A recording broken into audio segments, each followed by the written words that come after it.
Lin has been reborn, transported back to a month prior to the apocalypse, where her avaricious relatives are scheming to deceive her into transferring the ownership of her parents' house. In her previous life, she was betrayed and drained by this very family, left with no means for revenge, merely surviving day by day.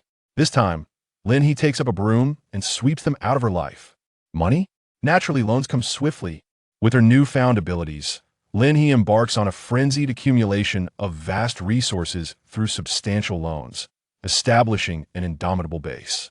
While others succumb to the chaos of the apocalypse, she indulges in fine wine and steak, cultivates her land, advances her technological prowess, and constructs a completely secure territory. However, she cannot shake her habit of scavenging for supplies, and in a twist of fate, she inadvertently brings back a loyal companion to her base. A certain loyal companion declares, "Whoever dares to harm my sister I shall crush them." Chapter 1. Rebirth and the arrival of her golden finger. Little look at your brother he is about to marry, and you must be more understanding. Your aunt has cared for you over the years. It is not easy. Why can't you let your brother have your parents' house as a new home? With a throbbing headache, Lin suddenly awakens, rising to find herself encircled by familiar yet strange faces. On the table is a vibrant pot of lucky bamboo, an inconceivable sight in the impending apocalypse. She has indeed been reborn. Reborn to a month before the apocalypse. At the moment, her uncles and aunts are sweet-talking her into transferring the ownership of her parents' house to her cousin.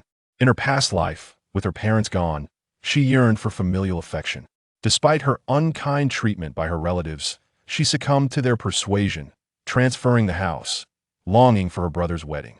Yet, when the zombie outbreak erupted, this so-called benevolent aunt thrust her into chaos. Fleeing herself, they seized her inheritance, and upon her arduous return, they refused to open the door. Upon arriving at the base, this so-called family even intended to barter her to the leader of the convoy for a mere biscuit. At the base, they leveraged their familial ties to secure a mission for her, nearly costing her life. In the end, they even forged her death certificate to claim her insurance money. Hatred. Such profound hatred. Even more infuriating, her cousin Lin Chong managed to attach himself to the daughter of the base's second-in-command, leaving her with no chance for revenge.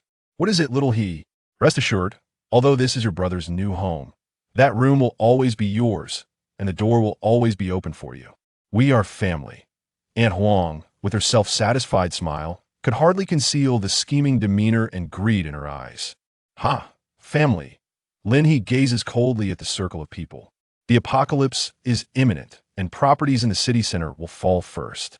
Just the sight of these individuals makes her feel nauseated.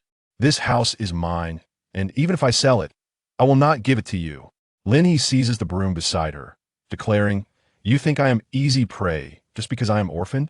You dare to swindle my house with empty words? What kind of relatives are you? Get out, all of you leave."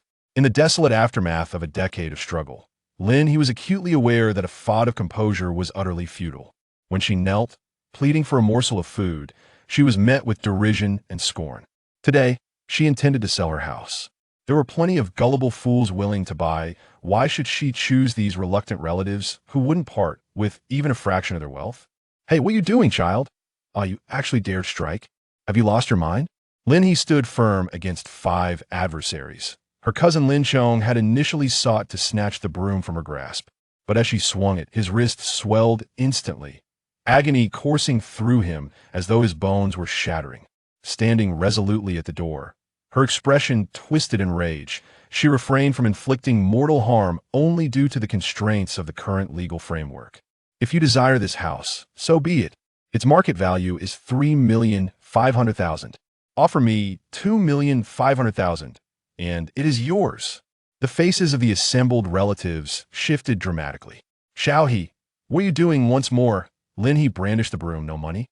Then get lost." Her eyes burned with murderous intent, silencing any further protest from the Lin family. With a swift motion, she discarded the rotten fruits they had brought her, shouting, "Leave." With a resounding slam, she shut the door, inhaling deeply, relishing the long-awaited fresh air. She had been reborn, she had truly returned. Ding! Host's emotional intensity detected. Doomsday base system has been successfully installed. Please, host, swiftly select a base.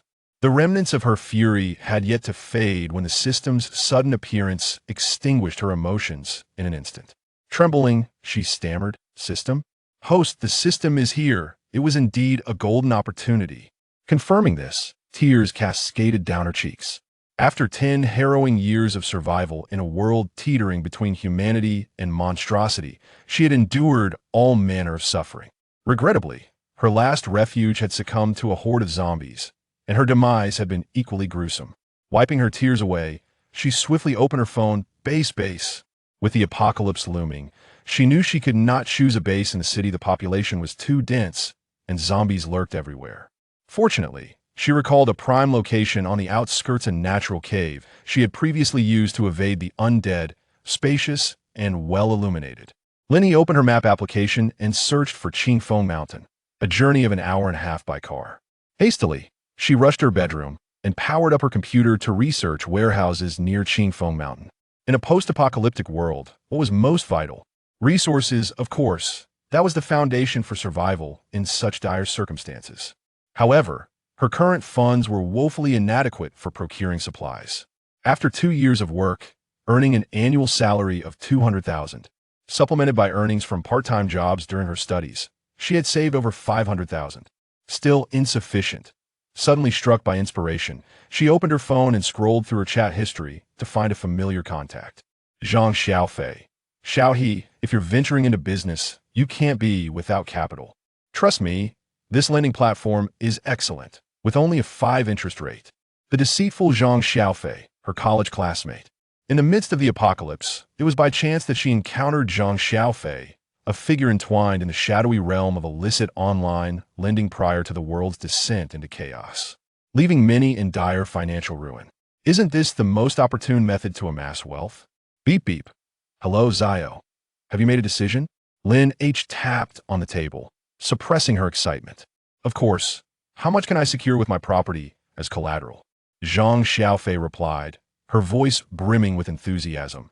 Is it that apartment in the heart of M City? Zio, based on a market value there, your property could be worth over $3 million. How about this? As an insider, I can arrange a loan of $5 million for you. What do you think? $5 million. I also have an SUV worth $300,000 as collateral and my one-bedroom apartment in the city, valued $120,000, with $30,000 still dial collateralize it all. Xiaofei, I trust you. This time, I intend to make a significant investment. $5 million won't suffice, and a higher interest rate is acceptable. After all, she had no intention of repaying it. Zhang Xiaofei's voice trembled with excitement. Really? Excellent. Allow me to initiate the application. Upon hanging up, Lin H glanced at her computer, dialing another number. Hello, is this the owner of the Victory Department Store warehouse? I see you have a warehouse for rent. Yes, I can come over right now. Grabbing her car keys, Lin H drove off without hesitation. The system had just been urging her to confirm the base, leaving no room for delay. As she drove, Zhang Xiaofei's call came through. Zio, great news. The headquarters has approved the application. You can secure a loan of up to $12 million. Zhang Xiaofei's tone was both encouraging and persuasive. The interest is a bit high, at 15, but you can repay it over 2 years, starting next month. What do you think? Lin H smiled, feigning excitement. Absolutely. Xiaofei, you are truly a wonderful classmate. I trust you. I can accept the terms. Zhang Xiaofei quickly inquired, when shall we finalize the contract? Lin H replied, come to my house tonight to collect the property and vehicle documents. I'm heading to inspect the venue now. The sooner you can transfer the funds, the better. Everything is in place, just waiting for you. Zhang Xiaofei responded eagerly. If you're busy, you can leave it entirely to me. The funds could be in your account as early as tomorrow morning. In her pursuit of profitno, her ambition to deceive Zhang Xiaofei was indeed quite diligent. Lin H gazed at the expansive road ahead and the looming mountains, smiling as she said, thank you, Xiaofei. Chapter 2. The Chosen Base. An hour later, Lin He arrived outside the warehouse. The owner, a middle-aged man, stood outside, smoking a cigarette with a furrowed brow. You must be Ms. Lin. Upon noticing the off-road vehicle parked outside, the owner hurried out, his face lighting up with a beaming smile, despite the lines etched upon it. Let us get straight to the point. I wish to understand the specifics of your facility and the rental price. I intend to lease the entire warehouse for 1 month. Lin He stated, her urgency palpable. The owner quickly recognized her eagerness and rubbed his hands together, leading her inside for a tour. He had initially hoped to develop a business in his hometown, but the remote location and poor agricultural yields in the nearby village thwarted his plans. As a result, he found himself with dwindling goods and mounting losses. The warehouse, sprawling over 200 square meters, had been entirely emptied out. The owner was genuinely at a loss. Burdened by debts and disheartened by the absence of inquiries for over a month, Lin He was the sole individual to show interest, and he genuinely wished to rent it to her. So what is the monthly rate? Lin He inquired, satisfied with the vast space and the sparse population. She was not one to indulge in unnecessary generosity. After all, the impending apocalypse rendered the warehouse practically useless after a month. The owner rubbed his hands together. 50,000 for the month. What do you think? Lin He nodded decisively, agreed. Please prepare the contract. The owner, taken aback, had anticipated some negotiation, but her immediate acceptance caught him off guard. He quickly ushered her to sign the contract. Ms. Lin, do you consider extending your rental period? A partner as agreeable as you could yield 60,000 over the year, which would expedite my debt repayment. Let us see how things unfold. If our collaboration proves fruitful, I might extend it next month. Given the current weather conditions, it would be wise to stockpile some provisions, Lin He replied. After signing, she promptly transferred the payment. Out of goodwill, she offered the owner a few words of caution. He received the money with a cheerful demeanor, acknowledging the recent sweltering heat, with temperatures nearing 40 degrees. There were indeed signs preceding the apocalypse, but sadly, humanity had failed to grasp the prophetic messages of nature. Handing Lin He the keys, the owner departed swiftly. As Lin He closed the warehouse door, she did not linger but continued driving, ascending to the foothills of the mountain. Gazing upwards at the summit, she halted her vehicle and ventured along a narrow path. Before her emerged an expansive cave, adjacent to a mountain spring. This was her dream sanctuary. By sealing the entrance with a steel door, the formidable stone could effectively repel any zombie assault. Excitedly, Lin He stepped inside. The cave was cool yet remarkably level, with a stream flowing in from outside, leading to a vast stone chamber that opened up to the sky through a hole at the mountain's peak, revealing a cerulean expanse above. Detected. Host has reached an exceedingly satisfactory base location. Ding. Please confirm the base selection and define the territorial boundaries. Without hesitation, Lin He pressed the indicated landmark.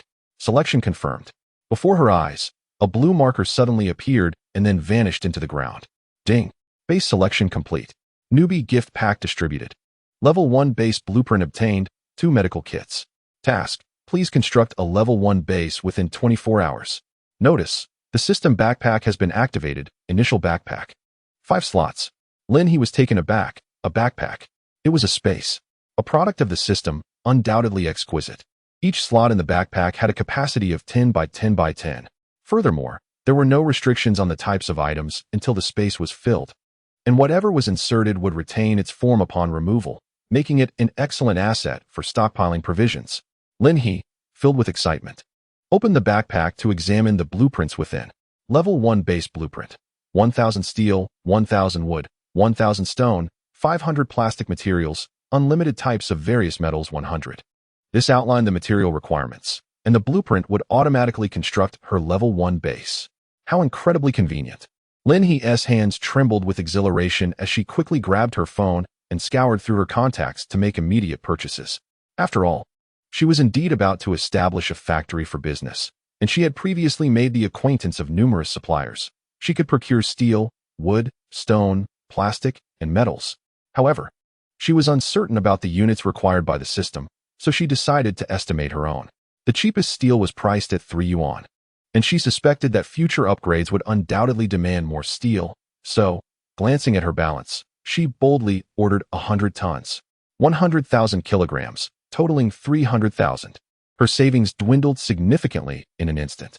Stone, particularly granite, was inexpensive at 90 yuan per cubic meter.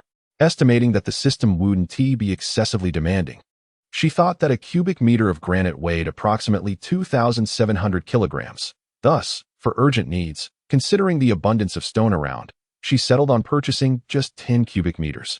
The shipping costs for these 2 items were quite steep. However, due to the urgency, She opted for nearby purchases, with the latest delivery promised by tomorrow afternoon. As long as it was within 24 hours, it would suffice. She was ready to spend. For plastics, she made varied purchases, uncertain of what the system required. Averaging around 20,000 yuan per ton, she waved her hand and ordered 5 tons. The metals were assorted and unrestricted. So she acquired a larger quantity of the cheaper ones and a smaller amount of the expensive ones, completely depleting her remaining savings, leaving with a clean slate. She felt reassured as the system indicated that her base had been concealed. Driving home, the night had already fallen, and Zhang Xiaofei arrived. Rest assured, we'll finalize the procedures today, and I'll transfer the funds to you tomorrow. All right, Xiaofei, I'm counting on you. I've already chosen the site. Just awaiting the funds to commence work. Lin He grasped Zhang Xiaofei's hand with sincerity. Zhang Xiaofei patted her chest, assuring her to be at ease. Then took photos of the property and vehicle documents, along with a copy of Lin He's ID for a brief video, hastily departing without even having a meal. Lin He activated her Huabei account and ordered some takeout. Later, gazing at the substantial credit limit of 20,000 on her Huabei account, her fingers itched with temptation once more. Ultimately, she could not resist and frantically ordered over 10,000 worth of takeout. Fearing detection, she arranged for deliveries to her residence in increments of 1,000 yuan, ensuring they arrived at the blind spots of the community's surveillance. Stealthily, she stowed the orders into her backpack. After indulging in this frenzy, her gaze drifted to the bustling night market. In her excitement, a sense of disorientation washed over her. Why not place a direct order? Indeed, bulk ordering would have been far more convenient. After collecting her final batch of takeout, she returned to her car and decided to revisit the eateries of her childhood, dumpling shops and street vendors, to scout for tomorrow's purchases. This reconnaissance led her to realize it was already midnight. Upon returning home, though fatigued, Lin He was invigorated. After 3 days and nights of sleeplessness battling zombies, staying up late felt trivial. She gathered all usable furniture from her home, planning to assess what to store at the base later. The blueprint of the base indicated that, despite being a single story, it boasted over 20 rooms, primarily designated for habitation. It was clear that the system encouraged her to recruit members for the base. However, this matter was not urgent. Human nature was unpredictable, and without absolute power, she would refrain from considering it. Chapter 3. Base Level 1 Reclining in Bed. She retrieved her phone and altered her Taobao and Pinduoduo delivery address to that of the warehouse. As she perused the myriad of food items, clothing, seeds, and more, her fingers danced over the shopping cart without pause. Certain items were unavailable in city supermarkets, prompting her to strategize with both online shopping and offline scavenging, particularly for essentials such as grains, vegetables, and meats, chicken, duck, fish, beef, lamb, and pork, along with spices and fruits she could procure in bulk offline. In the turmoil of her past life, it wasn't until the 5th year of the apocalypse that she finally injected herself with a cheap ability awakening serum, unlocking a power-based ability. Resources were her true sense of security. At 3 in the morning, still brimming with energy, Lin He drove towards Qingfeng Mountain, where the delivery person called to inform her that the first batch of stones was on the way. Upon arriving at the warehouse, she commenced her receiving operations. By 8 in the morning, 12 million yuan was deposited punctually. Eagerly, Lin He emptied her shopping cart and reached out to the owners of local eateries via WeChat, placing orders for 1,000 portions each of steamed buns, dumplings, pizzas, hamburgers, fried chicken, and fries. Desserts and milk tea were included. She wanted it all. She promptly transferred half of the deposit, instructing them to prepare for her pickup the following day and to alert her when items were ready. As the final shipment of metal materials arrived at 11 in the morning, Lin He secured the doors and organized the necessary supplies. Closing the door behind her, she hastily drove to the base. At this moment, only 4 hours remained until the deadline for her task. Upon reaching the base, Lin He opened the blueprint, rubbed her hands together, and decisively opted to synthesize. In the next moment, her surroundings shifted dramatically after a brief period of disorientation. The interior of the cave transformed, revealing a series of rudimentary yet clearly defined rooms that rose towards the cave's apex. The stream was rerouted, making water access remarkably convenient. Particularly, Lin He observed within the central chamber of the base a skeletal structure resembling a computer mainframe, adorned with numerous control buttons. However, it remained merely a framework. The entire base began to take shape, with several areas being developed, one of which appeared to be a planting zone, meticulously organized with rich black soil. The miraculous construction of these rooms was astonishing, but the ability to synthesize fertile land was even more incredible. Yet, without sunlight in the cave, could this not hinder the growth of the plants? Base upgrade. Congratulations, host, on completing the task. Rewards have been issued. Task rewards: 2 backpack slots, 1 central control console blueprint, 1 basic gene enhancement potion, 1 basic shield. The basic shield could deflect artillery attacks, extending its protective range to 100 meters beyond the confines of the base, proving to be even more effective than a door.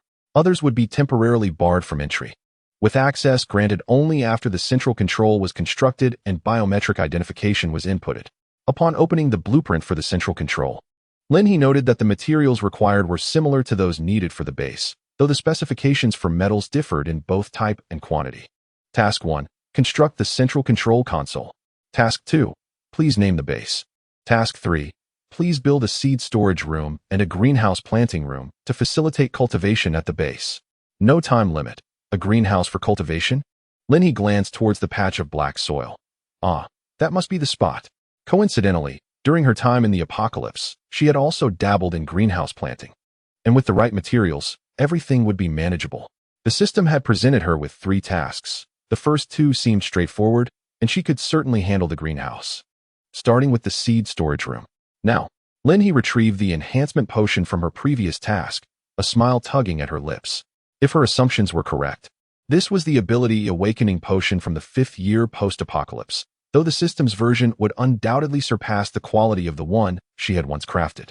Recalling her past experience where it took her an entire day to recover, Linhe prepared herself. She arranged the furniture in the largest room, her own, and once everything was in place, she leaned against the bed and injected the potion into her body. As the apocalypse approached, mastering power swiftly was essential for self-preservation. Ouch! The moment the potion entered her system, a searing warmth spread from the injection site throughout her body, intensely hot. Linhe gradually felt her consciousness fading, but just as she was on the brink of losing awareness, a refreshing sensation surged from the back of her head. Before her eyes appeared a flicker of blue light, followed by a hint of green, and finally a faint purple glimmer that quickly vanished. Ah! Linhe exhaled as if she had survived a calamity, then lifted her hands, where a droplet of water formed in her left palm and a burst of green manifested in her right. I am astounded. Water and what abilities? Is it truly normal for her to awaken such powers in her past life? These 2 elemental abilities are undoubtedly beneficial. The most significant aspect is not merely the type of power she possesses, but rather that she has now become an extraordinary being. Her physical condition has dramatically improved, positioning her at the forefront of all others. Especially at this moment, she is filled with vigor. Forward. Let the sweeping commence. First, she must establish the central hub. She made her way to the warehouse, transferring all her purchased items into her backpack before delivering them to the base. Currently, the base has a vast expanse of unoccupied space, and there are no gates, such as the plight of a level 1 base. Fortunately, she is alone. The simplicity is inconsequential, as it is far more efficient than constructing it herself. Once the central hub is completed, the mission rewards will be distributed. Blueprints for gate. 1. Construction room. 1. Cold storage. 1. Linhe raised an eyebrow. Construction room. She hastily opened the blueprint to examine its functionalities, and it was a veritable treasure trove. From flooring to machinery, from farming tools to kitchenware, even greenhouses. As long as she provides the materials, it can construct a plethora of practical items. Though these are merely ordinary tools, the low cost and convenience of requiring only materials is truly remarkable. As for the cold storage, it will finally provide a place for the meat and other perishables she purchased, alleviating some pressure from her backpack. Linhe promptly sat down and began contacting various suppliers. Hello, I need more materials. Simultaneously, she contemplated a name for the base.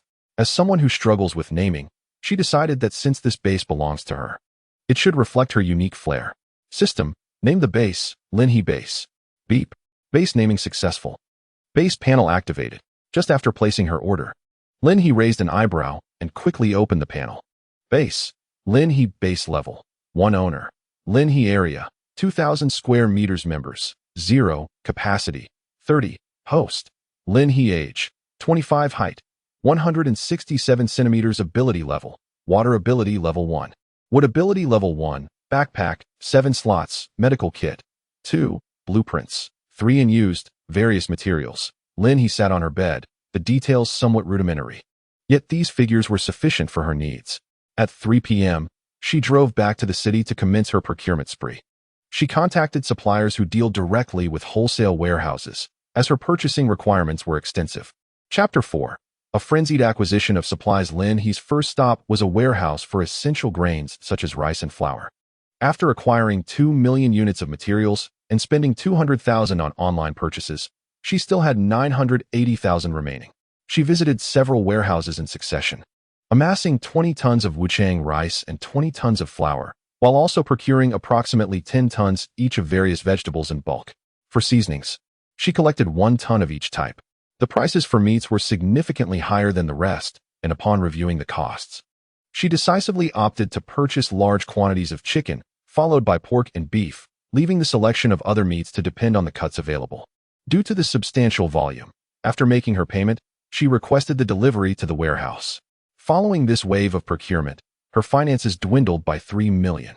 Although still manageable, Lin He understood that the forthcoming tasks from the system and the necessary developments would inevitably increase, compelling her to seize the current opportunity to acquire more prospects and resources. At 8 o'clock in the evening, Lin He arrived at the city's largest seed center to commence her seed procurement. Given the diversity of required varieties and the fact that the decision-makers had finished their workday, she gathered some preliminary information and left her contact details, intending to return the following day. Upon returning home, as she exited the elevator, Lin He perceptibly sensed someone's presence in the corridor. With a cold smile, she retrieved a 20-inch steel rod from her pocket and approached the corner. Suddenly, an individual lunged at her, and she promptly struck him on the head. "Ah, Lin He, you wretched woman. Are you trying to kill me?" It was her cousin. Lin He showed no mercy, relentlessly striking, causing Lin Chong to howl in agony several times until a few men rushed out from within. Grabbing one, she swiftly twisted his arm and kicked him away, then raised the steel rod to deliver resounding blows to their heads. "Stop! Please, stop!" Lin He spat, binding them all with nylon rope before decisively calling the police. "Lin He, don't call the cops. I just came to check on you." Lin Chong, realizing the situation had escalated, attempted to play the familial card. Lin He recognized a familiar face among them, the very individual who had persistently sought to harm her since the apocalypse began. "What did Lin Chong summon you here for?" Lin He activated her recording device. As Lin Chong attempted to speak further, she ripped the sleeve from his shirt and stuffed it into his mouth. "He wanted us to intimidate you, and then..." Lin He scoffed. "And then what?" "Threaten you to relinquish your property to him, under the condition of silence?" Such legal ignorance. Lin He felt an urge to shatter their skulls with her rod, but her dilemma was interrupted by the arrival of the police. "Let us take them in first," she asserted. There would be no return to this house. After completing her procurement tasks, she decided to vacate and reside at the base instead. The police escorted the group away, and Lin He followed to file a report. Rest assured, although they have yet to inflict harm, a detention of several days poses no issue. Still too lenient. If they were held until the apocalypse, it would be detrimental to the police station, she mused. We'll address that when the apocalypse arrives. There are plenty of methods. Lin He did not linger, avoiding any further contact with the Lin Chong family, as time was of the essence, and she could not afford to waste it on them. Returning home, she gathered her final belongings and, gazing at the property deed in her hand, suddenly contemplated the possibility of utilizing it once more. She recalled the existence of usury organizations in the city. Once her funds were depleted, they could prove useful. At 10 o'clock at night, Lin He closed the door behind her and headed to the base. She resolved never to return to this house again. She had long since blocked the contact information of Lin Chong's family on her phone, intending to reach out to them only when necessary. The lights at the base flickered on. The Level 1 infrastructure was indeed in place. Lin He felt a surge of curiosity about the electricity's origin and, after a thorough search, finally discovered a stone-covered object near the stream that resembled a generator. It appeared to be a relic of ancient technology. Raising an eyebrow, she inquired of the system, "What type of electricity does this generator produce?" "It employs rainbow energy for power generation." "Rest assured, host, it can adequately support the base's electrical consumption without requiring maintenance. Furthermore, the generator will upgrade alongside the base." Rainbow energy? Lin He obediently replaced the stones. While she did not fully comprehend it, she was relieved not to have to manage it herself. Host has triggered the Rainbow Energy Generator task. Task 2. Research and develop Rainbow Energy mechanical products for implementation, no time limit. Linhee was taken aback, glancing at the generator and then at her own hands. System, do you possess an inexplicable confidence in me? I, a former power wielder, am destined to cultivate land in this life. And you expect me to think? No restrictions on researchers. Linhee raised an eyebrow. Are you suggesting I should recruit scientists? Pondering the long-term nature of this task, she questioned, but what exactly is rainbow energy? The central system can provide information on primary world details after an upgrade. At this, Linhee was genuinely stunned. Wait, primary world details? What level is our world currently? Low level. Worlds are categorized into high, medium, primary, and low levels. Linhee swallowed hard, processing the implications of such hierarchical distinctions. So, when will the central system upgrade? When the base reaches level 5. Goodness, that's beyond my means. I don't even have the blueprints for a level 2 base, let alone a level 5. Linhee decisively distanced herself from the generator and began assessing the current state of the base. Aside from her spacious room and the control center, there were a total of 20 additional rooms, arranged in 2 rows, each approximately 40 square meters. Bathrooms were included, and each room featured windows beside the doors, with electricity and water readily available, making it suitable for habitation once furnished. The information on the panel indicated that the base could accommodate 30 members. She ventured outside the base, where the flat ground extended about 100 meters, her vehicle parked nearby. The construction of the base had widened the access road, allowing her car to enter without any issue. The night sky was adorned with stars, while the moon hid behind dark clouds, signaling impending rain. The weather remained sultry. Yet this place was a refuge from the city, with the stream nearby gurgling softly and the occasional bird calls breaking the silence. Linhee settled on a stone, gazing up at the night sky. How long had it been since she experienced such a tranquil night? 3 years? 5. For someone like her, struggling to survive at the bottom in an apocalyptic world, she felt like mere cannon fodder, where basic rights were a luxury and mere survival sufficed. Linhee, you are no longer the same. You possess a system, you have resources, and as the base continues to evolve, a future filled with ample sustenance and restful slumber awaits you. At 1 o'clock in the morning, Linhee finally reclined on her bed. This was her first sleep since her rebirth. A night devoid of dreams, the soft and comfortable bed felt like a gentle cloud, allowing Linhee to rest peacefully. At 5 in the morning, Linhee abruptly opened her eyes, the habits of her soul influencing this new body. She sighed, rolled over in bed, and rose without lingering. By 7, materials would arrive, and her main entrance and construction room had yet to be established. Chapter 5. Frenzied Infrastructure. Hello, is this Boss Lin? Yes. We have located the warehouse. With the arrival of materials at 7, throughout the morning, the essential supplies Linhee had ordered, rice, flour, meat, and seasonings, began to fill the warehouse. As she watched the warehouse gradually fill, Linhee felt her heart swell with satisfaction. Is Boss Lin planning to establish a transit warehouse? Inquired the delivery man, observing the expansive warehouse and the several large trucks transporting rebar and other materials. Linhee raised an eyebrow and replied with a smile. Indeed, once you finish delivering, there will be someone here to collect it in the afternoon. No need to enter the city, just a short drive to the highway. Though somewhat remote, there was indeed access to a highway. Otherwise, the previous owner would not have chosen this location for the warehouse. Linhee understood that by amassing such a large quantity of supplies, once the apocalypse struck, the delivery men would surely become aware of the situation here. Despite the considerable distance from the city, should they perceive this place as a treasure trove, they would come rushing, no matter how far. She could not afford to take any risks. She was not concerned about their disbelief, as she would indeed be able to clear out the supplies swiftly. By noon, as the next wave of deliveries was scheduled for the afternoon, Linhee retrieved 2 portions of takeout from her backpack, still fragrant and warm, the aroma quite delightful. It suddenly occurred to her that her culinary skills, honed through the trials of the apocalypse, might have regressed to the level of mere one-pot meals. Perhaps it was time to secure a few skilled chefs? After her meal, Linhee took the necessary materials to the base, the main entrance, the construction room, the cold storage. First, she opened the blueprints for the main gate. A steel door would indeed provide a greater sense of security. Please select the location. Beep. Selection successful. With a wave of her hand, the entire opening was encircled. Although the area was vast, the materials required were not excessive.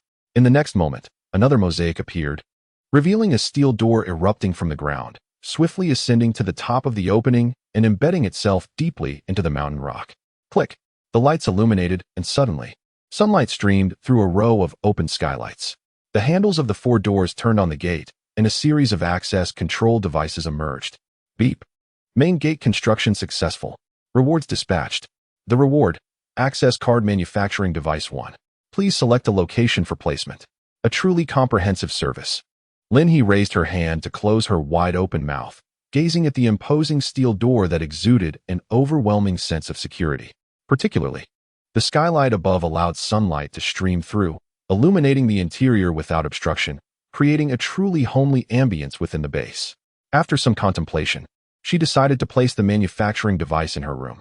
Upon reviewing the instructions, she discovered that by simply inserting a scrap of skin or a strand of hair from the individual whose access card was to be recorded, the device would capture their biological genetic information and produce a uniquely tailored access card.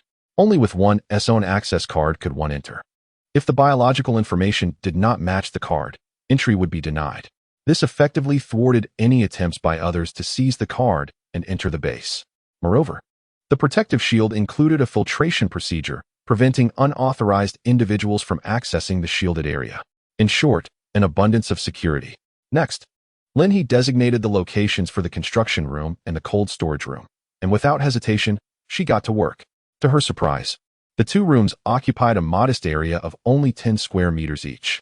Upon entering the construction room, she encountered an operation table, a delivery station, and a material storage unit. Material storage unit? Linhee hastily approached, eager to input some steel. In the next moment, a panel on the material storage unit illuminated, registering Steel 1. A solution to alleviate the burden on her backpack had finally materialized. She had been pondering how to accommodate all the materials within her limited space, only to realize that the system had already anticipated this need. Both the construction room and the adjacent cold storage room were equipped with storage capabilities. She promptly dashed to the cold storage room, which was even more rudimentary, containing merely a cold storage unit and a retrieval outlet. She stored her meat supplies there, and immediately, the panel on the storage unit displayed a clear inventory of various meats. Linhee tapped the panel, requesting a pound of beef, and the retrieval outlet opened, allowing the beef to slide onto the table. At this moment, Linhee was truly exhilarated. She understood that from now on, her storage capacity was no longer limited. As long as she had sufficient funds, she could store dozens or even hundreds of tons without issue. However, Linhee did not possess such wealth. Taking a deep breath, she reassured herself that in the post-apocalyptic world, monetary concerns would no longer apply. She quickly checked her rewards and, filled with excitement, clapped her hands in delight. Excellent items. Reward: Greenhouse Planting Room Blueprint 1, Cooking Room Blueprint 1. Just moments ago, she had contemplated kidnapping a chef, but now, with the cooking room blueprint in hand, she realized that the system's automation would render manual labor unnecessary. Additionally, with the blueprint for the greenhouse, she would not need to toil away constructing a large shed. Without further ado, she set about transporting supplies and continuing her construction efforts. Linhee had arranged to meet with the personnel from the Seed Center the following Monday. Today was Friday, April 10th, Monday. This marked the 6th day since Linhee's rebirth. During this period, Linhee successfully constructed a greenhouse and a cooking room, receiving blueprints as rewards. The blueprint for the seed storage room requires over 100 types of seeds, which has temporarily delayed her progress.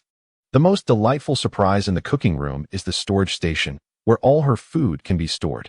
However, the cooking room requires an internet connection to download recipes and integrate them into the algorithm. To accomplish this, Linhee followed the system's guidance and made a trip to the city to purchase a signal receiver. This device needs to be installed in the central control panel.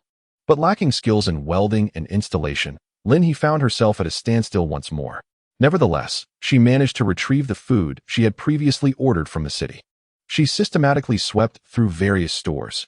Even though the cooking room was not yet operational, it would serve well as a food storage space. The provisions she purchased would sustain her for several years. At 8 a.m., Linhee parked her car at the seed center. Having gathered some information over the past few days, she realized that the city's seed center was not comprehensive enough. She needed to visit a larger seed center to acquire more seeds. Ms. Lin, we understand your request clearly. These crop and plant seeds are categorized and quite costly. said a representative. Lin He smiled, noting that the assistant had already sent her the price list. I am prepared to purchase all of them. 3 million. Merely for seeds. Although Lin He felt a pang of regret, she recognized that these seeds would be the foundation of her future agricultural endeavors. Given her unique abilities, she was destined to pursue this path relentlessly. With the system's assistance, her planting methods would surely be simpler than current practices, and she eagerly anticipated a bountiful harvest in her territory amidst the apocalyptic landscape. With ample food supplies, there would be no cause for alarm. Currently, Lin He had around 2,800,000 left, and as the construction of the base would require even more resources, she hoped it would suffice. Otherwise, she would have to resort to high-interest loans. Chapter 6, Sister-in-Law, Run Fast. Ms. Lin, we will deliver it to you by tomorrow at the latest. Take care. After finalizing the business transaction, the manager of the seed center spoke to Lin He with greater courtesy. She also received numerous gifts from the seed center, including 2 saplings of fruit trees, which she placed in the back seat of her car to plant outside the base later. Yes, we may not have a house at the moment, but Xiao Cheng has been taken to the police station because of this affair. And remember, you are carrying a child from the Lin family. Have we not put in our efforts? How will you ever marry if you continue like this? Just after Lin He picked up 1,000 delicious buns from a renowned shop, she suddenly heard some familiar commotion nearby. How is it that your family is unable to provide a house? The dowry has dwindled from 150,000 to 100,000, and now to merely 50,000, yet you remain unwilling to contribute. Initially, I believed you possessed your own residence, only to discover that you covet the properties of others. Lin Cheng even dares to threaten a young lady in the dead of night. Beneath the sign, the slender girl forcefully shook off Aunt Lin He's hand. Disappointment and even a hint of disdain lacing her tone. How can you speak like that? If you lack self-respect, how genuine could your affection for my cousin Lin Cheng be? That house rightfully belongs to us. How could she, a mere girl, survive without us? Do not speak recklessly. Aunt Lin He was already spewing her vitriol. Lin He's brows furrowed.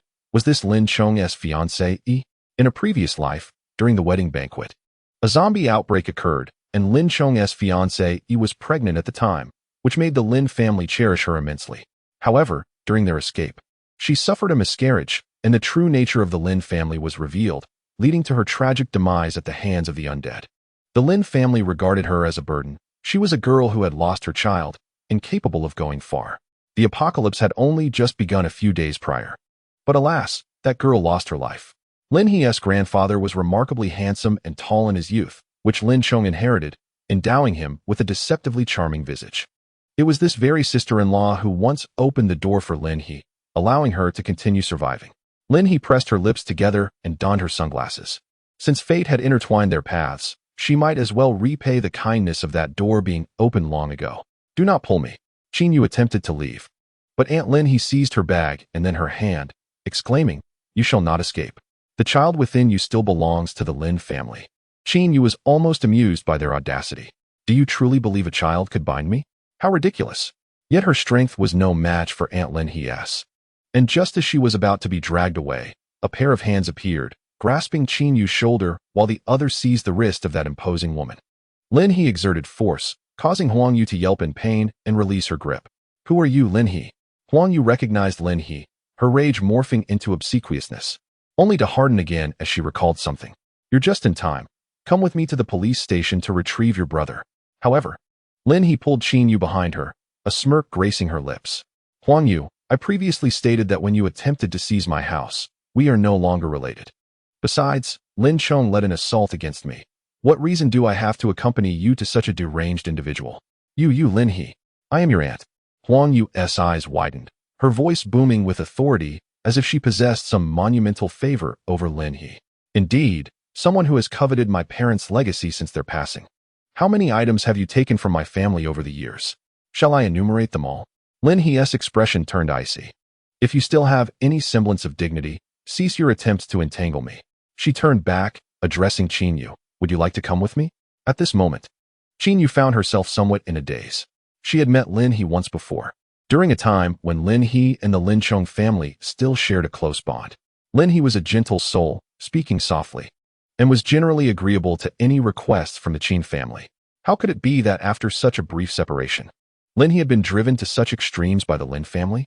Qin Yu gritted her teeth and declared, I will go with you. Upon witnessing this young woman attempting to flee, Huang Yu hurriedly moved to apprehend her. Without hesitation, Lin He raised her foot and kicked her away. Lin He moderated her strength, causing Huang Yu to stumble back several paces. Though it was painful, it left no lasting marks. Get lost, Lin He shouted coldly. Huang Yu was momentarily stunned, while nearby onlookers gasped in surprise, murmuring about the fierce woman. Let us go. The car was parked at the roadside, and Qin Yu quickly followed suit, opening the passenger door and taking her seat. You shameless creatures. This is utterly outrageous. You heartless little wretch. Huang Yu, as if deeply wronged, stomped her feet and clapped her hands in anger, yet she dared not approach again. As the car drove away, Qin Yu glanced back at the diminishing figure of Huang Yu, her fury eventually giving way to a deep sigh. How could I have encountered Huang Yu? Lin He initiated the conversation, aware that the apocalypse was looming. She still hoped Qin Yu would terminate the pregnancy, believing it would increase her chances of survival in the impending chaos. It was a friend of mine who informed her. Qin Yu raised her hand to cover her face. I'm sorry. I had no idea that the house they mentioned belonged to you, nor did I anticipate they would resort to such despicable tactics. Lin He responded. You should not utter those words. She picked up a bottle of mineral water placed beside her. Have some water. Qin Yu inhaled deeply, her eyes already reddened. She accepted the bottle, her lips instinctively pouting in distress, and tears began to fall. Lin He, does bearing a child mean I am destined to be treated lightly? I no longer wish to be with him. Lin He turned her head slightly. Would you like me to take you to the hospital? Qin Yu paused, but then her gaze hardened with resolve. She grasped the mineral water bottle tightly. Yes. Lin He reset the navigation, although her tone remained composed. A hint of amusement danced in her eyes. In the future, refrain from any further dealings with their family. Additionally, the weather is changing rapidly, and the flu is severe. It would be best for you to stay home and take care of your health. Stock up on food and essentials, and minimize your outings. Lin He accompanied Qin Yu until she arranged for the surgery, offering careful reminders.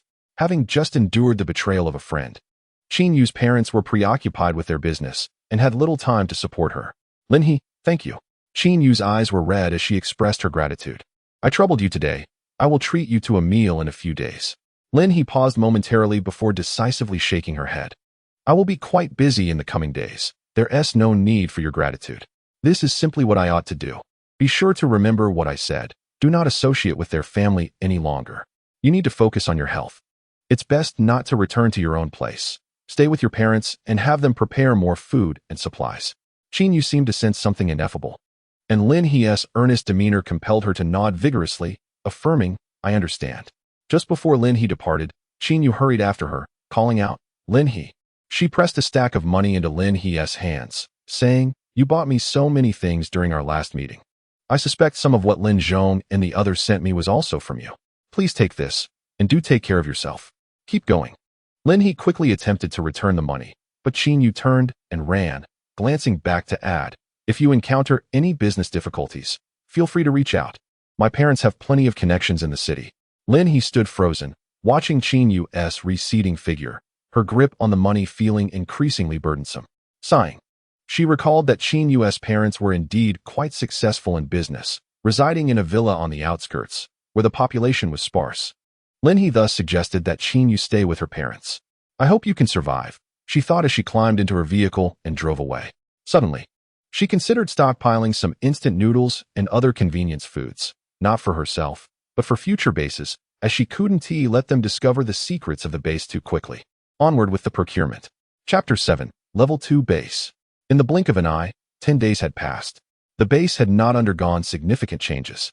The greenhouse planting room and seed storage room were completed. However, after Lin He planted 2 saplings, the initiation of planting tasks propelled her into a fervent farming endeavor to upgrade the base. The successful establishment of the greenhouse for nurturing seedlings and the seed storage room rewarded the system with 20 acres of fertile black soil. Remarkably, this land was situated on the hillside just outside the cave, and the system even managed to carve out a passage directly from the base's rock face, providing convenient access to the land. Moreover, the system gifted Lin He a blueprint for a planting machine, allowing her to automate the planting process effortlessly by simply placing seedlings onto the device. However, the subsequent task issued by the system required Lin He to cultivate seedlings from the greenhouse on the newly acquired 20 acres. an area in which she had scant experience from her past life. Thus, for the past 10 days, Linhee had been preoccupied with receiving purchased materials and delving into the greenhouse to cultivate seedlings using her abilities. On the 7th day of the task, she finally completed the planting of 1,000 seedlings. She had sown corn, soybeans, wheat, rice, and sorghum, and had also planted various fruit tree saplings along the edges of the 20 acres. Standing at the field's edge, Linhee took a hearty sip of chrysanthemum tea, removed her straw hat, and set it aside. She rubbed her hands together, opened her interface, and clicked on the completion marker for Task 2. Congratulations, host, on completing the planning task. Rewards: 1 Level 2 Base Blueprint, 120 acres of black soil, 2 backpacks. Linhee leapt with excitement. Finally, it had arrived. The Level 2 Base Blueprint. Upon her arrival at the Level 2 base, the prospect of expanding its boundaries to encompass this small hill ignited within Linhee a fervent desire for security, prompting her diligent efforts in agriculture. The elevation of her abilities to Level 2 took precedence over any assigned tasks in her mind. Once the base undergoes further enhancement, the protective shield will also be upgraded, safeguarding this expanse of land, including the newly rewarded fertile soil from the system. Moreover, an internal shield will be established within the base, intensifying security measures. Remarkably, during the recruitment phase, newcomers will be permitted to construct their dwellings on the hill, eliminating the need for them to reside within the base itself. Safety. It was simply unparalleled in its assurance.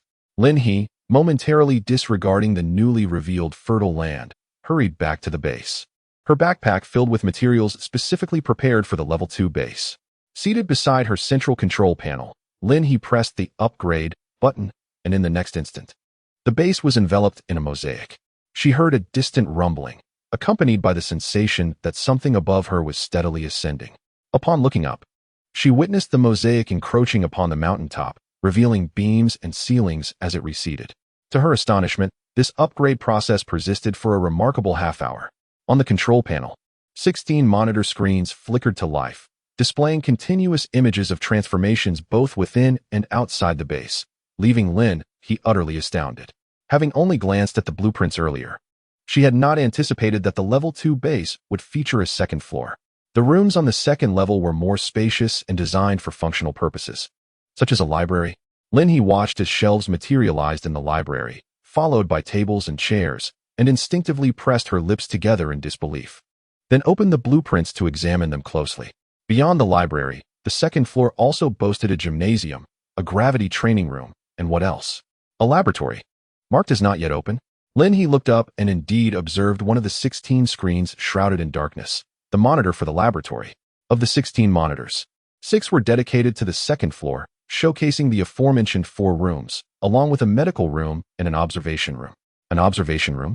This small, dark chamber, adorned with peculiar, almost torturous implements, elicited a twitch at the corner of Linhee's mouth. An interrogation room? Impeccably designed, it was indeed comprehensive. The functionality of the Level 2 base had reached an unparalleled breadth, while on the first floor, the dimensions of all rooms had once again increased. Except for the central control room, which remained unchanged in size, all living quarters, construction rooms, cooking areas, greenhouses, and seed storage rooms had doubled in size. Among the remaining 10 monitors, 4 were allocated to special rooms, while the other 6 provided various perspectives of the first floor's interior. 2 monitored the exterior, 1 focused on the main entrance, the other on the fertile land. On the central console, a colossal screen emerged, displaying a detailed 3-dimensional view of the entire base, encompassing plans, elevations, and sections. One merely needed to click on any area of interest, and the map would automatically zoom in, with the monitor miraculously following suit. After Linhee meticulously followed the schematic instructions, gaining a comprehensive understanding of the base, she couldn't help but nod in satisfaction. This was indeed a top-tier facility. There were merely 13 days remaining until the apocalypse. Level 2 base upgrade successful. Rewards have been issued to the backpack. Task 2. Please recruit base members 01. Task 3. Please purchase books to adequately furnish the library 1000. Task 4. Please procure medical equipment and supplies to sufficiently stock the medical room, value 100. Task 5. Please engage in some exercise at the gym. Time 4. Linhee paused. She had yet to review the rewards when a plethora of tasks appeared before her. Taking a deep breath, She noted that tasks 3 and 4 required funding. She had approximately 150 left, which should suffice. However, recruiting base members? She felt unprepared for such a responsibility. Reminder: Task 2 is time-sensitive, 48 hours. Lin, he coughed abruptly. The system was pressuring her. The system remained silent, feigning indifference. With a sigh, Lin, he resolved to seek out potential recruits. Surely, children around 3 or 4 years old would be manageable, but she could not resort to human trafficking. Into the city she went. Regardless of whether she could fulfill Task 2, she would first procure the necessary items for Tasks 3 and 4. Lin, he prepared a bowl of boiled fish and a bowl of rice, eating while searching for medical equipment on her phone.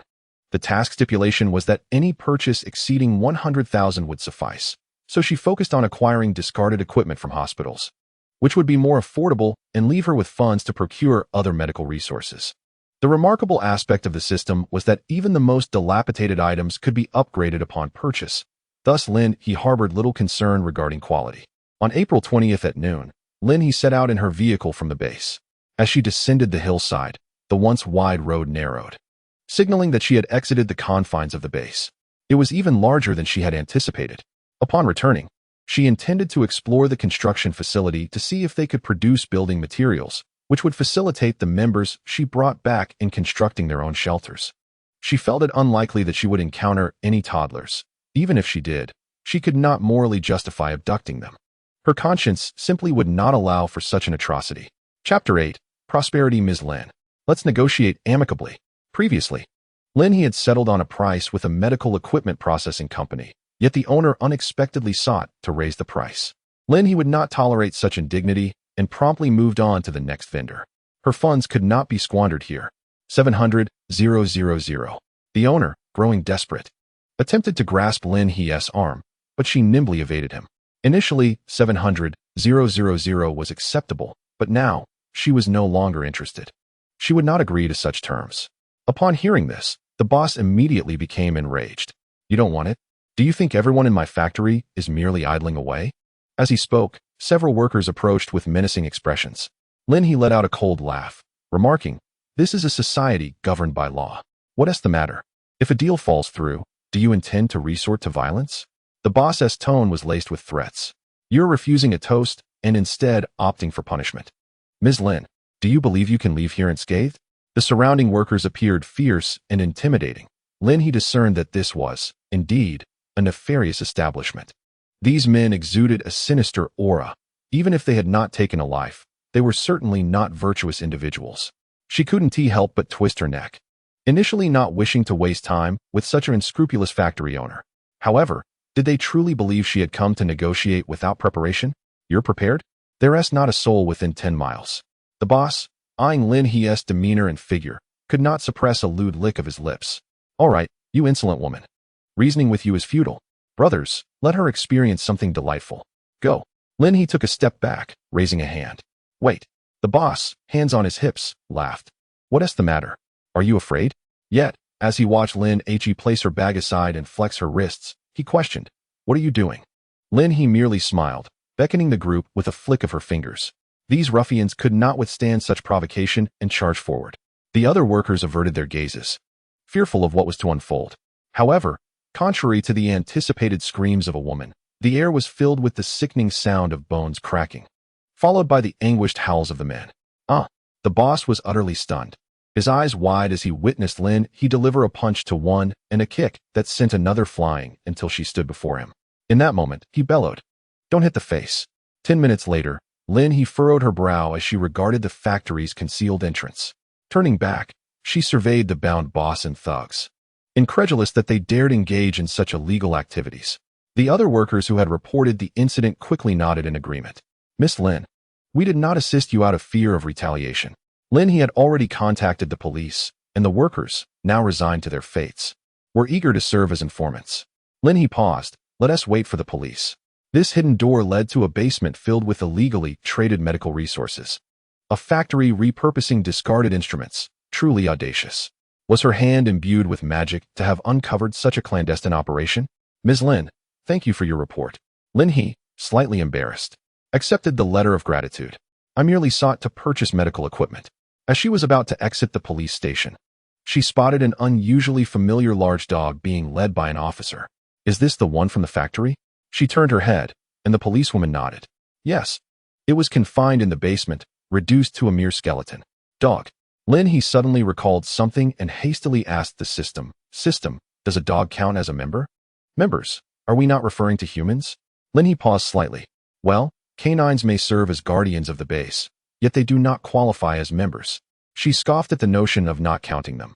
Where was she to find members? Just as she exited the police station and was about to drive away, a youth suddenly dashed towards her. Big sister. He was clad in soiled garments, sporting a buzz cut, with smudges on his face and a gaunt frame that seemed to consist solely of skin and bones. Appearing to be merely 15 or 16, his eyes sparkled with fervor. Who are you? The boy immediately knelt down before her. Big sister, I know you seek medical equipment. I know where to find the cheapest. His gaze was filled with desperation. Could you lend me $500? The factory has been shut down, and I have nowhere to go. Lin He was taken aback, quickly pulling the child up. Are you from that factory? The boy nodded. Yes, I was guarding it. Noticing Lin He's clean hands, he instinctively stepped back, feeling that his filthy clothes might soil her. Lin He pressed her lips together. Where are your parents? The boy lowered his head. I am an orphan. Big sister. I truly am not lying. I know where the factory owners sourced the supplies. Without hesitation, Lin He pulled the boy into her car. Shoo, a witness to illegal dealings? The boy was momentarily stunned, then grew increasingly restless in the vehicle. Big sister, I could take you out for a meal. Lin He instructed him to sit properly in the passenger seat while she took the wheel. How old are you? The boy hesitated, but after a brief pause replied. I am 16. You must have been in an orphanage before. Did you not attend school? He paused again, then shook his head. The matron has enough burdens. A child as unappealing as I am should not add to her troubles. Big sister, I stop. I intend to purchase that medical equipment, which is merely an expenditure for a valued purpose. She regarded the boy. Do not call me big sister. Refer to me as Lin He. What is your name? The boy was momentarily taken aback, but quickly responded. My name is DeFu. DeFu, as in great fortune. Lin He raised an eyebrow, finding the name oddly familiar. Yet she could not recall where she had heard it. Never mind, she said, driving on. I will take you to buy some clothes. And then you should return to the orphanage and focus on your studies. No, I want to go back. DeFu pressed his lips together. Big sister Lin He, are you planning to open a clinic? Might I work for you? From a young age, DeFu had been seen as a troublesome child without parents. He had noticed Lin He when she entered the factory and had witnessed her formidable skills as she defended herself against thugs. He had even arranged for an older man to bring Lin He to that door, having already decided on her. He had no intention of returning to the orphanage or pursuing education. He desired to earn money. Alas, my workplace is located in the outskirts, you know. Lin He remarked that the conditions in that place were harsh, and one might struggle to find a place to stay, necessitating survival in the wilderness. What about the salary? DeFu asked excitedly, showing little concern for his living conditions. Lin He paused for a moment, suddenly recalling the task from the system. System, you can't be doing this on purpose, right? You want this young man to become a member? How fortuitous that just as she visited a medical equipment factory, she stumbled upon a suitable candidate. 5,000 a month, she stated. DeFu's eyes sparkled with enthusiasm. Wow. Sister Lin He, I'm in. Lin He looked at him and said, DeFu, are you not worried that I might sell you off? This boy was truly sincere. DeFu replied, I barely weigh 200 grams. As long as there's food to eat, it's fine. Besides, with a sister as beautiful as you, I trust you. Lin He sighed first. Let me take you to buy a fresh set of clothes. After we finish our meal, accompany me to purchase the medical equipment and resources. DeFu's willingness to follow her was truly remarkable. Chapter 9. Let's evaluate it then, Sister Lin He. The equipment inside is all outdated models, and the wear and tear is quite severe. After buying DeFu a new outfit, he freshened up in the mall. Now he looked neat and handsome, albeit a bit too thin. After DeFu spoke, the female shop owner beside them cleared her throat and chuckled lightly, surprised that Miss Lin's brother was quite knowledgeable. Lin He smiled and replied, Doesn't he really understand, does he? Look, 55, it can't go any lower. They successfully negotiated down to 30,000. Lin He quickly grasped the shop owner's hand with glee. Deal. Here's the warehouse address. Please arrange for it to be delivered. Also, could you provide a price for those medical resources? The shop owner glanced at DeFu, who innocently blinked his eyes and said, Sister, I don't understand. Seeing his clear and innocent gaze, which posed no threat. The shop owner led Lin He aside and offered her a very reasonable price. 400,000. It can't go lower. After saying this, she felt her bargaining power was rather weak today. Sigh. It's all because Miss Lin is so beautiful. Let us add this as well. The total is 1,000,000. Lin He pointed at a piece of equipment priced at 80,000. The shop owner was momentarily taken aback, then inhaled sharply. All right, Miss Lin, let's be friends today. It's all bundled for 1,000,000. DeFu looked at Lin He in admiration, realizing once again that she was truly impressive. As Lin He left with DeFu, they passed an old man selling plum blossom cakes. She stopped the car and asked, "Would you like to have some plum blossom cakes?" DeFu hesitated and replied, "Sister Lin He, I just finished eating." Lin He, however, stated, "I want to eat." Without hesitation, she bought all the old man's plum blossom cakes, leaving 500 yuan beside him. Carrying 2 large bags, she headed back. The old man was taken aback by the money and wanted to chase after her to say there wasn't that much. But Lin He quickly got in the car and drove away. DeFu's eyes sparkled with brilliance. Sister Lin He mused, is indeed a person of wealth and kindness. If that is the case, could he perhaps allow the older brother? DeFu paused, lowering his head as if in contemplation. Here, eat this. We still need to buy books later, Lin He encouraged, guiding DeFu to the largest bookstore in the city. She intended to procure a comprehensive array of foundational subjects. From the Chronicle of 5,000 Years to world history, biology, chemistry, and beyond. After all, she was determined to spend the entire 500,000. And once DeFu passed the test tomorrow, she would venture into the realm of high-interest loans in the city. However, the prices of the books exceeded Lin He's expectations. DeFu obediently settled in the reading area, engrossed in a book while Lin He engaged in negotiations with the store owner in the VIP room. "Look, I am purchasing in bulk. Could you offer me a discount?" Ms. Lin, having engaged in business for so long, felt for the first time that money was indeed insufficient. "Ms. Lin, we have already provided you with our maximum discount." Lin He sighed internally, deciding to first complete the task of acquiring 1,000 books as per the system's requirement. "All right, I will take these, 1,000 books, 2 copies each, thank you." This amounted to 2,000 books, costing her over 100,000. What had started as a business deal worth over 500,000 had dwindled to a mere 100,000. Yet the manager maintained a polite smile and noted Lin He's address before escorting her out. Seeing Lin He's less than cheerful demeanor, DeFu inquired, "Sister Lin He, did the negotiation not go well?" Lin He drummed her fingers on the steering wheel, replying, "Not quite. I just realized that indeed, there are treasures within books." She searched for nearby hotels. "Today, I will take you to a hotel. If you wish to accompany me tomorrow, you may stay there. Do you have your ID?" DeFu hesitated, then shook his head, "Not yet. No birth certificate either?"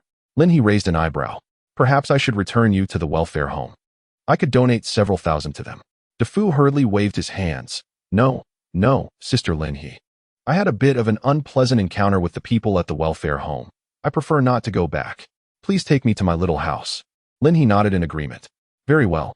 The first step in assessing you as a potential member is to see whether this young boy is truly as he claims, abandoned and without connections.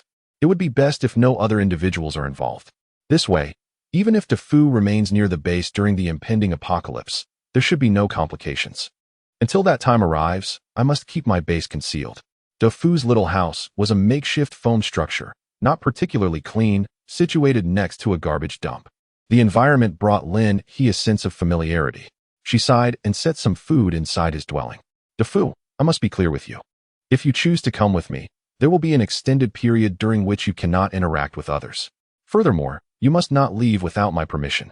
Life will be arduous, but I can assure you that you will be well fed, though you will not have a proper home. Though materials are available, you must gradually cover them until you pass the probation period, at which point your compensation will increase." DeFu nodded vigorously. Having a morsel to eat and being able to accompany Sister Lin He was sufficient for him. His eyes sparkled with trust in Lin He that surpassed even her faith in herself. Perhaps this was a remnant from the world before the apocalypse? As Lin He drove away, she pondered deeply, venting her frustrations at the system. "System, if I recruit DeFu and end up with a little traitor, it will be your fault." The system remained silent, likely at a loss for words. Yet Lin He understood that sooner or later, her base would need to interact with others. It would serve as a sanctuary for survival. The days spent living alone in the apocalypse were numerous. and sometimes she would experience hallucinations, conversing with the objects around her, even perceiving them as responding to her. Realizing her predicament, Linhee forced herself to find tasks to occupy her, fidgeting with many things, ultimately creating a small base of her own. Regrettably, it was eventually breached by a horde of zombies, leading to her demise within. A base cannot belong solely to her, since she possesses this capability. She should lead more people to survive with renewed hope. At this moment, Dafu, clutching food, emerged from his small dwelling and meandered towards the garbage station, weaving through debris until he discovered a makeshift triangular structure fashioned from wooden planks. It may be termed a house, but in reality, it was merely a small nest, devoid of a door. Brother Fingyu, a disheveled youth, his hair obscuring his face, stepped out behind Dafu. You're back again. Have you found a good person? New clothes? Dafu quickly turned around. Brother Fingyu, yes. I found a kind-hearted individual who can offer me a salary of 5,000. She is also quite formidable. Once I work well with her, I'll bring you along. The youth's clothing was tattered, and his indistinct face bore dull eyes that seemed devoid of life. Stop thinking about me. I want to go. Just take your things and leave.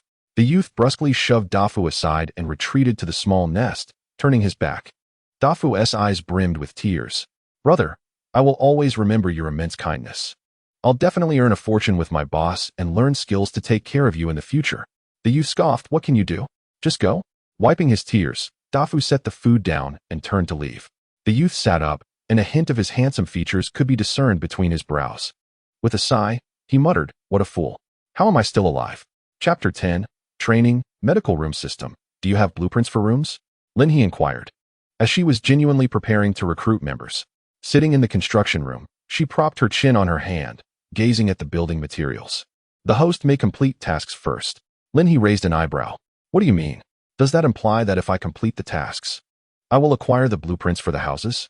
I mean the blueprints for single-room wooden houses, or any material will do. Please explore on your own. Very well. As the system fell silent once more, Linhee devised two plans. If the blueprints provided by the system were too exceptional, she could not conjure something out of thin air for Dafu to see. She needed to start from this point. Fortunately, materials for construction such as wooden planks, purlins, and windows could be fabricated in the building chamber, though she was uncertain about the construction process itself. However, she could find some instructional videos online. Suddenly, Linhee felt a craving for barbecued meat. Noticing that a grill was among the items available in the building chamber, she promptly constructed one, along with some iron skewers and charcoal. The base was quite empty, so she set up the grill just outside her room. As the charcoal ignited, she skewered the beef.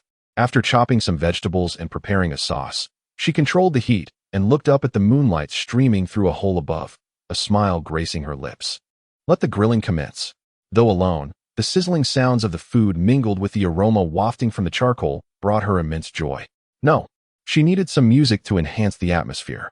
The base has speakers. The system suddenly activated, and Linhee blinked in surprise, wondering how to turn it on. Central control activated. In the next moment, she observed two colorful speakers materializing on the rooftops of the two houses in front of her. Her phone vibrated twice, and upon checking, she discovered that Bluetooth was connected.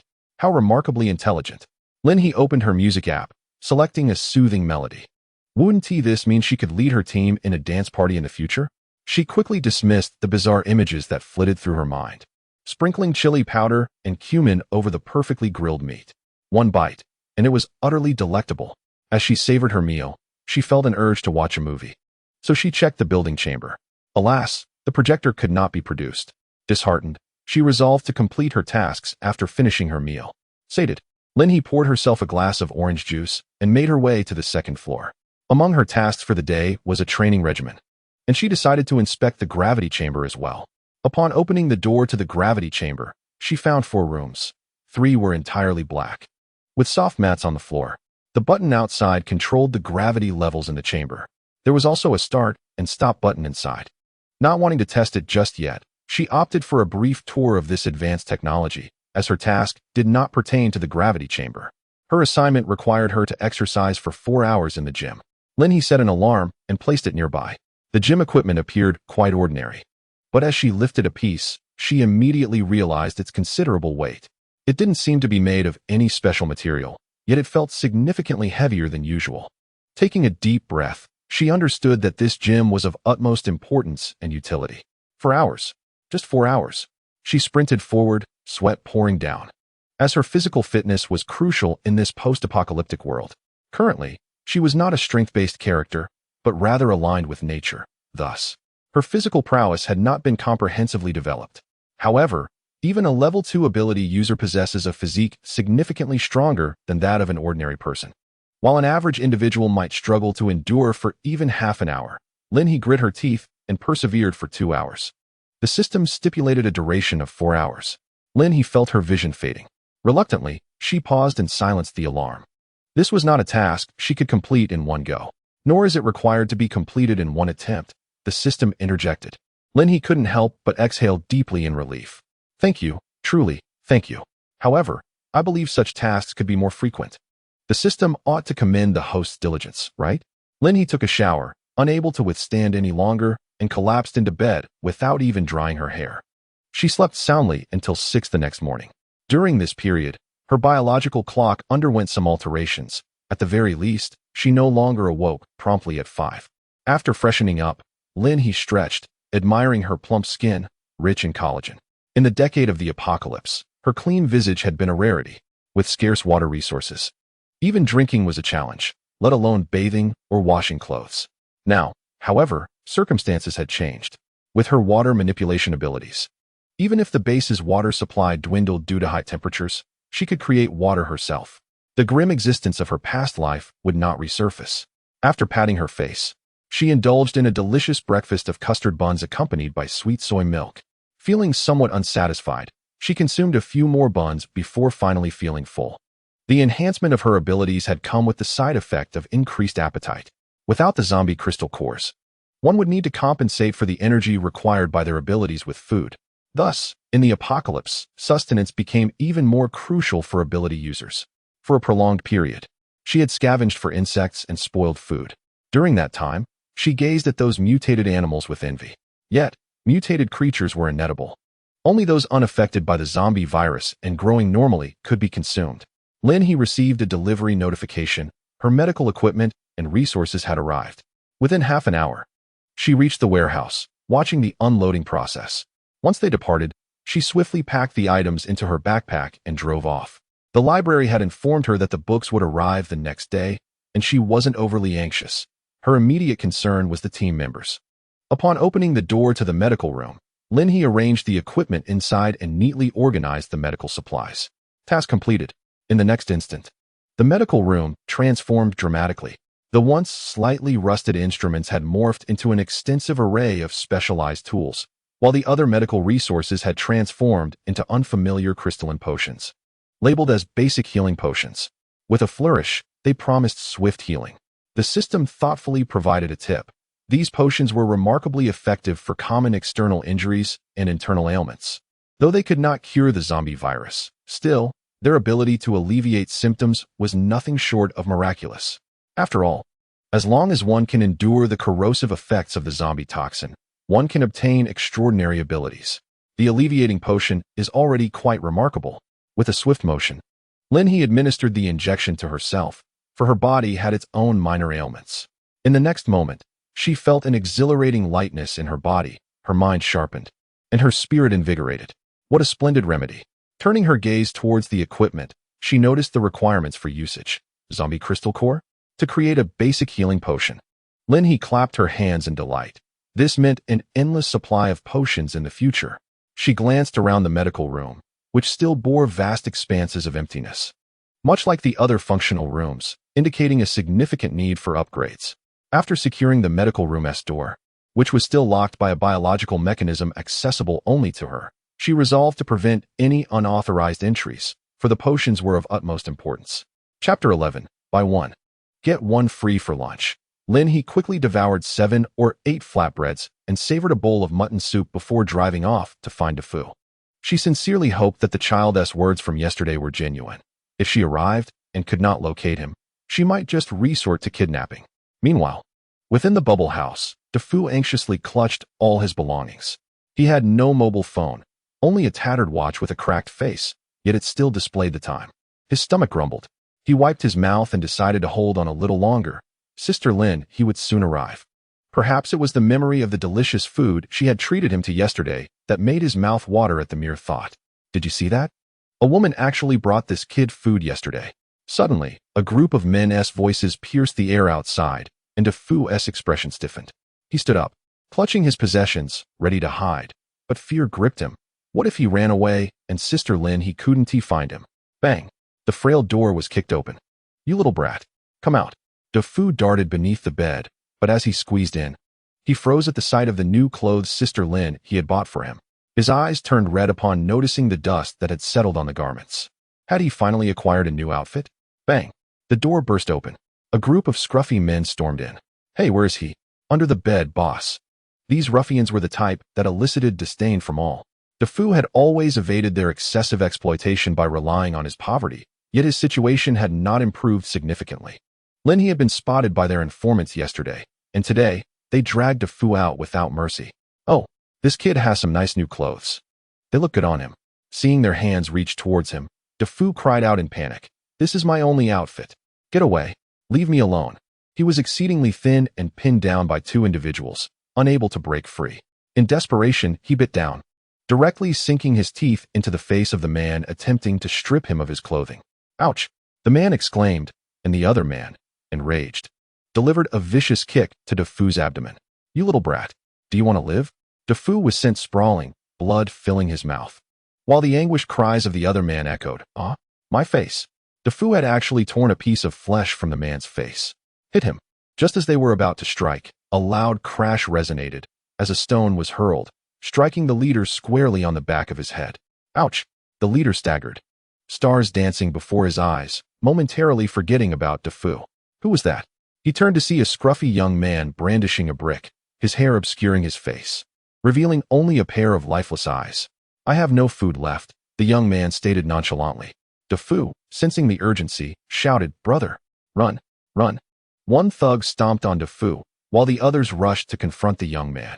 In a panic, Defu disregarded his own clothing and clung to the leg of the man who had trampled him, biting down fiercely. Are you a dog?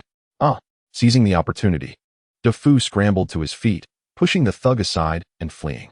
The young man lay beneath the thug's feet, their cruel laughter echoing as they viciously kicked him. Brother! Defu could no longer bear to watch. He spotted a stick nearby, grabbed it, and charged forward.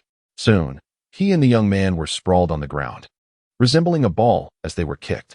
When Lin he arrived, she beheld this chaotic scene, promptly parking her vehicle, removing the key, and sprinting forward with the steel rod. Bang! The resounding impact of the steel rod met the thug, sending him flying into another thug, blood splattering forth. Who is that? Lin He's ponytail swayed as she caught sight of Defu, battered and bloodied, alongside the filthy young man, his vacant eyes staring blankly. You old hag. In a fit of rage, Lin he delivered a swift kick, the sound of cracking bones resonating from the thug, who was sent careening 5 or 6 meters away. In that instant, the world seemed to hush. The lifeless eyes widened in shock. The thugs finally grasped Lin He's formidable presence, but alas, they were too slow. With each kick and swing of her rod, blood sprayed across the scene. Grandma, we were wrong. We were wrong. Before long, the ground was littered with bodies. Lin he helped Defu to his feet, noticing the wounds on his frail form, the lingering malice evident. Sister Lin he, you're here, Defu whimpered, his voice trembling, tears streaming down his cheeks. I thought I would never see you again, sobbed Lin he, quickly comforting.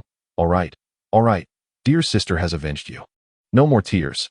By the way, this is Sheng Fingyu, my exceptionally kind brother. Defu attempted to assist Sheng Fingyu to his feet, but winced in pain, prompting Lin he to offer her help instead. When the young man felt her touch, he seemed to flinch slightly, murmuring, Sister. Lin he politely acknowledged him, saying, Both of you are quite injured. We should visit the clinic. Defu glanced at the nearby groaning ruffian and asked that sister. Lin he shot a glance at them. If you wish to survive, you know what to say and what not to say. The ruffian leader nodded through tears. We understand. Let us go? However, Sheng Fingyu resisted slightly, declaring, I won't go. Lin he frowned. Can you manage on your own? Defu hesitated, then said, Sister Lin he, my brother is actually a good person at heart. He is currently facing trouble at home and is being pursued by those people. So he might not be able to make it to the clinic. In other words, Sheng Fingyu must remain discreet in public. Lin He raised an eyebrow. His family is pursuing him? They would resort to violence? DeFu nodded yes.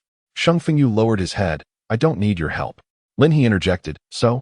That means he is somewhat akin to a fugitive, unable to remain in the city, avoid entanglements with others, and must conceal his identity. Am I correct? DeFu nodded affirmatively. Lin He nearly laughed aloud. This young man, who seemed on the verge of despair and had completely severed social ties, was indeed her ideal recruit. With DeFu, that made two. She considered it a fortunate gain. All right, I will take you to my territory, where no one will discover you. Out in the suburbs, you will only encounter me. Sheng Fengyu intended to protest, but Lin He firmly pulled him along, disregarding the dirt on him, and ushered him into the vehicle. Once seated, a spark of life returned to Sheng Fengyu's eyes as he observed Lin He helping DeFu into the car. Suddenly, he posed a question. What if I were a fugitive who has taken a life? DeFu was taken aback, but Lin He merely raised an eyebrow. That would imply you possess courage. Such individuals are precisely what my realm requires. Sheng Fengyu was momentarily stunned by her response. Lowering his head, he waited until Lin He began driving before quietly asking DeFu, Are you certain you are seeking a legitimate job? DeFu's lips twitched, but Lin He smiled. You will find out when we arrive.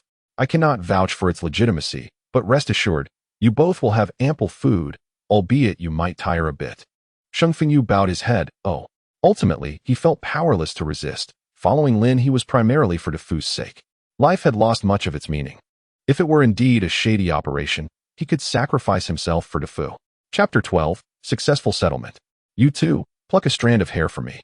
Before they had even ascended the mountain, outside the protective shield of the base, Lin He set the two down and requested their hair. Huh. DeFu decisively picked the fruit, leaving Sheng Fengyu puzzled. Brother, just give it to Sister Lin He.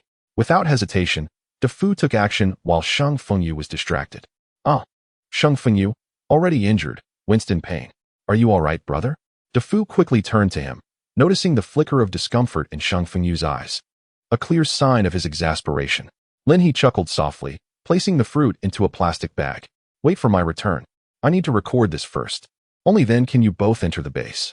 Once the assessment was complete, they would gain access to the base. For now, she wanted to check if there were any rewards for completing the task. The rewards from the medical room were quite modest.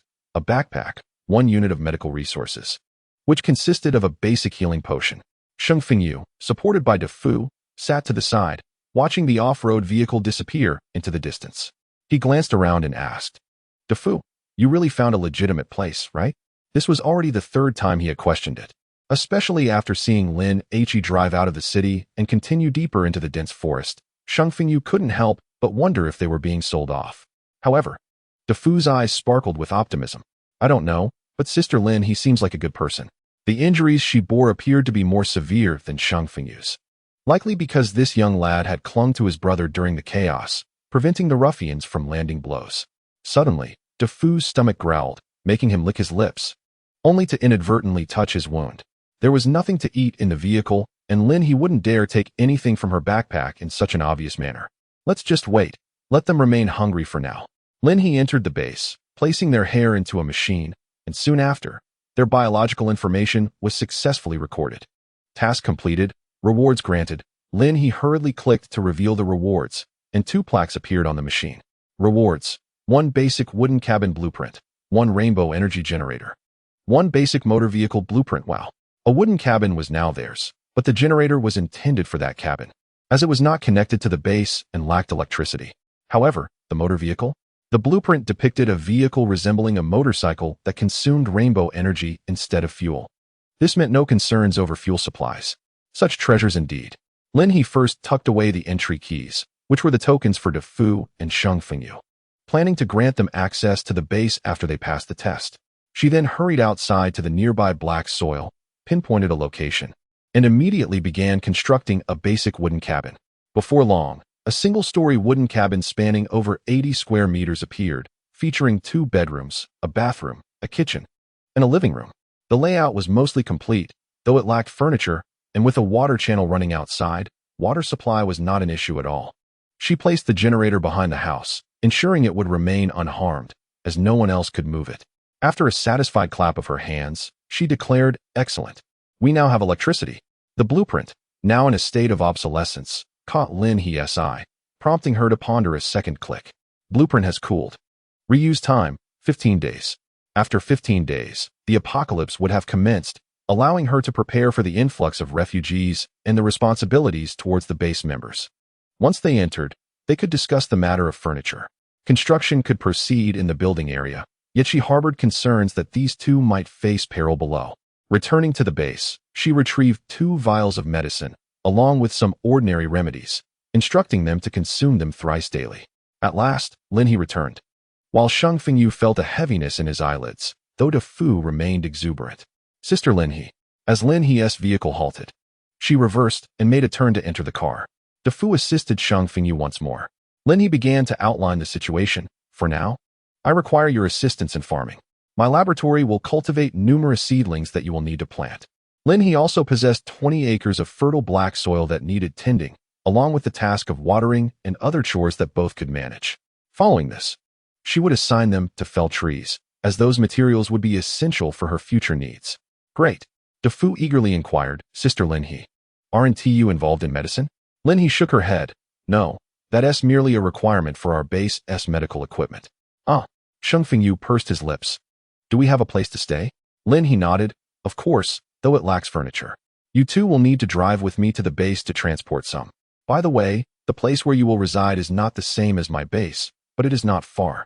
Your primary duty will be to oversee those seedlings. Understood, Sister Lin He.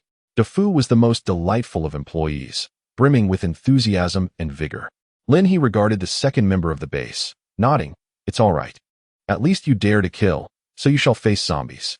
Although now, this person seems akin to a zombie, they should prove useful. This is my base. The imposing steel gate loomed before them. De Fu gasped in astonishment. Sister Lin He, how much did it cost to build this base? Lin He replied nonchalantly, several million. I suppose. De Fu inhaled sharply. Incredible. Yet Shang Fengyu's eyes widened in disbelief. This wall. Wait. Forget the millions, at this height and design.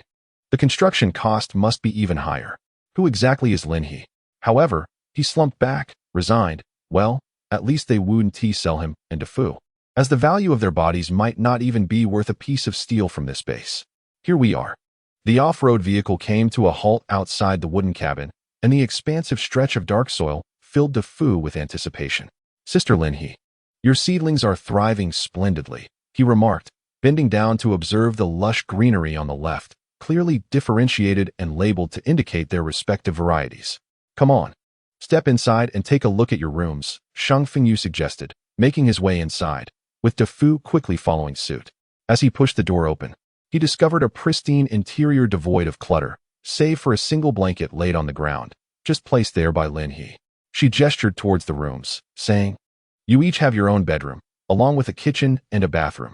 Please, have a seat, I'll tend to your wounds. We can manage on our own. Shang Fengyu insisted, yet Lin He seized his arm firmly, and in the next instant, a needle pierced his skin. Instinctively, he attempted to resist, only to realize he could not break free from Lin He's grip. Her strength was astonishing. Moments later, the medication took effect, and he felt a multitude of pains dissipate like the wind. Even the fog in front of his eye began to clear. However, darkness quickly enveloped him, and he collapsed. Brother! De Fu exclaimed, startled, while Lin He gently laid Shang Fengyu on the blanket. His injuries were severe, and he needed to rest. Unaware of Lin He's actions, De Fu mistakenly believed his brother had fainted due to the severity of his injuries, only to receive a needle prick himself moments later. He was momentarily taken aback. But soon the sound of wind chimes filled his ears, bringing him a sense of comfort, prompting a soft moan to escape his lips. Realizing his own voice, he quickly raised a hand to cover his mouth. Lin He chuckled softly. Just sit tight. I'll fetch you some food. De Fu understood that Sister Lin He had administered something beneficial. He nodded eagerly. Chapter 13. Quite to my taste. Not long after Lin He exited, she returned with 2 bags of food. Here, once Shang Fengyu awakens, you can both eat. I'll go organize your furniture in the meantime. This is a walkie-talkie. Use it to notify me when he wakes up. Among her supplies, she had specifically purchased these for communication purposes. In a world devoid of mobile signal, walkie-talkies could last considerably longer. She had bought 500, anticipating that in a year's time, she would need to accommodate up to 1,000 people, making 500 walkie-talkies more than sufficient for companionship. Over the course of that year, She aimed to establish a well-functioning base operation. Great, DeFu exclaimed cheerfully, feeling that his wounds were no longer an issue. Lin He still insisted on providing him with medication, advising him to take more if he felt any discomfort. Thank you, Sister Lin He replied gratefully. You're welcome, she said, heading off to construct furniture for them and distribute some clothing, bedding, and other essentials. Fortunately, her purchases had covered a variety of necessities. A forklift? A wonderful tool. As she surveyed the icons in the construction room, she set the dimensions, ensuring they were manageable for both of them. 2 meters by 1.5 meters should suffice. Due to the construction of the chamber, it was unable to produce a power device. Such ordinary mechanical structures necessitate manual labor. However, this posed no issue, as it provided an opportunity for the two men to enhance their physical strength. Lin He sat on a stool, fervently placing orders for tables, beds, and wardrobes. Afterward, she set down a forklift outside, gradually stacking the produced items until they filled her backpack. One forklift proved insufficient, so she summoned another. Once both forklifts were filled, she decided to stow them away, recalling that there was a reward vehicle awaiting her outside the base. What emerged was a strikingly magnificent motorcycle, equipped with biometric recognition. She swiftly mounted it, her palm resting on the handlebars, and with a beep, the engine roared to life. Lin He, intrigued, noticed a transparent, circular headset hanging from the handlebars. Raising an eyebrow, she donned the headset, and suddenly, an interface resembling a system panel appeared in her line of sight, showing the weather forecast: southeast wind, clear skies, sunset in 3 hours. Lin He widened her eyes in astonishment. How technologically advanced! Within her field of vision, a 360-degree perspective materialized, akin to having eyes in the back of her head, perhaps a rearview mirror. She activated helmet mode by pressing a button on the left side, and in an instant, she felt a protective covering envelop her head. Reaching up, she felt the coolness of what resembled a helmet. Yet, through the lens, the only thing on her head appeared to be the glasses. Ah, a transparent helmet. Lin He smirked, pleased with her discovery. She twisted the throttle and set off, ready to notify the two men to come and retrieve the forklifts. Lin He positioned both forklifts outside the base, awaiting DeFu and the others. Meanwhile, the enticing aroma of a 3D-ish meal with fragrant rice wafted through the air, prompting Shang Fengyu to clench his hands tightly in anticipation. His eyes sparkled with eagerness. Brother Fengyu, do eat. After waking up, Shang Fengyu had been lost in thought, occasionally touching his face and eyes. DeFu, somewhat perplexed, felt reassured upon noticing that Shang Fengyu bore no serious injuries. Shang Fengyu could see DeFu clearly. DeFu's voice trembled as he asked, "What kind of injection did Lin He give us?" Sister Lin He mentioned it was for treatment. It must be a special medicine developed in their laboratory, DeFu replied, stuffing a mouthful of scrambled eggs with tomatoes into his mouth and sighing in satisfaction. Delicious. Shang Fengyu paused, pursed his lips, and stood up from the carpet. Where did she go? Sister Lin He said she was getting us furniture. Brother Fengyu, hurry up and eat. We have work to do soon. DeFu took another bite of stir-fried pork with green peppers, tears streaming down his face. Oh, this is so delicious. The soft, fragrant rice, the savory potato stew with chicken, and the fragrant meatball soup. Was there a more perfect working meal than this? None could compare. As Shang Fengyu paced anxiously within the confines of the room, he seemed to be caught in a whirlwind of tension and inner turmoil. Ultimately, he bolted out the door. DeFu, taken aback, nearly dropped the chicken leg from his mouth, his grip tightening as he stared in disbelief at Fengyu, who usually appeared indifferent to the world. Frolicking outside. Ah, this state. Could it be that Sister Lin He's potion had some maddening side effect? Fengyu. DeFu hastily set aside his meal, the chicken leg still clutched in his hand, and rushed after Shang Fengyu. Buzzing sounds filled the air as Lin He returned on her motorcycle, only to witness DeFu in a flurry of confusion, while the disheveled and muddy Shang Fengyu rose from the ground, gazing up at the sky with an expression of uncontainable joy. I'm fine now. I'm fine, he murmured, and Lin He, upon hearing his words, removed her glasses. Her eyes filled with perplexity. DeFu, what has happened to him? She inquired. DeFu hurried over. Sister Lin He, I'm not sure. He just woke up like this. Is he okay? Lin He stroked her chin thoughtfully. Did you provoke him? He seems to embody the essence of someone who has survived a calamity. Suddenly, Shang Fengyu turned his head. His once lifeless eyes now sparkled like brilliant stars, akin to gems that had been polished free of dust, radiant and captivating. Lin He. Tears streamed down his face as he smiled, and said, "Thank you." Lin He was momentarily stunned. She found it difficult to articulate how, despite the dirt obscuring his features, he emanated an aura of purity and beauty. "So, were you blind in your left eye, and your right eye gradually lost its sight?" Lin He asked, taking a seat on a wooden block at the doorway. Her expression one of astonishment. Inside, DeFu continued to devour his food ravenously, while Shang Fengyu ate swiftly but with a certain grace that surpassed DeFu's. "Yes, I had always thought it was for the best. As I gradually lost my sight, fewer people wished for my demise. Why did your eyes sustain such severe injuries?" Shang Fengyu paused, and DeFu abruptly halted his eating, his gaze fixed upon Shang Fengyu. "Brother, let me explain." Shang Fengyu turned his head slightly. "It was my fault. In a tragic accident, I caused the death of a mother and her child. Subsequently, their husband and brother sought me out, but another misfortune struck. A signboard fell, and I was pushed out, resulting in a head injury that led to my blindness. Yet, they all perished there. The mother and child were my stepmother and younger brother. Their untimely deaths were a devastating consequence of that incident, involving my father and my stepmother's brother." Shang Fengyu lowered his head. "The others in my family believe I committed murder and have found evidence against me. I escaped." He looked at Lin He. "I never intended to kill them." But DeFu interjected, "Brother Fengyu, you forgot to mention me." DeFu understood that Shang Fengyu had concealed certain truths to avoid altering Lin He's perception of him. However, without clarifying the situation, Fengyu would continue to bear the emotional burden. "The first accident occurred while I was present. It happened on a bus during a landslide, which sent the vehicle perilously close to the edge of a cliff. It was Fengyu who saved me, yet the bus fell into the abyss." DeFu clenched his teeth, asserting that we were not the only survivors. Others could attest that Fengyu was not the cause of the tragedy. At that moment, I was on the verge of falling, and Fengyu acted swiftly to rescue me. If blame must be assigned, let it be directed at me. Lin He tilted her head, inquiring whether they had escaped to the city because of such events. Noticing DeFu's worried gaze and Shang Fengyu's expectant expression, she couldn't help but chuckle. "I only judge your capabilities, and I must say, you both appeal to me quite a bit. Hurry up and eat. We have work to do soon." Chapter 14. A new home, really? DeFu was taken aback. "Sister Lin He, you don't suspect us of anything, do you? For instance, could it be that Fengyu deliberately chose not to save his stepmother and younger brother? Or perhaps there are some family disputes at play, leading to conspiracy theories that Fengyu orchestrated the accident that took his father's life?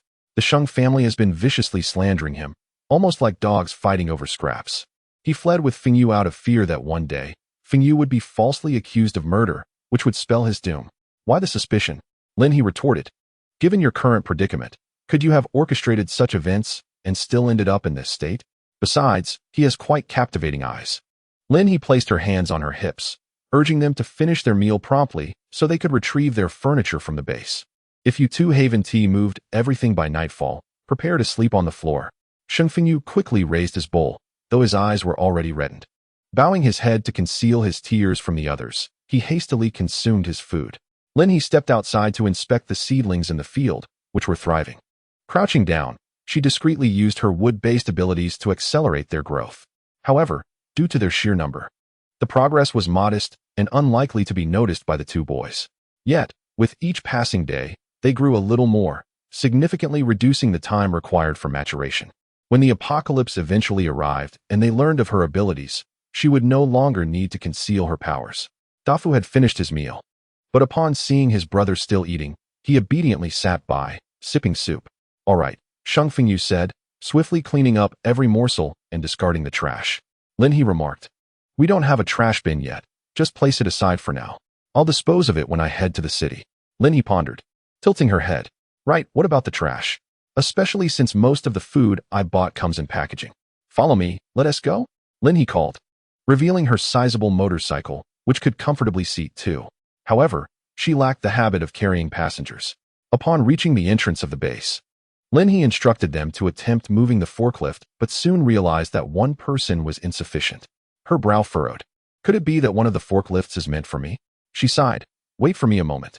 She crafted a hook and a nylon rope inside, securing one to the back of the off-road vehicle and the other to the motorcycle. "Shang Fengyu, you drive. DeFu, you ride.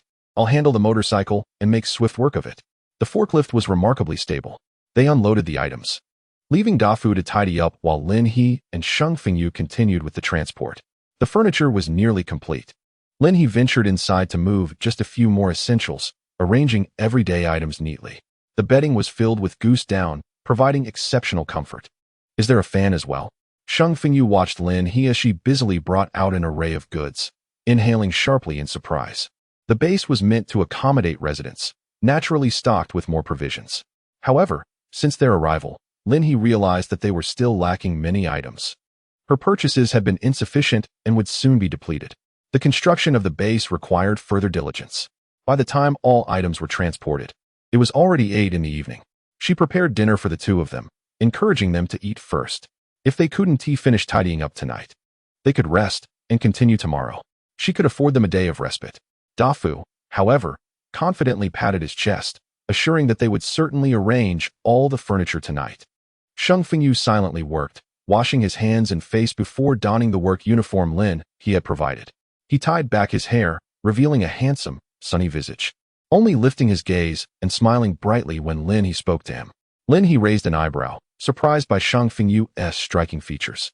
Yet, fatigue still warranted rest. The hot water was available around the clock, and she reminded them to take a warm shower before bed. The furniture was quite complete, even equipped with a washing machine. And there were rods by the window for hanging clothes. The clothes rack? Dafu had already placed it in the wardrobe. Lin He retrieved 4 outfits for them, 2 work uniforms, and a selection of 4 pairs of pants, unsure of their sizes. She brought 2 in each size, promising to return for any that didn't fit. Yes, Sister Lin He, you should go rest now. Dafu and Sheng Fengyu were busy positioning a sofa for optimal placement. Oh wait. Lin He turned back before leaving. Do not wander too far, there are wolves in these mountains. The two nodded vigorously, acknowledging her warning. After Lin He departed, Sheng Fengyu wiped his brow, revealing a towel smeared with black mud. He paused in silence as Dafu had already begun moving the dining table. Brother, we will have a home from now on. Dafu set down the solid wood table, slightly out of breath, yet beaming with joy. Sheng Fengyu, looking at Dafu, his longtime companion, couldn't help but smile as well. Yes, he was reclaiming a home. Though it was nestled in such a remote mountain, it allowed him to rediscover the meaning of life. After his eyes healed, the world around him had brightened once more. Sheng Fengyu thought of Lin He and lowered his head to wipe the coffee table, ensuring it was spotless. Lin He had already arrived at the gym. Before coming up, she had consumed 2 bowls of steaming beef noodles, generously spiced with fragrant chili, along with 3 plates of delicious lamb. After taking a shower, she tied up her dried hair and settled onto the stationary bike, ready for her 2-hour workout. With great determination, Lin He exerted herself during the 2 hours of exercise, while Dafu and Sheng Fengyu tirelessly assembled the furniture. The arrangement turned out to be exceptionally cozy. Brother, let us eat first, Dafu suggested. Ultimately, Sheng Fengyu took it upon himself to handle the remaining cleaning. While Dafu used the electric pot in the kitchen to heat the dinner Lin He had prepared earlier, calling Sheng Fengyu to join him. Sheng Fengyu emerged from the bedroom, holding his new clothes, having selected his boxers and a towel. You eat first. I'll go take a shower, he said. Dafu nodded obediently, placing the warm meal on the dining table. The soft orange light bathed the table in food, and he couldn't help but shed a tear. He touched his abdomen, recalling the earlier altercation, yet now, oh, that Dafu living by the garbage dump had acquired such a spacious house. And new clothes, a grand bed, beautiful furniture, exquisite pots, and lovely bowls. However, there was no refrigerator. Lin He had thought that meat could be stored in the freezer, and as for other food, she would likely manage the distribution. Thus, they hadn't purchased one. But that posed no problem, as the two of them surely wouldn't have excess food. The house still felt quite empty. Lin He had only provided the basic furniture, and they needed to fill the rest themselves. After an intense workout, Lin He completed her task. Task complete. Rewards have been issued. She collapsed onto the soft mat, weakly opening her backpack, only to suddenly spot something that made her sit up straight. A waste decomposer? Lin He was taken aback. Such advanced technology, could it really be taken out like this? System, oh my heavens, you truly adore me. Host, please restrain yourself. Lin He chuckled. Cough, don't be shy. I'm going to install this right away. The waste decomposer occupied quite a bit of space. So Lin He chose a corner of the base to ensure it wouldn't interfere with other areas before placing it down. Next came a flurry of visual effects. And 2 openings resembling manhole covers appeared on the floor, both designated for waste disposal, while a meter-high outlet emerged against the wall. Categorically arranged, there were many slender grooves. Could waste be decomposed to create materials? Chapter 15. To get rich, first harvest the trees. Wait, what? Lin He immediately retrieved the previous trash, the materials for plastic bags. Would separating plastic yield any changes? Could it be reused? And what about the leftover food scraps? As Lin He tossed the items in and secured the lid, a faint buzzing sound emerged. She hurried over to investigate and discovered an opening beneath the machine, a fertilizer outlet. Thus, the food scraps were transformed into fertilizer. The grooves above began to emit various materials, plastic, metal fragments, glass, all neatly shaped into strips. Nearby, a bubbling sound caught her attention. She turned to find a pipe flowing clear water from the drainage system. Lin He swallowed hard. Could moisture also be separated and converted into pure water flowing into the channel? What an extraordinary piece of technology. Filled with pride, she patted the machine, thinking to herself, with such a treasure, nothing is impossible. She ventured to the construction room to create different types of plastic bags, fastening them with rubber bands, and used a scraper to collect the materials that had already been produced. The trash she had just stored was now inside, and she planned to have those two lads bring her more tomorrow. Rubbing her waist, Lin He glanced at another reward. An excavator? She pondered. Perhaps she could create a fish pond on the mountain? She could buy some fish fry, ensuring the base would have fresh fish in the future. Since she was contemplating a fish pond, why not also build some enclosures for raising cattle, sheep, chickens, and ducks? She clapped her hands in realization. Yes, this is a splendid idea.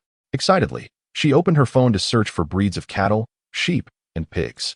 As long as she managed them diligently, preventing these livestock from being contaminated by zombie toxins, they would eventually become normal mutations. The taste and size would be truly exquisite. However, Lin He glanced at her balance. She was out of funds. A thought struck her, recalling the thugs she had seen yesterday. The following morning, at just past 6, Sheng Fengyu was already carrying a bucket to water the crops, while the Fu appeared quite exhausted, sleeping soundly. As dawn broke, Lin He rode her motorcycle over with breakfast. Spotting Sheng Fengyu with his bucket. "Why are you up so early?" she asked. Sheng Fengyu turned, still clad in his work uniform, but it was impeccably clean. His handsome face, with rosy lips and white teeth, bore a few soft brown strands of hair that fell across his forehead. His bright, deep black eyes remained fixed on Lin He. "I wanted to water them," he replied. Lin He felt her cheeks warm. It was a bit overwhelming to encounter such striking beauty so early in the day. So, Sheng Fengyu's hair was brown, reminiscent of a large dog. She quickly shook her head. Sheng Fengyu tilted his head in curiosity, prompting her to explain, "There's a water pipe in the field. I didn't show you properly yesterday, so you don't need to carry it back and forth. Let us eat first. I'll take you somewhere later." Today, the books from the bookstore were arriving, and Lin He needed to take care of some errands, so she decided to lend the off-road vehicle to Sheng Fengyu, instructing him to wait by the warehouse. "All right," he replied. Sheng Fengyu returned with a water bucket just as the Fu was groggily waking up. "Brother, why are you up so early?" he inquired. "Lin He has already delivered breakfast. You should hurry and freshen up." The Fu was taken aback, then quickly leaned out to see Lin He, who stood by the field with her hands on her hips. He hurriedly slipped on his slippers to wash up, exclaiming, "I overslept." In reality, it was not yet 7 o'clock. What awaited the Fu was, of course, the task of chopping wood. Lin He had her sights set on a grove ahead, where felling the trees would allow her to channel water from the irrigation ditch for her fish pond. Subsequently, the trees on the right would also be cut down for building the farm. How splendid! Once the base is upgraded, expanding its scope, she could continue cultivating orchards or perhaps acquire more fertile black soil as a reward. However, this time, she could only venture into those two obscure areas for the black soil. Otherwise, it would be difficult to justify. "Chop wood. I can do it," the Fu declared, patting his frail chest, and let out a hearty belch. Not to mention, the meals prepared by Sister Lin He were utterly delightful. Out of 10 buns, he devoured 5 and drank 2 bowls of porridge. Perhaps there was something amiss, but at that moment, he felt perfectly satisfied.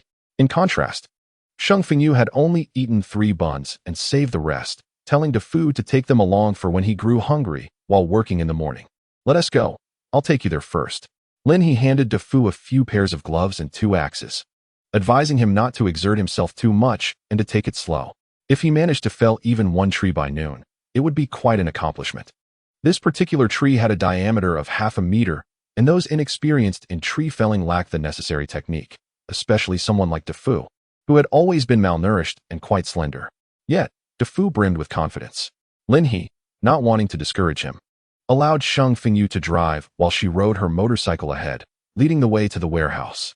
No sooner had they set off than DeFu swung an axe at a tree, but due to his overly circular motion, he found himself unable to pull the axe free. Stunned, he struggled to dislodge it, but to no avail. He glanced at the other axe, realizing why Lin He had provided him with an extra. This time, he moderated his strength and began chopping from a different angle. After half an hour, Lin He and the others reached the warehouse. I ordered some books, and they should arrive around 10 this morning. I want to be able to return today, so lunch will be in the car. Once you've received the delivery, close the warehouse and head back to eat with DeFu. I will transport the books back myself later. You just focus on chopping wood with DeFu. Sheng Fengyu nodded in agreement. Lin He mounted her motorcycle and sped off. Indeed, her motorcycle's speed was on par with that of an off-road vehicle, reaching an impressive maximum of 300 miles per hour.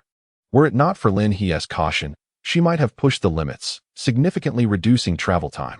Nevertheless, she valued her life and maintained a pace of just over 100 miles per hour, slowing down to a modest 40 once entering the city. She arrived at the territory of the ruffians from yesterday, removed her glasses, and cast a glance at the wailing thugs in the game room. A smirk appeared at the corner of Lin He's mouth as she produced a steel rod and strode inside. Bang! With a forceful kick, she flung open the door, prompting an immediate roar from the thugs within. Who is it? Looking for death, are we?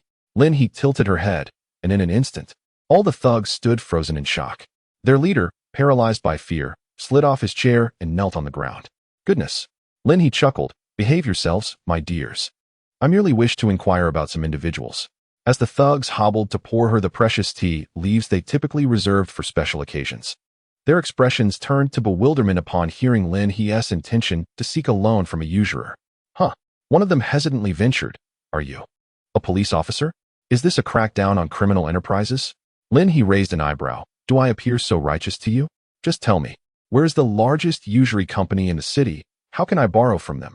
And if you know their contact information, please share that as well.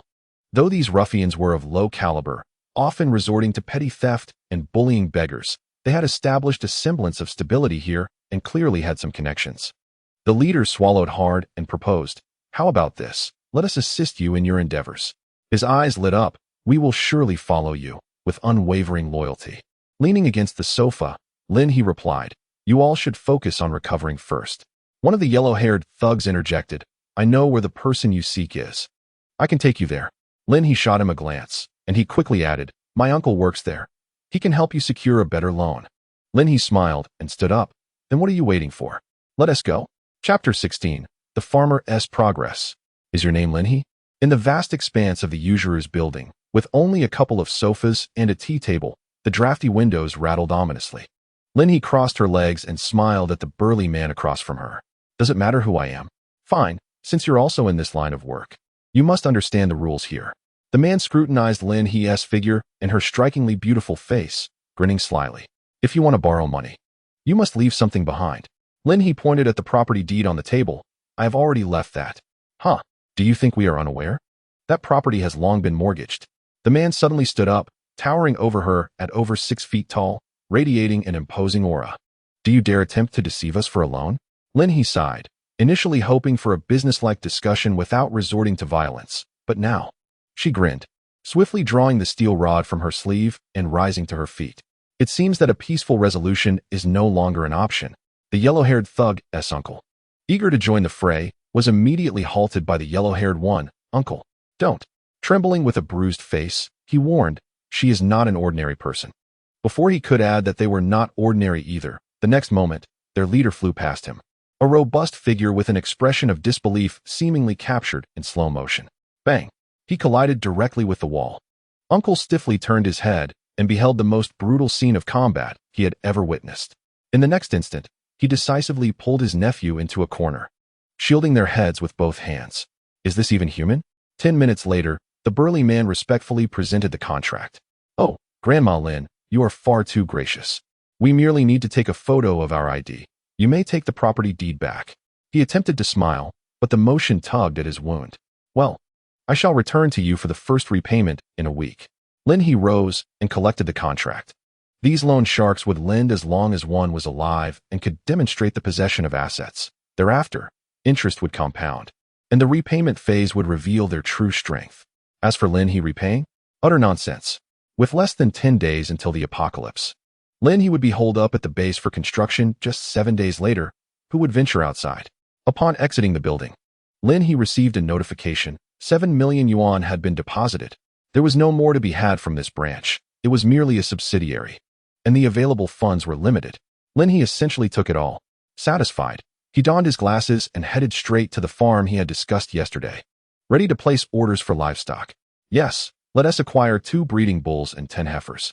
Breeding bulls were quite expensive, each nearing 200,000, whereas heifers were several times cheaper.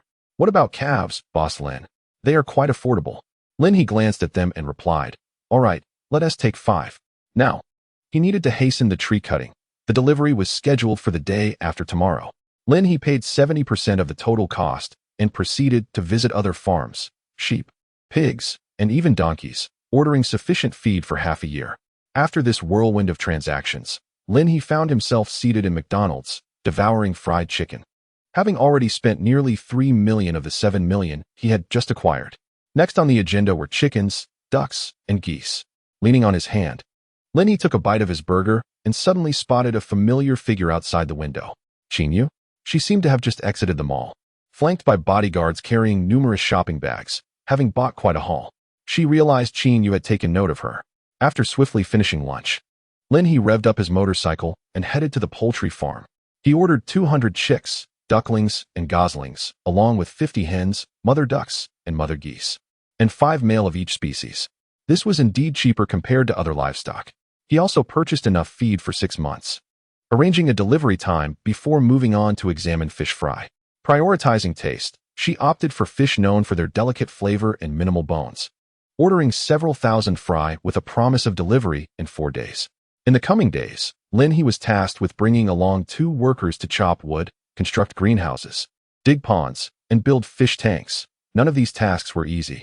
To enhance the efficiency of the logging, Lin He decided against using basic axes and instead purchased 2 logging machines, each costing 200,000, a significant expenditure indeed. Having acquired some rudimentary skills, Lin He disregarded her master's insistence on certification, reassuring him that she would certainly pass the examination. Subsequently, she procured various tools essential for the construction of her fish pond. After all, a pond was indispensable to her endeavor. That evening, she purchased a modest mobile phone, priced just over 300 yuan, which was merely capable of making calls. She inserted a SIM card primarily for the benefit of her 2 companions, as their walkie-talkies were ineffective over long distances. At 8 o'clock that night, Lin He returned to the base, where a timber harvester was scheduled to arrive overnight. She quickly grabbed her dinner and sought out her companions, only to find the wooden cabin unoccupied. To her astonishment, they were still engaged in logging, each wielding an axe, and on the ground lay 8 logs. Lin He, you're back, exclaimed De Fu, his eyes misty with fatigue but brightening at her arrival. I've bought a timber harvester today. You 2 should take a rest. I've left dinner on your table, she instructed. Rest for an hour and a half, then I'll take you to fetch the harvester. All right. Sheng Fengyu wiped his brow with a towel and nodded in agreement. Lin He then disposed of their trash for recycling before retrieving a hot pot. The tantalizing aroma of hot pot had wafted through the streets that day, and she prepared a pot of fragrant beef tallow, spicy and inviting. She gathered an abundance of ingredients: tripe, beef rolls, lamb rolls, bamboo shoots, and tofu skins, calculating the quantity by the basin. She set up a dual-flavor pot with tomato and spicy broth, accompanied by 2 dipping sauces, one featuring sesame paste, the other a medley of chili peppers, chili oil, vinegar, and cilantro, with a dash of chili flakes. Let us eat, Lin He exclaimed, devouring her meal with remarkable speed, unbothered by the heat, savoring the delectable flavors as she salivated. This time, instead of watching a film, she opted for videos on livestock farming.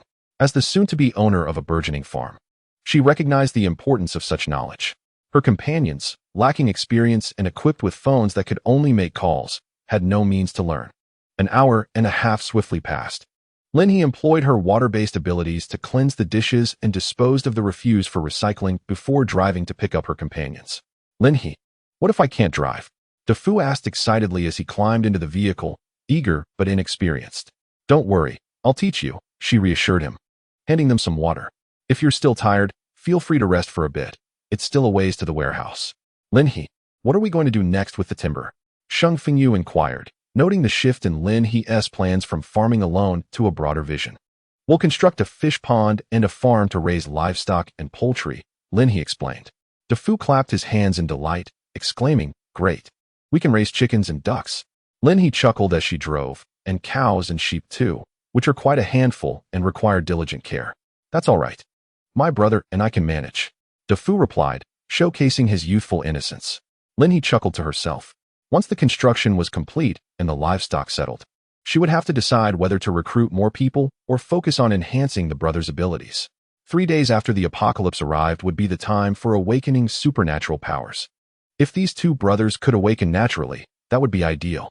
If not, the serum she had kept in reserve would come into play. It's still early. Best finish the tasks at hand first. Chapter 17. The Relentless Workhorse. Just get it done. Damn, this machine is seriously impressive. Before seeing the logging machine, Dafu had only imagined small-scale equipment. He never expected it to be this massive. Watch me operate it. Lin He quickly familiarized herself with the controls, mastering them with surprising ease. Afterward, Dafu and Sheng Fengyu took turns attempting to maneuver it, and to their delight, they picked it up swiftly. Good. You two drive it back. I'll return the books. Without hesitation, Lin He handed over the controls, leaving the brothers dumbfounded. Wait, she trusts us this much? It's our first time. But Lin He was completely at ease. While loading the books, she discreetly stashed more into her backpack before transferring them to the vehicle. Within 5 minutes, the truck was fully packed. Sheng Fengyu wanted to help, but Dafu kept pestering him about speed and maneuvering techniques. By the time they turned around, Lin He was already in the lead, driving ahead. You two go ahead and start logging. I'll come back later for another book run. Dafu took a deep breath, gripping the controls cautiously, afraid of making a mistake. Lin He slowed her pace slightly to accommodate the brothers' tentative progress. After a shaky ascent, Lin He marked out a logging zone for them to practice in before heading back to the base. Of course, she had no intention of making another trip. She had already stored all the books in her inventory. Upon reaching the second-floor library, as she placed the final books on the shelves, the mission was at last complete. Lin He eagerly checked the rewards, and her eyebrows shot up. Animal feed. And a feed processor. Her hands trembled in disbelief. Perfect. Absolutely perfect. System, you're my savior. She hurried downstairs, found a suitable spot, and placed the processor. According to the instructions, any food placed inside could be converted into specialized feed for canines, felines, herbivores, omnivores, everything she could possibly need. Lin He began strategizing. Next, they would cut timber to construct greenhouses and fish ponds. Before the apocalypse fully set in, she would cultivate the remaining 20 acres of land. Once the accelerated growth effects of the apocalypse kicked in, she could harvest the first batch of vegetables and grains, usable for feed production or stockpiling for future members. There was one more reward. She tapped it open. Wow, a livestock greenhouse. Lin He pondered carefully. Undeniably tempting, but for the brothers, it might seem too fantastical. Then again, revealing it outright might help them grasp the base's extraordinary nature. A test of trust, then. Indeed, it is merely a matter of time and speed. The end of the world is drawing ever closer. We cannot afford to procrastinate. Detected host farm plan.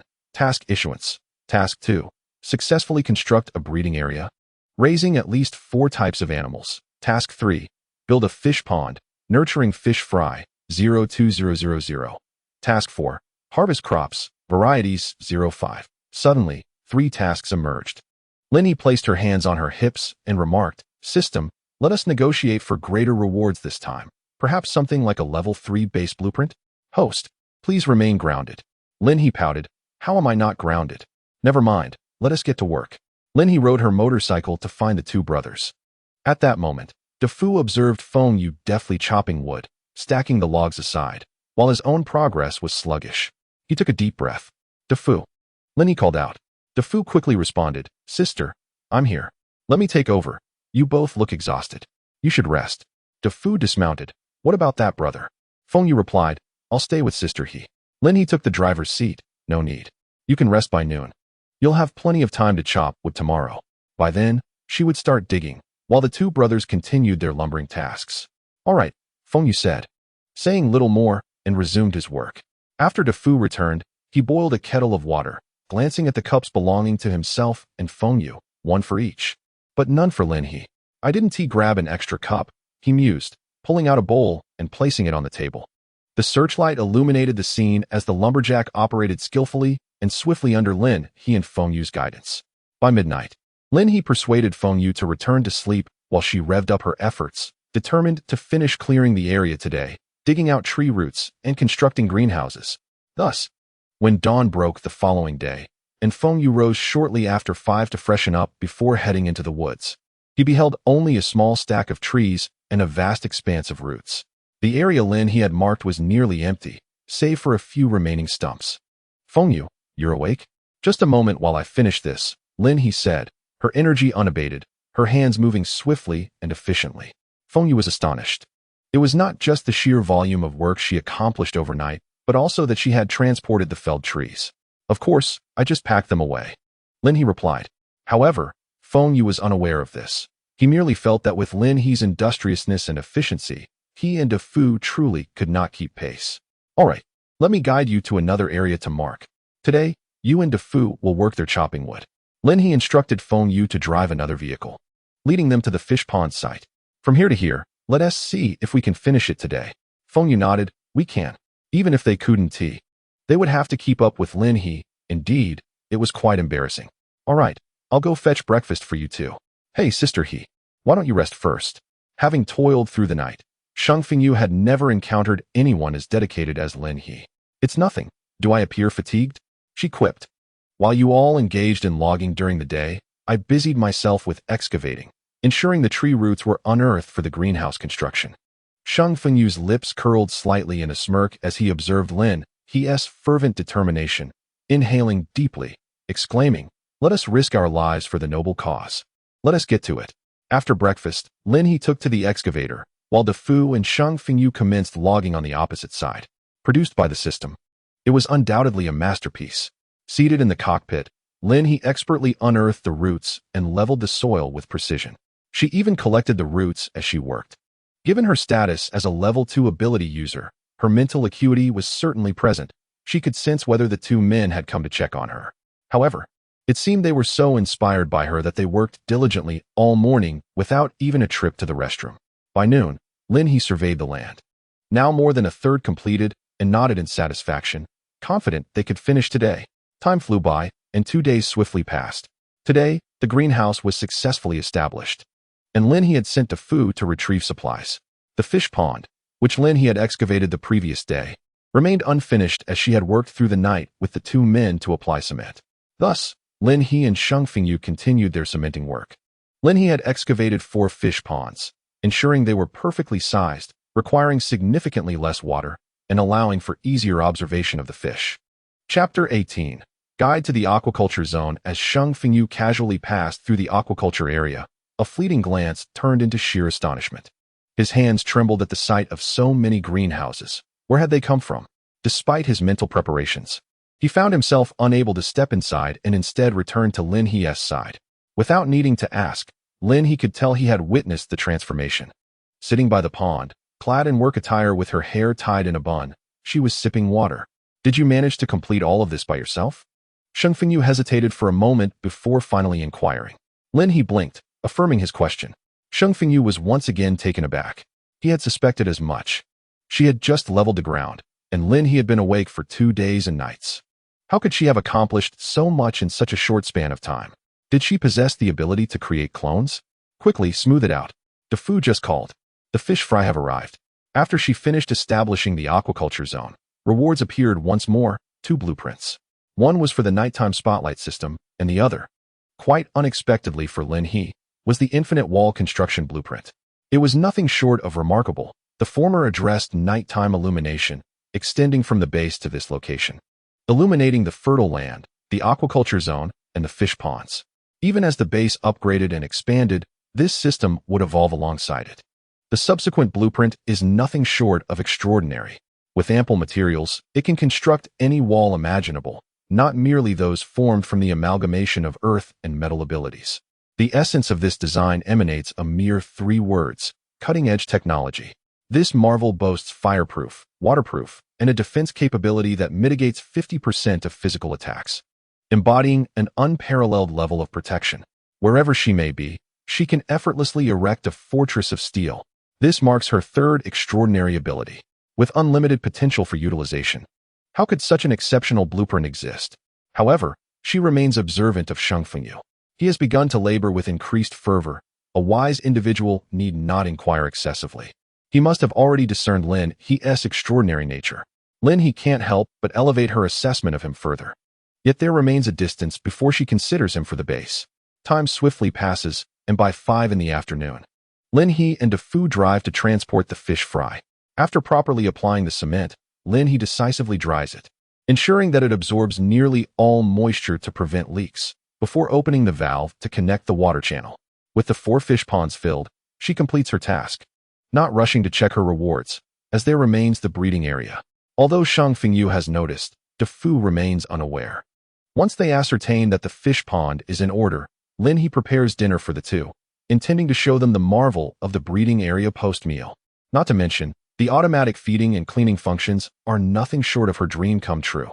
DeFu, having consumed his fill, claps his hands upon hearing Lin He mention the completion of the breeding area, exclaiming excitement for the arrival of calves and lambs the following day.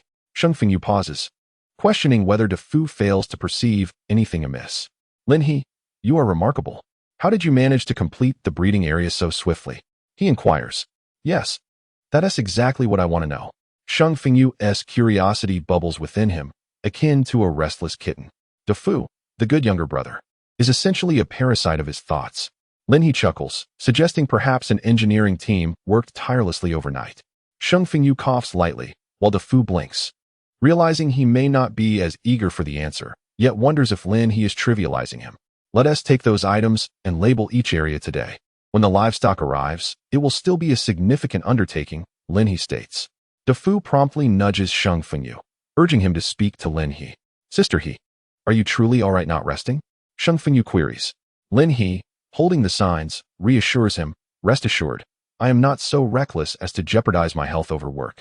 I am well aware of my physical condition. Shang Fengyu hesitates. Sister He, there's really no need to rush. Lin He halts, turning back with an unprecedented chill in her tone. Shang Fengyu, DeFu, the sooner, the better. Time is of the essence. Both individuals were momentarily taken aback. Yet Lin He gently cupped her small face, wondering if this evoked the sentiment of a captain entrusting a child to another in a film. DeFu chuckled, affirming that indeed, it did. However, Shang Fengyu couldn't help but smile, for he harbored an inexplicable belief that Lin He spoke with sincerity. What drove Lin He to feel such urgency, even to the point of competing against time to accomplish this task? Since Lin He was willing to risk her life, he would accompany her, having been granted a second chance at life by Lin He. She was not only his benefactor, but also the bearer of renewed hope for DeFu. Regardless of the circumstances, he wished for Lin He's goals to be swiftly realized. Perhaps then, he would uncover more truths. The trio ventured inside the expansive breeding area, which encompassed 7 large greenhouses. Although referred to as greenhouses, only half of the structure utilized plastic materials. They were translucent like greenhouses, but possessed a resilience and strength far superior to conventional ones. This was a barn for cattle, sheep, and pigs. Lin He planted the markers in the ground, affixing labels to denote the purpose of each pen. The area for ducks and geese featured shallow ponds, merely half a meter deep, yet extending from one end of the greenhouse to the other, with a width of around 2 meters, perfectly suited for them to swim freely. DeFu enthusiastically remarked while labeling, it's so vast, splendid, and sturdy. Meanwhile, Shang Fengyu, observing from the side, found himself perplexed. Something about the scene felt amiss. For instance, each greenhouse's left side contained troughs for feed. Lin He began explaining the automatic feeding system to the future caretakers. Simply pour in the feed, and it would alert you when the daily quota was met, allowing for a refill every 24 hours thereafter. There was also a button for automatic cleaning. Upon activation, water pipes would wash the interior, followed by an automatic drying process.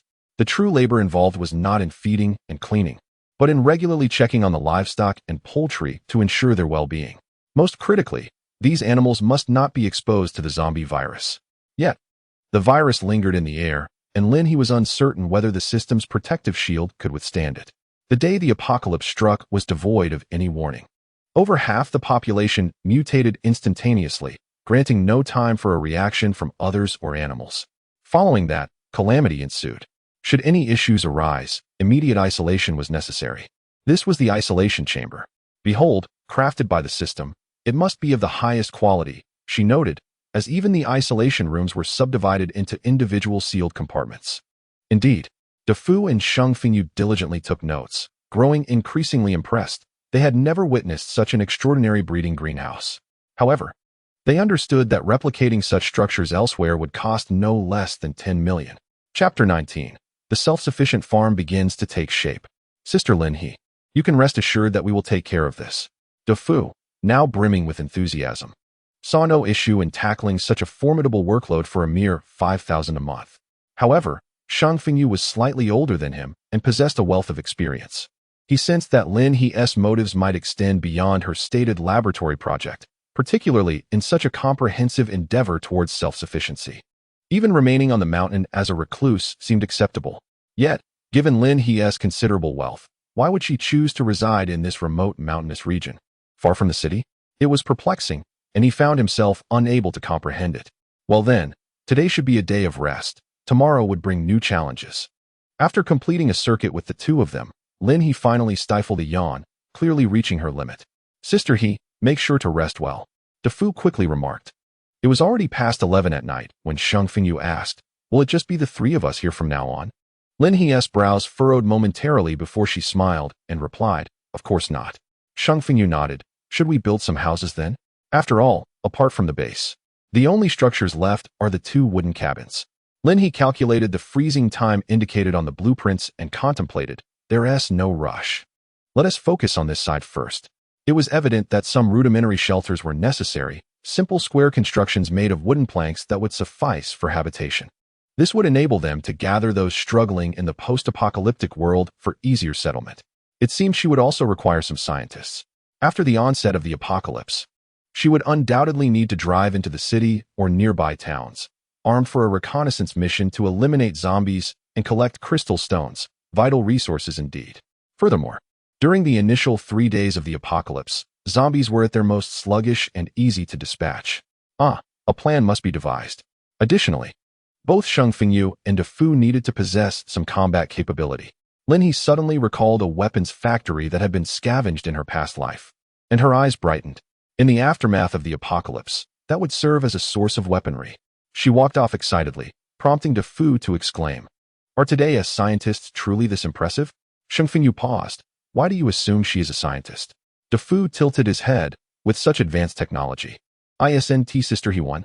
Sheng Fengyu's lips quivered slightly. He dismissed the thought. Forget it. You should hurry and take a shower before sleeping. The next day dawned bright and sunny, though the newly arrived calves were somewhat fierce. Lin He provided the freight driver with a deposit and drove the truck up the mountain herself. DeFu remained behind to coordinate the drivers while she and Sheng Fengyu managed the transportation of the cattle. Sister He, the platform is ready. The truck halted in front of the barn, the large door already ajar. Inside, each cow had its own separate stall, and the area was spacious. One could say it was akin to a one-bedroom apartment, quite impressive indeed. Good, Lin He began leading the cows out of the truck. The previously bellowing animals became quiet and docile under her care, obediently following her down the ramp and into the barn. Observing the disparity in size alongside Lin He's calm demeanor, Sheng Fengyu couldn't help but give a thumbs up. These are our breeding cattle, residing in a spacious suite. Please give them some water. Lin He gently patted the head of the breeding cow, which affectionately mooed in response. This was the local yellow cattle, robust and tall, showcasing a commendable physique among beef cattle. Excellent. Although Sheng Fengyu had never engaged in such tasks, after listening to Lin He's extensive explanations, he felt confident it would not pose significant challenges. Once the cattle were unloaded, DeFu called to inform that the poultry had arrived. The two of them worked tirelessly, driving the truck down to fetch the poultry and ushering them into their designated shelters. Following that, they attended to pigs and sheep. Lin He brought food to the drivers and compensated them for their time, acknowledging the delay they had endured. As evening descended, Lin He made the final descent in the truck, while Sheng Fengyu continued to feed the sheep. Brother Fengyu, I've herded the cows back to their sleeping quarters. Should we tidy up? Yes, just press that button, Sheng Fengyu replied. relieved that the intelligent design of the breeding area as shelters alleviated the workload for him and DeFu. After all, there were still donkeys yet to arrive, and they would need to continue the next day. By the way, make sure to guide the chickens, ducks, and geese to their nests. We can't have them wandering about. Due to time constraints, many of the poultry had not yet been grouped and were roaming freely in the greenhouse, leaving droppings scattered everywhere. Sheng Fengyu could only secure the main gate, utterly exhausted. Meanwhile, DeFu, having spent the day with the drivers, was in high spirits. He had played 2 tables of mahjong, and despite not knowing the game well, he surprisingly ended up winning over 100. Once the drivers departed, he joined Sheng Fengyu in their labor. When Lin He returned, she found the two still hard at work. She first checked the fish pond to ensure the environment was suitable for the young fish, then inspected the crops in the black soil. She took advantage of the time when the two were still asleep to water the plants, needing to install the watering hose. Otherwise, she would have to use her abilities continuously, which consumed too much of her time. Once she confirmed everything was in order, she washed her hands with her powers, rolled up her sleeves, and got to work. On their first day in the shelter area, the animals were somewhat disoriented, so she laid down straw for the chickens, ducks, and geese, designating spots for egg-laying. The cows, sheep, and pigs also had some straw, both for eating and resting. They would eventually need to be segregated by age and gender, but for now, she simply placed them inside without further arrangements. Given the late hour, she decisively instructed Sheng Fengyu and DeFu to complete the cleaning and then rest. With only 2 laborers, it would be unwise for them to exhaust themselves. Watching Lin He work tirelessly, Sheng Fengyu sighed, "I might as well stay and help you. For some reason, I feel stronger lately and only need about 3 hours of sleep to feel fine." Lin He shook her head, asserting that the time was not yet right. In the apocalypse, there would be plenty of opportunities and time to forego sleep. While the end of the world had yet to arrive, her brothers should rest well. Sheng Fengyu's attempt to work overtime was thwarted, and Dafu dragged him away. "Brother, stop thinking about it. Sister Lin He and we are simply not of the same constitution. She can endure it, but we cannot," Dafu said with an air of elder wisdom. "I understand that you feel a bit embarrassed, but it's all right. After a few more years of training, I believe you will be as strong as Sister Lin He." Sheng Fengyu promptly rewarded him with a playful smack to the head. "Was it about face? You little rascal, don't even think about finding a partner in the future." In the blink of an eye, 3 days had passed. With the last donkey entering the breeding area, Lin He finally completed her tasks. Chapter 20, Awakening of Abilities, The Apocalypse Approaches. The rewards astonished Lin He. Elementary Gene Enhancement Serum. What could this possibly mean? Was it certain that one of either Sheng Fengyu or Dafu could not awaken their abilities? Or was it reserved for future members? Nevertheless, it was beneficial for the development of the base. The other reward was the irrigation system for black soil, just as she had wished. Now, she would not need to install the pipes herself. Once those two fell asleep, she would decisively activate it on the black soil. Both patches of black soil were encompassed, each acre equipped with a sprayer, boasting a wide spray range, adjustable height, and intelligent flow control, all connected to the mountain waterway. Over the past 3 days, Sheng Fengyu and Dafu had worked tirelessly in the breeding area, even with the aid of advanced technology. The labor was substantial for the two of them, considering the sheer volume they had to manage. The breeding area was vast, and even after the animals settled in, there remained many empty spaces, thus the issue of propagation required careful consideration. The irony was that none of the 3 possessed the necessary knowledge. Lin He resolved that post-apocalypse, she needed to find someone skilled in breeding. Scientists, breeders, proficient cultivators, doctors, and some warriors capable of fending off zombies were the directions Lin He envisioned for her future. The operation of the base required a diverse array of talents, which constituted a monumental undertaking. With the task of harvesting crops still pending, Lin He was now crouched in the field, channeling her abilities towards the crops. A soft sound of blooming resonated. With a small brush, Lin He diligently pollinated the flowers and continued utilizing her powers. The verdant leaves unfurled, and slender cucumbers emerged. As they grew plump and elongated, Lin He furrowed her brow, contemplating whether such growth was normal. After a moment's thought, she attributed it to her abilities and decided to pluck them. She had already harvested cabbage, eggplant, and chili peppers. And with this cucumber, that made 4 distinct varieties. Lin He then focused on the nearby tomatoes, extending her hand once more. Standing outside the field, Sheng Fengyu scratched his head, a hint of suspicion in his expression. What was Sister He doing in the field at such a late hour? Suddenly, he found himself restless, feeling a warmth within, prompting him to step outside for some fresh air. In May, the weather quickly grew warmer. The wooden cabin was equipped only with a fan, devoid of air conditioning, and she had not considered purchasing one at that time. By the time he plucked the tomatoes, she was already drenched in sweat. It was strange how oppressive the heat had become. Wiping the perspiration from her brow, she stood up to stretch her back, and upon raising her gaze, she was suddenly struck by the sight of the moon, seemingly draped in a red veil. He was momentarily stunned, as fragments of memory surged forth, and she realized that the apocalypse was imminent. Calculating the time, it indeed had been nearly a month. She took a deep breath. The sound of mission rewards in her ears was no longer exhilarating, though she had long awaited the arrival of the apocalypse. Its actual onset meant that billions would perish in this catastrophe. She was no savior, nor did she possess the stamina to rescue so many. She merely wished to live without loneliness, to eat well, sleep soundly, and have a future. She yearned for a base of her own, where she could pursue her desires freely, rather than being confined to another stronghold. Having been granted a second chance at life, her heart was but a tiny vessel. So let it come. Discarding her final vestiges of compassion, he placed her hands on her hips. The red moon signified the harbinger of doom. Glancing at her watch, she noted it was just past 2 in the morning. In 40 hours, after passing midnight tonight, tomorrow would herald the arrival of hell. Turning around, she spotted Sheng Fengyu, who was coughing into his hand. "Why aren't you asleep?" He approached him, only to see him lower his hand, revealing blood on his nose and mouth. "What happened?" She rushed over, but Sheng Fengyu quickly recoiled, coughing again. "Jia, I have a fever. I can't infect you." He's brow furrowed. Could he be awakening his abilities? Surely, the apocalypse hadn't yet begun. Inside, Defu's cough echoed. He suddenly looked up to see the moon, blood-red and ominous. Her eyes widened as realization dawned. The apocalypse had arrived early. She swiftly scooped up Sheng Fengyu and carried him into the room, laying him on the bed, splashing water on his face. "Hold on, I'll check on Defu." Defu, too, was now subjected to the cold, drenching rain that he had recklessly poured over him. He retrieved the healing potion, standing in the living room, watching the two of them struggle on the bed with their coughs. The moment she discerned any sign of them faltering, she would administer a dose. Why had the apocalypse come so suddenly? Was this an isolated incident? He glanced at her phone. Indeed, reports of high fever patients were surfacing across various platforms. But incidents of harm had yet to occur.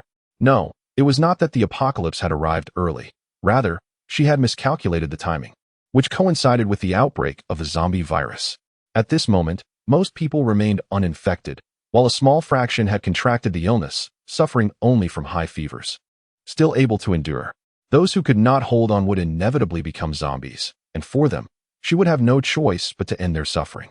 He murmured, tightening her grip on the potion in her hand. When the sun rose, he administered a shot to Defu, who had previously suffered from malnutrition and possessed a frail constitution. Although he had been eating better, the excessive labor was still too much for him, leaving him unable to compare with Sheng Fengyu. He was on the brink of overheating, and he could only give him a shot to preserve his life. Sheng Fengyu remained in a coma. Despite his high fever, his condition was significantly better than that of Defu. He continuously monitored the situation and began posting warnings on the platform, alerting the world to the dangers of high fever patients, cautioning that they might undergo transformations. Although her posts were swiftly deleted, she remained undeterred. Perhaps it was her last shred of compassion. She wished to help as many people as possible. Not to mention, he possessed certain extraordinary abilities, such as creating numerous accounts to sway public opinion, which indeed sparked a rush for supplies. It seemed that the citizens of her homeland had a tendency to hoard resources in times of crisis, as within just one day, all the supermarkets were left barren. During this time, he managed to give the two of them some water they were unable to eat, and it was clear that they needed to endure until they recovered. In the afternoon, he took a moment to visit the breeding area, where she discovered that several animals were also exhibiting issues. Feeling helpless, she returned and administered a strengthening serum to Defu. In a remarkably swift turn of events, his body ignited. He quickly lifted the child and tossed him out of the window, then hurriedly extinguished the flames. When Defu, dazed and staggering, clung to the window, he asked, "Sister Linhe, why are you on fire?" Linhe sighed, "You are the one on fire." Upon realizing this, Defu was alarmed and rushed towards the water channel. Linhe jumped out of the window, instructing, All right, this is your special ability. I need you to move those feverish animals to the isolation area. Your brother hasn't awakened yet, but once he does, I'll have him assist as well." DeFu was speechless with astonishment, yet he managed to suppress his excitement and successfully extinguished the flames. Afterward, he joyfully exclaimed, "Sister Linhee, I have special powers. Because of the apocalypse, if you don't act quickly, the animals may mutate into zombies and bite you, causing you to transform as well." DeFu swallowed hard. Understanding the urgency of the situation, he suppressed his thrill and hurried off to tend to the animals. Linhee stood by Shang Fingyu's bedside and administered a healing serum to him. "Shang Fingyu, I don't have any strengthening shots left. If you can't hold on, I'll have no choice but to end your suffering." DeFu's condition was indeed precarious, leading to the decision that Shang Fingyu would not receive a strengthening shot. As night fell, Shang Fingyu suddenly trembled a few times before opening his eyes. With a flutter of his eyelashes, he noticed a green mushroom sprouting from his ceiling, followed by a series of popping sounds as many green mushrooms emerged. "Shang Fingyu." A voice suddenly pulled him back to reality, causing the mushrooms to vanish. "Is this a mental type ability?" Linhee's eyes sparkled with delight. Chapter 21. The training must continue. My brothers, what? What powers are we discussing? Shang Fingyu felt an odd sensation permeating his entire being, as the air around him grew stiflingly warm. "To put it succinctly, the apocalypse has arrived, young man." She promptly pulled Shang Fingyu up, insisting that they investigate the situation in the breeding zone to uncover the truth. "The times have changed, dear boy. If we do not rush to rescue Dafu, he may perish under the strain in the breeding area." Though Shang Fingyu was somewhat bewildered, he was profoundly shaken and obediently followed Linhee to the breeding zone. Upon discovering that both he and Dafu had awakened their powers due to the high fever, he was clutching a charming little lamb in his hands. It too was afflicted with the fever. However, it was different. Those who could not endure transformed into zombies, while those who survived became normal mutated animals. Indeed, cattle, sheep, and pigs are precious. Vaccinations must be administered. In the interest of preserving their meat, Linhee reluctantly produced a healing potion, confident that with a few zombies dealt with by tomorrow, prosperity would soon follow. Although Shang Fingyu remained in a state of shock, he recognized the urgency of their circumstances. Thus, the three of them began a frenzied chase to capture animals, a process that continued until the early hours of the morning. Not feeling tired? Most of the fevered animals had been isolated, but for the poultry, there were no vaccines available. They managed to rescue some larger livestock that appeared to be in good condition, while those in poor health had to be confined for the time being. Not tired at all, Dafu gleefully enjoyed the ice cream Linhee had given him, resembling the foolish son of a wealthy landlord. As Shang Fingyu gazed at the blood-red moon, a deep discomfort settled in his heart. Is this truly the apocalypse? Linhee nibbled on an old popsicle, suggesting they consume something cold to alleviate the heat. Here, they were alone. All had managed to withstand the transformation into powers, thus they did not witness any zombies. She fanned herself, anticipating that by morning, videos would likely begin to circulate online. Regrettably, during her previous life, she had been preoccupied with catering to her family and organizing weddings, completely oblivious to the other disturbances occurring around her. By the time she realized the dire situation, she was already trapped in a disaster zone, narrowly escaping with her life, ultimately facing a grim fate. As she contemplated this, she reached for another popsicle, thinking, yes, indulge a little more to soothe her wounded spirit. Shang Fingyu sat down again, asking, Sister He, how did you know the apocalypse had arrived? Linhee smiled, pointing to her head. Have you ever had a prophetic dream? Shang Fingyu shook his head obediently, while Dafu looked on with curiosity. Sister Linhee, do you possess such a power? Linhee replied with a smile. Indeed, my dreams allow me to glimpse the future for many years ahead. She gestured towards the moon, pondering whether it was the heavens disapproving of them or if aliens had indeed poisoned the earth. The future of the planet would be nothing but a hellish landscape, with order collapsing and being rebuilt solely through powers. Human rights and lives would become the most worthless commodities. She smiled, though the mirth did not reach her eyes. Look, doesn't the moon resemble a colossal red eyeball? For a long time to come, the moon will bear this hue.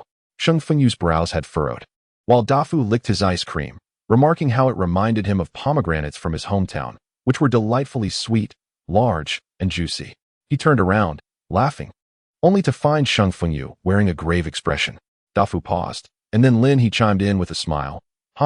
You were right. Since we have arrived at this moment, We have prepared all that is necessary. Lin He turned to the two men, asking if they were ready to join her in fighting valiantly in this apocalyptic world, saving more lives, vanquishing more zombies, and building a more beautiful home. Shang Fengyu nodded decisively, declaring, "I am willing." Dafu quickly echoed, "Yes, yes." Lin He laughed, "You two have no choice. You are already aboard my ship. I will craft some weapons for you. Keep a close watch here." "All right," they replied, "we will ensure the task is completed." They understood Lin He's intention. This was their home, but it could not consist solely of the three of them.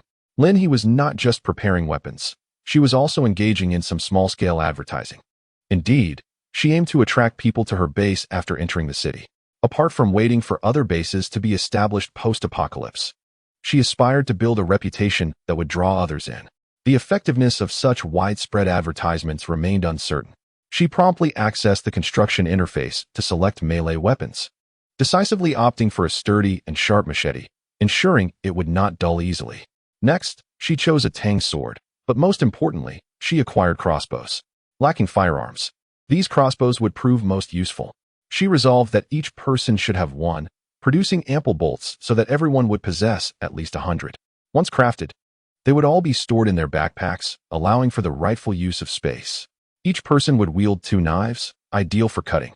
Next came the armor, designed to protect the neck, arms, and legs, along with gloves for additional protection. For the head, a lightweight helmet was essential. This ensemble might be visually unappealing, yet it promised a profound sense of security.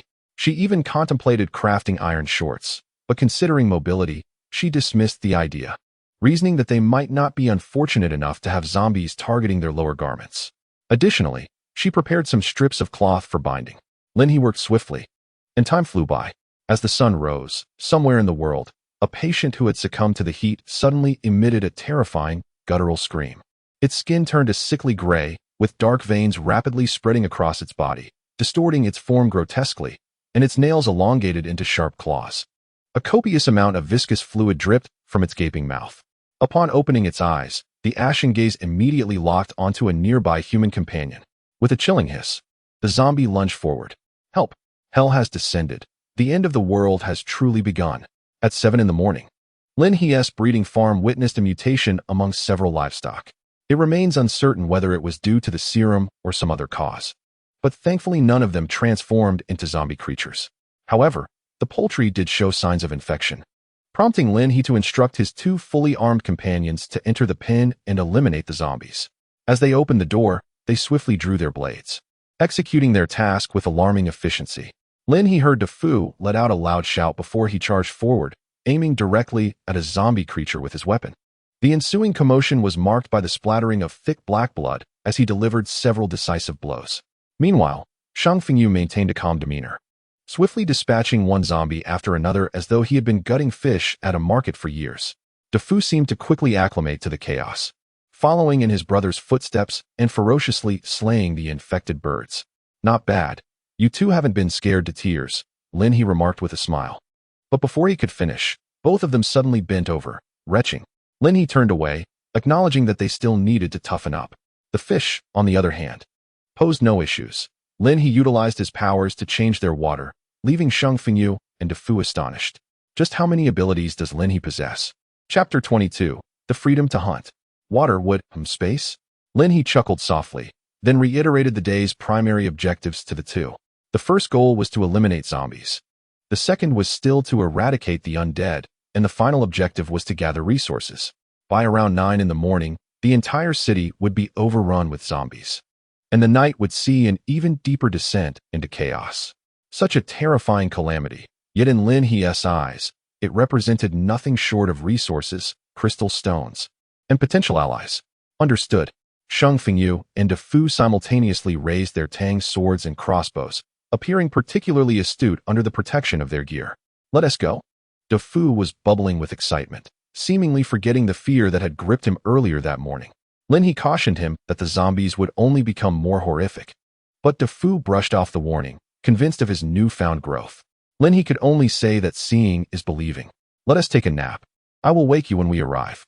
The two newly awakened abilities insisted they were not tired, and the first encounter with zombies came quicker than Lin He had anticipated. On the highway leading to the city, numerous accidents dotted the landscape. Lin He halted the vehicle, gazing at the trembling male zombies shuffling around the burning cars, and sighed. "Defu, it's your turn." Defu felt a wave of nausea wash over him. He was unprepared for how grotesque the transformation into a zombie could be. I'll do it." Taking a deep breath, he opened the door, readied his crossbow, and aimed at a zombie that suddenly lunged toward him. Bang! The bolt struck the creature squarely in the chest. Aim for the head. Despite the arrow embedding itself in its chest, the zombie continued its advance. Defu quickly adjusted his aim and raised the crossbow once more. Bang! Another arrow pierced the skull, causing it to shatter, with black, white, and red matter scattering everywhere. Time to collect the crystals. Lin He pointed towards the direction of the zombie's head. If you find it repulsive, you may incinerate those first. However, Defu shook his head, his complexion pale, and rushed forward, crouching down to search. He indeed discovered a hard, crystalline stone, picked it up, and turned away, not daring to look back, yet after a few steps, he faltered. Ugh! Sheng Fengyu inhaled deeply. He fared slightly better than Defu. Lin He handed Sheng Fengyu some water, urging him onward. Let us proceed. These are merely practice targets. After both successfully shot down a few zombies and experimented with cold weapons, Lin He pressed the accelerator, driving straight into the bustling downtown area. The scene was a chaotic tableau of scattered corpses and utter disarray. The moment the vehicle entered, the zombies, previously engaged in their grotesque feasting, turned towards the off-road vehicle as if they had caught a whiff of fish, lunging forward. Today, I will teach you the first skill, utilizing the vehicle effectively. A smile graced Lin He's lips as she pressed the accelerator once more, sending the zombies sprawling beneath her iron beast. She maneuvered into a circular plaza, where Sheng Fengyu and Defu, exhilarated yet apprehensive, dared not utter a sound. With a swift motion, Lin He exited the vehicle and raised her hand, summoning water from the nearby pool, transforming it into a cascading curtain that enveloped a designated area. If you tire of slaying zombies, you may enter. Feel free to experiment with your abilities. It had been too long since she had faced zombies, and the thought thrilled her. The two men, stepping out of the car, gazed at the approaching horde, their legs trembling in fear. Yet Lin He charged forward. With a swift motion, her Tang Dao severed a zombie's head, prompting her to whistle in delight. These zombies are so sluggish. They are exceedingly easy to slay. Sheng Fengyu swallowed hard and shifted to another direction, aiming his crossbow at a zombie, releasing an arrow with a swift whoosh. Defu shoot. Unlike Lin He, who preferred close combat, Defu, still a novice at level 1, was eager to engage directly. Lin He, having ascended to level 3 during her tasks, possessed an unparalleled combat prowess. Defu quickly regained his focus, firing at the zombies. The once vibrant mall and streets now teemed with the undead, and Lin He dispatched each one with her blade as if slicing through watermelons, blood and flesh splattering as she severed yet another head. She even circled the pool, efficiently eliminating zombies while replenishing her companion's crossbow bolts. Call for me when you run low. With that, she dashed back into the fray. Defu couldn't help but drool in admiration. Sister Lin He is so cool. Sheng Fengyu continued firing. Hurry up. He felt an immense pressure as the zombies drew nearer, their numbers swelling. Lin He dashed back for another round. Let's south, try close combat. I'll be right beside you. With that, Defu surged forward, exclaiming, Watch my strike. His strength had noticeably increased, and he delivered a decisive blow, choking the zombie by its neck. Yet he did not rush. Instead, he kicked the zombie away, unsheathed his knife, and struck again. Sheng Fengyu had already reached Defu's side, guarding against other directions. Lin He swiftly summoned the water at hand, conjuring a series of water guns that formed and aimed at the zombies in other directions, then suddenly thrusting downward. Bang! Bang! Bang! Though water is gentle in nature, at a certain level of extraordinary ability, it can serve as a highly destructive weapon. Those struck were sent scattering, resulting in dozens of zombies shattered into pieces. Inspired, Sheng Fengyu immediately activated his powers. In the next moment, a zombie rushing towards him came to an abrupt halt, incessantly roaring, yet completely immobile. Defu seized the opportunity and lunged forward with his knife. Brother, can you control them? Sheng Fengyu inquired with surprise. I'm not quite sure. Defu replied, What about your fire abilities? Try conjuring a fireball. Water was once again manipulated by Lin He, forming an even larger water gun. Defu promptly summoned his powers, and as the fireball took shape, he hurled it at a zombie's head. Boom! Flames ignited. Yet the zombie merely staggered back a few steps before howling in pain and charging forward once more. Never mind, I'll resort to my crossbow. Defu swiftly readied his crossbow, then grasped his large blade, taking a deep breath. Continue. Lin He urged them on, as Shang Fengyu controlled the zombies. While Defu advanced with his blade, and Shang Fengyu followed up with another strike, their coordination grew increasingly swift. However, their stamina was finite. Lin He glanced around, and after launching another barrage of water guns, she rushed to join the two. Let's move to another location. Lin He had set her sights on a nearby pavilion, leading the two as they continued to dispatch zombies. She then hoisted Defu up, while Shang Fengyu, fearful of being caught, scrambled up himself. Lin He chuckled. You two can shoot from up here. She placed the crossbow bolts atop, gripping her tang knife to entertain herself. Defu swallowed hard. Incredible. Shang Fengyu found a suitable position, aiming at the zombies below. Stop dawdling. Help sister He alleviate some pressure. Defu couldn't help but take a breath. Who's helping whom, brother? Don't overestimate yourself. At that moment, nearby in the shops, some individuals, witnessing the carnage, cautiously opened their doors, contemplating escape, while others remained too fearful to emerge. That sister is truly impressive. A girl in a pharmacy, holding her younger brother, gazed on in envy, while others crouched in corners, terrified into silence. Within the pharmacy, some remained hidden, until one finally stood up. We should also join the fight. He stepped over the bloodied ground. A tall man clad in camouflage. We can't go. If you open the door, the zombies will rush in. Others immediately intervened. The man frowned. I can exit from another direction. I must leave. My family is out there. See, can I follow you? A boy resembling a student approached nervously, saying, I want to go home. In that moment, silence enveloped the crowd. Chapter 23. The Varied Faces of the Apocalypse. Who does not yearn for home? A stroll through the commercial district, initially a day meant for indulgence and merriment, had transformed into a scene of calamity. Many had lost friends, lovers, and even family members. The fate of their loved ones at home remained uncertain. I shall go too. Another voice emerged, perhaps fueled by a desire to strive once more, or perhaps driven by the knowledge that those outside still existed, presenting them with a glimmer of hope for escape. If such formidable individuals departed, leaving only the undead to roam, relying solely on the apothecary, survival would be impossible. Here are some sticks. More and more individuals rose to their feet. Some boldly smashed the medical cabinet, retrieving gauze to wrap around their bodies layer by layer. Wrap tightly. This will provide some protection against bites. Yes, just bind a few more layers. One young man wrenched a steel rod from its place, letting out a fierce roar as he successfully broke it free. What immense strength! Those present gasped in astonishment. The young man, momentarily taken aback, proceeded to break another. Suddenly, a thought struck him, his own ability. The person outside wielded water, while he possessed strength. With renewed confidence, even those who had initially hesitated began to wrap themselves and arm themselves with weapons. Let us open the door. In this world, we must learn to save ourselves. Everyone stood poised for action. Even the little girl and her brother clutched a shard of glass wrapped in gauze as a makeshift weapon. Creak. The young man with the strength ability and the middle-aged man who had first suggested the idea opened the door.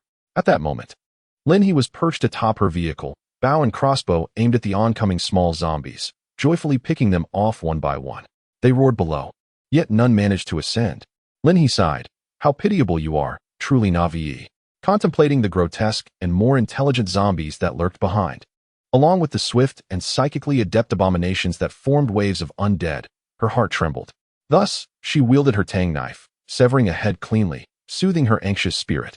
Half an hour had passed, and the trio had dispatched at least half of the zombies. The remaining had split into two groups, some distracted by Lin He's antics, while others fell victim to the relentless barrage from Shang Fengyu and Defu. Only a small fraction lingered in the distance, roaming the streets. When the door of the apothecary swung open, it inevitably attracted 7 or 8 zombies that charged forth. Such a mass of flesh and blood even drew the attention of the zombies near Lin He, who, driven by hunger, became agitated. Lin He raised an eyebrow. Oh, how audacious you are to venture out. She stood, glancing toward Shang Fengyu and the others. You two might want to try absorbing the crystal cores. Experiment more with your abilities. She stretched her limbs. It's time for a little announcement. As Shang Fengyu uttered a sound of confusion, he failed to grasp Lin He's intent until a massive sphere of water surged skyward beside her, targeting the zombies near the vehicle. with a resounding explosion. A multitude of flesh and blood erupted, instantly annihilating a vast number of them. Lin He then concentrated and conjured 3 water spheres in one go, with tendrils of aquatic vegetation rapidly spreading within. She aimed at 3 distinct directions, and once again, a significant number of zombies were dispatched. However, this time, the water plants ensnared several of the zombie bodies. Lin He wielded the vegetation, forcefully hurling it towards the remaining undead. The strength behind her throw surpassed her usual kicks by several magnitudes. Such a grand display diverted the attention of the zombies, allowing some panic to arise among those in the pharmacy, with a few individuals even bolting in fear. Yet, the leading youth and middle-aged man exhibited remarkable courage, wielding steel rods to stab into the zombies' bodies, delivering multiple fierce thrusts to shatter their skulls. Gripping the resilient water plants, Lin He called out from a distance. Everyone quickly targeted the heads to attack, and indeed, it proved effective. "Are you all right, beauty?" With the zombies predominantly drawn towards Lin He, a newfound boldness emerged among the group, and some even inquired about her well-being. Lin He glanced back amidst the chaos, urging them to take advantage of the opportunity to eliminate as many zombies as possible. "Don't say I didn't warn you. The zombies will only grow stronger, and you have but 3 days to awaken your powers." "What?" The crowd was taken aback, and the youth endowed with strength looked at the steel rod in his hand and then at Lin He. "Sister, I'm here to help you." As an awakened ability user, he felt that each zombie he dispatched seemed to enhance his own strength. In this world, power was the currency of survival. And with his parents absent from the city and a friend who had nearly bitten him, he was now alone, relying solely on strength to find his way home. The middle-aged man gritted his teeth. "I still want to return home." "Everyone, the zombies are primarily focused on that girl. You can leave." With that, he turned and fled. Deeply concerned for his wife and children, uncertain of their fate, he dashed towards his vehicle, intending to escape, but a few others followed, recognizing that he had a car. "Uncle, take us with you." The strength-wielding youth had already charged in, accompanied by 2 tightly bundled university students. "What are you doing here?" Lin He abandoned her wide-ranging water plant assault, cautious not to harm her allies. With a resounding thud, the strength-wielding youth smashed a zombie's head, exclaiming, "Haha, sister, my name is Wu Yong. I have awakened my strength ability, and we gentlemen cannot allow you to face these zombies alone." The remaining 2 university students chimed in unison. "We wish to awaken our abilities too. In this apocalypse, who wouldn't envy your command of water and plants?" Without powers, being a university student felt incomplete. Lin He laughed, chopping off a zombie's head with a swift stroke. "Then let us ensure a thorough extermination. The abilities one possesses tend to elevate with usage, much like Sheng Fengyu and Defu, who have now become quite adept in their powers. Although Wu Yong's ability is merely a common strength type, he has diligently focused on upgrading it from the very beginning, ensuring he can protect both himself and others during the initial stages." Suddenly, a crash reverberated nearby. Lin He glanced over to see a middle-aged man being kicked out of his car, rolling several times on the ground, blood streaming from his head. A young girl hurriedly embraced her younger brother, while a female student wept and attempted to assist the middle-aged man. Meanwhile, his vehicle was commandeered by someone else. Lin He clicked her tongue, pondering the myriad of human experiences already unfolding in this apocalyptic world. Wu Yong and the 2 university students, witnessing the scene, furrowed their brows. Just moments ago, they had been fighting side by side, and now someone was brazenly stealing a car. Bang! Wu Yong became even more ferocious. The middle-aged man, in a frenzy, tried to give chase but ultimately failed, collapsing by the roadside in tears. The female student appeared dazed, sitting on the curb, lost in thought. In contrast, the little girl placed her brother by the pharmacy and ventured towards the corpse of a zombie, rummaging through its belongings, soon emerging with a few chocolates and biscuits. As Lin He fought and observed, she couldn't help but admire the little girl. With a crunch, the pile of zombies finally fell to the ground. Lin He, wielding her Tang Dao, surveyed the exhausted university students and the panting Wu Yong, contemplating whether they might be interested in a base that provided food and drink. A smile graced her lips as she rested her blade on her shoulder. "My base." Chapter 24, a subtle advertisement. "Big sister, you actually have a base?" Everyone was taken aback, and Lin He cast a glance at Sheng Fengyu and Defu behind her, saying, "Those 2 are from my base." She conjured 3 flyers from thin air, boldly displaying the words, "Green waters and lush mountains. An excellent place. Lin He's base welcomes you." She hurriedly handed them over. "You can go over there and slay more zombies. The three-story building on this commercial street surely harbors numerous survivors and zombies. I'll distribute these flyers to those three. And if you're free later, we can sweep through this area together. He smiled sweetly, resembling a cunning wolf ready to entice. The overtly rustic vacation advertisement evoked a strong sense of dissonance for Wu Yong and the two university students. ILL continue to hunt zombies. Wu Yong, observing Lin He's retreating figure, stuffed the flyer into his pocket, tightened his grip on the steel rod, and charged towards the zombies. The two university students exchanged glances, debating, should we return to school? Is she reliable? Having survived thus far due to their swiftness, they had been the first to dash into the pharmacy, with zombies trapped at the entrance, ultimately smashing their heads in. As more people gathered, they had remained quietly in a corner, and now, the moment of decision had arrived. To be honest, I desire an ability. The older university student gazed at her with longing. Xiaobai, she is truly formidable. Huang Xiaobai paused momentarily and said, all right. Stop acting like a fool. Grab your weapons and follow Sister He. How can you call her Sister He? Fan Zhuan interjected. It's Lin He from the base. Can't you see that? With a beaming smile, Huang Xiaobai rushed forward. Sister, look at me. I haven't eaten much. I'm more capable than a donkey. Fan Zhuan chuckled. All right. You cheeky Huang Xiaobai. No need for nonsense. Sister He, I work tirelessly day and night. Huang Xiaobai declared. Lin He felt a shiver run down her spine as she turned to face the two. Even in this post-apocalyptic world, are college students still so competitive? Sister, can I bring my little brother along? The girl asked eagerly.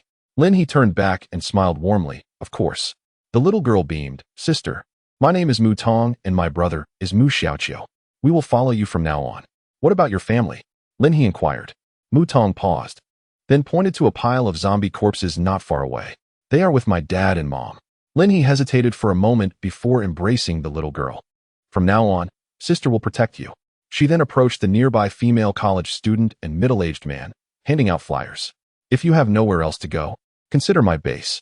The college student quickly accepted, tears brimming in her eyes. Thank you, thank you. Fear lingered in her gaze. Suddenly, the middle-aged man stood up. Miss, I don't want to go to your base, but I need a weapon. I want to return home and take my wife and children with me. Lin He recognized him as a likely retired soldier. She swiftly drew a large machete and tossed it to him. You can also search the zombies for keys. Perhaps you will find a vehicle. His eyes lit up. Thank you. Lin He used her control over the aquatic plants to deliver the flyers, which contained the base's address. I hope you can bring your family to us. Thank you. The middle-aged man departed. The female student stood up. Sister, I study electrical engineering. Does your base need electricians? I can help. Absolutely. Lin He replied, feeling satisfied. She noticed a system task notification. Expand base membership 010. Needing 10 members in total. With the 6 in front of her, she was only 4 short. In the distance, several individuals rushed towards them, their bags laden and weapons bloodied, clearly having encountered zombies. Lin He raised an eyebrow. Don't run away. Turn back and look at her. You lot, if you're free. I have a task that is significantly related to abilities, she called out. Huang Xiaobai and his companion's eyes sparkled with excitement. Lin He personally demonstrated how to extract crystal cores from a zombie's head. After making the extraction, she wiped her hands on her cloth. These can enhance your ability levels. The more zombies you slay, the greater the chance of awakening your powers.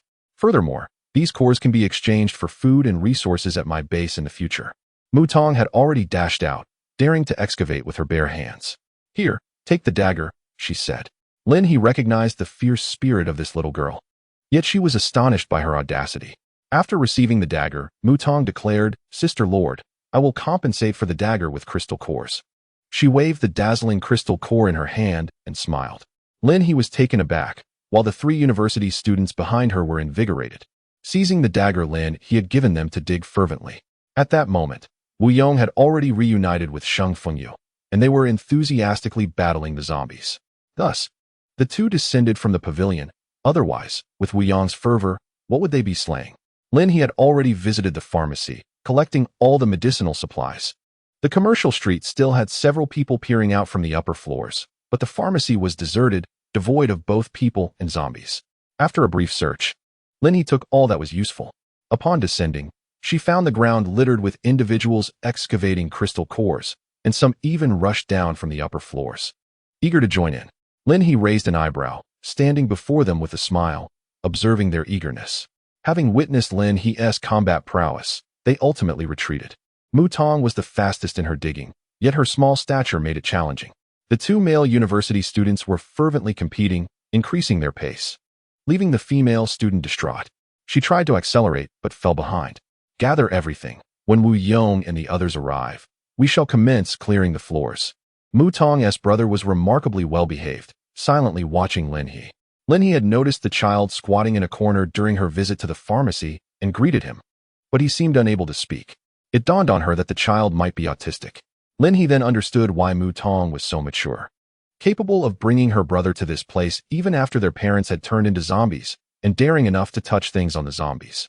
She was a remarkable sister, Sheng Fengyu remarked. The trio excavating crystal cores was not slow either. After resting for a moment, Lin He had already made 2 laps around the street, distributing flyers before returning. The 3 approached her, laden with bountiful finds. Wu Yong quickly assimilated into this small group, gaining favor from Sheng Fengyu and De Fu due to his strength. Sister He, crossbow bolts, Wu Yong exclaimed, clutching a hefty bundle of bolts. After conversing with Sheng Fengyu and De Fu, he learned of Lin He's multitude of abilities, which only deepened his admiration. Wow! The crossbow bolts vanished instantaneously, eliciting gasps of envy from Huang Xiaobai and the others. Those who are tired may rest here. Those who are not, come with me to clear the floors. Not tired at all. Both the female student and Mu Tong stood up, though Mu Tong glanced at her brother, looking somewhat conflicted.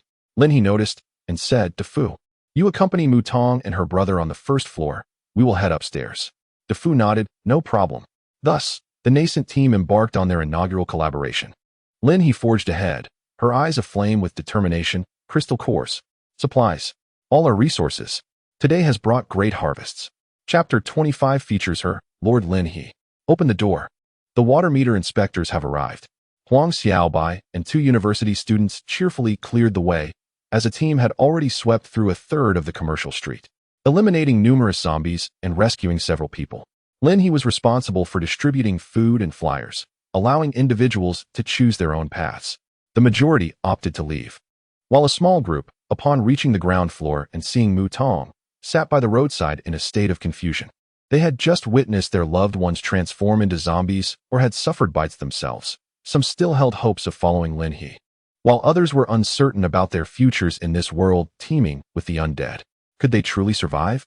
As they searched more locations, the squad grew increasingly silent.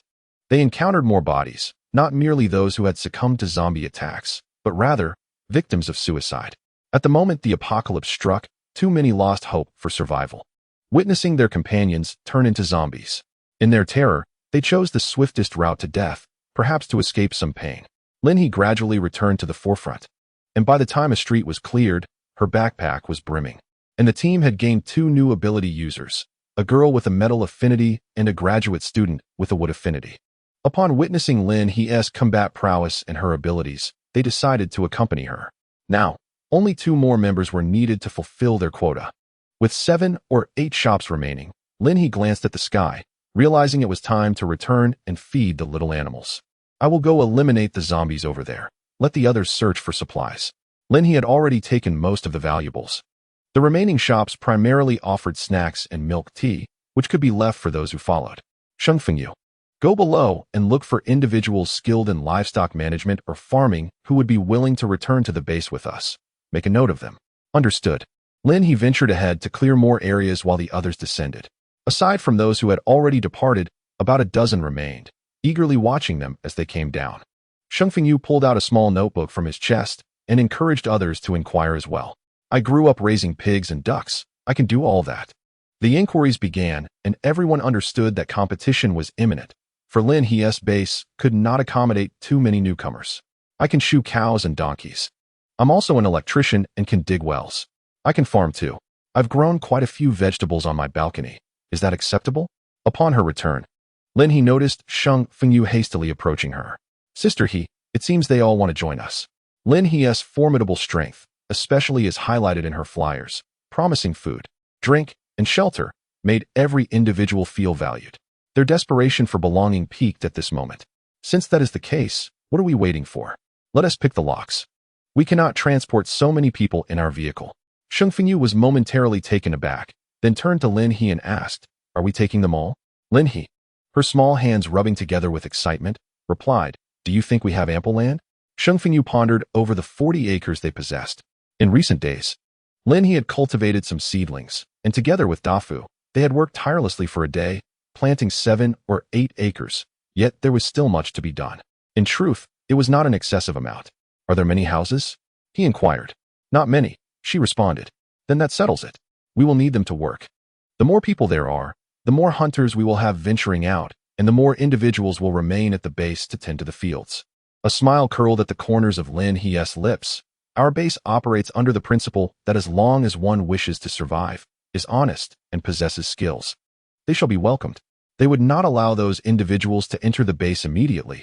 Instead, they would let them rest outside." Lin He patted Sheng Fengyu on the shoulder reassuringly. "For those who are dishonest, they can simply be discarded in the mountains and buried. They can serve as fertilizer. Moreover," she mused, "isn't the small black room at our base merely decorative?" She realized she was genuinely curious about trying out the small black room, pondering if that was somewhat peculiar. Sheng Fengyu was not a saint. Before the apocalypse, he had lived a life devoid of humanity, often contemplating that death would be a welcome relief. Apart from Lin He and Dafu, he cared little for the lives of others. However, whatever Lin He wished to pursue, he would follow closely behind. "Everyone, listen up. Let us see if there are any vehicles we can use. And find the keys so you can all head to the base." The crowd erupted in cheers upon hearing this. "Thank you, Lord. Long live the Lord." Lin He blinked and smiled. "The Lin He base will always welcome everyone." She then discreetly inquired of the system, "Are there additional rewards for exceeding the task?" "Yes," came the response. Lin He chuckled softly, feeling reassured. "This time, I can bring a maximum of 15 people. The rest cannot enter the base." Outside the base, she could construct living quarters within the enclosed land, allotting food based on contribution and participation. Thus, she would need to select from the group of newcomers. Ultimately, they managed to locate 2 sets of car keys. Although some vehicles bore signs of damage, they were still operable. Lin He took out her motorcycle, while Sheng Fengyu drove the off-road vehicle, and the others followed in the remaining 2 cars. Mu Tong cradled her younger brother, sitting snugly behind Lin He. "Don't be afraid. This vehicle is quite stable," Lin He reassured with a smile, ruffling Mu Tong's hair. She turned back and called out, "Remember to spread the word. Let us go." Back to the base. The 3 vehicles immediately extended several hands, brandishing Lin He's flyers. The motorcycle roared to life, heralding their return to the Lin He base. As the tires rolled over the blood-soaked streets, distant echoes of the undead's growls and human screams reverberated through the air. Yet Lin He felt a sense of joy. The flurry of flyers danced in the wind, tainted with the scent of blood, while more zombies, drawn by the noise, drew nearer. Inside the vehicle, Dafu had already readied his crossbow, aiming it at the approaching zombies. On the other 2 vehicles, each bore a superhuman, armed with a crossbow. As they unleashed a barrage upon the encroaching zombies, following the lead vehicle with reckless abandon. The evening glow gradually painted the horizon crimson, while Lin He savored the increasingly refreshing breeze, turning her gaze towards the lush greenery that blanketed the mountains. "Mu Tong, do you like it here?" Mu Tong smiled, saying, "Sister has brought us to a wonderful place. I adore it." Her younger brother clapped his hands in delight, exclaiming, "So beautiful, so beautiful." Lin He raised her eyebrows in surprise. Had the child begun to speak? Mu Tong joyfully embraced her brother, repeating, "It's beautiful, so beautiful." Her voice trembled slightly. The calm girl was utterly overwhelmed by these 2 simple phrases. "Mu Tong, if you wish to cry, then do so. Your parents are watching over you both from above. From now on, grow well, thrive in my base." After Lin He shouted these words, the myriad sufferings and fears of her past life, the agonies of death, seemed to dissipate entirely in that moment. Lin He fully experienced her rebirth. Although the zombies were still weak and had yet to mutate, the sheer thrill of vanquishing them brought tears of joy to her eyes. From this point onward, she would be the sovereign of the Lin He base. She would be capable of safeguarding herself, seizing resources, and developing the base, the unparalleled Lord Lin He. "How?" A cough interrupted from the back of the vehicle. "Sister, he is so happy." Sheng Fengyu chuckled, suddenly rolling down the window and shouting, "Howl." This unleashed a cacophony from the rear, with voices not only howling but also wailing and shouting in excitement, as if a troop of frenzied monkeys had descended upon the mountainous wilderness. Chapter 26. The cabin is erected. "You all stay here for now. The vehicle did not ascend to the summit of the base, but halted by the roadside at the foot of the mountain. Lin He distributed some food, instructing them to eat first. All right. Everyone behaved well, especially as they ventured deeper into the forest. They had no choice but to comply. Huang Xiaobai, you all come up. A select few members boarded the vehicle, including Huang Xiaobai, Fan Zhuan, Wu Yong, University student Lu Xiaoya, metal superhuman LV Min, with superhuman Xiao Nua, along with Mu Tong and her brother. Upon reaching the mountainside, Lin He requested a strand of their hair, leaving Sheng Fengyu and Da Fu behind with dinner. While she ascended alone, the arrangements were finalized. Lin He proceeded to the construction room, crafting the wooden planks and tools necessary for building the cabin, as well as furniture like beds and tables. In truth, if not for the complex structure of the house, the construction room could have even been utilized to erect the wooden cabin, but at present, it could only be disassembled for them to install themselves. As Sheng Fengyu and Da Fu prepared to take residence in the base, Lin He realized that the blueprint for her wooden cabin had yet to cool down completely. Thus, while fabricating the materials, she couldn't help but complain to the system, "Isn't the cooling time for the cabin a bit excessive? If it were shorter, the accommodations for the members could be resolved sooner." The host can indeed rest assured about sending them to the base. This is a readily available solution. Lin He outright rejected the idea, deeming it utterly unsafe. After observing Sheng Fengyu and Da Fu for such a long time, what could the system possibly do? The host is being excessively cautious. If we disregard other factors, constructing makeshift shelters would be the most convenient option. Lin He pondered for a moment, then returned to her conscience, yet her emotions fluctuated. If there were more mutated animals, perhaps a wooden house would be better. Once they have time, they could also build some brick houses. Among them are individuals skilled in bricklaying, and with the right resources, they could be kept occupied. Additionally, they need to cultivate farmland. Relying solely on the land provided by the system is wholly insufficient. While it is possible to create some plows, would that not be inefficient? I am aware that the plains below are more suitable for cultivation. It is essential to ensure they do not continuously clear the mountains, which should primarily be reserved for forestry. System, I suddenly feel as if I am engaged in a construction simulation game. As long as the host is happy, Lin He, who was once a solitary soul seeking amusement, now felt joy with the presence of the system. "You are becoming increasingly humanized," she exclaimed joyfully. The system, listening to Lin He's musings, refrained from further responses, yet Lin He felt quite content nonetheless. Success. It was time to go down and fetch the others, and simultaneously work on fortifying the outer walls. Lin He instructed Sheng Fengyu to bring the people up and then proceeded to the location of Sheng Fengyu and Da Fu's wooden houses. "Your first lesson that requires your effort has arrived," Lin He declared, pointing to a patch of land beside the wooden houses. In the next moment, a plethora of construction materials appeared on the ground. "Here is the installation diagram. We should be able to complete this in approximately 3 hours as a group. All the necessary tools are here." Lin He smiled gently, prompting Wu Yong and the others to swallow hard. Was it too late to back out now? "I will arrange for the newcomers down below and find 2 or 3 more helpers for you. They will also need to install their own wooden houses. I want to return for a while. Once your houses are complete, I'll bring you some water," she stated. "Sheng Fengyu, Da Fu, I leave this to you." Sheng Fengyu chuckled, "All right." Da Fu leaned in to examine the installation diagram, feeling a headache coming on. Although there were 10 people here, 2 of them were children. "I studied architecture. Let me take charge," Wu Yong suddenly interjected. "The wooden house is quite simple. Considering its height is only around 2 meters per floor and the structure is straightforward. Let us begin by installing the floor, then we can partition the rooms." After Wu Yong spoke, everyone had a clear direction. Having an ability user was indeed beneficial, especially with Wu Yong, whose strength was equivalent to that of 2 other ability users. Once the basic flooring was laid, they outlined the size of the rooms. "The bathroom can be over here." The installation diagram does indeed lack a lavatory. The first issue arose, an 8-person communal wooden house, without a bathroom. Sheng Fengyu scratched his head, while Da Fu already grabbed the walkie-talkie to contact Lin He. Lin He led the group up to the mountainside, where 3 imposing alloy walls had already been erected on the expansive flatland, leaving everyone in awe of such remarkable prowess. "Restroom? Oh, feel free to use the facilities over there.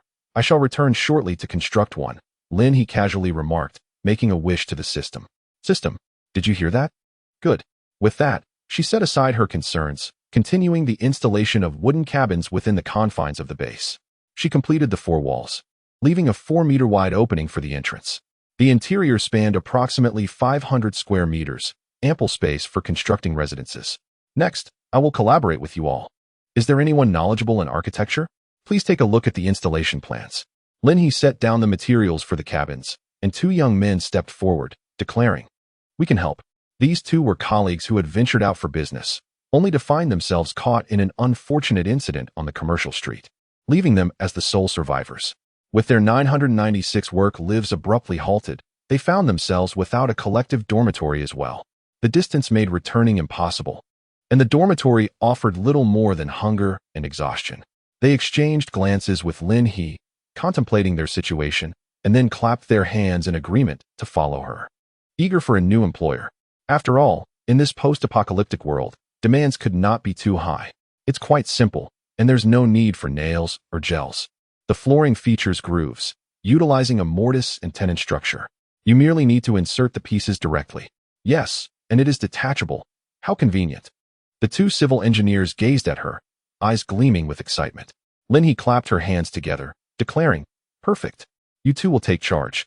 Everyone, lend a hand. Let us commence building the houses." Though they were starting from scratch, everyone was well-fed and well-hydrated. And under the warm evening breeze, especially illuminated by the 2 large lamps Lin He had provided, they eagerly constructed the small wooden cabins. Each room was sufficient to accommodate a bed, a small table, and a stool, complete with a little window. The windows were fitted with glass that was easy to install.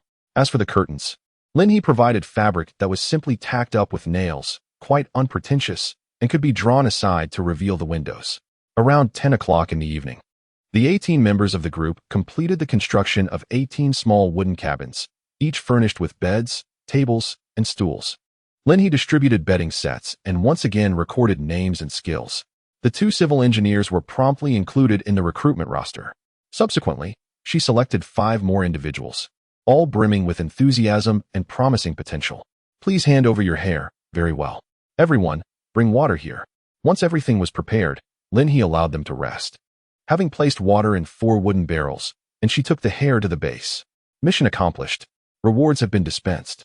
Mission rewards. Blueprint for an automatic dry-wet separation restroom. 2 basic gene enhancement potions. 1 rainbow energy pioneering tool. 1 automatic water supply system blueprint. 10 medical kits. 2 backpacks. Wow, what a bountiful harvest. Lin He exclaimed in astonishment, overwhelmed by the water supply system being resolved for her. "Oh system, I adore you."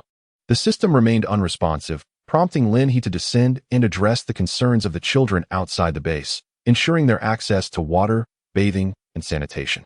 A row of faucets emerged within the walls, drawing water directly from underground sources, alleviating any immediate worries about supply.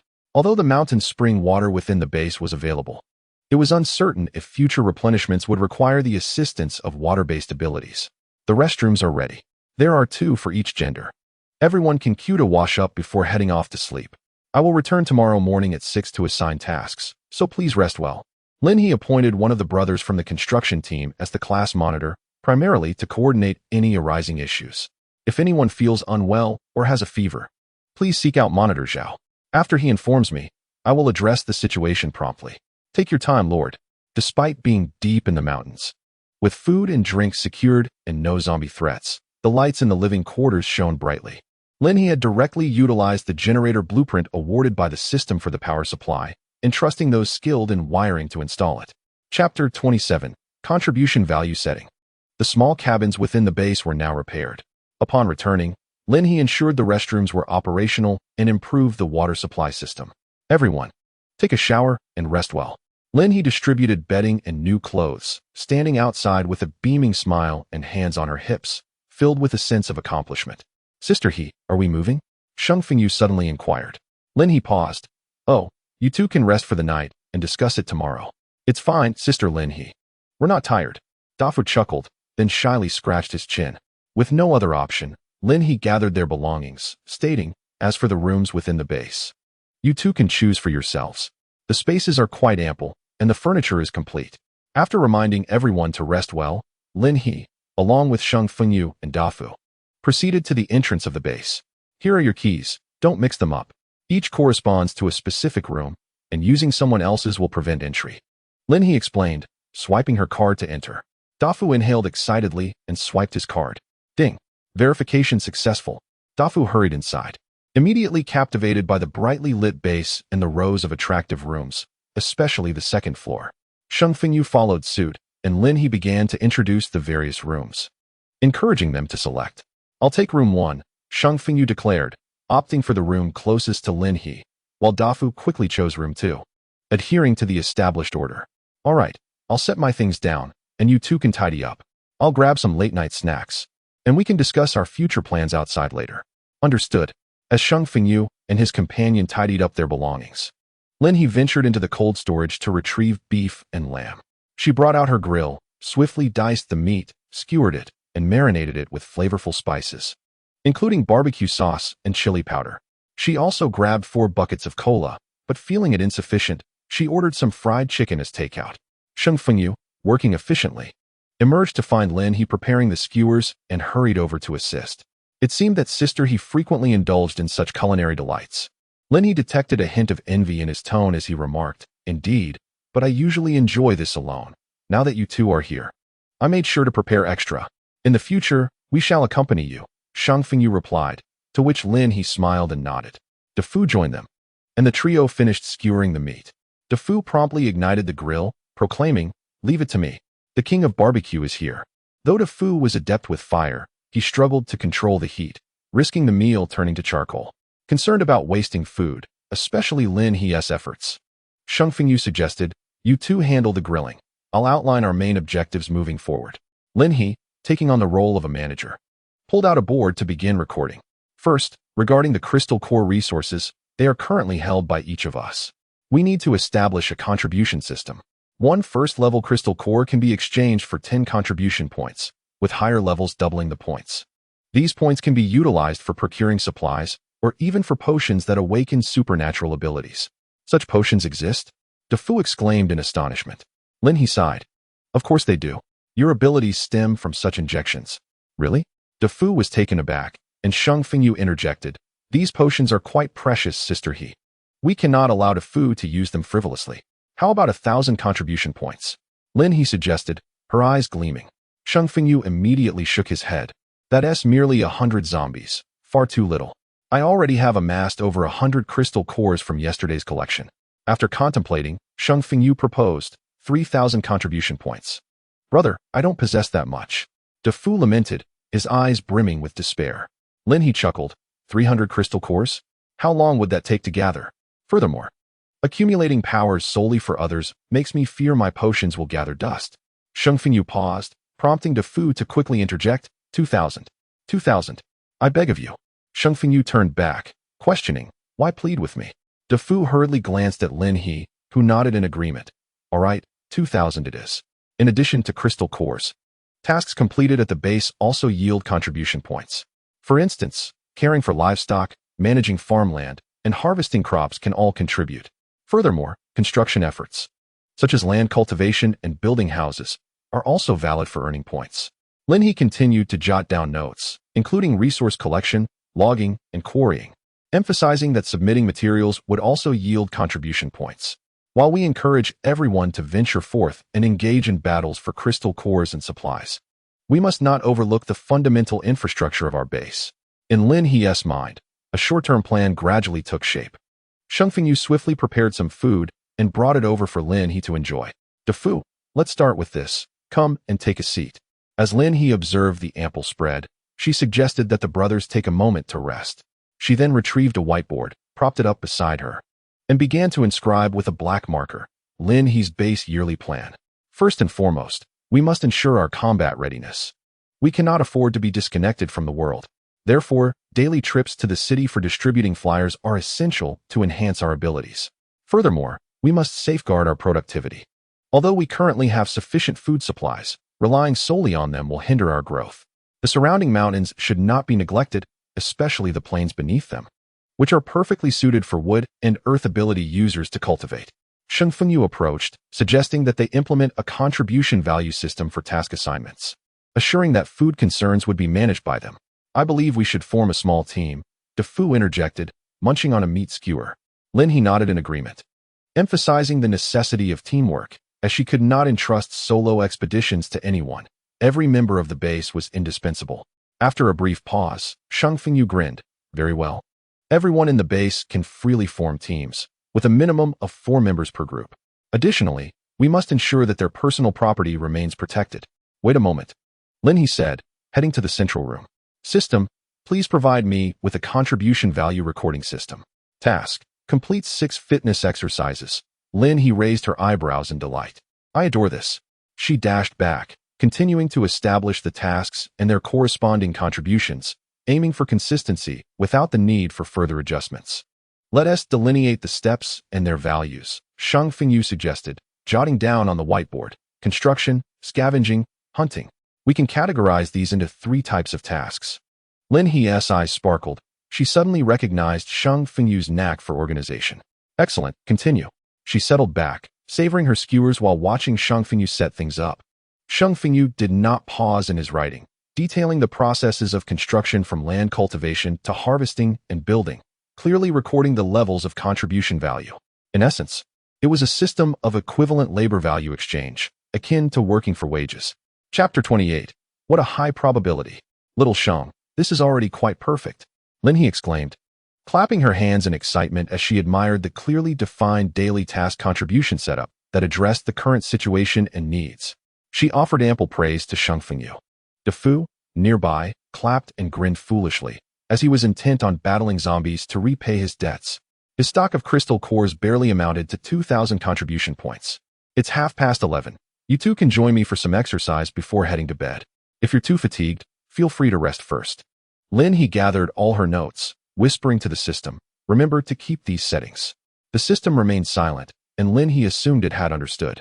Exercise? On the second floor? The 2 individuals had already surveyed the special rooms on the first floor, thus the gym must be situated on the second. Indeed, it seemed well suited for the training of those with extraordinary abilities. It would be splendid if there could also be some weapon training in the future. Lin He's wishes had become almost instinctive, considering the system could hear them. Then let us proceed. We are not fatigued. Perhaps it was the transformation into an extraordinary being, combined with the exhilarating atmosphere of the day, that kept DeFu in a state of excitement. The 2 had not slept for a full day and night. Let us work out for an hour, Lin He declared, leading them up to the second floor while casually passing by the doors of other functional rooms, offering brief introductions. The 3 picked up various fitness equipment. And Lin He pressed the alarm. Let the session commence. If there was anyone showing determination, it was certainly these 3. While other extraordinary beings were nestled in new blankets and pillows, sinking into slumber, these 3 were sweating it out in the gym. The base was tranquil at night. However, several dozen kilometers away in the city, chaos reigned with terrifying clashes. The physical prowess of the zombies was gradually escalating. Whereas Lin He could easily dispatch them during the day, by nightfall, their attacking power had diminished significantly. At 1 o'clock in the morning, Shang Fengyu and DeFu trembled as they descended to shower and retire for the night. Lin He continued to monitor the alarm. After all, it was merely 6 hours. She was more than capable. Beep. The intercom suddenly crackled to life, prompting Lin He to reach for it. Lord, this is Zhao Xuanquan. We have 2 individuals exhibiting a fever. Lin He's eyes brightened. Excellent. Place these 2 in an empty room for now, and keep an eye on them. I shall come by at 7 in the morning to assess the situation. Understood. Zhao Xuanquan was remarkably composed, especially when compared to the other construction worker, Feng Dudu, who seemed more like a son than a peer. At that moment, Feng Dudu yawned, pondering how one could develop a fever. From the tone of our Lord, it seems to be a positive sign. Zhao Xuanquan expressed some confusion but complied, placing the 2 with fevers together. Go fetch a kettle of water. Their temperatures appear to be rising. With a resigned sigh, Feng Dudu stood up, muttering about having to follow Zhao Xuanquan around like a class monitor. Zhao Xuanquan merely smiled without a word. Upon returning with the water, Feng Dudu immediately lay down on the adjacent bed, leaving the caretaking duties to Zhao Xuanquan. As the night unfolded, it became apparent that, beyond those outside the base, individuals within the base also succumbed to fever. Sister Lord, this is Mu Tong. The intercom should have been in Wu Yang's possession, not Mu Tong's. Lin He quickly grabbed it, inquiring, what has transpired? Sister Lord, Brother Huang and the others have developed fevers. Class Monitor Wu Yang is attending to them. How many individuals are afflicted? 4. Lin He was taken aback. Wait. Aside from the three who were already extraordinary beings, for others, including Mu Tong, were experiencing fevers. What an extraordinary probability. Has your brother come down with a fever as well? Lin He hurriedly inquired. However, Mu Tong replied, No, it is I who has a fever. Lin He immediately sprang to her feet, exclaiming, You have a fever? You must rest. The next words came from Wu Yong, who responded, My lord, I have already sent Mu Tong to rest. Aside from Huang Xiaobai, everyone without abilities has come down with a fever. Is this what you meant by the awakening of abilities? Lin He vaguely heard someone nearby groaning in pain, only to be scolded and respond with a pitiful, I understand. It was undoubtedly Huang Xiaobai. Yes, please take good care of them and offer some comfort to Huang Xiaobai as well. After putting down the intercom, Lin He couldn't help but marvel at the odds. The level of abilities among base members determines the combat capability of the base, increasing the probability. The system suddenly appeared to provide an explanation, and Lin He widened her eyes. So, as long as they join the base, they can awaken their powers? There are a few who remain unaffected. This must refer to Huang Xiaobai. Lin He suddenly thought of the two Mu brothers. By this logic, they too should have a fever. She had forgotten to ask whether those two who had just fallen ill had registered their names. Never mind, time to focus on fitness. The night passed in such a manner, and by the end of her workout, Lin He was sore all over. Yet, thinking of the impending contribution value system, she gritted her teeth and persevered. When the alarm rang, at the moment she completed her task, Lin He collapsed onto the floor, gasping for breath. Her vision darkened, and she lacked the strength to raise a hand. Suddenly, she felt a jolt of energy within her, as if her spirit and body were being nourished, washing back and forth. In no time, her eyes sparkled, and she sat up abruptly. I can't believe it, I leveled up. She summoned water and wood energy in each hand, both surging with vigor. This scene astonished Lin He.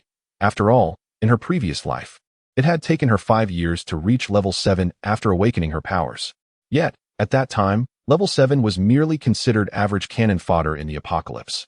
Level 10 ability users transcended humanity, possessing superpowers capable of traversing mountains and seas, and commanding the majority of resources and territories.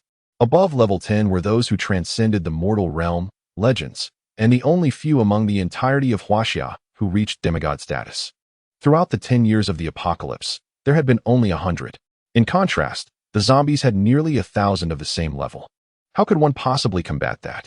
Ultimately, humanity was confined to a single large territory, housing nearly 6 million people, while the remaining smaller territories, bases, and lone wolves like Lin He added up to just over 1 million.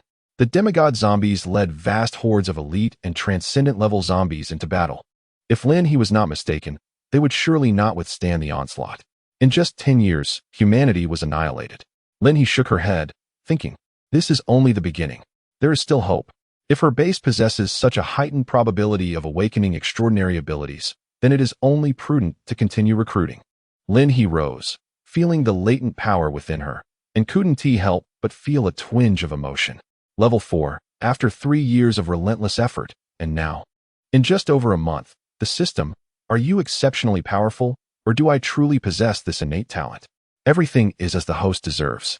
Lin He paused, then chuckled softly. Oh, so it seems my own talent has indeed erupted. She proceeded to the medical room, where she promptly utilized all the crystal nuclei to concoct healing potions. At her current level, low-grade nuclei offered scant assistance. She required higher-grade crystals. After acquiring a sufficient quantity of potions, Lin He opened her backpack to discover the system's reward.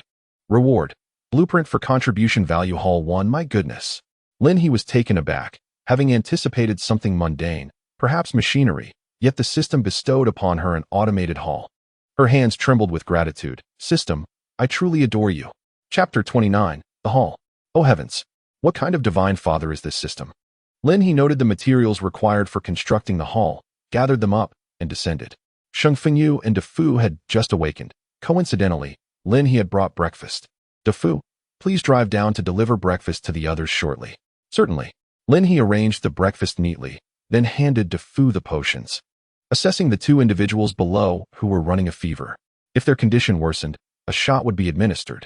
Upon seeing the small syringe, DeFu felt an inexplicable familiarity. All right, Xiao Sheng, accompany me to the wooden cabin. Sheng Fengyu readily agreed and followed Lin He on the motorcycle to deliver the medicine. My lord. The condition of these 4 individuals is not promising, Wu Yong exclaimed, eagerly awaiting Lin He's arrival, rushing out to receive the breakfast while discussing the feverish 4. 1 injection for each. Lin He surveyed the situation, pursed her lips, and ultimately decided they should all receive a shot. Huang Xiaobai, you all come and have breakfast first. Sheng Fengyu called from behind, setting up the breakfast spread. Meanwhile, Lin He searched for an appropriate spot nearby to position the hall. The blueprint for the hall was not a one-time use. All its components, such as the large screen, input system, and contribution value settings, were designed based on their discussions from the day prior. This will do. Behind the cluster of wooden cabins, a cement and rebar structure with a beautiful floor-to-ceiling window materialized out of thin air. The hall, occupying an impressive area of 100 square meters, primarily consisted of a task reception area and a task completion area. Each section featured 3 panels, capable of detecting the value of scavenged supplies and hunted crystal nuclei. Items placed on the task completion platform would automatically convert into contribution value. Most importantly, the storage space and backpack were entirely static. Moreover, the warehouse is accessible solely by Lin He, as she is the only one equipped with the system. Beside her backpack, a button for the contribution value hall appeared, revealing a space roughly equivalent to 5 backpacks, which Lin He could manipulate from a distance. How remarkably user-friendly. We still require a location for the contribution value store. Lin He wandered around twice within the hall. It merely necessitated 2 items, a palm and the task items. By placing her palm on the corresponding platform, information would materialize on the screen, documenting the tasks she accepted and their subsequent completion status. Regarding construction, would they provide all the information to me? Lin He suddenly realized that the settlement of construction tasks, from issuing to completing them, required her direct intervention within the system. Although the current tasks are few and the personnel limited, she could manage alone. However, should the volume of construction tasks and personnel increase, she couldn't possibly remain here as a clerk at all times. Lin He raised an eyebrow. It was time to nurture Xiao Sheng. Or perhaps, could the system provide me with a steward? A steward that does not require meals. Host, you can upgrade the base. After a considerable time, Lin He had wandered around and submitted 5 construction tasks, even placing a crystal core, thus earning 10 contribution points, before the system finally responded. Truly, prompt me with tasks. Lin He was already eager for action. Suddenly, a series of sharp screams echoed from the entrance, followed by Huang Xiaobai entering with wide eyes, exclaiming, "My lord! What extraordinary technology is this? It didn't exist this morning and has suddenly appeared. By the way, take a look at the introduction over here," Lin He said, pointing to the screen to the left of the entrance, which displayed simple and comprehensible information. The food for the next couple of days will be complimentary. Afterward, you can exchange contribution points for the items you require, even the awakened ability potion. Upon hearing this, Huang Xiaobai's breath became heavy with excitement. "Don't stop me. I'm off to accept the task." He immediately rushed over, decisively abandoning scavenging and hunting, and approached the construction area, where he discovered 5 tasks. 1. Crop cultivation, maintenance, and land clearing are calculated based on working hours, yielding 20 contribution points. 2. In the animal husbandry area, feeding and checking the animals are also calculated by working hours, providing 20 contribution points. 3. Fish pond feeding and repairs occur once daily, granting 50 contribution points per instance. 4. For construction of various buildings, please collect materials from the Lord and build according to the blueprints. The minimum contribution points are calculated based on working hours, yielding 20 points, while the completion of the building will reward between 100 to 500 points based on completion level. 5. Ground cleaning tasks, such as logging and leveling, allow for direct contribution point income from the timber collected, as detailed in the scavenging section.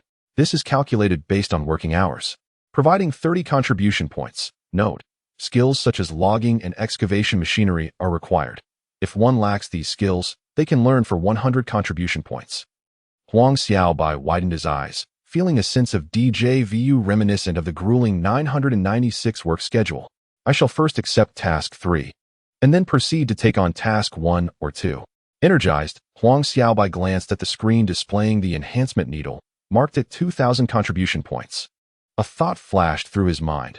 With 20 contribution points per hour over a span of 24 hours, he could amass 480 contribution points in a single day, meaning if he worked tirelessly, he could achieve his goal in merely 5 days. Despite not having experienced the life of a corporate drone, nor having graduated yet, Huang Xiaobai had already devised this clever plan. You can place yesterday's crystal cores over there for contribution point exchange. Wu Yong noticed Huang Xiaobai's gaze and surmised that the young man was eager to act. Ah, yes. Huang Xiaobai recalled the crystal cores he had collected yesterday and hurriedly looked toward the exchange area. A low-grade crystal core, based on its quality, fell within the range of 10 to 20 contribution points. He dashed off, calculating in his mind. If one crystal core yields 10 contribution points, and he had over 20, that would mean he could reduce his workload by 10 hours. Perhaps he could achieve his goal in just 4 days. By the way, does my good friend need any crystal cores? Huang Xiaobai felt a surge of desire to share with his friend, but ultimately decided to prioritize his own needs, resulting in a significant boost in his contribution points to 290. The quality of the crystal cores he had mined was quite impressive, mostly exceeding 10 points. Lord, I have accepted the task and am ready for the novice introduction. Lin He had emerged, engaging in conversation with Sheng Fengyu about establishing a shop, which required a shopkeeper. Sheng Fengyu suggested posting a task among the base members, which could also provide contribution points based on work time. This would be ideal for those lacking combat prowess, but possessing meticulousness. Let us wait to recruit another individual. This recruitment wave initially sought meticulous young women without combat abilities or special powers, but since last night, such candidates had dwindled. All right, Xiao Sheng, take him to see how it's done. Sheng Fengyu nodded, enthusiastically leading the spirited Huang Xiaobai away. Lin He answered to Fu's intercom and proceeded downwards. She intended to establish a contribution point hall in this area as well. Chapter 30. It is comfortable to lean against a great tree. To Fu had already administered the medication, yet it was not only these two who had fallen ill. During breakfast, a couple in their 30s also succumbed to fever. They had arisen without any sense of discomfort, but as they prepared to take their first bites, they suddenly collapsed, fainting.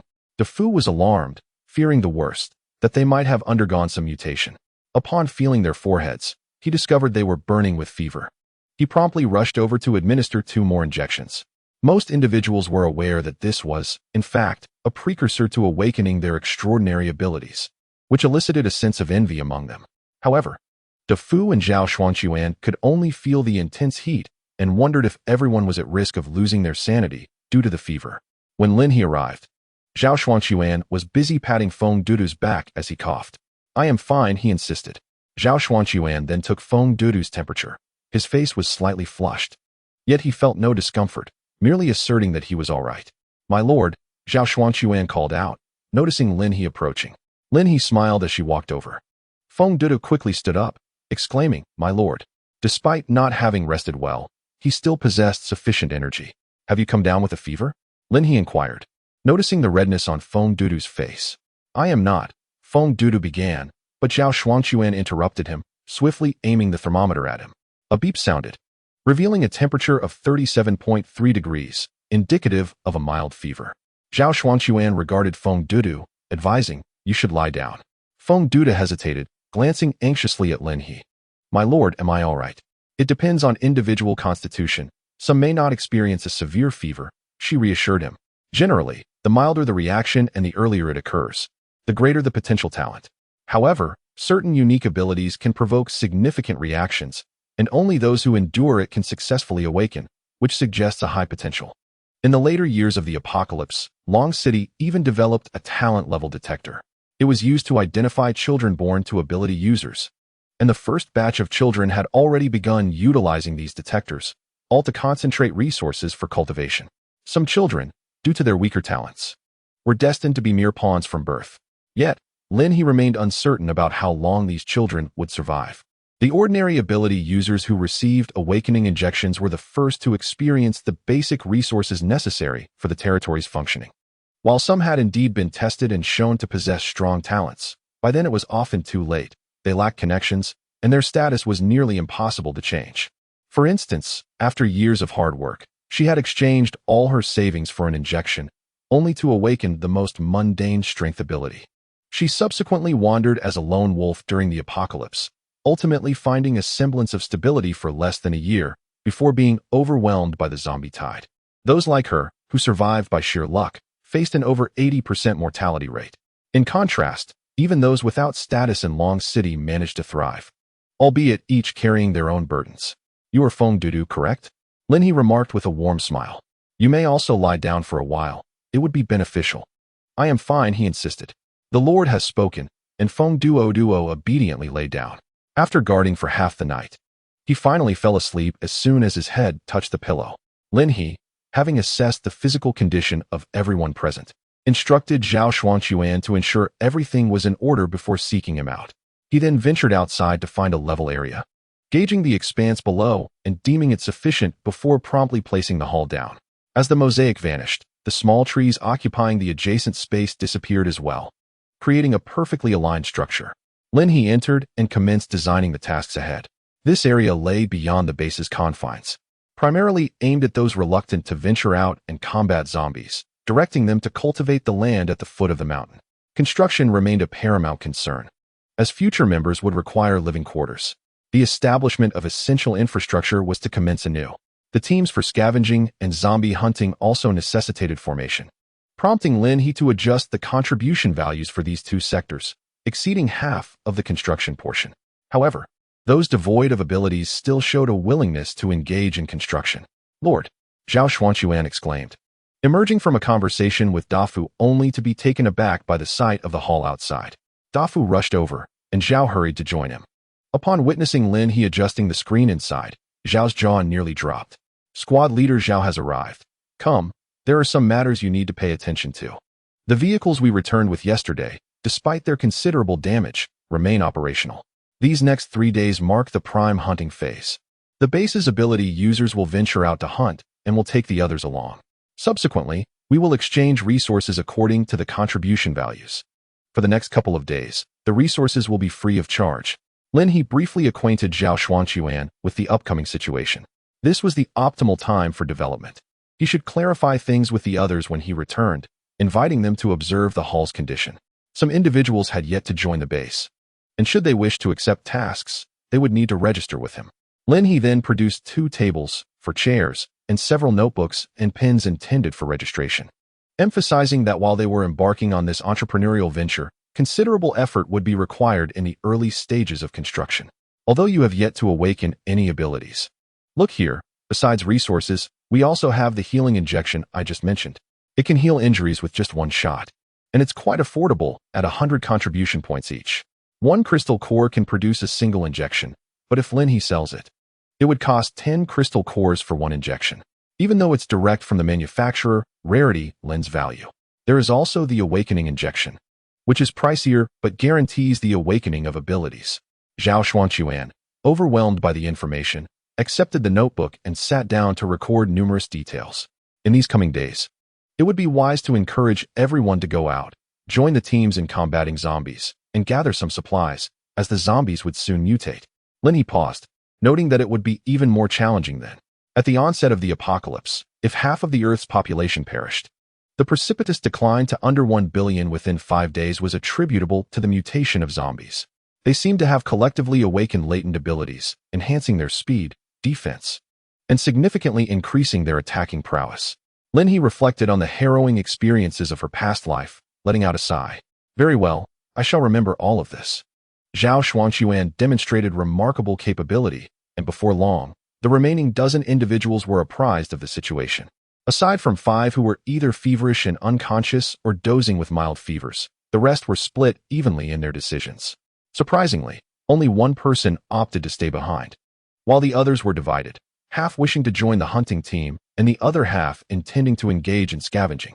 The incentive for hunting was clear. 2 weapons were freely offered. Look at those, Tang swords and crossbows. These are initial investments, provided at no cost. Additionally, 20 crossbow bolts were distributed free of charge, with the possibility to advance and later exchange their spoils for contribution points. Most importantly, this time there was the protection of the Lord. Moreover, those supernatural beings from yesterday were present. This opportunity must not be missed. Lin Jia, 2 individuals have already awakened. Came a voice. Fan Zhuan and Mu Tong had awakened, one manifesting metal abilities and the other seemingly possessing psychic powers. Sheng Fengyu, somewhat uncertain, observed the various objects floating beside Mu Tong, who could manipulate them with ease. He set down the walkie-talkie, and at that moment, Lin He's voice resonated. It's a control ability. What an excellent power. Lin He could hardly contain her joy, with Shang Fengyu wielding psychic abilities and Mu Tong possessing control powers. Two such special abilities were right beside her. Based on their awakening times, others should soon follow suit. She decided to let them acclimatize and check the tasks in the hall. Lin He rubbed her hands together, and when the clock struck 8:30, she designated one person to watch over those still unconscious. We shall set off. All right. Chapter 31. The hunt begins. Continue recruiting. Daily Task 1. Eliminate zombies, 0-100. Daily Task 2. Expand base membership, 0-10. Advanced Task 1. Eliminate zombies, 0-500, no time limit. Advanced Task 2. Eliminate zombies, 0-1000, no time limit. Special Task. Rescue members of the City Chinian Laboratory, 48-hour limit. The moment Lin He set off, a plethora of tasks were immediately released. She raised her hand to press her helmet, her brows furrowing in delight. So many opportunities. This time, Lin He rode alone. As her brother had yet to awaken, Mu Tong stayed behind to care for him, while also collaborating with the wood-type ability user, Xiao Nuo, on planting tasks. Once the others regained consciousness, they could join in constructing shelters together. Lin He had prepared sufficient food for several individuals, while Shang Fengyu and Dafu's wooden cabin served as an activity area, equipped with a stove to heat food. Lin He also left materials for the cabin, mentioning that when Lu Xiaoya and Mu Tong's brother awakened, they could all contribute to the construction, each earning 50 contribution points in the process. The sight was enough to make Wu Yong and others envious. Huang Xiaobai only learned upon returning from the aquaculture area that 3 adults and 2 children could conservatively construct 5 wooden cabins. However, the rapid progress yesterday was largely due to Wu Yong's extraordinary strength. Without his might, the outcome would have been uncertain. All right, let us set forth. On the mountain, there were Shang Fengyu, Dafu, Wu Yong, Fan Zhuan, and El Min, all endowed with unique abilities. Meanwhile, at the base, one individual had awakened to a water-based ability, though its offensive power was rather limited. After much contemplation, he decided to remain and contribute to the construction of the wooden cabins. Eager to explore the potential of his newfound powers, Lin He, guided by the map, plotted out their itinerary for the day. She led the way, with 8 individuals, drivers included, aboard the off-road vehicle. Among them were 3 with abilities, while the remainder constituted a hunting team devoid of powers from outside the base. Zhao Shuangquan was among the 2 vehicles that had departed yesterday, with Fan Zhuan and another ability user also present. The last vehicle included Dafu, ensuring a balanced distribution of powers, as each individual held a small flyer. Today, in addition to their personal missions, they were tasked with recruitment. The more individuals they could assimilate and vehicles they could seize, the greater the rewards. If Lin He recalled correctly, in her previous life, several organizations ultimately survived and established stable market bases for at least 3 years. However, at this juncture, no organization had yet formed. Thus, seizing the initiative was paramount. Dear comrades, Lin He had 3 vehicles, divided into 3 teams, with special individuals assigned to unique tasks. Those with formidable combat capabilities from her past life must now belong to her. A motorcycle led the convoy of 3 vehicles as they departed the mountainous region towards the city. Yesterday, they had discovered their future sanctuary, and today, their journey to the city was driven by the pursuit of possibilities, awakening abilities, acquiring strength, and securing resources. At 9:30 a.m., Lin He entered the Huayin district of the city. During this time, her mission interface indicated a zombie kill count of 35-100. She led the charge, launching a water projectile that obliterated a zombie's head. Eager to make haste, she disregarded any crystal cores, especially after her upgrade. The water projectiles that coalesced around her reached a terrifying count of over a dozen, all remarkably precise. Such prowess, on the second day of the apocalypse, meant sheer slaughter. Disembark. Engage. Upon arriving at the designated street corner, Lin He halted the motorcycle, and dozens of water projectiles swiftly gathered around her. Instantly, the zombies in the vicinity, from all 4 directions, were drawn to the sound and surged toward them. With a series of explosions, the water projectiles were hurled forth, each vibrant head bursting upon impact, followed by the sound of crossbow bolts slicing through the air, decimating the advancing zombies. Everyone dismounted. The hunting team, devoid of abilities, followed closely behind the empowered individuals. Wu Yong had shouldered the alloy wolf fawn club specially crafted for him by Lin He, merrily charging to the forefront. Everyone was clad in tightly wrapped garments, While some had bags hanging from their waists, specifically for collecting crystal cores, they had long established a collaboration with the ability users or hunters they were responsible for gathering, which led to a division of spoils in an 8-20 ratio. Each individual would connect with several others, and subsequently, the rewards would be distributed collectively. Lin He, upon discovering their method of cooperation, couldn't help but admire the collective wisdom at play.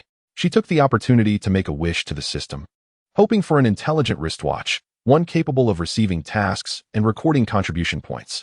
When not connected to the mainframe, it would merely serve as a record-keeping device. This would facilitate documentation, automate submissions and collections, thus reducing steps and significantly saving time. Most importantly, it would minimize the likelihood of errors, as human intervention often introduced discrepancies. Kill. Wu Yong had already charged forward, a flash of golden light trailing behind him, belonging to the metal ability user, Fan Zhuan. His current power was rather straightforward, a metallic body. A pair of hardened fists emerged from Fan Zhuan's hands as he grinned menacingly and barreled ahead. In contrast, the other metal ability user, Lu Xiaoya, exhibited a different style. Her weapon had morphed into a sharp form perfectly suited for her. With a swift thrust, her weapon pierced through a zombie's skull as if it were tofu.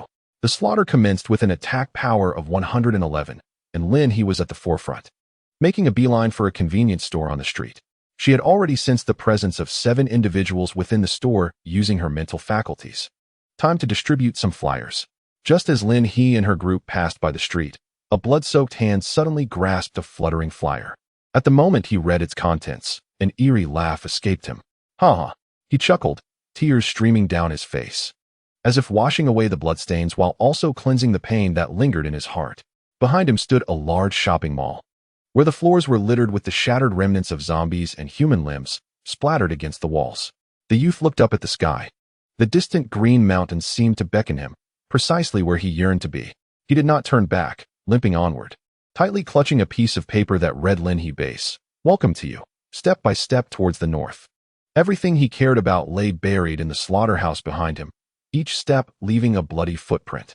Zombies attempting to approach would be instantaneously obliterated into fragments. He possessed formidable power, yet he resembled a soulless husk, devoid of light in his eyes. The door of the convenience store swung open, and Lin He caught sight of the terrified individuals inside, who screamed in fright. She flashed a grin, deciding not to disturb them, merely distributing her advertisement. With swift motions, she stuffed the flyers inside, then slammed the door shut with a resounding bang. Wait! Suddenly, someone stood up, only to be forcibly pushed back down by a burly man. What are you doing?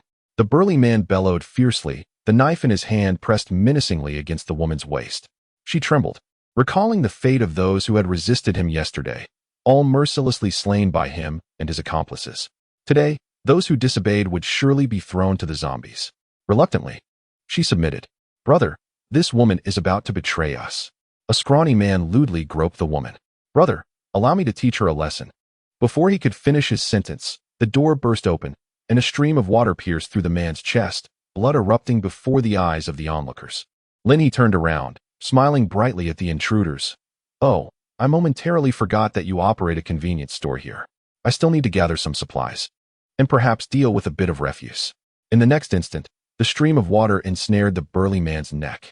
Now, who would care to enlighten me on his deeds? Who are his accomplices? Lin He strolled in, stepping upon the bloodied floor, yet her own attire remained pristine, her beautiful face radiating kindness. Chapter 32, Healing and Thunder. After a brief silence, the air erupted with screams. The woman who had initially called for Lin He swallowed hard, then pointed at another plump woman.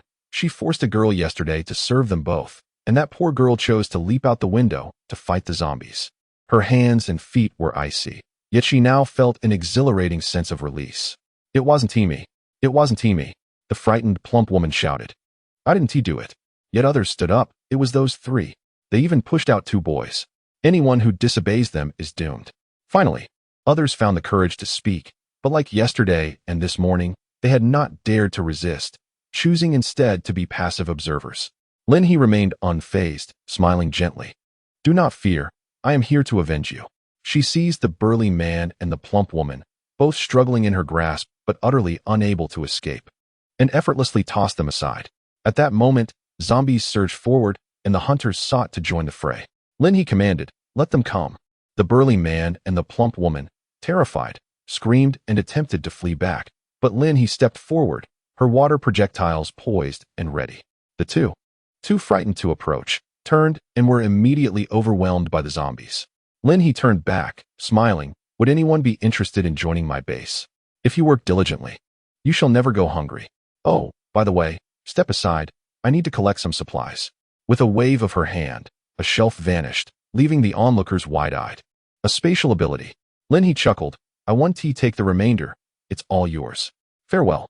After securing the majority of the supplies, she began to leave when the woman who had first called her suddenly exclaimed, "Sister, may I accompany you?" She hurried a few steps forward. "I want to follow you." Lin He glanced at her, taking in her slender frame and unremarkable features, yet she exuded a gentle warmth. "Can you slay zombies?"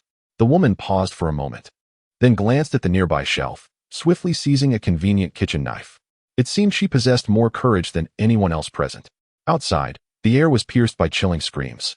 Yet, Lin He smiled, asserting that such a weapon was of little use. She tossed a cleaver to the woman, declaring it far more effective. Aimed at the zombie's head, it would surely unlock a new realm of possibilities. "By the way, I am Lin He. You may refer to me as your lord." The woman accepted the cleaver and replied with a smile, "My name is Chun Mafen." Lin He, about to step outside, suddenly halted. "Wait, what did you say?" "Chun Mafen." Chun Mafen was already brimming with excitement, turning back to Lin He, proclaiming, "I am the pinnacle of healing, one of the future extraordinary." Lin He inhaled sharply as Chun Mafen suddenly exclaimed, "Be careful, my lord." A zombie was lunging towards them. Instinctively, Lin He grasped Chun Mafen, who was rushing forward to strike the creature, while water bullets surged towards the zombie, exploding with a series of loud bangs. The zombie's skull shattered into fragments. Chun Mafen's eyes widened in realization, finally grasping the extent of Lin He's terrifying power. "Do not worry about me. Just follow closely behind," Lin He instructed. It appeared that Chun Mafen had yet to awaken her abilities. It was uncertain when her awakening would occur, but it was of no consequence. She was now before Lin He, and any failure to harness her potential would be her own issue. A few others seemed inclined to follow. Yet the horror of the zombies made them hesitate. They observed the advertisements Lin He had disseminated and, upon looking up, saw that she had already taken Chun Mafen far away. "Shall we also follow?" Someone suggested. "Are you mad? There are zombies out there." Others had been paralyzed with fear by the events of the previous day. Even with the demise of those individuals, they still dared not venture outside. The person closest to the door wrestled with indecision, but ultimately stood up to close it. However, just as he prepared to shut the door, his eyes widened in astonishment. Outside, on the street, a striking figure waved her hand, and thousands of water bullets detonated upon the heads of countless zombies, transforming their skulls into vibrant blossoms of color. This spectacle would be etched in his memory, indelible even years later. On the second day of the apocalypse, when everyone feared being seen by zombies and dared not take up arms in resistance, there stood a singular individual. With a mere gesture, she obliterated hundreds of zombies in an instant. He could not forget. It was truly unforgettable. What is the point of living like this? I too shall slay zombies. The man could no longer contain himself, evidently spurred by the scene before him. He grabbed a kitchen knife and declared, "If you choose not to join, so be it. The zombies on the street are thinning. I intend to kill at least one." With that, he dashed outside. The last remaining survivors exchanged glances, mustering their courage to inch closer to the doorway. As they gazed upon the desolate streets beyond, the air no longer reverberated with the ceaseless groans of the undead, but rather with the rhythmic thuds of heavy blows and the sharp twang of crossbow bolts. It seemed, perhaps the situation wasn't quite as terrifying as they'd imagined. Chun Mafen, having witnessed Lin He's near-miraculous zombie eradication technique firsthand, now found the same casually strolling figure with hands in pockets walking leisurely beside her. Energized like a rooster at dawn, she swung her machete with renewed vigor towards a zombie's skull. "Your strength is limited. Aim carefully," Lin He advised calmly. Having just unleashed a devastating attack that cleared most of the street, the remaining zombie density now provided perfect training opportunities for the group. On parallel streets, Wu Daiyong's metal-manipulating squad and Sheng Fengyu's hunting team, led by Dafu, encountered heavier resistance. Yet through coordinated efforts, ranged attacks complementing defensive maneuvers, they held their ground remarkably well. Not all survivors cowered in fear. Many who had prepared to fight seized this opportunity upon seeing the organized teams, grabbing weapons to join the fray. As newcomers arrived, established members quickly assessed them, inquiring about potential abilities with pragmatic efficiency. Any special talents? If not, don't charge recklessly. Recruitment pitches followed naturally. Interested in joining our base? We'll equip you with a machete. Promising fighters found themselves swiftly integrated into emerging squad formations, most groups now centering around at least one empowered individual. Sheng Fengyu and Dafu operated as a formidable duo. That very morning, Lin He had encouraged them to experiment with crystal core enhancements. Dafu now wielded flames that danced along his weapon's edge, searing flesh before cleaving bone. Each precisely aimed strike separating head from neck with terrifying efficiency. Sheng Fengyu's progress proved even more remarkable, his mental illusions now capable of simultaneously disorienting up to 5 zombies. Though he lamented his limited offensive capacity, yesterday's intensive training session with Lin He had visibly strengthened his physique, a fact evidenced by his noticeably improved combat performance today.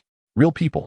The cry went up as more survivors emerged from buildings and storefronts, emboldened by the clearing team's increasing proficiency. Then Lin He's attention snapped to a flicker of violet lightning. A pale-faced youth in black came sprinting toward her, a dozen electrically paralyzed zombies in pursuit. Help! Sister, save me! A lightning wielder. Lin He's eyes ignited with excitement as she blurred into motion, appearing beside the boy in an instant. Boom! A massive water cannon obliterated the pursuing horde. The youth feeling only refreshing droplets kiss his cheeks as he turned to witness the once threatening zombies now scattered in gory fragments across the pavement. The young boy was utterly astonished. Is this truly the combat prowess a person should possess? Chapter 33. Capture? No. Recruit. The boy, endowed with lightning abilities, stood in awe. After finishing her preparations, Lin He turned back and smiled at the boy, her eyes reflecting a hint of envy. Although she possessed 2 abilities, they were merely suitable for farming. She longed for such a formidable offensive power. Master, you are indeed a true master. The boy immediately clung to her. Sister, do you need a little brother? Chun Mei, who was running up from behind, couldn't help but chuckle at this, her eyes sparkling with amusement as she watched the pair.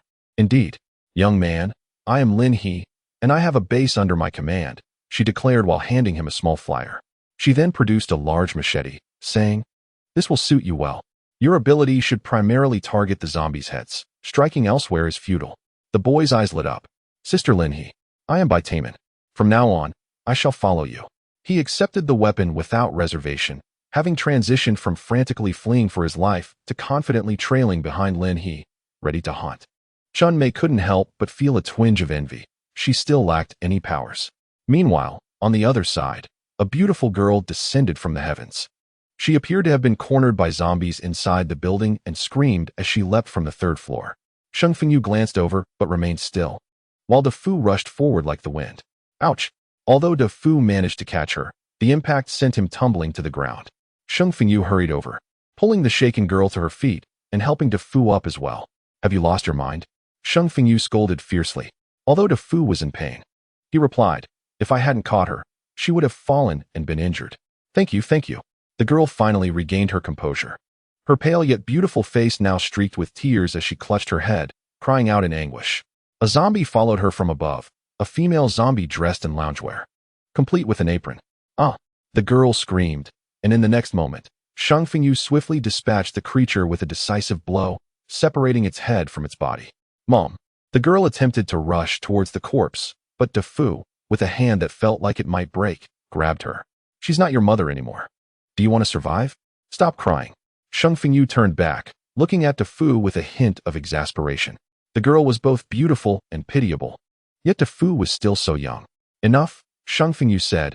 If you wish to live, close your mouth and follow us. If you're too afraid to kill zombies, then go for the crystal cores in their heads. Are you willing to join us? Finally, Dafu and Sheng Fengyu's words seemed to resonate with the girl, who clenched her teeth, casting one last glance at her mother's remains. I want to live. I will dig. She appeared to be barely of age, perhaps similar in age to Dafu, having not even graduated high school. In the wake of the apocalypse, everything had changed. Here, take this tool. Dafu appears to possess a genuinely tender heart. With a sidelong glance at Dafu, Sheng Fengyu remarked, if you choose to accompany her, have you given it due consideration? Dafu paused, gazing at the girl, and nodded emphatically, believing she deserved a chance. The girl, with her delicate fingers clutching a small shovel, looked up at DeFu, sniffing as she asked, "Is your name DeFu? I am Qin Lin. You may call me Xiao Lin. Thank you. Please assist me in excavating the crystal cores. The ones from my kills and those of my brother are fair game. But refrain from taking those killed by others," she instructed. With that, DeFu resumed his charge against the zombies. Wiping away her tears, Qin Lin hurried to catch up. DeFu had not allowed her to extract her mother's crystal core, deeming it too cruel. He took matters into his own hands, retrieving the core before continuing onward. The fierce battle raged for 3 hours, lasting until 1 o'clock in the afternoon. A vast curtain of water obscured the intersection street, where he sat among the group, enjoying a meal. In addition to the supplies scavenged from several streets that day, they had also gathered nearly 20 new members. He had discovered a few vehicles, which she exchanged for better ones, with the surplus capable of transporting newcomers back. Of course, the most significant gain was the presence of these extraordinary individuals, particularly those with unique abilities. Although Chun Meifan had yet to awaken her powers, it was unlikely to impede her potential, and she would probably possess healing abilities. "Oh, you're quite warm, Xiao Lin," he remarked after finishing her meal and began retracing the locations of formidable figures from her past life. Primarily, she sought the laboratory. Though she did not intend to bring so many people along, she aimed to assemble the strongest team for a precise strike. Chun Meifan suddenly noticed Qin Lin, who had been tirelessly excavating the crystal cores. During mealtime, she struggled to eat, her face flushed and slightly unsteady. "What is the matter?" DeFu inquired anxiously. He coughed, approached, and confirmed, "Indeed, she is awakening her powers. Meifan, please take her to the vehicle for some rest." "Here, take this," he said, offering a vial of medication to Chun Meifan. If Qin Lin's condition worsened, a shot would be administered. Noticing DeFu's unwavering gaze upon Qin Lin, he couldn't help but chuckle. "Ah, young man, it seems you've experienced love at first sight." DeFu's face flushed crimson as he exclaimed, "Sister." He laughed heartily, while Sheng Fengyu regarded DeFu thoughtfully. With her awakening powers, she would soon be capable of self-defense, rendering your kindness unnecessary. DeFu pressed his lips together, acknowledging that she was indeed a strong individual. Could love at first sight strike so suddenly? Although he was brimming with curiosity, several others in the team began to exhibit fevers. Those who had yet to awaken their abilities looked on with envy, realizing that slaying more zombies truly held the key to awakening their powers. "We shall head here shortly," he declared, selecting the founding location of the Sunny Base from her previous life. Though she had never been there, after several years in the apocalypse, their leader had gained considerable renown in the Eastern Protection Zone. In contrast, the Tianlang Base, which she had visited with relatives, had barely managed to survive amidst a handful of others. Since she has arrived, let us attempt to rein in these talented individuals. Those afflicted with fever will be under your care, and their contributions will be calculated separately." They first sought a secure location, leaving behind an ability user and a small team to rest and tend to the fevered. "We shall return before 6 o'clock. Thereafter, we will head back to the base." He glanced at her watch, warning that if we have not returned by 6, do not act impulsively. Wait until everyone is conscious before returning to the base. The Lord will surely come back. Some youths began to stand firm, and he smiled, assuring them that currently, there are no zombies capable of harming your Lord. "Let us depart." The journey would take approximately 40 minutes. The streets were littered with either zombies or abandoned vehicles. He rode ahead on her motorcycle, clearing the path. A 3-meter-long water curtain swept away all obstacles, a spectacle that astonished everyone and attracted hordes of zombies in certain areas. Thus, He's tasks of exterminating zombies were accomplished by the time they reached their destination. Rubbing her temples, she grasped numerous crystal cores, having absorbed their energy. Next was to enter the residential area, where people should be plentiful. First, locate vehicles. Second, find survivors. Third, eliminate zombies. He's motorcycle vanished, replaced by a sharp tang knife in her hand. Protect yourself, at least in groups of 3, and do not expose your backs to the zombies. Is that understood? Understood. The water curtain immediately dissipated, and a multitude of zombies surged forth. Bang, bang, bang. He took the forefront, blasting apart swathes of zombies, embodying the might of gods and the tenacity of Buddhas. Chapter 34, Cultivate Zombies. Truly impressive. Those following armed with crossbows, shot down the zombies, filled with envy and admiration. When will abilities become as formidable as our Lord S? DeFu, hearing the inquiries from others, cleared his throat and remarked, "You have only just awakened. You are at level 1, while the Lord is at least 2 levels above you." He encouraged them to slay more zombies and accumulate crystal cores, assuring them that opportunities abound. This declaration further ignited their fighting spirit. The residential area was teeming with people, particularly in this old district where small houses housed entire families. With the aging infrastructure, the situation would only worsen.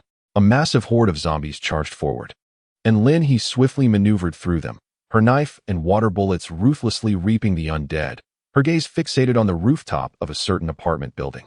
If memory served her correctly, that individual should still be on the top floor. Lin He's familiarity with this fact stemmed from the individual's willingness to share his success story when his base was flourishing. It took 10 arduous days to clear a floor, converting the zombies into fertilizer for crops, ultimately allowing his powers to evolve and granting him the courage to leave the residential building. He initially intended to head to the base, but unexpectedly encountered an attempted robbery on the way, nearly losing his life. Naturally, he retaliated, only to later discover that the man he had killed was, in fact, his sister-in-law's brother, the very person he aimed to meet at the base. What a disastrous turn of events. However, fate had not abandoned him, for at that moment, he awakened a second supernatural ability, drawing a multitude of individuals to his side. He pondered, why should he not take matters into his own hands? Lin He was the swiftest among them. She charged down to the base of the apartment building, meticulously searching the area. She sensed the unique aura of supernatural energy. The man tending to vegetables in the rooftop garden couldn't help but glance downward, inhaling sharply at the sight of such ferocity. Lin He seemed to sense his gaze and looked up, locking eyes with him. The man, startled, quickly recoiled. What was happening? Had she seen him? Alarmed, he hastened his movements, burying the zombies beneath the soil more securely. With his hand pressed against the earth, he absorbed a surge of power. As the energy ceased to flow, a nearby plant burst into bloom. Soon after, it grew rapidly, only to wither once its fruits had fallen. Too slow. Indeed, 3-headed zombies were still insufficient. At that moment, the soil he had sold bore no trace of the zombie remains. As the crops were gathered into a basket by the man, this was his supernatural gift, the ability to cultivate zombies. By nurturing these creatures, he grew stronger and later named this ability Burial of the Dead. This extraordinary power did not belong to any known category and had stringent awakening conditions. Over the years, only a handful had ever manifested it. Bang! Hearing the chaos below, the man resolved to breach the 10-meter distance once more to eliminate the zombies he had previously confined in the stairwell. Surely, those ruthless individuals below would not venture upwards. Lin He had already reached the 3rd floor. Bang, bang, bang. Water balloons exploded as Lin He ascended leisurely, while the zombies attempting to follow her were dispatched by the hunting team's crossbow bolts. In the stairwell, aside from the zombies, there were tightly shut doors. This floor was a triad of connected buildings, with at least 15 small rooms on each side. The zombies wandering the corridor were numerous, with some doors flung wide open, revealing nothing but blood and mangled corpses within. In the distance, a door seemed to curiously open, only to be met by a passing zombie that abruptly turned, startlingly attempting to close it, but getting stuck instead. The zombie grasped the door panel. Just as it was about to charge in, a piercing scream erupted from within. "Get away!" The sharp voice, accompanied by a tremendous force, propelled the door outward, crushing the zombie against the wall of the corridor. Another scream followed as the person inside pushed with all their might, and with a resounding crash, the door, along with the zombie, tumbled down. A power-based supernatural ability. Lin He observed the young girl, still in a state of shock, as another zombie lunged towards her. Bang! The water balloon soared swiftly through the air, exploding the zombie's head before it could reach the girl.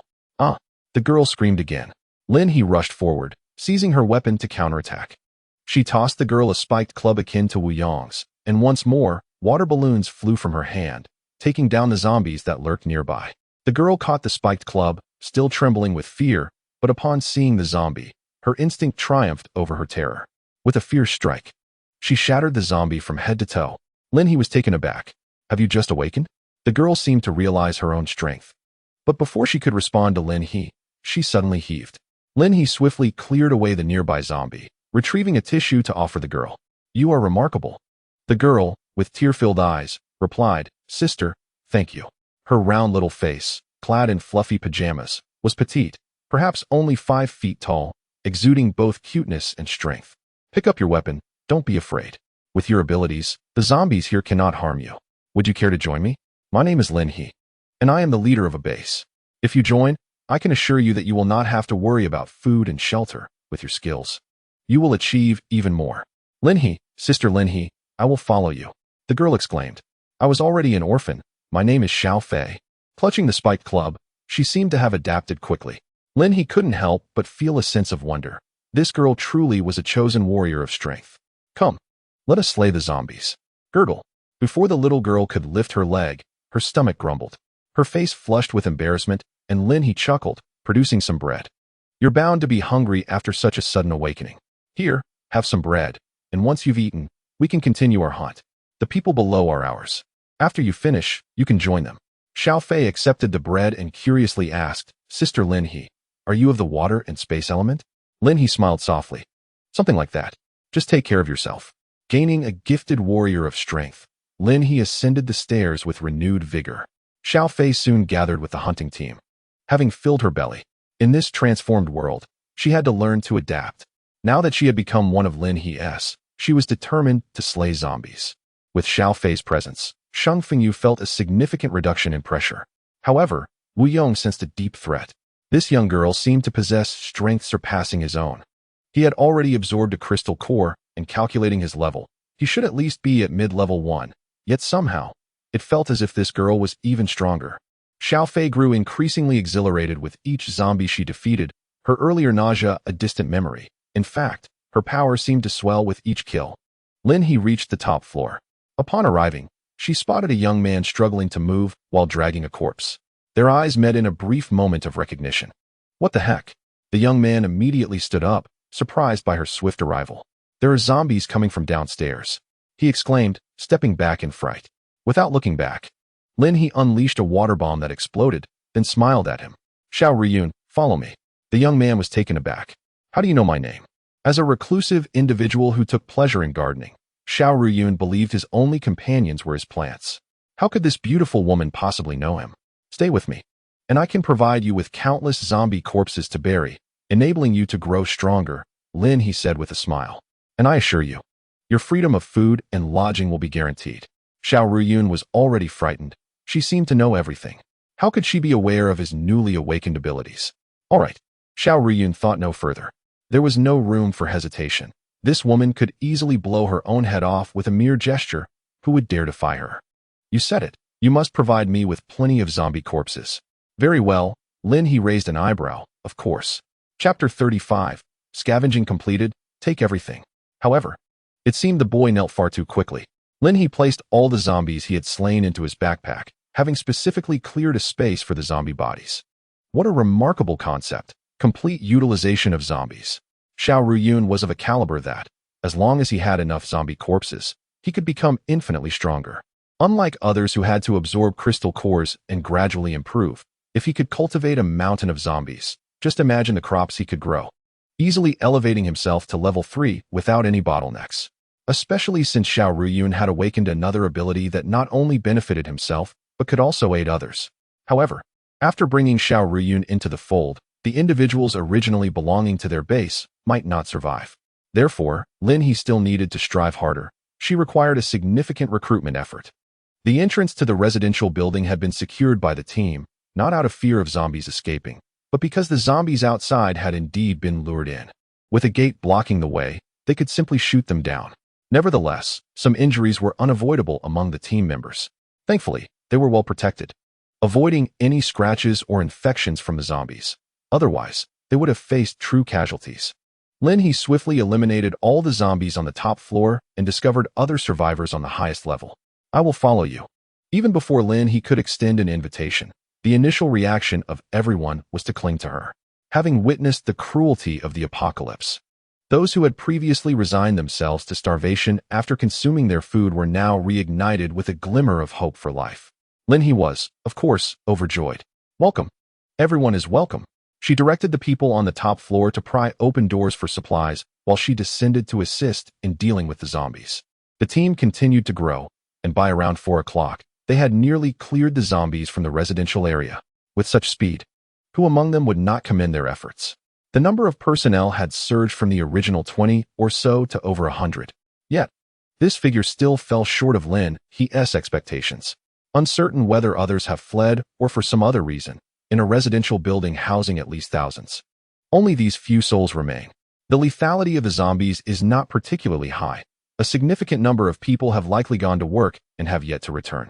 Those with vehicles should hasten to bring them forth. We must head to the base, as we still require certain resources. After dispatching the zombies and extracting the crystal cores, Lin He collected all the bodies. Although the others may not fully comprehend her actions, they trust that the Lord has her reasons. Xiao Riyun couldn't help but salivate. Currently, he bore a mountaineering backpack and wielded a machete, with numerous bandages wrapped around him. His backpack was filled with the grains and vegetables he had cultivated, which he was reluctant to part with. Of course, who would willingly discard food in these times? The rooms on the 3rd to 5th floors had yet to be thoroughly searched. He suggested to the scavenging team, or anyone else who wished to join, that they had half an hour. Glancing at the time, Lin He granted the others some freedom to explore. Given the vast area, she was preoccupied with collecting zombies and resources. Regrettably, among these individuals, there was not a single space-type ability user to be found, highlighting the rarity of such powers. Lord, do we not have enough vehicles? Xiao Riyun suddenly inquired, viewing Lin He as a veritable treasure trove. He was keenly aware of the number of zombie bodies in her backpack, to the extent that he would call her mother if it served his purpose. What of it? Do you have any? Lin He chuckled at Xiao Riyun's eagerness. I do. He leaned closer. What do you say to 100 cough? 50 zombie bodies for a vehicle? Xiao Riyun was aware that cars were strewn about, albeit temporarily unusable due to the lack of matching keys. If he could exchange his vehicles for zombie bodies, it would be quite advantageous. How many do you have? With zombies scattered nowhere in sight, Lin He held at least 500 in her possession, enough to trade for 10 vehicles. 10. Xiao Riyun just happened to have 10 vehicles? Had he been keeping track of the number of zombies He had collected? Lin He laughed lightly. Sure, bring them over. And I'll give you all the zombies I've gathered today. This way, their contributions could be directly offset. Good. Xiao Riyun chuckled, having calculated it perfectly. 50 bodies for a vehicle, and a vehicle's contribution value was approximately 50. Such an exchange for future missions, 1 contribution point per zombie body, was not bad at all. However, aside from Lin He, no one else would likely accept this deal. They would rather gather other resources with their strength. Unless one possessed ample space, such as a truck or a space ability. Lin Jia. Sheng Fengyu approached, noting the mixed caliber of these individuals. He felt it unwise to bring them all back. Some were simply burdens, oblivious to their own ineptitude, and would only become ingrates. Fear not. If they prove unworthy, they can remain at the foot of the mountain. Should they err, they shall be left to decompose into fertilizer. Lin He smiled softly, yet her words were laced with a chilling intent. Sheng Fengyu paused, then acquiesced. After ensuring their safety, a few individuals began to demand this and that, seemingly believing themselves to be of great significance simply by observing Lin He. Sheng Fengyu suddenly felt the necessity to establish a law enforcement team, for it was imperative to address these individuals. In this post-apocalyptic world, the original order had dissipated. Within the base, Lin He's will had become the law, the very essence of regulation. Sheng Fengyu contemplated this, his mind already formulating a set of regulations to refine alongside Lin He upon their return. As the activity concluded, Xiao Riyun truly returned with 10 vehicles, all new, having hardly been driven. DeFu could not help but inquire, Brother Xiao, how did you acquire so many cars? And you still reside here? Selling these vehicles could easily afford you a villa before the apocalypse. Xiao Riyun shook his head, explaining, these are my father's legacy. He sold cars, but one day, a truck crashed into him. After his passing, the company settled the accounts and gave the cars to me. This house belonged to my grandmother. I have no desire to move. Besides, my family is gone, so why should I live so lavishly? DeFu was taken aback. Have you really left these cars unused for so long? Xiao Riyun merely touched the vehicles. It hasn't been long. It's only been a month. DeFu coughed lightly. I'm sorry for your loss. Xiao Riyun smiled. I've grown accustomed to being alone. If he were alive now, he would be facing the apocalypse. Who knows? Perhaps I would have to take action against him as well, right? Xiao Riyun's acceptance of the situation was apparent. DeFu nodded and glanced at Sheng Fengyu. Noting that the two shared a somewhat similar temperament, though Shang Fengyu could be quite stubborn. He wondered if Xiao Ruyun was as well. If so, he would need to be cautious. However, as DeFu admired the cars, a flicker of longing crossed his eyes. Regrettably, he had never learned to drive and could only wait for more vehicles before asking Shang Fengyu to teach him. Let us go. The survivors of the community boarded the vehicles, with Lin He leading the way on a motorcycle. The Lord's motorcycle is truly magnificent, exclaimed a young girl from one of the cars, her eyes glimmering with a fleeting mixture of desire and greed, which did not go unnoticed by the members of the hunting team. Isn't it obvious? Our Lord deserves the very best. Yet, some individuals possess nothing and contribute little. Wherever they go, they are destined for demise. The young girl's delicate features reflected her dismay as she asked, "Are you talking about me, brother?" "Yes. I am too weak, so I deserve to die." Others around them were growing weary, and one interjected, "Quiet down. In this world, who cares about life and death? If you don't work at the base, you will inevitably perish. Do not entertain such thoughts." Exactly. The hunting team directed their remarks at the young girl, who had previously sought protection from others, even hinting that she could repay them in some manner. The individuals at the base were focused on how to exchange for contribution points to obtain enhancement potions. Women? They believed women would only hinder their quest for strength. Chapter 36. The Rescue of the Laboratory. What extraordinary ability do you possess? DeFu gazed at Xiao Ruyun with astonishment, suddenly feeling that his own fire-based powers had lost some of their allure. Zombies, huh? Look at this tomato. Isn't it splendid? Is it delicious? Xiao Ruyun joyfully promoted his produce, knowing that he needed to amass some resources before heading to the base. Not to mention, he had set his sights on the crossbow in DeFu's possession. Currently, his zombie cultivation was limited, constrained by the rooftop's capacity. But now that he could venture to a new locale, rumored to be a verdant expanse with ample land, he was eager, especially since he also had at least 500 corpses from the Lord's domain. This was a golden opportunity. Indeed, it appeared enticing. Yet, DeFu did not dwell on it for long. He continued to gaze enviously at Xiao Ruyun. You needn't slay zombies.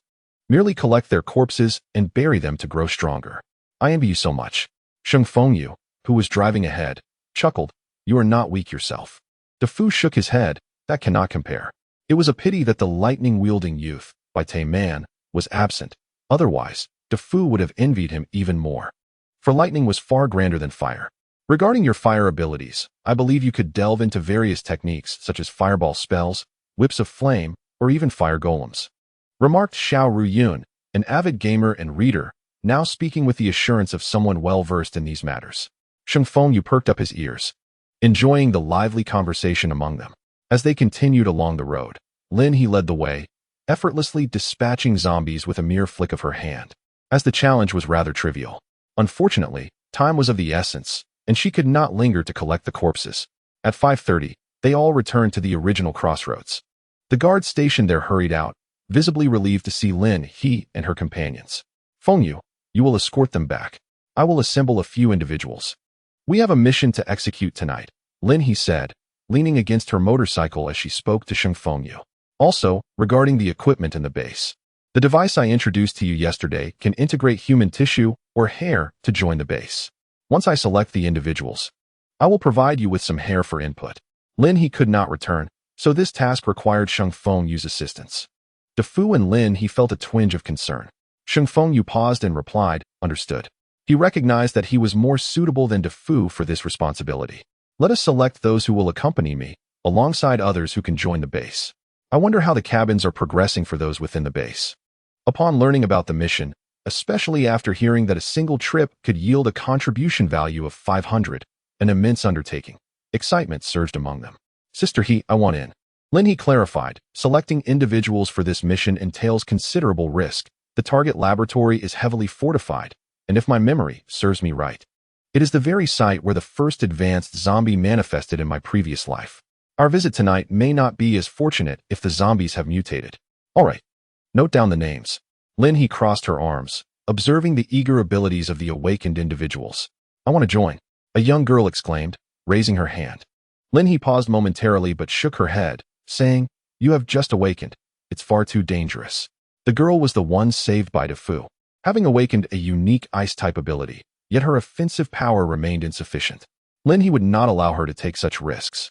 Everyone understood that the Lord preferred to select more formidable abilities for greater rewards, but life must be preserved as well. In the end, Lin He chose 9 individuals, making a total of 10, including herself. Naturally, De Fu was among them, along with Wu Yong and Xiao Fei, both of whom possessed strength-based abilities. The other 2 gold-type abilities, alongside a few others, were all potent in their offensive capabilities, leaning towards support and defense, which Lin He decided against selecting. It sufficed to provide them with a vehicle, while the remaining individuals would follow Shang Fengyu's convoy. Lin He's group ensured everyone boarded their vehicle, as she loaded some supplies into Shang Fengyu's car. The housing situation was undoubtedly inadequate. There were numerous materials stored in my base that you could access, but it would require you to retrieve them for the construction of houses. With over 100 people, the 20 or so who already had homes need not worry, while the remaining 80 lacked proper shelter. The selected individuals would be allowed within the base's confines, and if there was still a shortage, they could stay in the original homes of Yu and De Fu, perhaps sleeping on makeshift bedding. If all else failed, Lin He stated firmly that she would never permit others to enter the base. Understood, Shang Fengyu replied, committing everything to memory, awaiting your return. Hijia. We will surely be back by 8 at the latest. As Shang Fengyu's convoy departed, Lin He watched as her team boarded the vehicles and set off. Along the way, she clutched a crystal core, her gaze scanning the roadside for vehicles. Before reaching the laboratory, they managed to locate 3 additional cars. Among the 9, only De Fu was unable to drive. One had transformed into 4, with De Fu still seated in the passenger seat. Lin He Jia, the laboratory is just ahead. How do we gain entry? Qing Yun inquired. The Qingyun laboratory, as the largest biological facility in the city, was not easily accessible, even in the apocalypse. Its outer walls were not something ordinary individuals could breach. The security personnel had already succumbed to zombification, deemed irretrievable. Those who could have opened the gates were now incapable. Lin He scrutinized the imposing iron gate. We shall breach through the security room. The security room featured glass windows, easily shatterable for entry. While the massive iron gate seemed utterly insane to confront directly, Lin He was reluctant to waste time on such an endeavor. With determination, she utilized a water projectile to shatter the glass, swiftly flipping herself inside just as a security zombie lunged at her. A water projectile struck it, sending the creature crashing against the door of the security room, its head exploding upon impact. Lin He spotted the control button for the gate. I will open the door. You all get in the car. The team hurriedly boarded their vehicle, and Lin He had already stowed her motorcycle away. With a resounding clang, the massive iron gate swung open, and Lin He retrieved the identification card from the security personnel. First, eliminate the zombies outside. Once done, remember to check for identification cards on their bodies. Lin He collected the corpses of the zombies and opened the door to the security room. Under the night sky, numerous zombies were surging towards them. This laboratory was indeed the largest, with the most people. However, most were not clad in lab coats. Instead, they wore dark clothing, resembling business people rather than security personnel. Lin He launched a water bullet attack, while the others fired arrows from crossbows. Fortunately, the zombies had yet to mutate. This was splendid news. However, their speed was significantly swifter than during the day. Lin He had not taken anyone from the base to hunt zombies at night for the past 2 days, yet everyone's experience was adequate, and their combat abilities were formidable enough to handle these zombies with ease. Along the way, Lin He sought to collect identification cards, but the individuals in dark clothing possessed only mobile phones and some metal scraps. It seemed they were not affiliated with the laboratory, likely having come for negotiations. Alas, with the apocalypse upon them, it was uncertain if their discussions had reached a conclusion, as all were now deceased. Lord, this seems to be the armory. Before they could locate the entry card, they stumbled upon the armory. Lin He hurriedly looked inside. Guns. Firearms. Lin He was astounded. The presence of firearms within the laboratory signified a windfall for the base. Chapter 37. Swapping bird guns for cannons, combat power source, rifles, handguns, grenades. There were even landmines. Everyone gazed in excitement, and Lin He waved his hand decisively, causing all the weapons to vanish. We won't be using these just yet. We'll learn how to use them once we return to the base. Everyone nodded in agreement. Indeed, did everyone obtain the entry cards? This was a crucial question, as there were no entry cards among those outside, save for the security cards. Continue the hunt. There were still zombies outside. Lin He led the group, striking the iron at the door to lure the zombies. Even the zombies inside the laboratory began to stir, crazily surging towards the door. DeFu, observing, suddenly interjected, "Sister, do you think they might break through from inside?" Lin He's eyes brightened. That would be even better. They would not need to procure cards. They were coming. The outside zombies charged forward frantically, and everyone looked at the zombies as if they were gazing at wealth, resources, and the potential for personal strength. Lin He refrained from claiming kills. There was no need for such competition at this level. However, she noticed the zombies' speed had indeed increased. Mutation was imminent. Lin He gazed at the zombies within the laboratory, letting out a sigh. It was imperative for her team to upgrade frequently and travel in groups. They had found them. The outside zombies were entirely eradicated, and those lingering further away had gathered by the iron gate. While everyone was occupied with eliminating the zombies inside, Lin He dealt with a substantial number of zombies attempting to climb the wall outside the security room. As they prepared to venture outside, she anticipated the harvest of numerous zombie corpses. The team had finally located the access card that would grant them entry. "My lord." Lin He emerged from the security room, eager to test the efficacy of the firearms. With remarkable speed and formidable lethality, the group nodded enthusiastically, and DeFu's face flushed with excitement. Lin He was provided with an automatic rifle. After firing her first shot at the zombies outside the security room, she struck true, hitting the target squarely in the head. How impressive! Lin He smiled, recalling her previous life experiences with firearms. Though they were formidable, mastery came with practice. Yet, presently, the water balloons seemed more effective than the guns. "You shall each take 3 shots. If you can hit 2, we will continue with the rifles. If accuracy proves insufficient, given the abundance of zombies, we shall revert to our previous tactics." However, the team displayed commendable skill. It seemed their experience with crossbows had honed their precision. Remarkably, 4 individuals managed to strike the head with all 3 shots.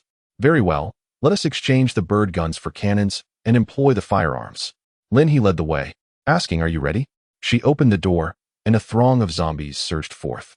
The team nodded in affirmation, and Lin He swiftly swiped the card, then retreated to join her companions in an instant. The famished zombies, unleashed at last, charged forth with unbridled frenzy. Bang!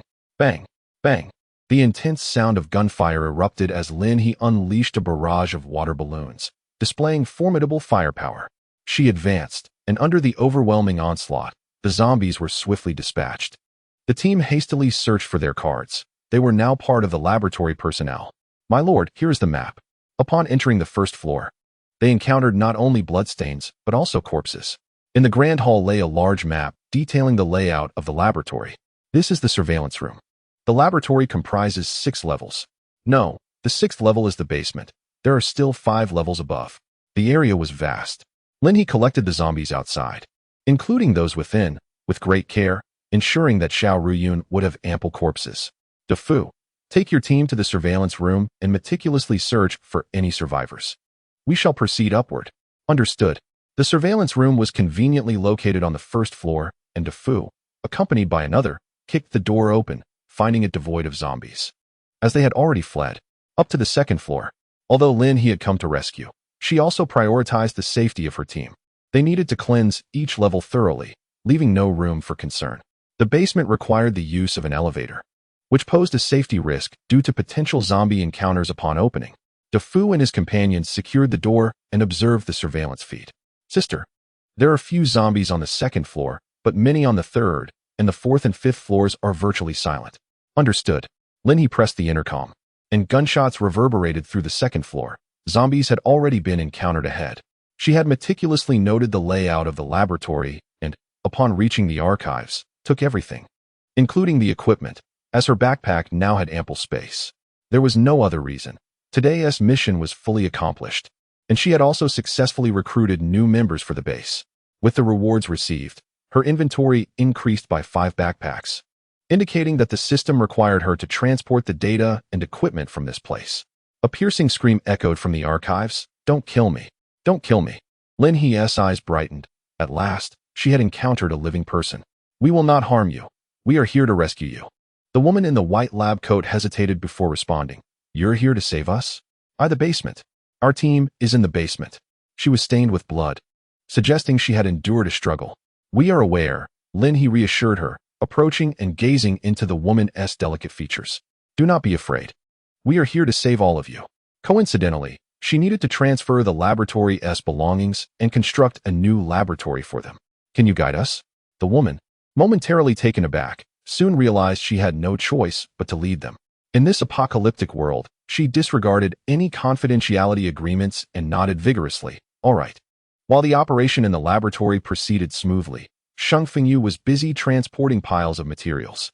He had anticipated that he would collect a considerable amount, but he was astonished by the sheer volume. Knowing that many people would be brought back today, he had anticipated needing Shang Fengyu's assistance. Outside the base, he urged, "Hurry, load it onto the truck and take it over there to cover it." Throughout the day, the base members had constructed a total of 8 wooden cabins, which was already a commendable achievement. However, he never expected He to expand the team by more than 30 individuals. How could that possibly be sufficient? Outside the base, a significant number of people remained. Shang Fengyu continued to return for more materials, but his concern for He grew. He wondered how they were faring. Moreover, there were now others exhibiting fever symptoms. Just upon arriving at the base, 2 individuals had collapsed. After working for a while, another succumbed. Everyone was laboring diligently, understanding that failure to complete the cabins meant sleepless nights. Despite the dire circumstances, they felt a sense of joy at the prospect of having their own homes. Once completed, the little cabins would belong to them. An hour later, He and her team had reached the 4th floor. "I don't have the card for the 5th floor." Huang Wenya sighed. The boss didn't come to the laboratory during the apocalypse. Or if they did, it was already He paused for a moment. "It's fine. Let us head down." DeFu and the others had already seen the surveillance from the basement and confirmed that the area below was indeed a disaster zone. On the fateful day of the apocalypse, the laboratory personnel fortuitously found themselves below, accompanied by over 100 partners who had come to discuss research outcomes. The survivors accounted for a mere 10%, resulting in devastating casualties. Chapter 38. Could a cure be developed? DeFu had departed, having grasped the situation below, leaving 2 individuals above to provide support. DeFu and his companion had just reviewed the surveillance footage before deciding to leave them behind. "Sister, please exercise caution," he advised He and the others. The situation below was intricate, and the surveillance was insufficient. Any lurking zombies in the blind spots could pose significant risks. He chuckled lightly, assuring him not to worry. As the elevator doors opened, she unleashed a water bullet, which shattered the skull of an unsuspecting zombie. Swiftly retrieving the corpse, the group, armed with firearms, proceeded inside. The recently rescued laboratory personnel joined them, for without her, they could not access further areas. He and her team intended to descend directly and ascend layer by layer thereafter. The 6th underground floor, the final level, housed the highest security presence, with surveillance unable to capture the situation, leaving them to confront it on their own. Prior to the elevator's opening, He had already surveyed the surroundings with her mental powers, noting that the elevator's movement had attracted numerous zombies, approximately a dozen. As the elevator doors opened, over 20 water bullets surged forth. The team remained unfazed, yet the laboratory personnel gaped in astonishment. "Incredible," they exclaimed, after swiftly dispatching the first wave of zombies. The majority were clad in black security uniforms, with surprisingly few in lab coats. He had no time to ponder the laboratory's activities that day when she suddenly heard a roar, one that did not belong to a low-level zombie. She halted, glancing at the leading woman. What precisely was this laboratory researching? Upon arrival, the woman swiped her card to unlock the grand door. The instant it opened, He yanked her back, unleashing a barrage of water bullets. A type of zombie never before witnessed appeared before them. It was abnormally large, its skin unnaturally smooth. With its limbs on the ground, its head still bore a faint semblance of humanity, yet its body was grotesquely swollen. The water bullets detonated upon impact, splattering blood and flesh, yet astonishingly, it continued to advance. He refused to allow it any further progress. She leaped into action, aiming for the zombie's neck. With a swift motion, her tang sword sliced through it as effortlessly as cutting tofu. With a final roar, the zombie collapsed, blood gushing forth, which he promptly collected. The others exhaled deeply, relieved, for the visual impact of such a creature was overwhelmingly intense. Indeed, mutated zombies had evidently undergone an upgrade here. He glanced inside the door, finding no other zombies present. Presumably, they had all been consumed by this one. "Take me to find the experimental data and essential laboratory equipment here."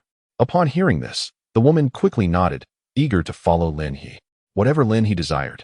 she would provide, as the laboratory was never hers to begin with, nor would it be in the future. Thus, you are indeed researching a peculiar gene? The others continued their search, clearing out the zombies, while Lin He examined the information the woman had given her, a slight furrow forming on her brow. Indeed, I am not entirely certain what we will ultimately discover. The woman paused, pondering. Perhaps the apocalypse should not concern you, but there might be a different connection. Lin He speculated that perhaps the research conducted in this laboratory was related to the antidote for the zombie virus. In her previous life, at the very end, Long City seemed to have developed some serums, but it was far too late. The zombie tide had already overtaken all regions, and the final few serums proved to be of little effect. If this laboratory truly holds promise, Lin He's heart raced suddenly, her breaths growing heavier. Am I the only one left? The last mutated zombie, coupled with the sporadic gunfire outside, left no other voices or bodies. There were not many people here. The woman sighed. Typically, the only one who could come was Dr. Bai. However, glancing at the spot where Lin He had just slain the mutated zombie, Lin He realized that Dr. Bai had indeed been that very mutated creature. Let us go. After a thorough sweep, Lin He did not leave behind a single folder. Were there any zombies left? None, my lord. There are several cultivation pods over here. After resolving the zombies on this floor, they spotted numerous vertical cylindrical cultivation vessels nearby, containing various animals or human tissues. Are these still of use? Lin He felt a twinge of reluctance, honestly not wanting to take them. The woman shook her head. These are all failed samples. However, Dr. Bai was unwilling to discard them, so they remained here. Lin He nodded. Very well, let us depart. We are heading to the 5th floor. According to the surveillance, there are survivors here.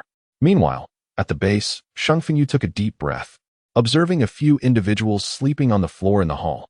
It is rather late today. You should rest first, and we will continue building in the morning. You will all have wooden cabins. The individuals smiled, remarking that sleeping on the floor was quite comfortable, and there was no need for Fengyu to worry. The bedding and linens are truly delightful. They seemed quite pleased with this primitive method of sleeping on the floor. Upon returning, the base had gained dozens of people, both above and below ground.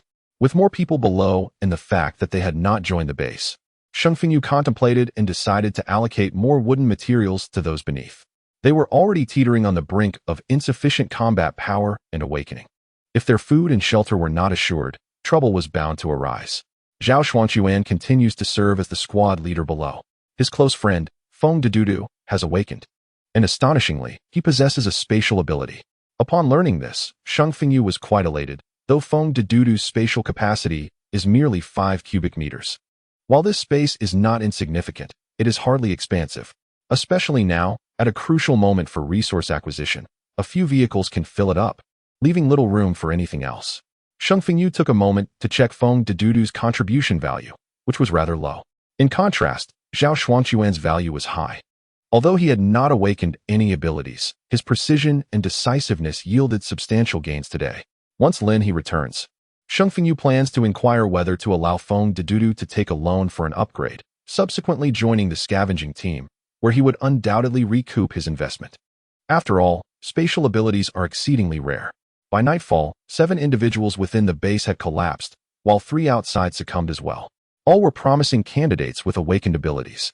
In a previous lifetime, such probabilities would have been extraordinarily high. By the 3rd or 4th year of that existence, many remained without powers, relegated to laboring within the base. Zhao Xuanquan retired for the night, leaving Feng Dedudu to watch over the fevered individuals. Listening to the tranquil surroundings, punctuated occasionally by snores, birdsong, and the sound of flowing water, he couldn't help but smile. It felt so pleasant.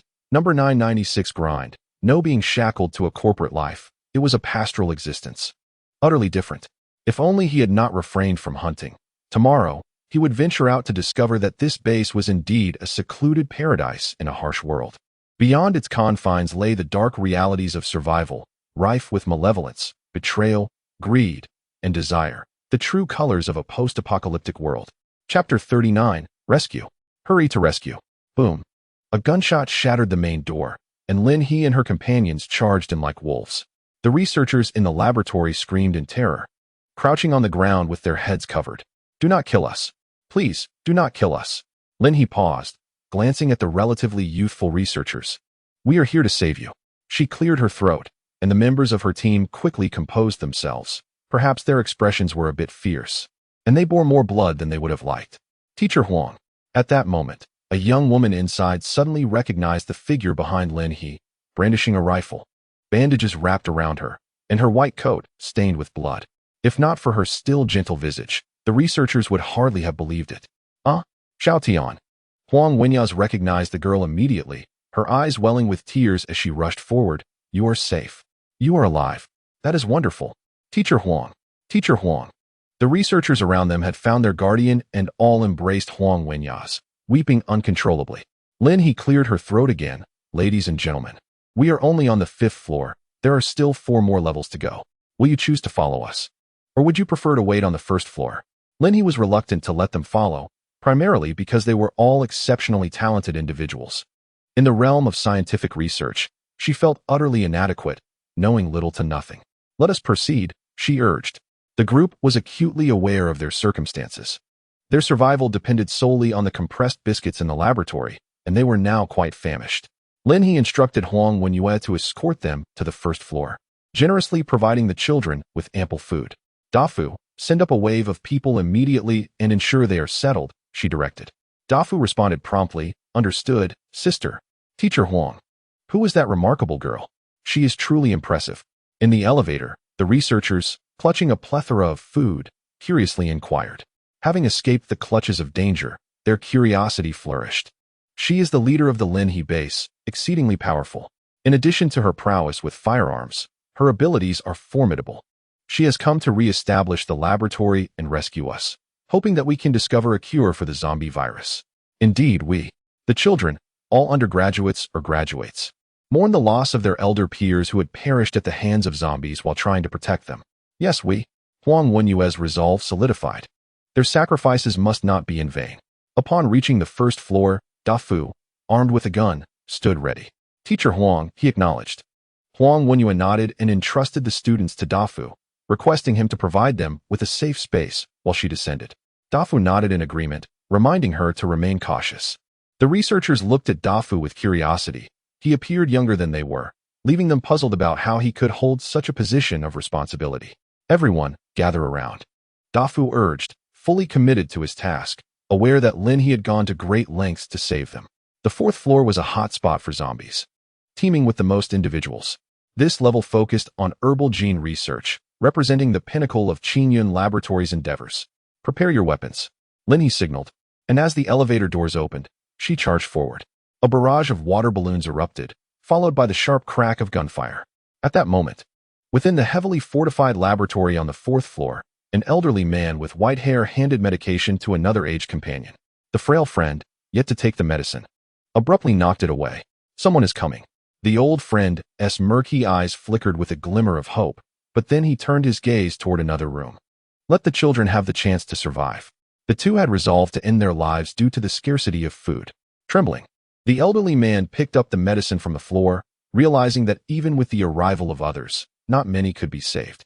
He paused, turning away, tears streaming down his face. Bang, bang, bang. Lu Lao, Qin Lao, open the door quickly. There are many capable individuals outside. Indeed, they have come to rescue us. As Lin He unleashed a wave of water balloons, she maintained her grip on her Tang saber, embodying the role of a frontline fighter. While the team behind her coordinated their efforts, forming a long line to ensure no zombie escaped their grasp.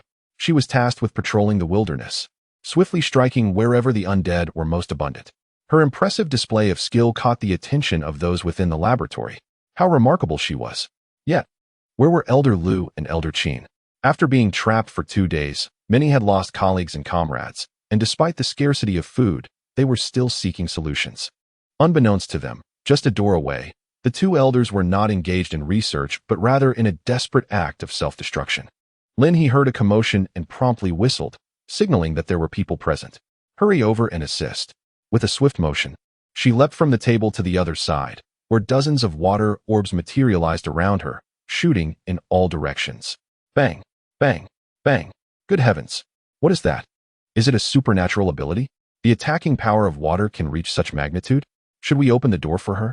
The researchers, numbering around 20 and the oldest barely in their 30s, did not hesitate. As Lin He approached the laboratory's edge, the door creaked open. Heroine, come quickly. Lin He glanced back, I'm on my way. Everyone understood the importance of granting her entry. Upon stepping inside, Lin He's eyes sparkled at the sight before her. Are there still too many of us? Yet, the others instinctively felt the weight of her words, sensing that perhaps not everyone could be saved. No, I think there are too few. Lin He chuckled. Is there anyone else? Each one of you is coming with me. Yes, there are 2 more giants. The researchers hastily pointed to another room. Lin He directed her gaze there and, with widened eyes, instantly appeared at the doorway. With a resounding kick, she burst open the door, revealing 2 elderly men reclining in chairs, their eyes closed. Damn it! Lin He rushed inside, administering a healing potion to each elder. The others, realizing the gravity of the situation, rushed in to see the remnants of sleeping pills scattered across the table. They were sedatives. They turned red with realization, understanding the elders' intentions. Elder Lu, Elder Qin. A chorus of cries erupted, and Lin He pressed her lips together, reassuring them. It's all right. They will awaken shortly. Gradually, the elders' breathing stabilized, and they fell into a deep slumber. However, now you must tell me what is essential. We will take it all. Do we have enough vehicles for this? The crowd felt a mix of joy and despair at Lin He's declaration, momentarily stunned. With a smile, Lin He made an entire bookshelf vanish from her grasp. I possess spatial abilities. No matter how large, I can accommodate it all. My heavens, can we store herbal samples? Lin He replied with a grin. Of course. 10 minutes later, Lin He burst forth from the laboratory once more, embarking on a frenzied spree of destruction while swiftly collecting the corpses of the zombies, ensuring they did not occupy excessive space. Chapter 40. Teacher Huang. With the zombies on the 4th floor eradicated, Huang Wenyao once again gathered a group of students who called her Teacher Huang. Old Lu and Old Qin were still alive. Tears welled up in Huang Wenyao's eyes. Thank goodness, thank goodness. Under the guidance of the researchers, Lin He meticulously scavenged everything of value. Huang Wenyao, you should lead them back to the 1st floor, she instructed. Lin He had already communicated with Dafu, and now she rubbed her hands together in excitement. At midnight, the system tasks would refresh, and she needed to usher all these researchers into the laboratory at the base. It was yet another substantial influx of people. Moreover, should she contemplate the research issues surrounding the rainbow energy system? Although they were a biotechnology company, surely, science is interconnected, right? Excellent. Huang Wenyao wiped her tears, and the group made their way back to the elevator. Lin He glanced at the 4th floor. Without a doubt, the herbal research conducted on this level might indeed be pivotal in the quest for a cure. Before her demise, she had overheard whispers at the gathering that the serum was closely linked to the components of the herbs. Let us replenish our ammunition. If anyone is fatigued, feel free to head up to the 1st floor for some rest, Lin He inquired, to which everyone graciously shook their heads. No one was tired. Perhaps it was the liberation from the constraints of urban life and society. The exhilaration of wielding firearms against the zombies felt akin to an adrenaline rush. Everyone was filled with uncontainable excitement, utterly devoid of fatigue. When Huang Wenyao descended again, she was accompanied by 2 young men. Lord Lin He, we have awakened our abilities. One of them conjured flames in his hand, while the other unleashed bolts of lightning. Lin He blinked. Can you use firearms? They both shook their heads, indicating their unfamiliarity. Then utilize this. Lin He handed them a large blade. Your abilities are still too weak. Remember to stay at the back during team battles and avoid getting scratched by the zombies. Each of you is invaluable, and a scratch would be excruciatingly painful. All right. The basement, 3rd floor. The battle raged on until after 4 in the morning, and Lin He and her group emerged, bloodied, from the basement and reached the 1st floor. The total number of researchers was 90. Lin He nearly burst into laughter. She had far exceeded the task's requirements and successfully annihilated the zombies. Let us take a half-hour break, and then we will drive back to the base. The researchers had already integrated well with Dafu, while Old Lu and Old Qin were still asleep. Have something to eat, Dafu said, bringing food given by Lin He to the researchers. Although most of them had already eaten their fill, let us save it for the team. We are already satisfied. Although most of the individuals had endured 2 days of hunger with minimal sustenance, they now gazed upon the formidable team, particularly Lin He, who squatted against the wall, savoring her boxed meal. A sense of hope for the future blossomed within them. My lord, will the zombies eventually evolve into something akin to what we witnessed today? The sight of the enormous mutated zombies still instilled a sense of fear in Huang Wenyao. Indeed, it was not merely that. Their overall capabilities would undergo a remarkable enhancement. If humanity's advancement fails to keep pace, it would only lead to greater casualties, and the zombies would grow increasingly powerful.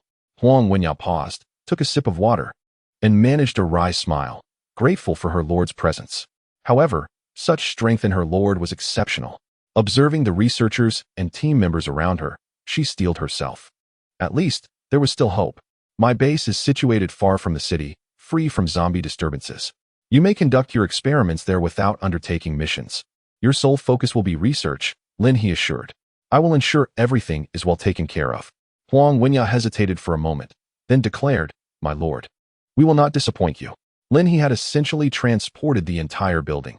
She had taken everything salvageable. With the necessary equipment and the esteemed Lu and Qin by her side, Huang Wenyao felt a surge of confidence. All right, everyone prepare yourselves. It's time to board the vehicles. As the rest period concluded, individuals began to board in groups. Due to the overwhelming number of people, the vehicles were insufficient. Du Fu and Huang Wenyao even brought out the laboratory's transport. Huang Wenyao was well aware of where the keys were. Her status within the laboratory was indeed high. The remainder, I shall take with me, Lin He asserted, ensuring she would not leave behind any vehicles. Huang Wenyao wholeheartedly agreed. They would not return to the laboratory. Let us set off. Lin He unveiled her motorcycle once again, prompting various expressions of admiration from the crowd. Given the large number of people and vehicles, and the limited number of ability users, Lin He was concerned about the possibility of them falling behind. Thus, each vehicle was equipped with 2 crossbows, and there were also 2 rifles for close combat. Regardless of their accuracy, they would possess some measure of retaliatory power. Onward. The vehicles followed Lin He's motorcycle, hearts filled with both excitement and trepidation as the laboratory doors opened to reveal yet another wave of zombies rushing forth. Lin He was well prepared with crystal nuclei, hanging a small pouch from the handlebar. At this point, she had expertly controlled her water bullets to exceed 50 in number, one hand wielded water bullets, while the other held crystal nuclei, causing hordes of zombies to collapse in droves. Qingyun Laboratory Rescue Mission completed. Lin He glanced at the rewards, swallowing hard in anticipation. Level 3 base blueprints. Finally, they had arrived.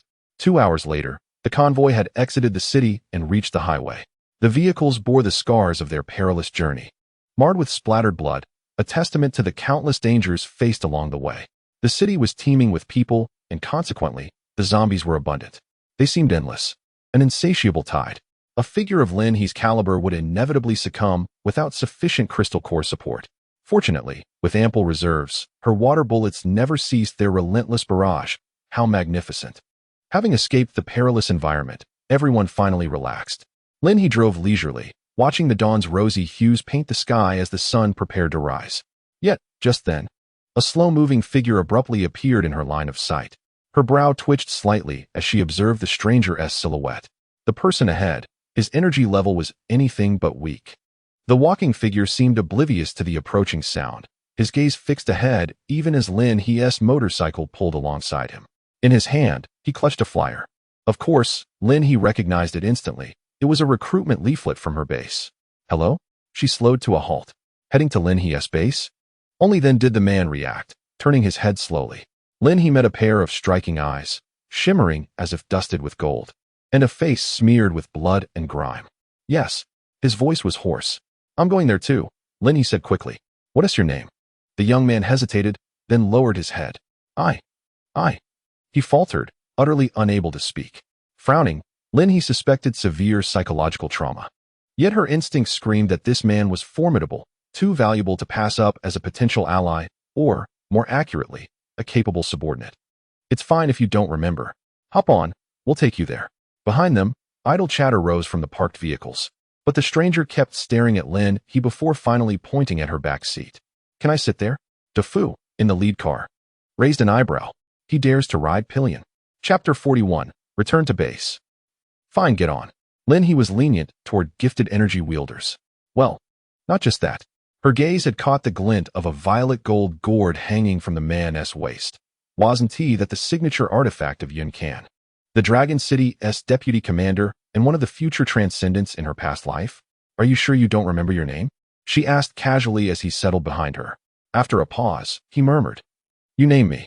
His fingers gingerly gripped her clothes, as if afraid to tear the fabric. That S, not ideal. Let us just head back first. Whatever horrors he endured, they must have been brutal. Lin He said no more and revved the engine. DeFu gritted his teeth. I've never even ridden behind Sister Lin He. The others watched enviously. Seriously. And he's covered in blood. Enough, Wu Yong interjected, the voice of reason. The Archon must have her reasons. Before they even reached the mountain, Lin He spotted a group surveying the barren land below. Archon. The Archon has returned.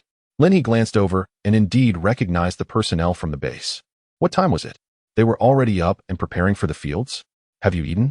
Yes. Captain Sheng has already distributed breakfast. Lin He nodded, while the youth behind her cast a bewildered glance at the sky and then at the mountain, observing Lin He. With a slight hum, Lin He continued riding her motorcycle. Yes, I shall be called that. Henceforth, you may refer to me as the Lord, for this base is mine. Oh, the youth then fell silent, choosing not to speak further. Such a peculiar temperament. But Lin He could not help but recall the formidable man from her previous life, pursing her lips. Perhaps, if fate allowed, she might inadvertently stumble upon a great opportunity, and the base would then possess a guardian deity of the mountains. Everyone, please wait here for a moment. Lin He collected the hair samples from all the experimental subjects, inputting them one by one. Since these individuals had feasted quite well the previous night, Lin He did not set down her meal. The base members who had risen were still constructing small wooden cabins, and upon spotting the dozen or so vehicles parked outside, they curiously peeked out. They are all wearing white lab coats. Could they be scientists? Of course they are. Otherwise, would our Lord have brought so many people here to rescue us? A woman, busy washing clothes, spoke enviously. When will I also acquire powers? Then I would dare to accompany them in battling zombies. The women who had been brought back the day before were enviously eyeing the others, who were now exhibiting signs of fever. Especially after enjoying a warm shower and a hearty meal, they now faced a world devoid of zombies. The mountains were filled only with grass and streams, and there were people everywhere. The days of constant anxiety had vanished. What zombies to slay? Captain Sheng and the Lord have stated that we will be clearing land next, engaging in farming and logging, all of which are imperative, and the construction of the base. We can do anything. Zombies are terrifying. If one gets bitten, they too would become zombies. A slightly older woman remarked, her face still reflecting a hint of fear. The horrific events of the past were now a distant memory. She was delighted to work. Whereas once navigating the city had been a struggle, here she was eager to labor. This truly exemplified two types of people, and Lin He needed them all. Indeed, the base required infrastructure, desperately so. The blueprints provided by the system were not entirely sufficient.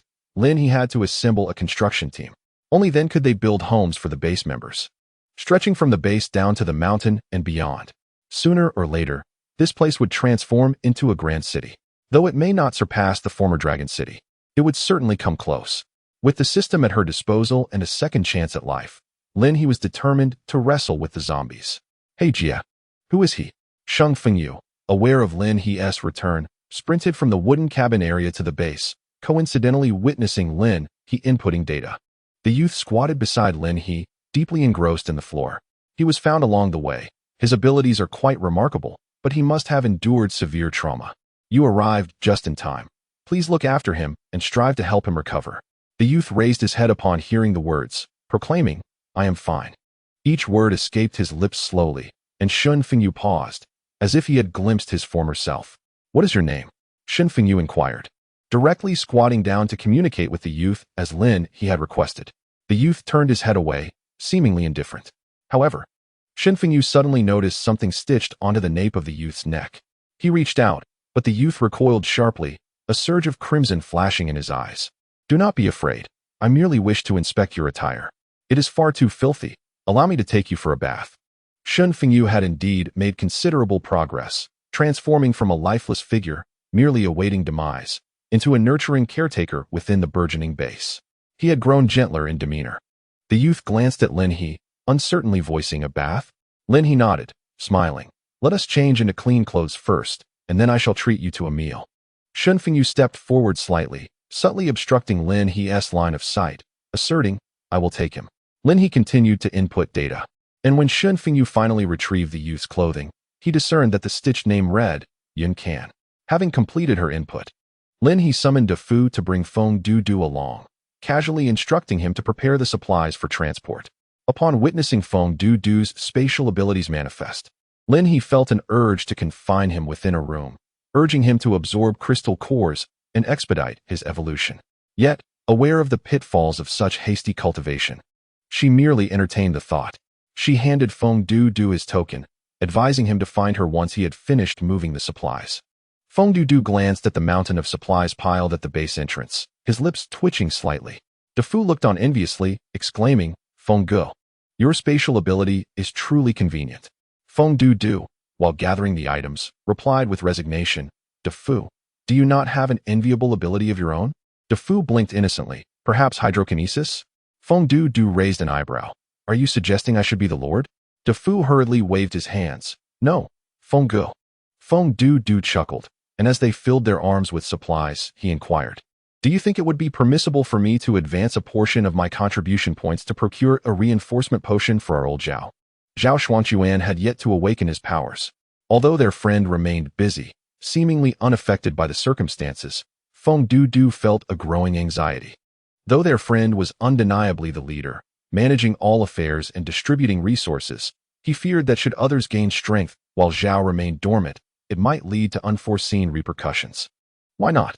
DeFu countered. "Do you not realize the rarity of your spatial ability among so many? You are the only one who has awakened it." He added, "Furthermore, Sister Lin," he presented the potions for exchange. With this reassurance, Feng Du felt at ease, embracing his role as a laborer with newfound contentment. DeFu cast a glance and suddenly spotted a young man with a small ponytail, humming a tune while pushing a cart. Xiao Riyun. Xiao Riyun was on his way to seek out Lin He for the corpses of zombies to be buried today. Upon hearing DeFu's voice, he nodded cheerfully, greeting him with a good morning, DeFu. DeFu chuckled. "Feng Gu, I'm off to play with Xiao Riyun." Feng Du waved his hand dismissively, heading off to gather supplies with Zhao Xuanquan. As Xiao Riyun observed DeFu approaching, he quipped, "What? Do you wish to see how your brother cultivates zombies?" DeFu nodded eagerly, yes. Xiao Riyun puffed out his chest, declaring, "Follow me, brother." Chapter 42, Preparing for Upgrades. Old Lu, Old Qin, you are awake. The researchers were diligently constructing a wooden shelter, gradually assembling small wooden cabins, which began to take shape within the walls. "Where's this place?" The two elderly men opened their eyes, initially believing they were on the brink of death. However, upon glancing around, they wondered if the children had perished alongside them. A lively group of individuals in white coats were nearby, one of whom, a woman clad in a trench coat, looked on with delight at the two men. "This is Lin He's base." "Ah, the very Lin He who rescued us yesterday." Old Lu and Old Qin had not encountered Lin He before, as they had been unconscious. Huang Wenyao remarked, and the two elders suddenly focused on her, extending their hands to pinch themselves. "Ouch!" they gasped, realizing they were indeed alive, given the multitude of zombies. Who was Lin He to have saved them? "My goodness, what are you two old fellows doing?" Huang Wenyao chuckled, before continuing. "Lord Lin He is an exceptionally powerful ability user, and she has equipped us with firearms, just like those in our laboratory." Her final statement was uttered in a hushed tone, but a nearby young researcher caught her words, his eyes widening in disbelief. "The weapons from the Lord are..." "Yes." Huang Wenyao gestured for the researcher to refrain from speaking further. He covered his mouth, pondering the true strength of their laboratory's background. "I hope the rumors I began hearing aren't entirely accurate. However, amidst this apocalypse, I wonder how the city fared." The two elders rose, having processed their astonishment. Their survival, rather than merely being rescued, along with so many others, was a comforting realization. "It's not looking great. We emerged from the city yesterday, and it was swarming with zombies. The system has collapsed. This world is likely in complete chaos. Indeed, the streets are teeming with them. Fortunately, we had Lord Lin He guiding us. Her water-based abilities are exceedingly formidable, capable of generating up to 20 water bullets per second, each with a 100 success rate in eliminating zombies. In the presence of Lord Lin He, give her a minute, and she could restore an entire plane." The young researcher adjusted his glasses, speaking earnestly, his eyes ablaze with admiration. "Professor Huang, I wasn't he implying." Suddenly, mid-sentence, he rolled his eyes and collapsed backward. "Oh dear." Lao Lu and Lao Qin had just walked a short distance away, listening and observing. However, their advanced age dulled their reflexes, and they failed to catch the falling figures. Huang Wenyao attempted to reach out, but her vision suddenly darkened, and in an instant, two individuals collapsed. "Xiao Huang, Xiao Qing, come quickly." In the next moment, a throng of people surged forward, and the two elderly men sighed in relief upon witnessing the scene. They overheard this group speaking in tones filled with a mix of envy and resentment. How come I'm not fainting? Exactly. Scientists are truly remarkable. They can feign at will. Initially, these individuals were already impressive, and now they seemed even more formidable. Do you think scientists and our awakened abilities are the same? Do you even know how you awaken? The two elderly men were bewildered. What has happened to these children? It was only then that they noticed. Not far away in a wooden cabin, several beds were occupied by those who had fainted, and even more lay scattered about the area. Lao Lu, Lao Qin.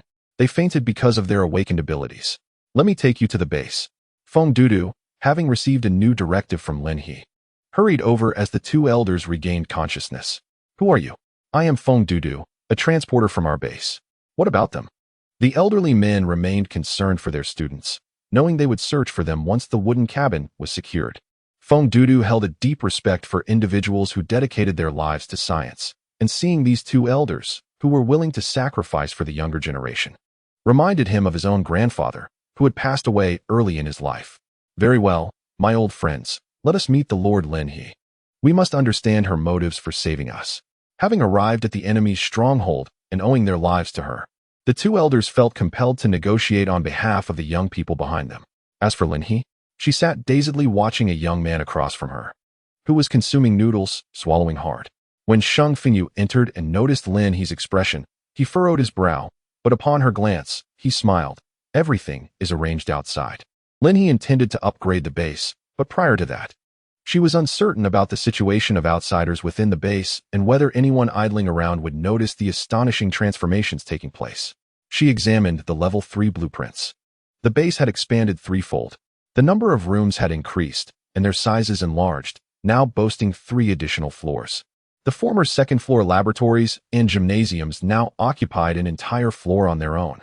The library and medical room, along with the small dark room, continued to reside on the second floor, where the space had also been further expanded, capable of accommodating hundreds simultaneously, even if not occupying an entire level. The good news was that her materials were sufficient.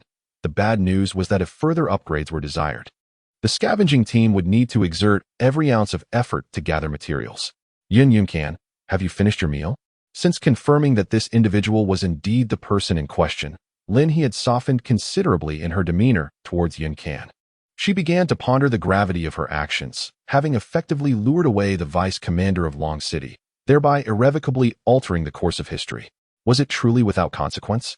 What if, and she emphasized the hypothetical nature of this thought, her confidence faltered, and a catastrophic event occurred at her base?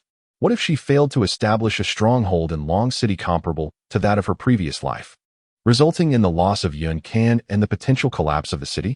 Would she not be deemed a great sinner among humanity? Yet, considering the system, she realized that this opportunity to start anew was her chance to strive with all her might to ensure humanity's survival. Yuncan had provided her with the means to begin constructing Long City ahead of time. Who could say that her base was not the Long City of this iteration?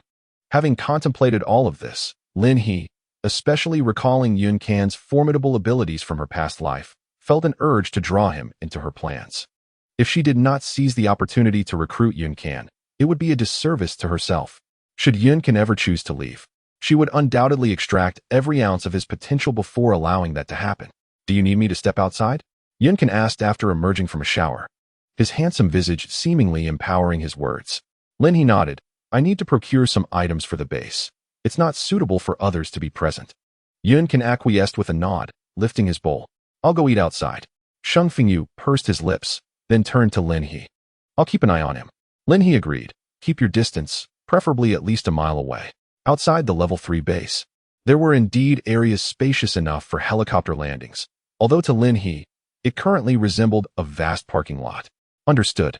Lin He made her way to the storage room, seated herself, and addressed the system. Please grant access to the protective shield for those outside the base. Upon the successful establishment of the level 3 base, the shield would upgrade automatically, encompassing the entire mountain and even some land behind it, ensuring the safety of those below. Permission granted, came the system's response. Sister He, we are ready. Sheng Fengyu's voice crackled through the intercom, prompting Lin He to open the level 3 blueprints and confirm the synthesis. Chapter 43, Construction of the Base Management Level. Lin He felt a sudden jolt as her chair spun around her, revealing an endless cascade of black and white codes intertwined with blue data streams rising before her. The original mountain peak now surged upwards by 30 meters. The storage room transformed into a space exceeding 100 square meters, featuring 16 windows, each equipped with a circular recess capable of accommodating a ring. Rising from her seat, Lin He pushed open the grand white door. Before her lay a spacious hall, with a cooking area directly opposite. The living quarters on the first floor had expanded to 100 rooms, 70 single apartments of 50 square meters each, and 32 bedroom. 2 living room units of 100 square meters. This ensured ample accommodation for the research personnel, though an additional 50 rooms, also 50 square meters each, were located on the 4th floor. At the innermost part was Lin He's generously sized control room, spanning 250 square meters, complete with 3 bedrooms and a living room. The latest addition to the first floor is the data entry system. Beyond inputting information and printing door plates, there's one more thing. Lin He walked over excitedly, pushed open the door, and was greeted by a row of sleek, blue and black circular smartwatches. This was the greatest support the Level 3 base had given her, the information entry system wristband. If this apocalyptic world were a game, Lin He would be the game master, and her base members would be the players. The wristbands functioned as their system interface. Each base member would receive one, recording their contribution points, accepted tasks, task completion status, and enabling contribution-based transactions. They could submit tasks, exchange for contribution points, and even function as recording devices. However, they couldn't be used for communication. The base lacked signal towers, and such infrastructure wasn't included in the Level 3 base blueprint. If the wristbands were to gain that functionality, Lin He believed it would either require the system's intervention or the ingenuity of scientists. The first floor now had access to the rooftop, with staircases on both sides every 50 meters. Between the residential and functional areas lay a passageway housing elevators, one on each side. Lin He first strapped on her own wristband and examined the displayed data. User, Lin He status. Leader of Lin He base, please bind to system, contribution points. Accepted tasks. Ability level, dual element, water wood. Level 3, even ability levels were displayed. Satisfied. Lin He tapped the wristband lightly before settling at another terminal to bind the system. Turning her wrist, she slotted the circular band into the groove. Such comprehensive data confirmed the system's existence. Binding successful. The familiar, emotionless voice echoed from the terminal. Raising her wrist again, Lin He noticed a new dedicated section on her interface, base member information. Upon selecting it, she could view the profiles of all base members. Tapping Sheng Fingyu's icon at the top revealed his detailed information. Lin He could even modify his contribution points. On a whim, she gifted Sheng Fingyu 1,000 points. Then opened Defu's profile and allocated the child another 1,000. For those who had worked hard recently, she distributed varying amounts as well. According to the established pricing, 10 contribution points could be exchanged for a meal of 3 dishes, soup, and rice. With 30 points, one could eat quite comfortably for a day. Lin He hadn't charged rent for the wooden cabins yet. Once the construction team was established, however, the houses they built would require rent. Otherwise, the value system would collapse if she paid the builders in contribution points while providing materials for free. For now, it was still early-stage development, operating on a supply and distribution model. But as the base expanded, a commercial system would need implementation. Otherwise, unregulated private transactions would inevitably lead to chaos. Having spent over 5 years as a struggling survivor in a base, Lin He knew the consequences all too well. The law enforcement team must also be organized. Lin He tapped her head, ultimately deciding to activate the intercom. Fengyu, please bring Yunkin in. Fengdu, where have the 2 elders gone? Her own mind was inadequate, and she still had to rely on the esteemed steward. Defu, where have you wandered off to? Oh, I'm at the entrance. Is Xiao Ruyun also here? It dawned on Lin He that Xiao Ruyun was coming to collect the zombie carcass. With her mission from yesterday combined with today's refreshed tasks, there were 2 substantial rewards. In addition to the blueprint for the base, there were also ample construction rewards. After pondering for a moment, she picked up the intercom again. Squad leader Zhao, please come over as well. Sheng Fengyu, Defu, Fengdu, Zhao Shuangquan, Old Lu, Old Qin, Yun Can, Xiao Ruyun. The foundational team of Lin He's base was on the verge of being assembled. 20 minutes later, everyone had arrived at the base. Outside, Those familiar with the mountain were naturally astonished by the immense transformation, secretly wondering what kind of sorcery had taken place. Upon entering, both Sheng Fengyu and De Fu were taken aback. The changes were monumental. The others, witnessing it for the first time, were equally astonished. Simply because the conditions were extraordinarily favorable. A newly added functional room on the first floor, along with a conference room, greeted Lin He as she warmly welcomed the two elders. After a brief self-introduction, she invited them to take a seat. Lin He instructed De Fu to fetch some juice from the kitchen. De Fu, recalling his memories, carefully searched until he confirmed that the cooking room had expanded at least fivefold, now featuring 50 tables and accompanying chairs, with a total of 10 serving windows. This place was rightly called a cafeteria. In a state of astonishment, De Fu began to envision a scene where the base was filled with people, all bustling about together to enjoy a meal in the cafeteria. This wristband, one for each person. Lin He handed a wristband to Sheng Fengyu, who, his brow furrowing slightly, was now somewhat numb from continuous shock. He quickly distributed them to everyone before donning one himself. Each member of the base possessed a wristband, equipped with a central system for information management, ensuring clarity and preventing errors. Lin He beamed at the group, lifting her glass of juice. On the third day of the apocalypse, having such esteemed individuals at Lin He's base was truly a stroke of fortune. Each person's abilities were remarkable, making them indispensable to the base. A toast to you all. Everyone promptly raised their glasses of juice, joining Lin He in a celebratory drink. Next, they would discuss the future direction of the base. This was Lin He's first time holding such a meeting, but the urgency of the situation alleviated any awkwardness. She desperately needed everyone's assistance. The base was now divided into 3 residential areas. One here, one halfway up the mountain, and one at the foot of the mountain. Lin He had provided each person with a notebook and pen. As she spoke, Sheng Fengyu began jotting down notes, prompting the others to follow suit. The two elders observed and took up their pens, though they refrained from writing. They understood their roles were to focus on research and experimentation, and it was best for them to refrain from meddling in matters beyond their purview. Such a designation is rather inappropriate. Henceforth, this will be referred to as the headquarters.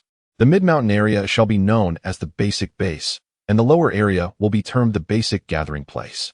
The primary concern of the base now is the hunting team, which shall be overseen by Sheng Fengyu. He nodded immediately as Lin He continued, stating that information regarding the hunting team will be synchronized within the wristbands. Our immediate goal is to establish the team, with subsequent management measures to be refined later. Sheng Fengyu will be responsible for the entire hunting sector, which will henceforth be designated as the hunting administrator. His identity information on the wristband was promptly updated. Identity, base hunting administrator.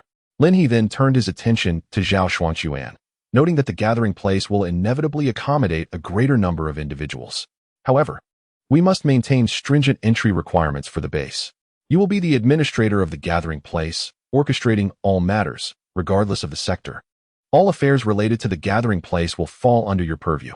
Zhao Xuanquan was momentarily taken aback, surprised by the significant responsibility entrusted to him. He nodded promptly, assuring that he would not disappoint the Lord. Next was Feng Dudu. The scavenging team and the hunting team complement each other. Your unique abilities will undoubtedly provide you with a considerable advantage in scavenging. Therefore, you shall be appointed as the administrator of the scavenging sector. Feng Dudu nodded eagerly, yet felt a twinge of nervousness, as he had always been subordinate to others. This was his first experience managing such a large group of individuals. Chapter 44, For All Mankind. Dafu, your abilities are actually more suited for the hunting sector, but given the current shortage of personnel at the base and your young age, you will assist Zhao Xuanquan in managing the gathering place. Remember this, the regulations of the base are founded on integrity. Consider yourself a reserve for the future enforcement team. In addition to assisting Zhao Xuanquan, you must actively seek out valuable individuals to recruit into our base. If you have any questions, do not hesitate to consult Zhao Xuanquan. And keep your eyes wide open. Dafu felt a pang of disappointment at not attaining an administrative position. But upon hearing the mention of being a reserve for the enforcement team, his spirits lifted. Yes, he exclaimed joyfully, patting his cup. Rest assured, my eyes will be as vigilant as a lighthouse. The others could not help but laugh at his exuberance. Although the youngest, Dafu was the most vivacious. Xiao Ruyun quickly affirmed his readiness, feeling even more anxious as he had come to collect zombie corpses. He was well prepared. intending to specialize in corpses to exchange for contribution points, enabling him to upgrade and thrive in the future.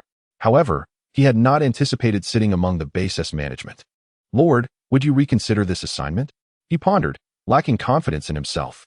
Your abilities are perfectly suited for our development sector, encompassing everything from clearing land to planting and ultimately harvesting.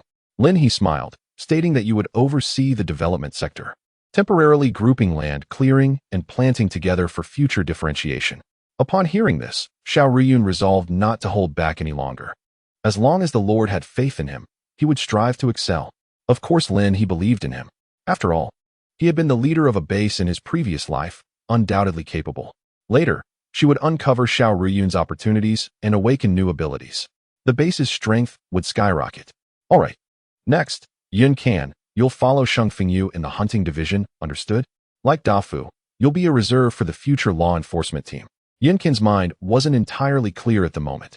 Perhaps killing some zombies under Sheng Fengyu's guidance would help sober him up. Good. Whatever Lin He said. Yun Can nodded obediently, as if he would follow her arrangements without question.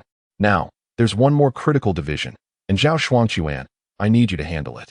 Zhao Shuangquan gripped his pen. Leader, is it infrastructure? Exactly. The current wooden cabins are too rudimentary. If we encounter harsh weather, they won't serve as long-term shelters. We need a construction team to work alongside the land reclamation division and develop the surrounding mountains. Strength-based abilities would be ideal for this team, followed by earth and metal-based talents. Recruitment standards must be high, only those with relevant experience. Keep your eyes sharp. Zhao Shuangquan understood the gravity of this task. It would shape the base's future. As someone experienced in construction, he nodded firmly. Don't worry, leader. I'll select the right people carefully. Lastly, the two of you. Lin He turned to Old Lu and Old Qin, both sitting upright with solemn expressions. Leader, we, and everyone in the lab, are deeply grateful for your life-saving grace. Whatever you need, we'll dedicate ourselves to it. Lin He met their gazes. I need you to research a cure for the zombie virus. The room fell silent, then erupted in murmurs of agreement. If successful, not just them, but the entire world, could be saved. Old Lu and Old Qin exchanged knowing glances before nodding resolutely. This is research humanity must pursue. We're even more grateful, Leader Lin He, that you've given us this opportunity. Lin He shook her head. You may not realize this yet, but zombies will continue to mutate. One day, they'll breach more human settlements. If anything, I should be thanking you for surviving, for your research. The fourth floor of this base will serve as your lab. I'll have Zhao Shuangquan escort all researchers here. You'll have complete freedom, and all resources will be guaranteed. In the future, I hope to rescue scientists from other fields, but without guidance, I'm like a headless fly. For instance, I wouldn't even know where to begin searching for physicists. You intend to save others too? The two elders lit up with excitement. Lin He nodded firmly. Of course. I aspire for my base to sustain a greater number of humanity, paving the way for a brighter future. Suddenly, the atmosphere in the room grew inexplicably heavy. Indeed, in this apocalyptic era, countless lives have perished here, and numerous civilizations and cultures have met their demise. They have not witnessed the despair and wailing that herald humanity's ultimate downfall. Yet Lin He has seen it all. She is immensely grateful to be back. Aided by the system, today's meeting shall temporarily conclude. At 11:30, the hunting team must embark on another mission under my command. It is currently 10:30. Lin He glanced at her wristband. Meng Fengyu, you shall announce the hunting mission in the hall. Today marks the third day of the apocalypse. The final weakening phase of the zombies. We must seize this opportunity. Understood. My lord, we require conditions for telecommunication. After everyone departed, two elderly men remained. They gazed at Lin He, at the City University of Science and Technology. If the opportunity arises, please rescue the members of the physics laboratory. One of them was the esteemed academician Tai Fuxing. As soon as the two elders finished speaking, the system abruptly issued a task. Special mission. Rescue academician Tai Fuxing of the City University of Science and Technology's Physics Laboratory. Lin He immediately nodded, her heart racing, her hands trembling. Could her hopes finally be realized? Moreover, the issuance of this task indicated that Tai Fuxing was still alive. Rest assured, I shall fulfill this mission. Lin He's determination left the two elders momentarily stunned, their eyes glistening with emotion. My lord Lin He, your presence is a blessing for humanity. Elder Lu spoke with utmost sincerity. Lin He felt her ears flush with warmth, hastily responding, allow me to show you both the fourth floor. In the instant the blueprint for the third level was completed, all the experimental apparatus she had retrieved from the Qingyun laboratory had already been installed on the fourth floor. The system even performed an upgrade. What might have been a violent dismantling that caused damage was now a complete refurbishment and enhancement. Written materials were directly placed in the library on the second floor. Even some faded writings were meticulously restored to pristine condition by the system. Excellent. The two elders were equally exhilarated, especially after witnessing all the capabilities of the base. They understood that Lin He was far from ordinary.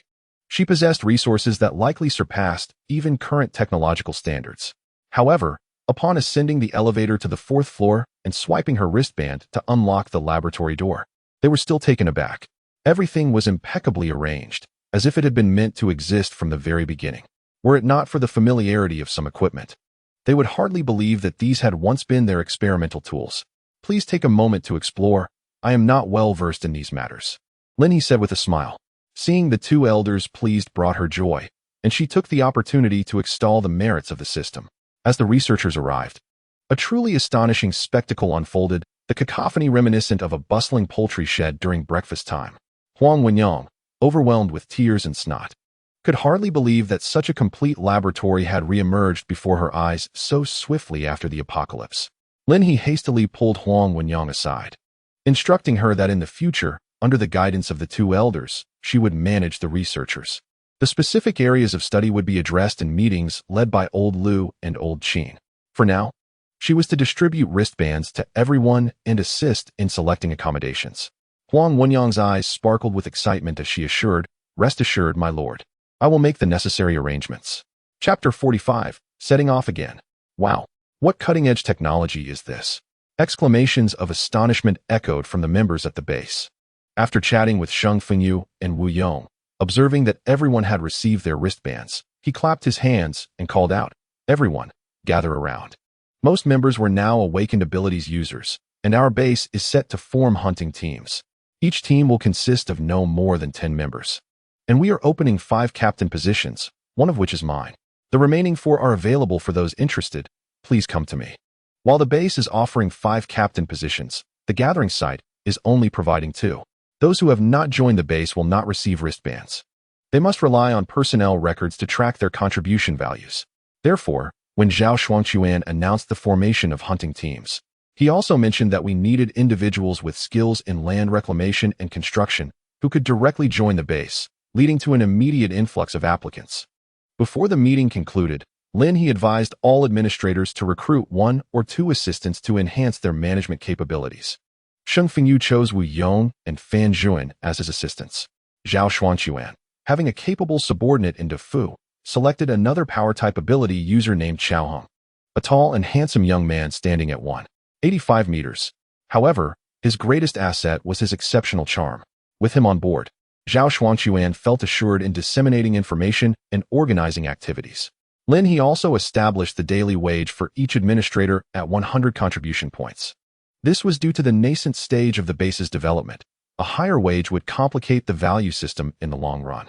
Once the base flourished, administrators could expect a minimum daily salary of 200 points. Assistants would earn 50 contribution points per day. If the hunting teams continued to accompany Lin He, their average returns from each expedition would yield at least 300 contribution points or more. However, Lin He would not always play the role of caretaker. She would eventually lead a streamlined team on missions. The base's hunting and scavenging teams needed a cohesive chain of combat and productivity. Nevertheless, during the initial capital accumulation phase, which spanned the first 3 days of the apocalypse, Lin He felt compelled to guide everyone, as the meager rewards were truly disheartening. "Everyone, please remain calm and do not worry. Our base is open to all with a particular skill set." Chao Hong gently spoke, truly managing to soothe the disarrayed crowd. DeFu, beside him, was fraught with anxiety. Watching the scene, he couldn't help but feel a twinge of envy. Aside from possessing a more impressive ability than Chao Hang's, he found himself lacking in other respects. However, this was a skill he could cultivate, mimicking the others.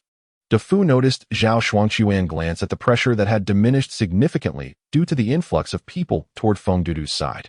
Upon turning back, he discovered DeFu beaming with a youthful, yet unexpectedly mature countenance. His lips quivered slightly as he cleared his throat. addressing everyone. You may also directly apply to join the pioneering team led by Xiao Ruyun, granting you immediate access to the base. Xiao Ruyun, still resignedly packing his hair into a bag, had his assistant, a young girl, bound by fate, who resided in the same building but lacked abilities, recording the names and information of the applicants. Upon hearing this, his face involuntarily twitched. So many people. So many had come. His mind was overwhelmed by thoughts of his own zombie body. Although his small cart had been replaced by a phone Dudu-branded mobile device, which he could access whenever needed, he was far too occupied to concern himself with his own corpse. With the pressure lifted from Zhao Xuanquan, Xiao Ruyun had accepted his fate, realizing that he likely wouldn't have the chance to cultivate corpses that morning. Thus, he scrutinized the newcomers even more rigorously, nodding only when he confirmed their industriousness and capability. Meanwhile, Yunkin sat before the fertile black soil, observing the verdant crops on the brink of ripeness, his eyes sparkling with anticipation. With the presence of base personnel, these 2 plots of land were now entirely cultivated and ripe for harvest. In the breeding area, several individuals had taken on tasks, and everything was falling into place. At 11:30, Lin He sat atop her motorcycle, glancing back at the 7 vehicles behind her. The hunting teams had assembled, yet not all were at full capacity. For instance, Sheng Fengyu's group had only 5 members. Nevertheless, each individual bore a wristband. She had not emerged earlier as she was busy with data entry and wristband distribution. There were a total of 2 scavenging teams, fully staffed at 20 members. Feng Dudu led the first scavenging team, composed of carefully selected individuals, all experienced. The gathering area and the member base were now interconnected due to the expansion of the protective shield, encompassing the entire hillside. The barriers separating the 2 locations had vanished. Tasks released by the administrators below could be accepted by members of the base to assist in the gathering area. Today's assignments were twofold. First, to hunt zombies. Second, for the scavenging team to keep pace with the hunting team, as any delay was unacceptable. Understood, came the resounding affirmation from all those armed within the 7 vehicles. In the base, since just now, 10 individuals have succumbed to fever and fainted. However, among the departing team, only the scavenging squad comprises those who have yet to awaken their powers. The rest are fully endowed with abilities. Onward. Xiao Ruyun is currently excavating soil with a shovel at the foot of the mountain, and indeed, the earth is sufficiently moist. The city is situated in the southeast, and just a few hundred miles away lies the ocean, followed by an expanse of verdant land. The ground beneath the mountain is flourishing with lush vegetation. Behind him, 3 types of machinery, logging machines, excavators, and tillers, are gradually descending. The tiller, a product of system rewards, embodies advanced technology, regardless of the state of the land before its operation. It flawlessly turns the soil, meticulously extracting stones, roots, and other debris. Lin He had previously commanded him to unearth at least 50 acres. Initially uncertain about the machinery, he now feels a surge of determination, believing that with the collective effort of his team, they might succeed. Nearby, another scavenging team awaits to collect timber in exchange for contribution points, operating on a remarkably humane division of 3070. 3 scavenging teams have been formed, 2 accompanying Lin He, while 1 remains to assist with the land clearing. Motorcycles whizzed past, and Lin He greeted everyone. "Cheer up, leader. Bring back more people. We love you, leader." The wind carried their enthusiasm, and laughter erupted from those in the vehicles. "Hurry up. Focus on clearing the land. I want to feast on the vegetables you grow." As vehicles passed by, the joyous sounds echoed at the mountain's base, far removed from zombies and fear. Everything is for the sake of home and the base. Xiao Riyun, chewing on a blade of grass, couldn't help but smile, pondering whether they could fulfill the 50-acre task. Just think of the 300 contribution points. Consider the enhancement potions. Have we amassed 2,000 contribution points yet? The administrator is urging us onward. Having escaped disaster and risen anew, our formidable adaptability and optimistic mindset are surely the reasons for humanity's survival. Lin He inhaled deeply, embracing the wind. What is there to fear in this apocalypse? In this lifetime, she has come to conquer it. Chapter 46. Upgrading again. At City Technology University, in the dormitory building. "Xiaoba, how much food do we have left?" A lethargic male student lay on his bed, shifting positions, while another student below stared out the window at the wandering zombies, his eyes reddened. "Xiaoba." The despondent youth on the bed glanced down to see his only remaining good friend clinging to the window, poised to leap. "Xiaoba." He sprang from his bed and seized the other person. Don't jump. Such speed, such reflexes, such defined arms. The white shirt subtly reveals the 8-pack abs beneath. What a lackadaisical college student. This is clearly a husband standing at an impressive height of 185 centimeters. And Xiao, please let me go. The young man, held back, helplessly crouches down, cradling his head and weeping. This morning, I couldn't help myself. I devoured all the leftovers. And Xiao is momentarily taken aback. Huh? He turns around to witness the chaos around him. All the snacks left by their dormitory's leader and third member, essential sustenance, are gone. Wait. And Xiao also crouches down, beginning to contemplate their current predicament. On the day the apocalypse struck, he and Zhongba had missed their early class due to staying up late, only to awaken to a world transformed. Their phones quickly lost signal, and they remain uncertain about the fates of their other dorm mates. They have scavenged every edible and drinkable item, conserving resources to the utmost, even avoiding the restroom out of fear of losing precious hydration. But now, Zhongba's mental state has shattered. As a good father, no, a good brother, he suddenly stands up. Old Ba, rather than choosing to perish on our knees, we should charge out. The convenience store lies at the 3rd dormitory building. If we move quickly and protect ourselves, we can survive. Zhongba's eyes seem to light up momentarily before dimming again. And Xiao, I am far weaker than you. So what? With me around, you will certainly not perish. And Xiao begins to gather defensive items, layering clothing upon himself. And noticing Zhongba's slow movements, he assists him in dressing. Fear not, brother. With me, we will undoubtedly make it out. Don't forget, I was first in the city for the 3,000-meter race in the college entrance exams. Zhongba finally smiles and nods. All right. At the entrance of the City University of Science and Technology, a long line of vehicles halts, followed by the sound of gunfire. Lin He and the others have arrived. Lin He, perched on a motorcycle, surveys the chaotic university campus with excitement, whistling. Brothers, time to harvest. Confirming that the zombies have yet to mutate today. Lin He is genuinely elated. It is the last day. Let's make the most of it. 2 teams on the left, 2 on the right, and 1 in the middle. Follow me. A multitude of water balloons gathers beside Lin He, aimed at the surging zombies. These are not zombies. They are crops. They are resources. They are the future. Attack. The sound of gunfire attracts more zombies, and Lin He charges forward like a valiant warrior on her motorcycle. Meanwhile, students hiding in the teaching building suddenly witness the chaotic battle outside, their eyes widening in astonishment. Look at those fierce individuals. They have guns. No, the focus isn't on the one in front. What is she wielding? Water balloons. Can zombies be dispatched so easily?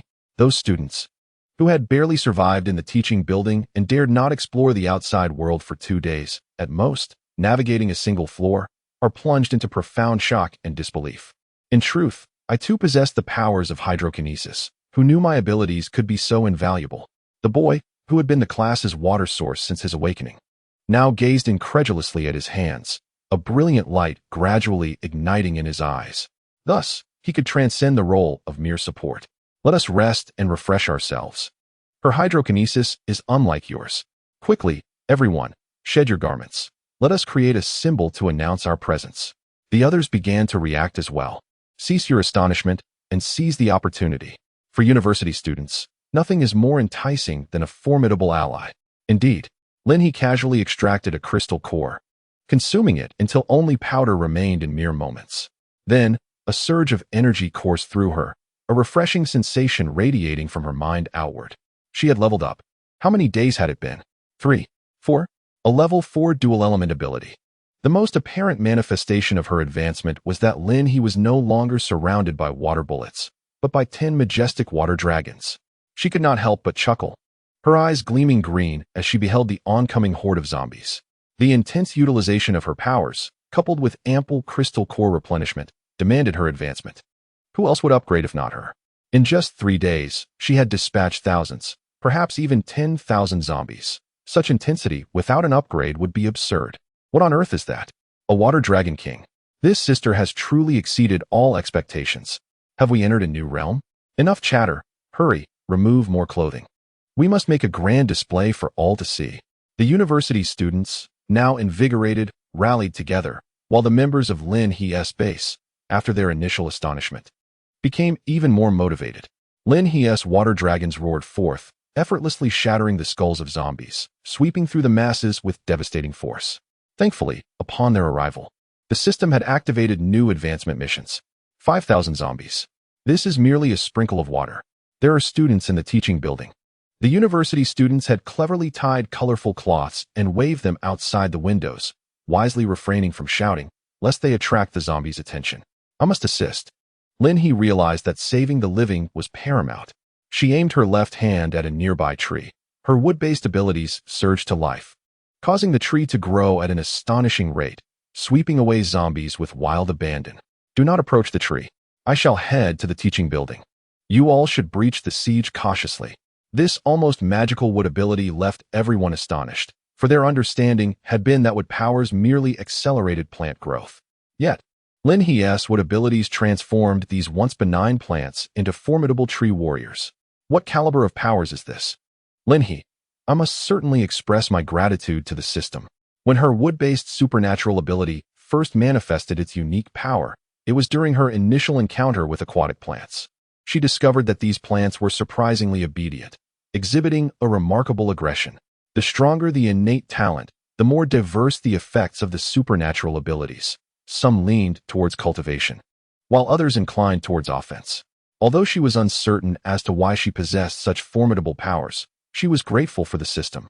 Surely, this could not be a fantasy realm. The university students, peering through the windows, were captivated, their eyes wide with longing as they watched Lin He skillfully ride her motorcycle. The water dragon wreaking havoc before her, transforming every tree along the way into a demon. Good heavens, what kind of divine being is this? Is the goddess here to save us? The students finally realized that Lin He was approaching them. Should we rush out and join the goddess? Some had already begun to feel their blood surge, especially one with water-based abilities. Enough. Don't complicate matters for her. If you rush out, you might just force the goddess to rescue you once again. Just sit tight and wait.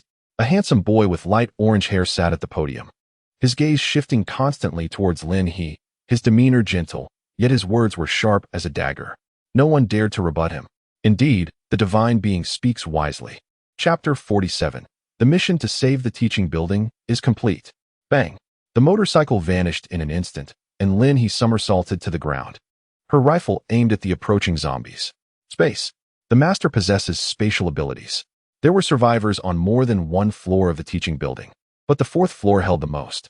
Those on other floors cautiously peered through the windows, hiding in the confined spaces barricaded by desks and chairs. Their eyes filled with hope. Only they knew what they had endured over the past 2 days to survive. As Lin He stepped onto the first floor of the teaching building, every heart tightened in trepidation. In the fourth floor classroom, Jin Yu gripped a stick that had somehow found its way into his hands, waving it up and down, then glancing at the door. Get some weapons. Don't wait until the goddess arrives, or all you'll do is wail helplessly. Jin God, you're right. Everyone, quickly find some weapons. The university students, having already shed their outer garments, hurriedly rummaged through the classroom. Why were they so obedient to Jin Yu? Just look at the blazing blue-purple flames enveloping his hand. Their survival hinged on Jin Yu. He was the one who had rescued them from the zombies, the one who ventured out each day to bring back food and water. A bit of a temper and a sharp tongue? Compared to being alive, such traits were trivial. I'll go take a look. Don't move around. The stick in Jin Yu's hand was suddenly engulfed in flames, yet strangely, the flames did not consume the stick. Be careful, Jin God. In that moment, the individuals within the classroom were indeed filled with a fleeting sense of apprehension.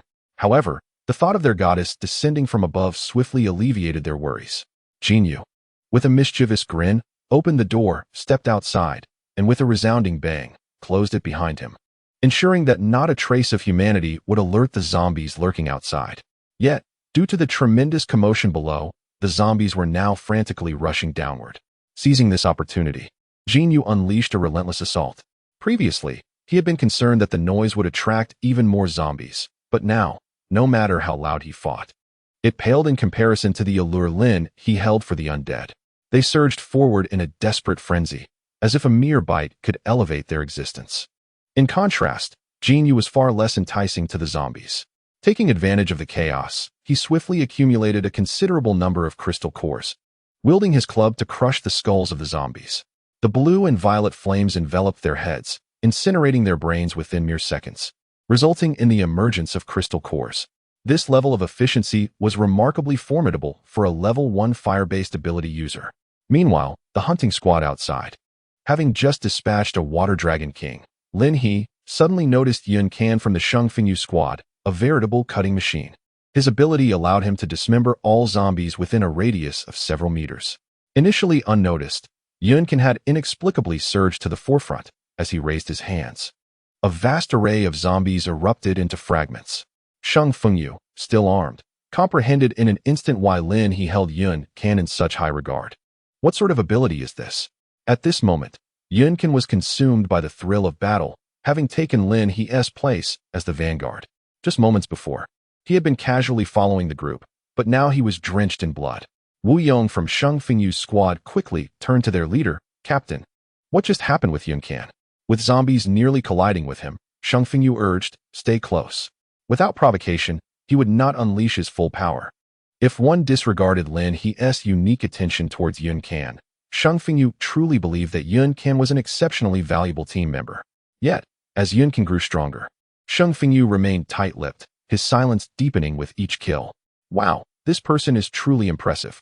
The university students had armed themselves once more, becoming an audience with a rather advantageous view. The water ability user, Xiao Xiao, stood nearby, continuously forming water orbs, only to have them fail to leave even a dent in the wall. Xiao, stop trying so hard. Your water abilities are simply not comparable, someone remarked. However, Xiao Xiao resolutely shook his head, insisting, no, I am determined to improve for our goddess. The others ceased their discouragement, primarily because the notion of effort was indeed valid. Though the results of such efforts remained uncertain, Lin He had already ascended to the second floor, adhering to her unwavering strategy of not progressing until the area was entirely cleared. Her backpack was filled to the brim with zombie corpses, and the first floor was drenched in blood, resembling a vast slaughterhouse. The wall bore only a few bullet holes. Lin He ultimately decided to wield a Tang Dao.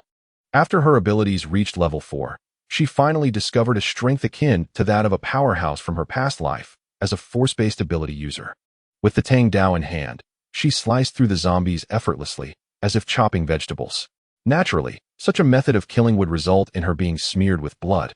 So Lin He deftly enveloped herself in a layer of water attire, allowing all the blood to cascade to the ground. Indeed, her shoes, treading through the crimson liquid, were a rather ghastly sight. Half an hour later, Lin He arrived on the third floor, where the number of zombies had dwindled to a mere few. There, she spotted a young boy with light orange hair, leaning against the wall and breathing heavily. Goddess, he exclaimed, chuckling at Lin He. Are you the only one left? They're up there. The stick in the boy's hand had splintered into two, while flames danced protectively on his left side as the zombies pressed closer. Lin He tossed him her Tang Dao. I am Lin He. You may call me Sister Lin He or Lord Lin He. Having accepted my blade, you are now part of my base. The boy caught the knife and beamed with joy. Lin Goddess's base? We must go there. Thank you for the gift. The sharp edge of the Tang Dao ignited with blue-purple flames, prompting Lin He to nod in approval. Such fire-based abilities were indeed formidable, rivaling those of the wealthy. With a swift motion, the boy struck a zombie's head, shattering it instantly. Flames engulfed the remains, and smoke billowed around, causing Lin He's eyes to gleam with excitement. Rather than claiming the boy's kill, she turned her attention to a nearby building.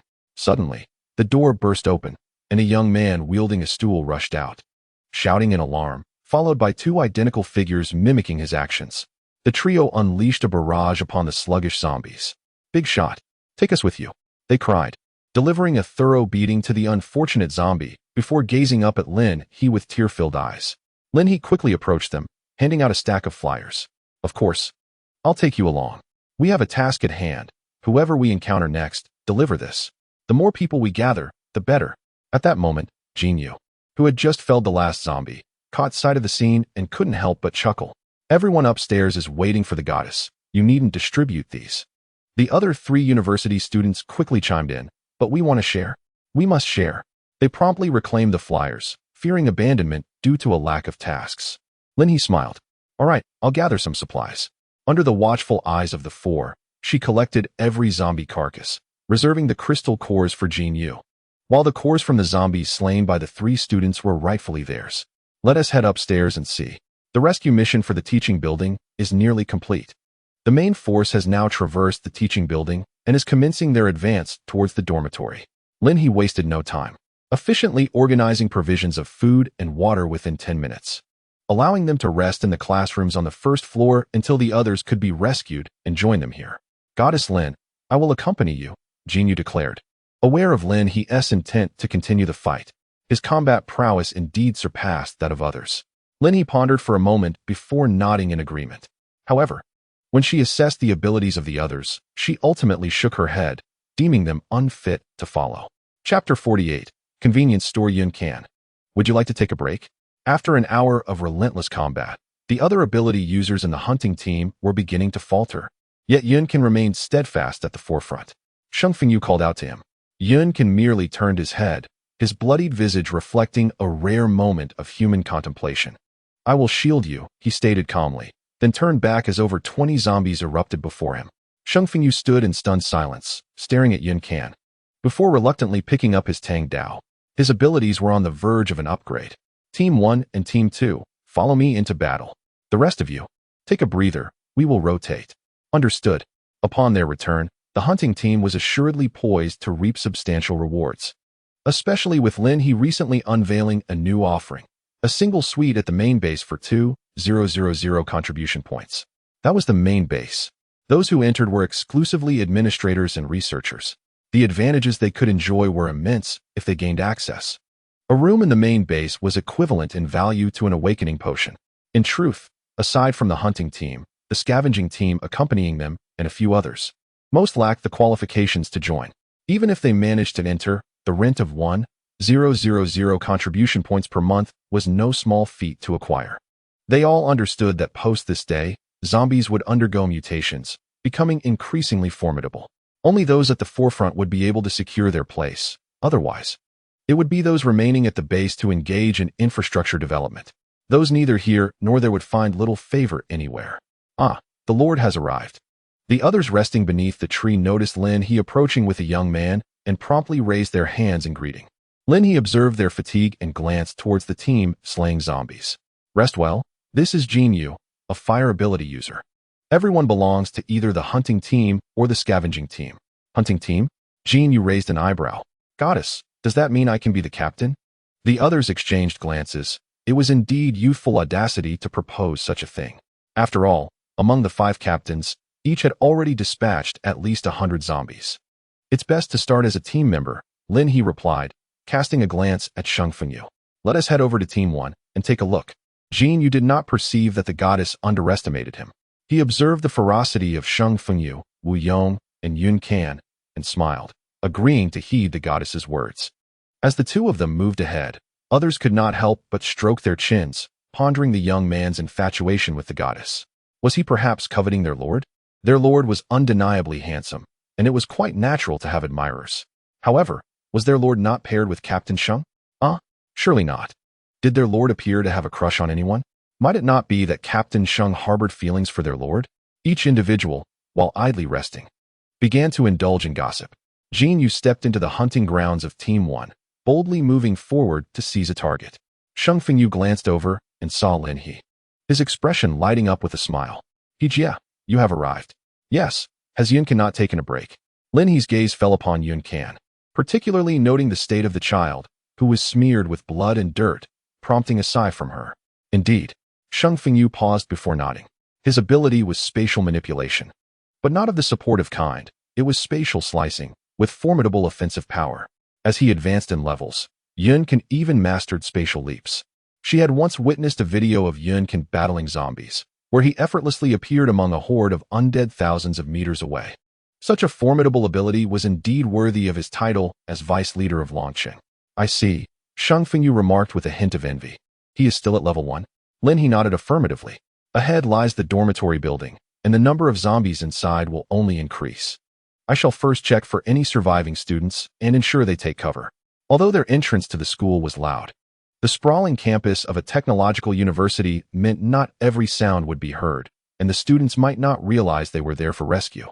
Lin He had inquired with the students and had a general idea of the laboratory's location. Compared to the dormitory, the laboratory was better fortified, and Lin He was determined to prioritize the students' safety. Without hesitation, Lin He dashed forward. DeFu was nearby, observing Xiao Fei as she wielded two spiked clubs to claim a target, while another fiery orange-haired creature emerged, seemingly more powerful than his own flames. Stop stealing. Leave one for me. Xiao Fei, the strong girl, was simply too formidable for him to compete against. Do you not understand the order of precedence? Jean Yu smirked at DeFu mischievously. Just because you are handsome does not mean you should be so greasy, Xiao Fei remarked, raising an eyebrow. But he has a point, DeFu. You must improve. With a smile, Xiao Fei snatched yet another zombie from in front of DeFu. With wide eyes, DeFu, infuriated, stormed off to another location, muttering about the abundance of targets elsewhere.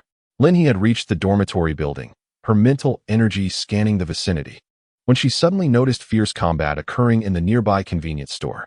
Raising an eyebrow, she swiftly summoned a torrent of water, arriving at the entrance of the store. Another one. Another one. Kneel. If you don't kneel, I'll make sure you regret it.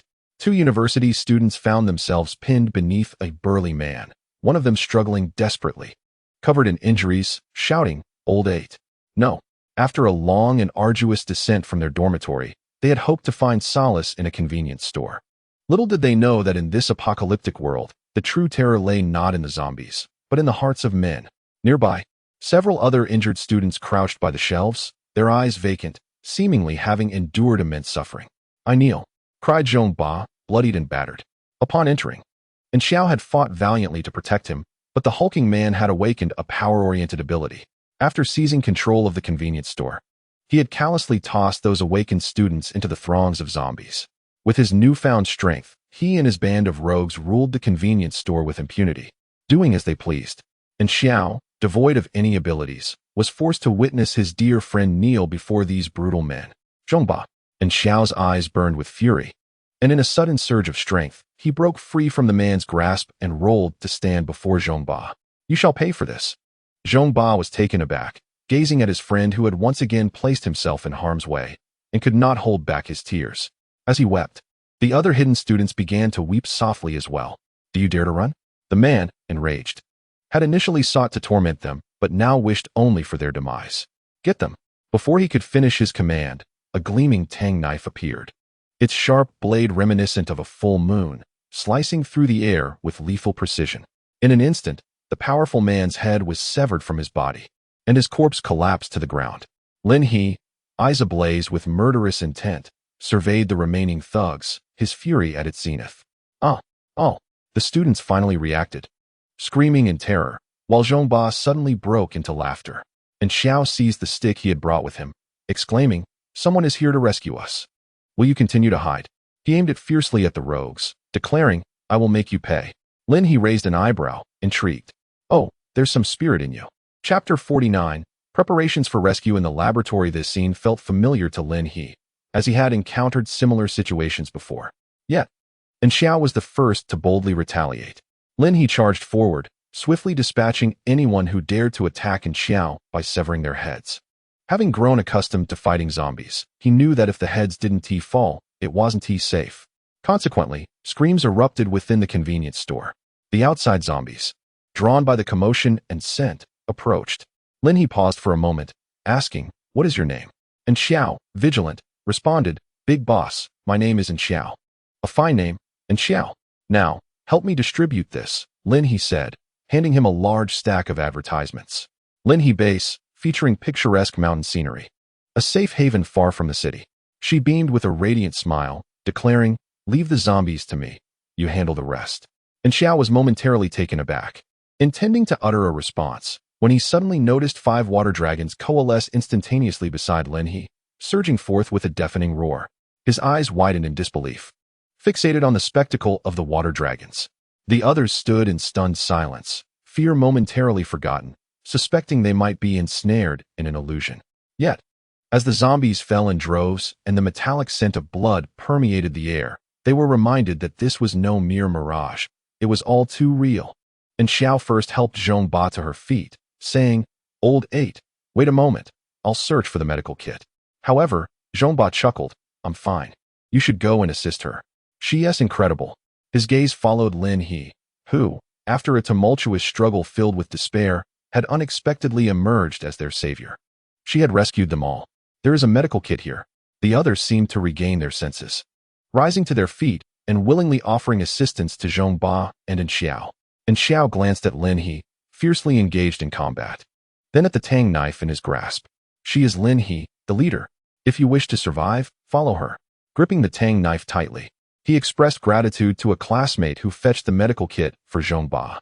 Please, let me go. I must slay the zombies. He felt a surge of power building within him. He sensed that if he did not keep pace with Lin He, he would miss out on countless opportunities and be consumed by regret. Be careful, and Xiao. Zhong Ba did not deter him as a classmate tended to his wounds.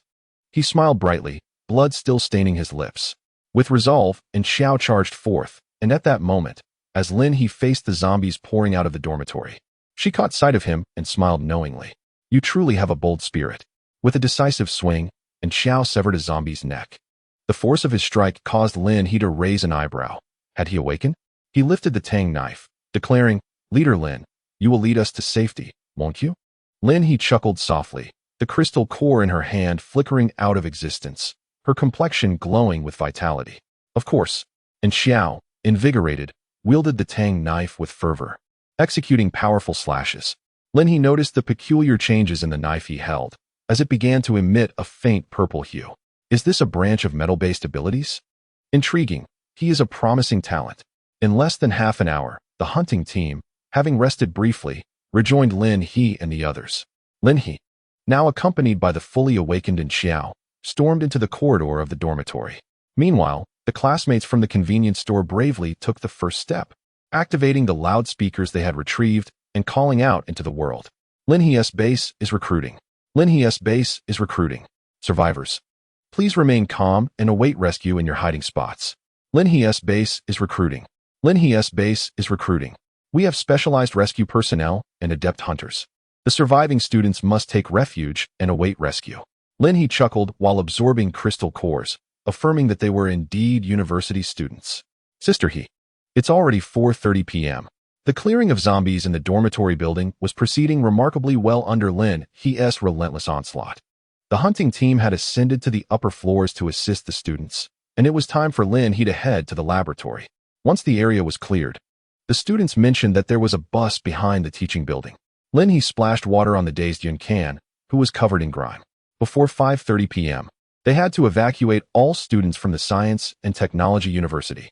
As night fell, the potential for mutations loomed, and the zombies within this vicinity had been nearly eradicated. Lin He's backpack was overflowing with zombie remains and supplies. Do we need to bring the previous team? Sheng Fengyu inquired about whom Lin He intended to take. No. You and Dafu should return. Leave Wu Yong, De Fei, and the student named Xiao to me. Also, the one called Jin Yu, who is from the lab, should stay as well. Everyone else must ensure the safe return of the students. Lin He was anxious about any potential issues on the return journey. Only the power-type abilities? Sheng Fengyu paused. I understand. While power-type abilities were not particularly helpful during travel, they could be more effective in Lin He's presence. I will search elsewhere for any remaining survivors. We must ensure there is enough food and water, so the students do not go hungry. Sheng Fengyu nodded in agreement. Lin He then rode her motorcycle around the campus, eliminating all the zombies she encountered, and returned with over a dozen individuals. Among them were students and staff members, most of whom had been hiding in the cafeteria. Lin He also managed to collect a significant amount of rice and flour. Some individuals initially resisted, unwilling to let Lin He take their belongings, but upon seeing the water balloon in her hand, they quickly acquiesced. Only then did they realize that Lin He was a leader of a base. Yes, surrendering is the wise choice. Goddess Lin, Jin Yu approached, clutching his sword. This Tang Dao had slain at least 100 zombies in his hands, and simultaneously, his abilities had evolved. Sheng Fengyu's powers had also upgraded. If not compared to Lin He's prodigious prowess, his abilities could easily confuse nearly 100 zombies, rendering them defenseless, a formidable weapon in its own right. Dafu's abilities had indeed progressed as well, though compared to Jin Yu's intense flames, his fire remained rather ordinary. Soon, we will head to the laboratory for rescue. You may choose to accompany them back to the base or not, for once night descends, the zombies may undergo mutations, significantly enhancing their combat capabilities. Lin He gazed at the student. You may opt to return to the base with them first. Jin Yu chuckled. Goddess Lin, can the zombies really match your strength? I feel safer by your side than anywhere else. Although his words bore a hint of flattery, they rang true. Lin He compared her current abilities with the combat prowess of mutated zombies in the apocalypse and estimated that it would take roughly a year for most zombies to reach a level of strength that could rival her own. However, by that time, she was uncertain of what level she would have attained. Old Ba, make sure to rest well once you arrive. With the support of these hunting squads, we will surely survive at the base. And Xiao was determined to accompany the rescue mission. As Zhongba observed him, the wounds on his face had been tended to. And Xiao, you must come back alive. And Xiao smiled wryly. Do you not know that your brother has awakened? Just look at my purple demon blade. It slices through steel with ease. He had renamed his mutated Tang Dao, a branch of metal-type abilities. And with the awakening of his weapon enhancement powers, and Xiao could augment his combat effectiveness whether wielding a blade or a firearm. However, for the time being, he was quite enamored with his current weapon and had no intention of switching to another. The awakening of his abilities also significantly enhanced his physical attributes, rivaling even those of power-type ability users upon their awakening. This talent prompted Lin He to give him a thumbs up.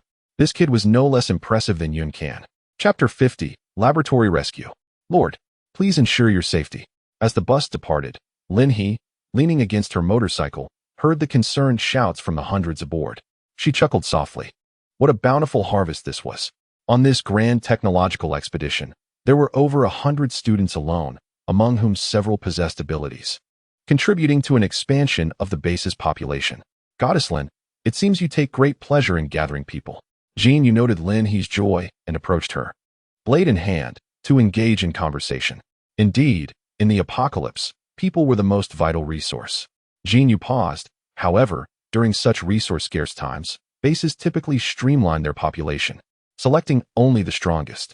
But I am not lacking, Lin He replied with a smile. My base can sustain food for tens of thousands. While housing may not be fully guaranteed, we have a construction team that is far from complete. Among those boarding the bus today, there are 20 to 30 from the architecture department, so housing will surely be secured in the future. Jean, you gasped, if you are referring to my classmates. That might be a bit challenging. Lin He laughed heartily. No worries, we have teachers. Are we all prepared? It's time to set off. As the others boarded another vehicle, Lin He continued on her motorcycle. At 5:30, twilight began to cast its gentle glow. Ready? Wu Yong waved from the driver's seat, as Jean Yu took a seat in the back, and Xiao greeted him with a bright smile, exuding a sunny disposition, while Jean Yu, holding his blade, maintained a cool demeanor but nodded in acknowledgement. The extraordinary girl, Xiao Fei, could not help but smile with a peculiar curve at the corners of her mouth upon witnessing the interaction in the back seat. What a serendipitous encounter between the proud deity and the sunlit sportsman. Setting off, Lin He was oblivious to the subtle emotional currents within the vehicle. She had already discerned the location of the laboratory. The group encountered a handful of zombies and arrived steadily at the lab's entrance within 10 minutes. The first floor of the laboratory building was rife with zombies. Lin He cast a glance inside, her mental energy probing the upper and lower floors. The good news was that there were indeed survivors. The bad news was that their numbers were scarce. And Xiao Weiyong, please deal with the zombies over there and see if there are any usable vehicles. We'll go inside shortly to search for the keys. Understood. And Xiao and Wu Yong exited the vehicle with weapons in hand, ready to dispatch the undead. Lin He called to Jean Yu. Jean Yu, come over and see if you can open this door. Jean Yu approached, retrieving a key card from his pocket. Shall I attempt to unlock it now? Lin He nodded, her array of water dragons prepared beside her. Yes. Without hesitation, Jean Yu pressed the card against the reader. Bang, bang, bang. The frenzied zombies collapsed en masse, and a smile crept across Jean Yu's face. The aesthetic brutality was undeniably pleasing to behold, even after several instances. There are 3 usable vehicles. Wu Yong and the others returned, having swiftly dealt with the few zombies outside. I will go in to rescue the survivors. You all search for the keys. Jean Yu, come with me. The others nodded quickly as Lin He, accompanied by the water dragons and Jean Yu, ventured inside. Descending further, the survivors on the upper floor seemed relatively safe. Lin He fought her way down, encountering an increased number of zombies on the lower levels, researchers and students clad in white lab coats. The more corpses Lin He collected, the heavier her heart grew. Had they not succumbed to zombification, these individuals could have represented the future hope of her base. Right here, Jean Yu felled a zombie and paused slightly upon noticing Lin He's position. Are they alive? Your senior? There are 2 alive, but their life force is very faint. Such laboratories are typically devoid of sufficient food and water, which is why Lin He had descended so quickly after sensing life. Jin Yu promptly swiped the card, and the door swung open to reveal a scene drenched in blood, devoid of living zombies or any vocal signs of life. Lin He strode straight toward an interior door, pushing it open to find two young individuals collapsed over a table. Senior. They clutched pens that had not slipped from their grasp, surrounded by notebooks and farewell letters.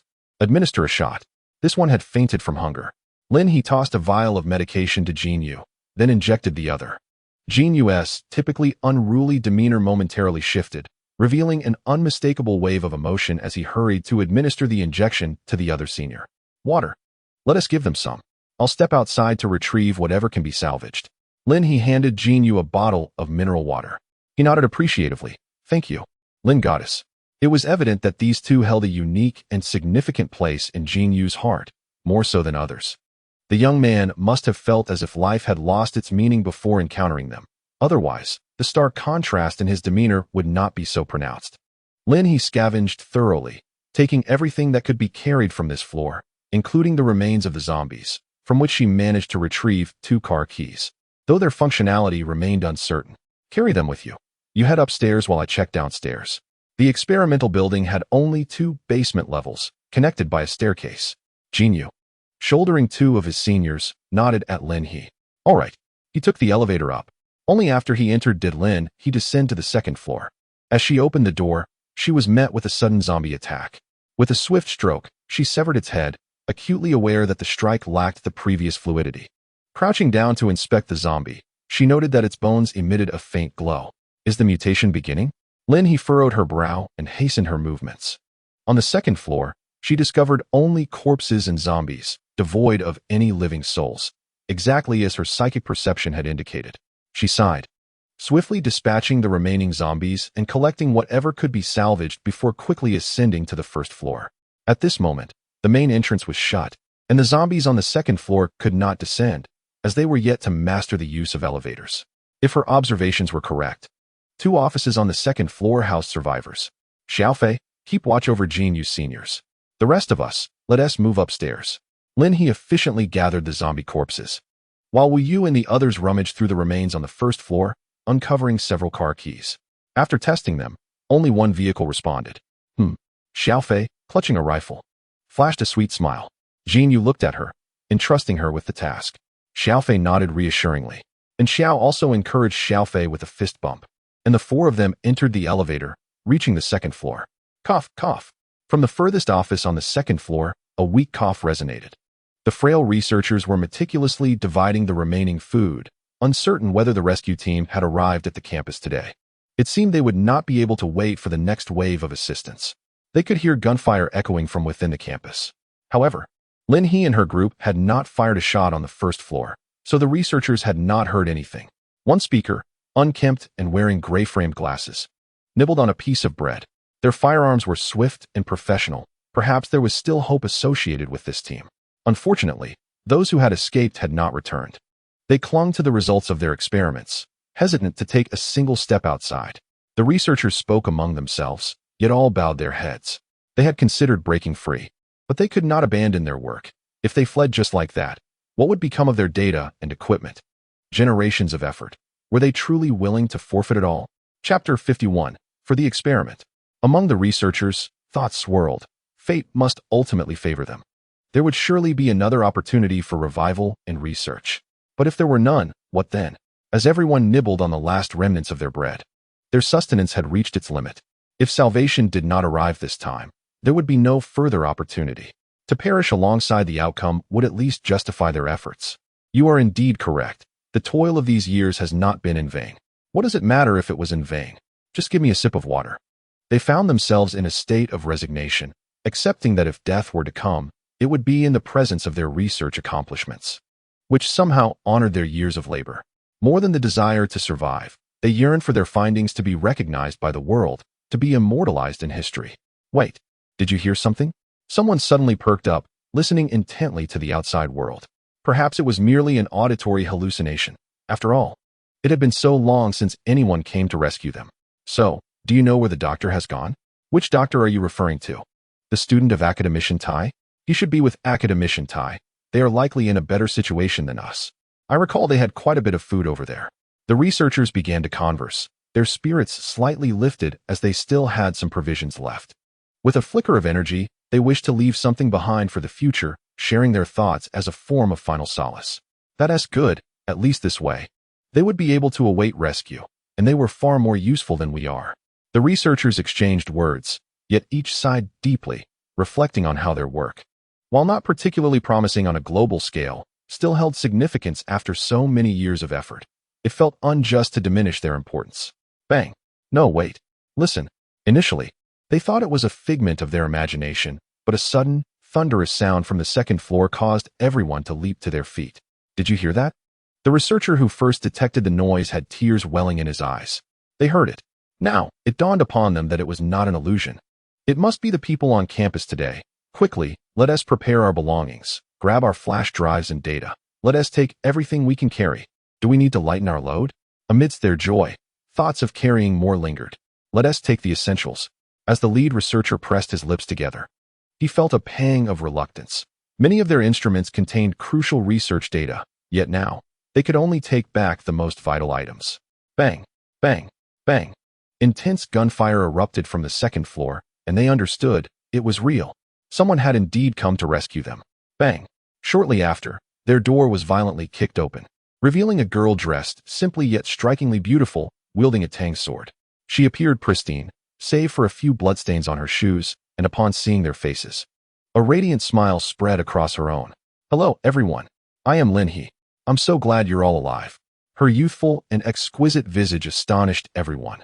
As they had not anticipated that the rescuers would arrive, they exchanged glances, suddenly contemplating whether they could take their belongings with them. Do not worry, I shall return shortly. Just gather your things. I can carry as much as needed, for I possess spatial abilities. After Lin He declared this, she grasped her Tang Dao and abruptly turned around.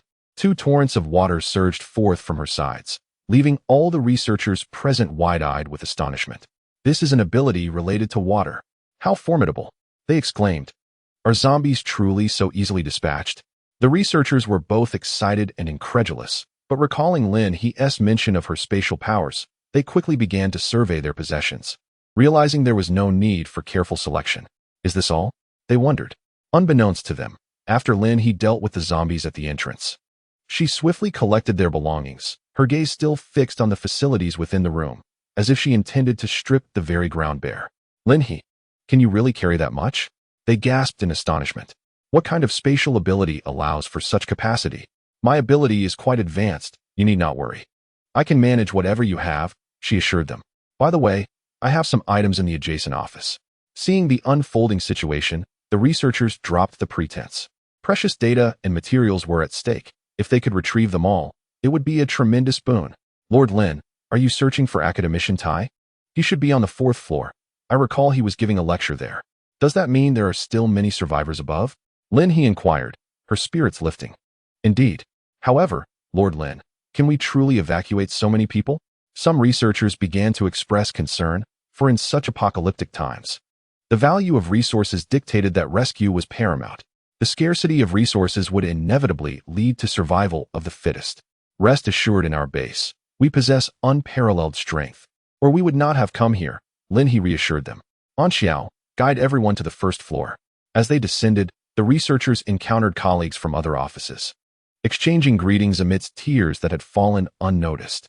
Yet they all understood the urgency of Lin He's rescue mission and hastened to the 1st floor. Onward, Lin He exclaimed, invigorated as she acquired a wealth of items, from documents to data to researchers. Truth be told, she felt as if high technology was beckoning her. This is the hope of our base. Academician Tai, there is indeed a voice. In the 4th floor laboratory, reinforced iron doors thwarted the invasion of zombies, while provisions within the refrigerator ensured the survival of a dozen individuals. The elderly man with silvery hair coughed. Good, good. They have arrived. Hurry and follow them. Academician Tai raised his hand, though a crimson scar marred his abdomen. On the day the apocalypse struck, he witnessed his own students transform into zombies and was forced to kill another. Though some classmates rescued him, only one of his doctoral students survived. The food in the laboratory was originally prepared for the researchers, accommodating their irregular schedules and mealtimes. Now, it has become their lifeline. Tai Fuxing, injured and increasingly feeling his mortality, lamented the inability to contact professionals for assistance in recent days. Teacher Tai, you must stay with us. The students, resilient and well-stocked with provisions, felt far from weak. They could sustain themselves under any circumstances, with enough food remaining to last for approximately 2 more weeks. Unfortunately, the iron door remained firmly shut for safety reasons, preventing any exploration. The terror of the zombies had inflicted a profound blow on everyone's spirits. It's all right. You are the future, the hope, Tai Fuxing murmured before closing his eyes once more. At nearly 70 years of age, with his frail physique, he felt himself the most vulnerable to becoming a zombie, especially in his injured state. He was reluctant to burden his students further. Chapter 52. The mutation begins. I believe the rescuers will undoubtedly be formidable. One researcher, listening intently to the commotion outside, grasped the doorknob. It seemed they were not employing conventional weaponry.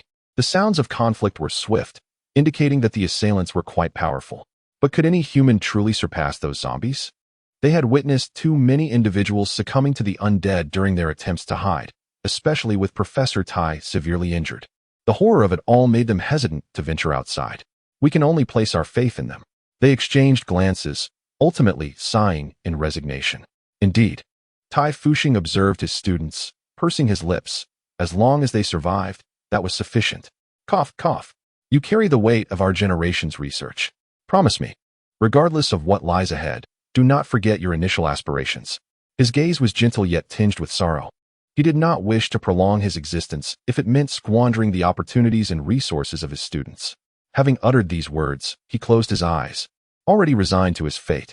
Lin He, having finally reached the 4th floor, was taken aback by the researchers' discussions. If they suggested not rescuing Tai Fuxing, she would be furious. The mission objective was Tai Fuxing. He was the true priority. Kill. Lin He sensed the direction of the laboratory, her mental acuity revealing several figures, including Tai Fuxing, but the troubling news was that his presence was fading. The esteemed professor was injured. The 4th floor was particularly swarming with zombies, as it housed the greatest number of people during the apocalypse. As night fell, the speed and resilience of the undead significantly increased. By the time Lin He reached the laboratory door, darkness enveloped the surroundings. Suddenly, the zombies froze in place. Lin He turned, her eyes widening in alarm. Hurry, kill. They are about to mutate. Upon hearing the urgent call, everyone swiftly took action, and Lin He summoned several torrents of water to sweep through the chaos. One of the zombies' eyes gradually turned a menacing crimson, its claws sharpened into lethal weapons, and its visage grew increasingly grotesque. Suddenly, it pivoted and charged towards Jinyu. Lin He immediately unleashed her water dragon, yet to her astonishment, it failed to shatter the zombie's skull, merely denting it instead. With a resounding thud, Jinyu turned and delivered a decisive strike, decapitating the creature, which collapsed lifelessly. Quickly, come inside. The laboratory door had mysteriously swung open, revealing the anxious researchers within. Lin He promptly slammed the door shut behind her. Do not venture out. We shall deal with them and then rescue you. Braving the horde of zombies, Lin He wielded her blade with ferocity, severing heads with remarkable ease. With her presence, these zombies were dispatched before they could fully transform or just as they began to. This way, the group regrouped, launching a fervent assault on the surrounding zombies. 5 minutes later, the ground was littered with the fallen, and Lin He collected their remains. She distributed water to her companions and took a sip herself before heading towards the laboratory. Now, the laboratory door stood wide open, and all present gazed at her in stunned reverence. Esteemed colleagues, I am Lin He, the leader of the Lin He base, here to rescue you. Lin He? The student from today's academy, did you also save them? The researchers, regaining their composure, realized that the zombies had been vanquished, replaced instead by several extraordinarily powerful espers. Indeed, academician Tai, your injury. Lin He approached the elderly Tai Fuxing, who regarded her with paternal affection. Leader Lin, I am fine. You must have come for the research. These individuals are the backbone of our laboratory. They possess commendable abilities. Tai Fuxing coughed, a hint of blood staining his lips. He attempted to cover the wound, but the next moment, a sharp pain pierced his abdomen. Looking down, he witnessed Lin He smiling as she withdrew a syringe. An extraordinary serum. The researchers gasped, initially alarmed by Lin He's actions, only to witness Tai Fuxing's wound healing rapidly, his complexion returning to a healthy hue. Tai Fuxing stood in disbelief, reaching to touch his injury, marveling as it healed at an astonishing rate. What had once been a festering wound vanished entirely in moments, leaving him feeling invigorated. This cannot merely be classified as an extraordinary serum. It must be a divine elixir. Everyone, please partake in some sustenance. With the zombies having undergone transformation, we must be prepared for our journey ahead. Does anyone possess a vehicle? Perhaps it could facilitate our return. Lin He distributed ample food and water, and the realization dawned upon them that their leader possessed space-based abilities. So, none of you have awakened any powers? Lin He raised an eyebrow, finding it peculiar that among a dozen individuals, not a single Esper had emerged in this post-apocalyptic world. It is likely because we remained hidden in the laboratory from the onset. The materials here are unique. A researcher spoke, unaware that Lin He's eyes had already begun to shine with brilliance. She tapped the laboratory wall, expressing her approval. Everything here, including your equipment, data, and research materials, I can take with me. Tai Fuxing took a sip of water and asked, Lin He, are you taking us back to continue the research? Lin He nodded, affirming. Of course, you are the future of technology and hope. With the conditions at my base, I cannot allow your hard work to go to waste. Tai Fuxing felt a surge of gratitude, holding his water tightly. Thank you, Lin He. She waved her hand dismissively, and then, to everyone's astonishment, she collected everything from the lab, declaring that it would all be useful. Lin He was not one to indulge. What could possibly escape her backpack? Is there anything outside? Lin He inquired, glancing toward the exterior with eager anticipation. No, everything is inside, the researchers replied, shaking their heads. Lin He took a bite of a bun and said, All right, let us eat our fill first, then I'll see what else we have here. Once everyone was rested, Lin He was the last to emerge, placing her hand on the lab wall and astonishingly taking the wall with her. Tai Fuxing's brow twitched at this sight. Just how vast must this Lord's space be? My lord.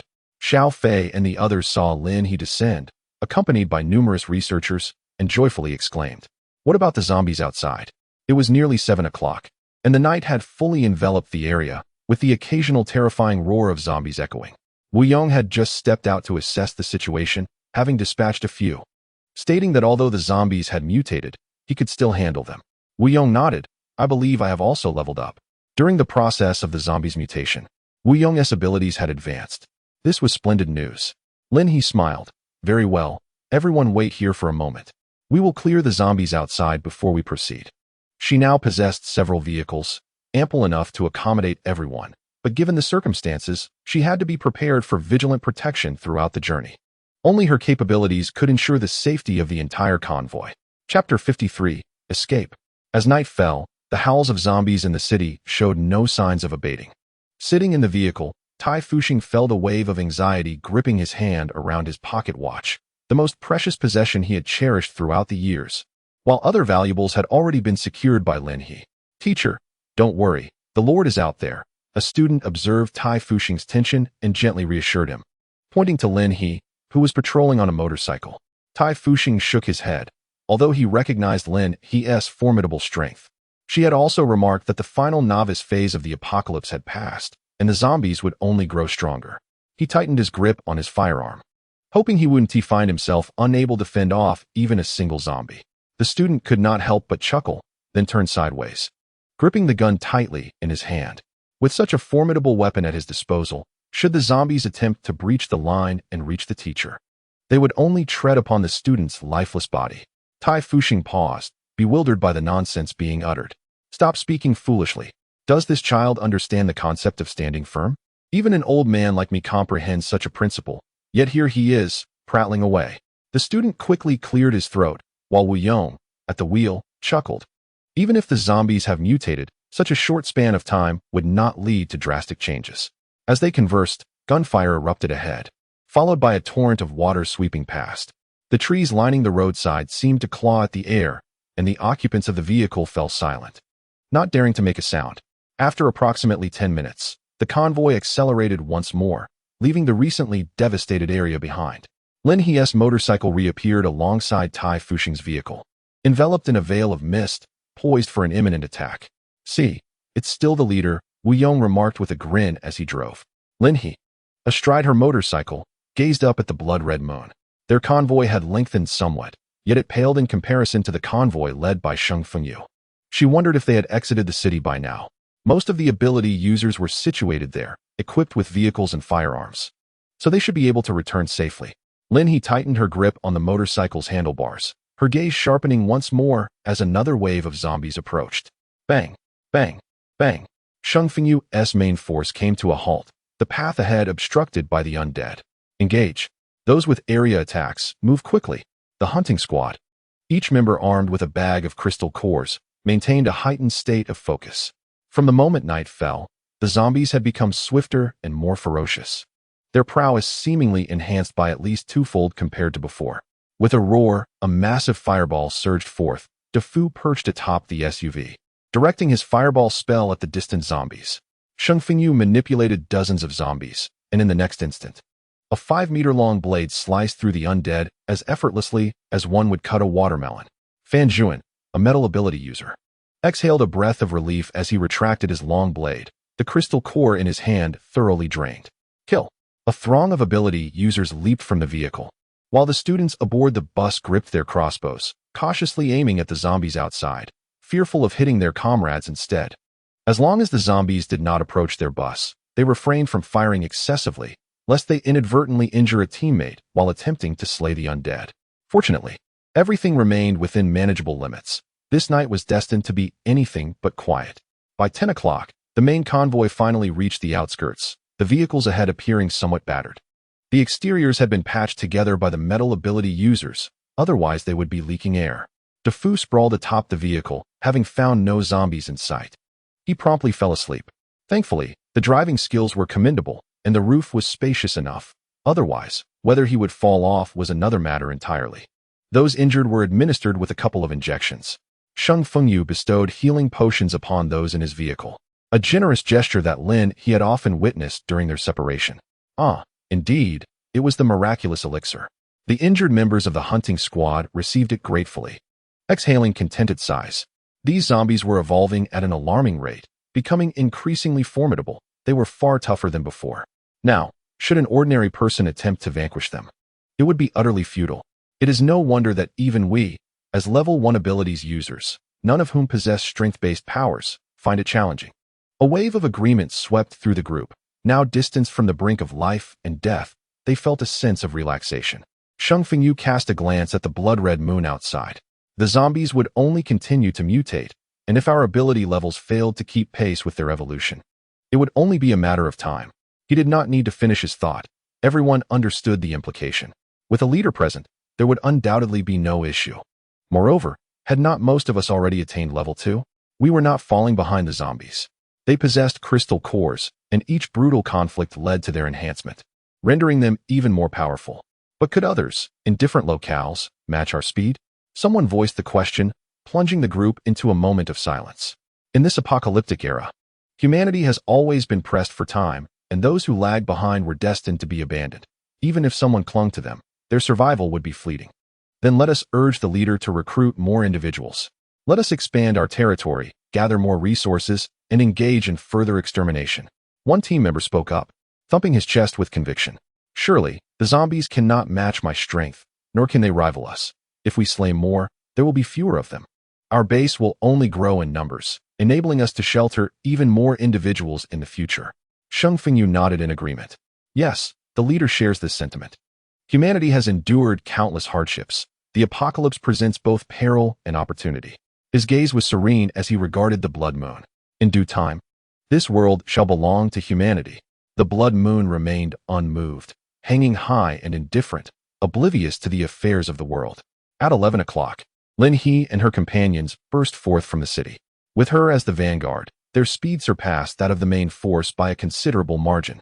Is our base truly located in the outskirts? How splendid, there are no zombies in sight. The researchers, who had been anxious throughout their journey, suddenly found their senses sharpened as they beheld the expansive landscape before them. The sudden openness felt somewhat disconcerting. Of course, the leader had long been prepared. They ventured forth to hunt and scavenge, while back at home, others were busy with construction. In due course, high walls would rise to accommodate more people and save more lives. What does the apocalypse signify? Under the leader's guidance, it is hardly a concern. Lin He, with her system as a foundation and a continuous supply of creative resources, was destined to expand and strengthen the base. What influence did she truly wield? Merely the re-establishment of rules for humanity during these trying times, for fundamentally, it remains true that labor begets reward. The apocalypse, too, is an opportunity, productivity, and creativity, along with a plethora of wondrous phenomena, will continually evolve and emerge. She was the first to seize upon these prospects, constructing the bastion of survival with minimal losses. A promising future, Tai Fuxing paused momentarily, contemplating the matter at hand. However, he mused, experiments can be quite resource-intensive. Despite this, he remained rational, fearing that if Lin He's base truly was nurturing them, it might lead to wastage. No, our Lord's laboratory is formidable. I trust that she must have a plan. If not, she certainly would not have come to rescue you, old Tai.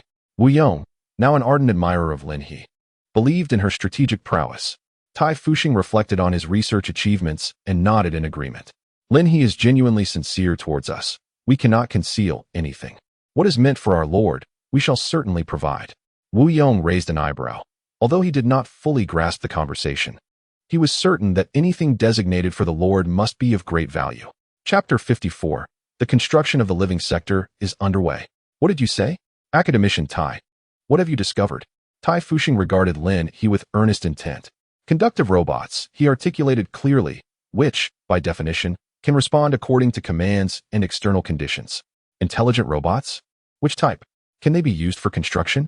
Lin He and her companions paused at the foot of the mountain, taking a brief respite while awaiting Shang Fengyu and the others to assist.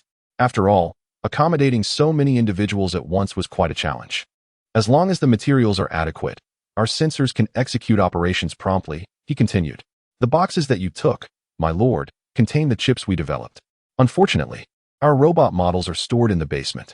Suddenly, Lin He recalled that she had retrieved several large silver boxes from the basement. Could they be housed in those silver boxes? Tai Fuxing was taken aback, indeed. Lin He clapped her hands in delight. What a fortunate coincidence. I have taken them all.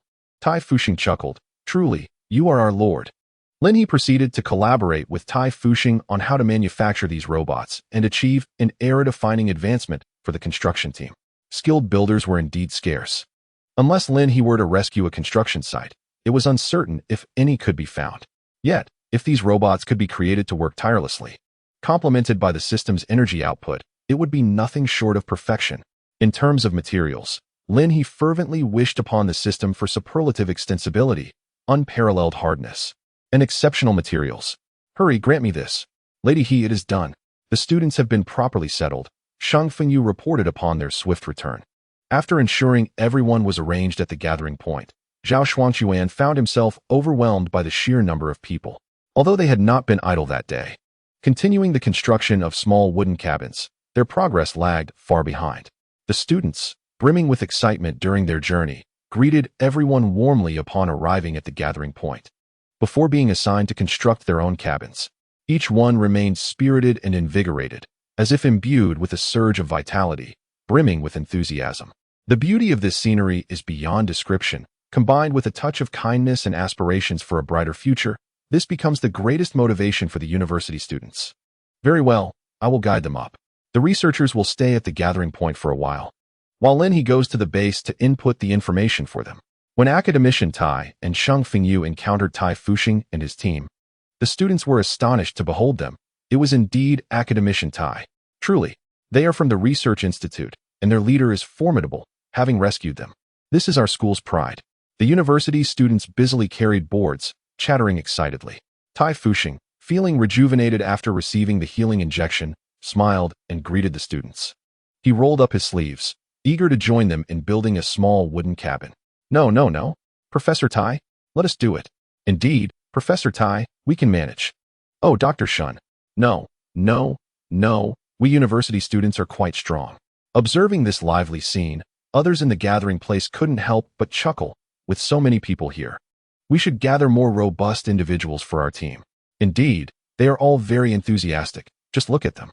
Lin He had returned to the base and had entered all the information. De Fu had already showered and gone to sleep, while Shang Fengyu was beside her. In the realm of biological experiments, they had held 3 meetings today and requested some zombie corpses. It would actually be beneficial for them to rest well first. Upon hearing this, Lin He looked up, but her gaze met the ceiling, recalling that it had been sealed. They were reluctant, but it was probably time to rest. Sheng Fengyu noticed someone descending from the elevator, and indeed, it was the researchers. Is there enough accommodation in our base? Sheng Fengyu felt somewhat concerned. Of course there is, came the reply. The researchers can share double rooms, and there is still space for over 20 more individuals. The qualifications to move in and pay rent are quite limited. Lin He swiftly input the data, while Sheng Fengyu checked the circular device beside her. That's good, he remarked. I was worried there wouldn't be enough space for the base members. Do you know what the researchers are working on? Lin He exclaimed with excitement. Robots. I initially thought that our construction team faced insurmountable challenges. Building in mountainous terrain is far more difficult than for the living team, as we need to ensure livability without disrupting our layout while maintaining efficiency. If we can develop robots, our future construction endeavors will progress remarkably. Sheng Fengyu was equally thrilled. Really? Would I deceive you? Suddenly, someone interjected, they can also be used for farming. Lin He and Sheng Fengyu then noticed Yun Can sitting nearby, having cleaned himself and donned new clothes, smiling warmly at them. Lin He blinked. Yun Can, are those clothes yours? Sheng Fengyu nodded. Yes, they are his. My clothes were out too quickly. Yun Can was drenched in tomato juice after slaying the zombies, utterly devoid of any clean spots, rendering his clothing utterly unwearable. I shall prepare additional attire for him, including raincoats to wear in the meantime. Lin He chuckled softly. She recalled that in his past life, Yun Can was notoriously fastidious when it came to killing zombies, hastily fleeing to avoid any bloodstains on his person. Yet now, it seemed he was drawn to blood like a moth to a flame. I shall don more raincoats. It spares my clothes. Yun Can promptly responded. Sheng Fengyu nodded in agreement. Indeed, you should wear raincoats more often. Yun Can was indeed formidable. Upon our return, he had been at the forefront, dispatching numerous zombies for us. How long would these mutations continue? Lin He sighed, aware that with each passing moment, they grew stronger at a steady pace. Thus, it was imperative to kill more and save more lives. The life support system within the base also required development, and some female ability users should be encouraged to observe closely. With the onset of mutations, conditions could no longer mirror past instances where everyone was gathered to collectively annihilate zombies. Instead, a more refined distribution of powerful ability users into smaller teams was necessary to undertake their individual missions. Consequently, those lacking in combat strength would need to earn contribution points through life-related tasks. Some construction work for the base could be delegated to those in the life sector. Understood. Sheng Fengyu noted, making mental reminders. There would likely be many more individuals awakening their abilities, or those who could exchange for enhancement potions. This aspect required your attention as well. Lin He's recent tasks had rewarded her with more than a handful of enhancement potions. It was fortunate for her that these tasks had accumulated enough. All right, let us go and fetch Academician Tai and the others. The university students would need to stay at the gathering place first, while the researchers were invaluable and needed to be integrated into the base. With that, Sheng Fengyu led Yun Can, and the three of them made their way to the gathering place. The researchers from the biological research lab, who were heading off to rest, greeted the trio with excitement, giving Lin He a fleeting sensation of being a celebrity. Of course, she was not the star of the base. Who could claim that title? Chapter 55. The construction of the physics laboratory is complete. Academician Tai this way. Upon arriving at the gathering place, Lin He was met with a bustling atmosphere and a flurry of warm greetings, making her way directly towards Tai Fuxing. I'm here. She noticed Tai Fuxing busy moving wooden planks, recalling the blueprint for the small wooden house awarded by the system, which now had a time constraint of 1 day. This signified that within a single day, she could conjure a wooden house out of thin air. A 3-bedroom apartment, no less. Though she had yet to decide whether it would be utilized in the member base or the gathering place. The Lord has arrived. Tai Fuxing did not hand over the special potion to Lin He, choosing instead to carry it himself. The Lord's miraculous elixir not only healed my wounds, but also rejuvenated my aging body, restoring my vitality to that of my youth. Lin He blinked, pondering whether the efficacy of the potion was indeed the sole factor. Tai Academician, are you feeling any discomfort? With ease. Tai Fuxing carried the wooden board and turned back to respond. Not at all. I feel invigorated. Lin He quickly followed, asking, shouldn't you carry a bit more, Academician? The other researchers were momentarily taken aback, initially believing Lin He was merely advising her mentor, but instead, it seemed she encouraged him to lift more. Tai Fuxing, however, grasped Lin He's intent. He placed the wooden board near the university students constructing the cabin, while Lin He promptly set down over 20 steel bars on the ground. Rubbing his hands together, Tai Fuxing then bent down and, to everyone's astonishment, lifted the steel bars effortlessly. At 70 years of age, such physical prowess was indeed astonishing. Could he have awakened a latent power?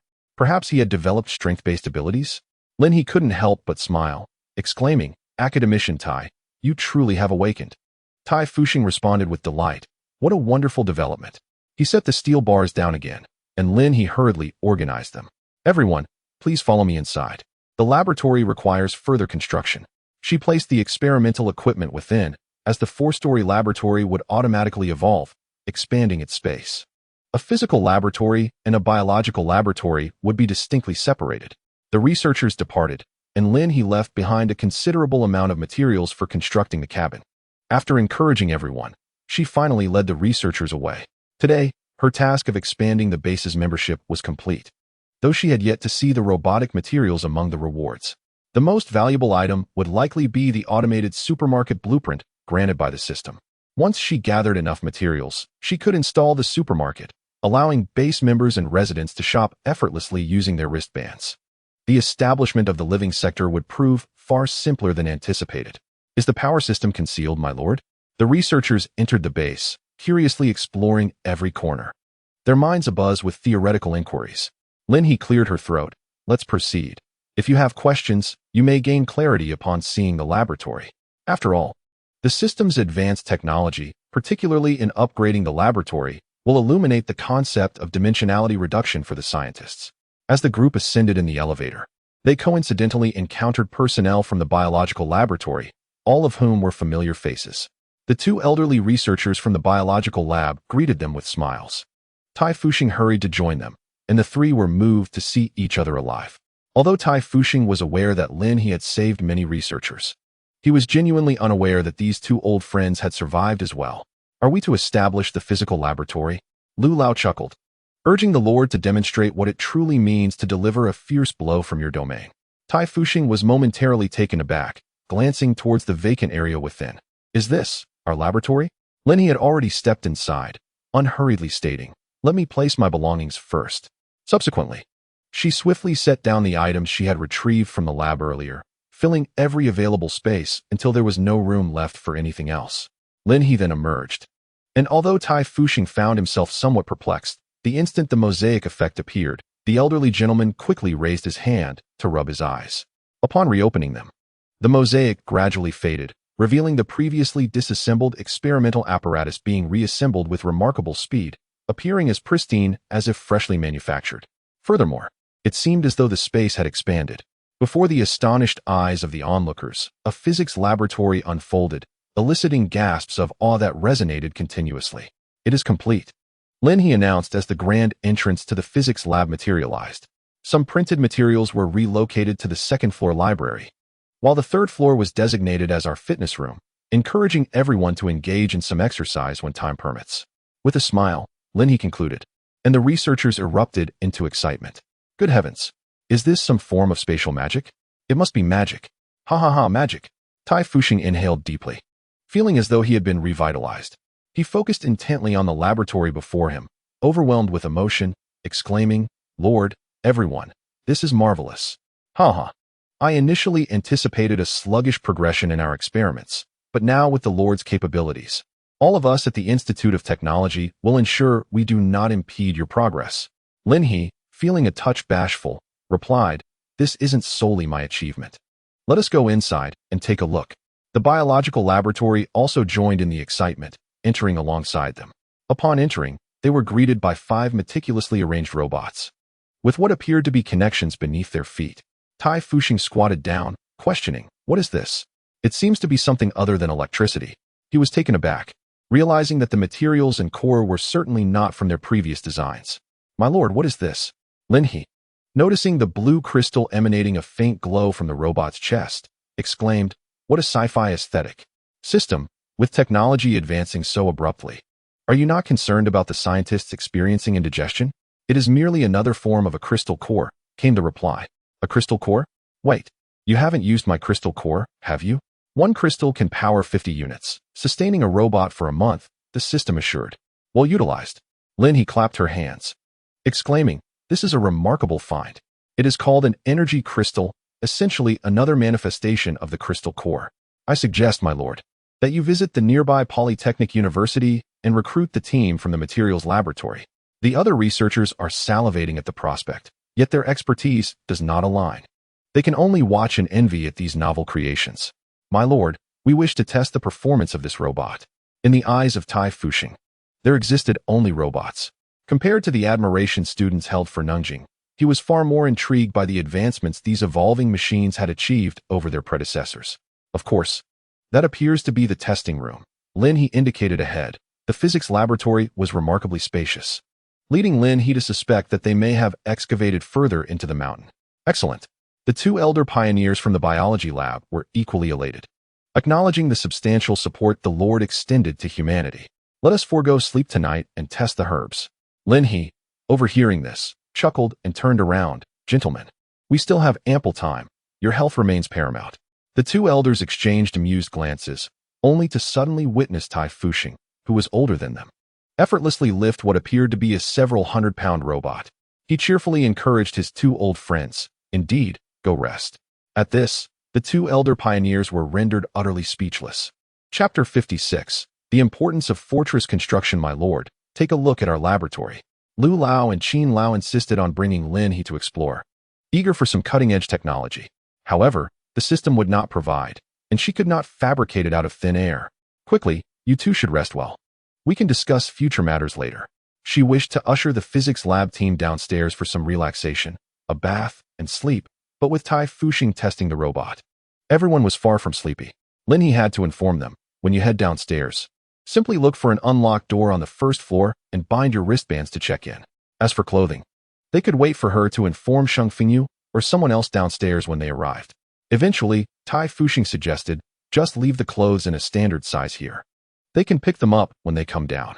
Lin He thought this was a reasonable idea, so she set the clothes aside, reminding everyone to rest early and to research the system rewards they had received over the past few days.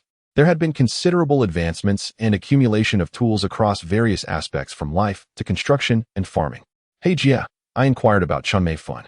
She was delighted to accept the role of head of the life sector. Sheng Fengyu returned, accompanied by Yun Can. Upon seeing Lin He, who was engrossed in studying the feed manufacturing machine, Yun Can couldn't help but smile. Is she awakening now? Not yet.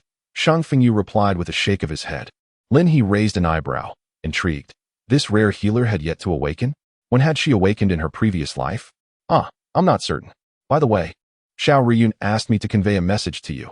Hey Jia, tomorrow, he can plant zombies. Lin He nodded. I noticed along the way that the trees have been thoroughly cleared, and the ground is quite level. They did well. It was just right to have the plant-type abilities accompany Xiao Riyun in planting zombies, as it would also benefit them. Sheng Fengyu raised an eyebrow. He possesses such an ability? Of course. Do you think he could absorb the energy of those zombies? Lin He patted the machine, approvingly. Once the funds arrive, we must convene a meeting. It is high time our waste recycling team at the base got into action. Sister He, aren't you tired? Sheng Fengyu had always been mindful of Lin He's endeavors, yet he felt fatigued, merely sustaining himself through sheer willpower. Lin He had relentlessly charged through the horde of zombies, leading the charge time and again, exhausting her abilities more than one could count. Are you truly not weary? I am fine. This is just the beginning. If the zombies undergo complete mutation and differentiation, and our fortress is not yet constructed, then that would be the real concern. Lin He recalled those years when the tide of zombies gradually consumed humanity's living space. Even a human presence within 100 miles could alert those advanced zombies, prompting them to lead the horde to breach our defenses. She sighed at the thought. A fortress? Yun Can tilted his head. Are we really going to build a fortress? Lin He nodded. Yes. I don't plan to rest tonight. I will survey our surroundings. We must not skimp on the construction of the walls. She possessed blueprints for advanced technological wall construction, but was lacking in materials. The walls must be at least 10 meters high to adequately protect the base, preventing many zombies from breaching easily. However, the types of mutated zombies were bizarre and varied, with quite a few sporting wings, though that would be years down the line. It was essential to take preventative measures and consider these issues. I will accompany you. Despite his exhaustion, Sheng Fengyu felt compelled to support Lin He in such a monumental task. Yun Can, however, stifled a yawn, suggesting it be done during the day. You can't manage this alone. Yun Can seemed to have regained some agility, likely due to recovery. Lin He chuckled. How do you know I can't handle it? Yun Can looked up but was met with the ceiling. He lowered his gaze. The light is not good. Sheng Fengyu paused thoughtfully. We could issue a task to recruit professionals in geographical surveying. Lin He sighed. Fine, it's just that you don't trust me.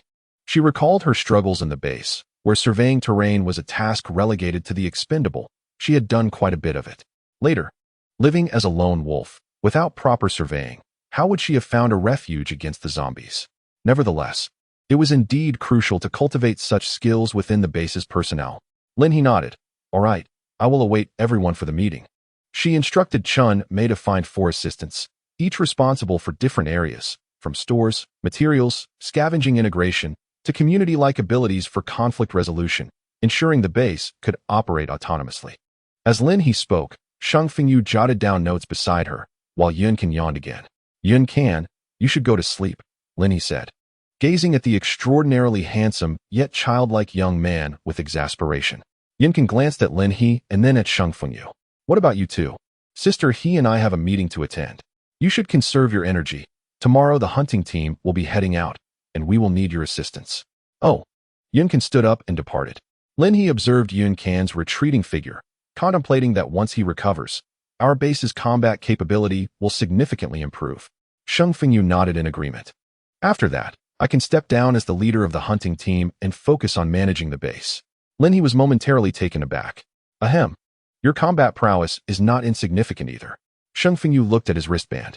It certainly pales in comparison to Yun Can's. Though Lin He found Sheng Fengyu's words agreeable, she sensed an underlying discord that she could not quite place. How is the construction of the gathering site progressing? She inquired. Sheng Fengyu nodded in affirmation. With Xiao Xuanquan and the others involved, there are no issues at the gathering site. Xiao Ruyun, the administrator, has also been requisitioned for the construction. Lin He smiled. After tonight's conclusion, I shall distribute additional contribution points to everyone. You've all worked exceedingly hard during this period. Sheng Fengyu raised an eyebrow. By the way, that classmate of Fan Zhuan, the one named Huang, seems to be looking to exchange for a reinforcement potion. Really? Has he accumulated enough contribution points? Lin He blinked in surprise. Sheng Fengyu shook his head. He has been managing the breeding farm, but the income is not substantial. It's his classmate who lent him the points. Perhaps he is also seeking a change in occupation. Indeed, the breeding farm could benefit from some experienced hands. While awaiting the arrival of Chun Meifan, Lin He and Sheng Fengyu continued to delineate and establish various sectors of the base, primarily aiming to facilitate its autonomous operation. From food production to housing, every individual should be empowered to contribute through their own labor and earn contribution points.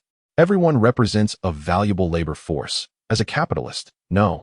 As a noble leader, Lin He would not permit any conditions within her base that could lead to shortages or deprivation. Furthermore, the surrounding mountains must be utilized for expansion. At the very least, a city capable of accommodating 100,000 inhabitants must be constructed. The living populace from the city must hasten to her base. Meanwhile, on the 4th floor, the researchers studying the robotic prototypes were astounded by the remarkable data, gasping in disbelief. This truly defies the conventions of contemporary technology. Tai Fuxing, fixated on the robot's chest, was eager to extract the energy crystal, now acutely aware of its significance. Perhaps he should approach the Lord for one. Chapter 57. The Construction of the Living Sector. My lord. Chun Meifan has arrived with her group.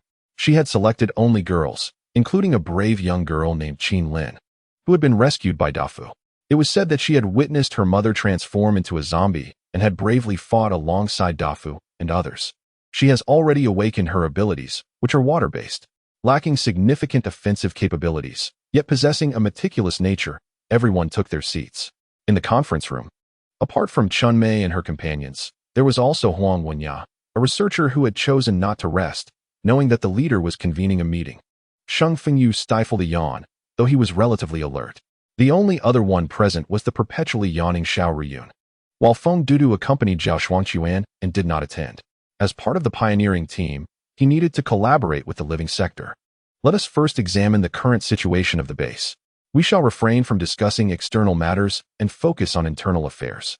Starting today, All items will be clearly priced. Food, water, weapons, and shelters, such as the small wooden cabins, will be provided free of charge, one per person.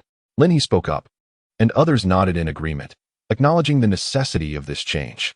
To be candid, if the base were to continue nurturing everyone in a charitable manner, it would inevitably lead to its demise. Regarding food exchanges, I will establish a supermarket. However, it will be located on the members' side of the base, overseen by Mei Fun. Individuals will exchange their contributions for food, and there is no need for you to worry about safety or other concerns. The store will only dispense goods that have been previously exchanged. Lin He continued, but for warm food, you will need to sell it at the store. The food from the kitchen must also be delivered to the store, effectively establishing a cafeteria within it. Considering the store's size, I have decided to construct a small building nearby specifically for the cafeteria. A communal dining area is also required in the gathering place. Lin He sketched a diagram on the blackboard, indicating that these tasks would require manpower. We can organize individuals for this purpose, and Chunmei took on this responsibility. The essentials of living, clothing, food, shelter, and transportation, fall under the purview of the living sector. The clothing store can manage apparel, while the food store and cafeteria will operate alongside the existing small cabins, with future infrastructure teams primarily composed of robots. Currently, we still need to address the exchange of weapons and farming tools. These will not be available in the store, but in the construction room. As the population grows, it will be necessary to have someone in the construction room responsible for the manufacturing and transportation of tools. I believe Fan Zhuan is capable of this.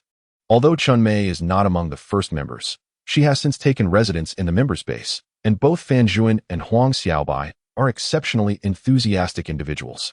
Fan Zhuan, being a metal element ability user, possesses considerable offensive strength. Sheng Fengyu interjected, suggesting Huang Xiaobai might be worth considering. He has been performing adequately in the breeding area.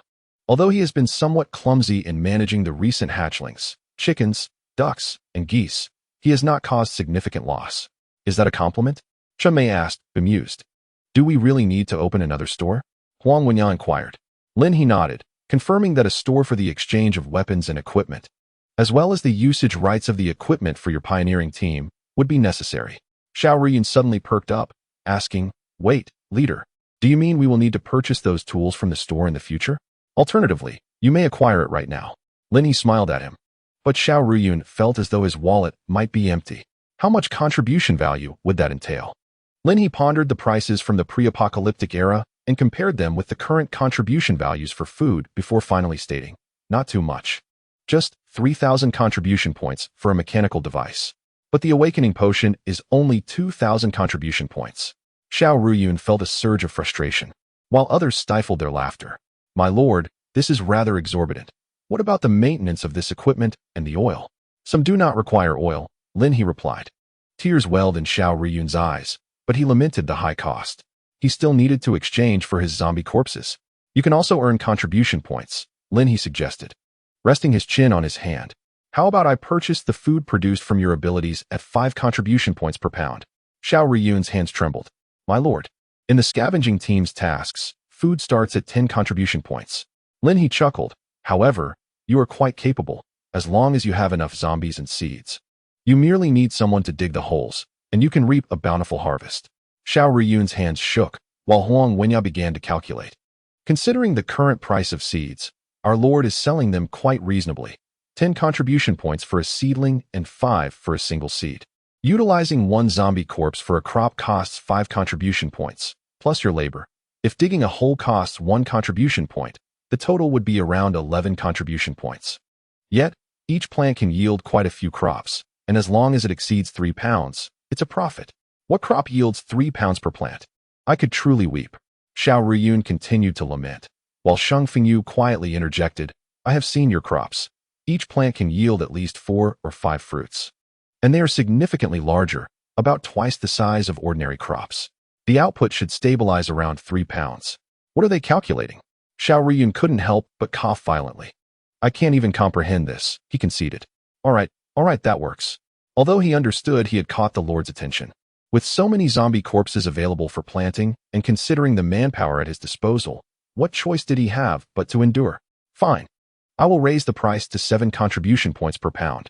Huang Wenya calculated, and Lin He realized, Oh dear, the cost is quite high. Let us ensure Manager Xiao earns a bit more profit then, he added. However, regarding seeds, Sheng Fengyu suddenly spoke up. Xiao Riyun might not need to purchase after the first generation. Xiao Riyun coughed again. Just 5 contribution points per pound. That's it. No more.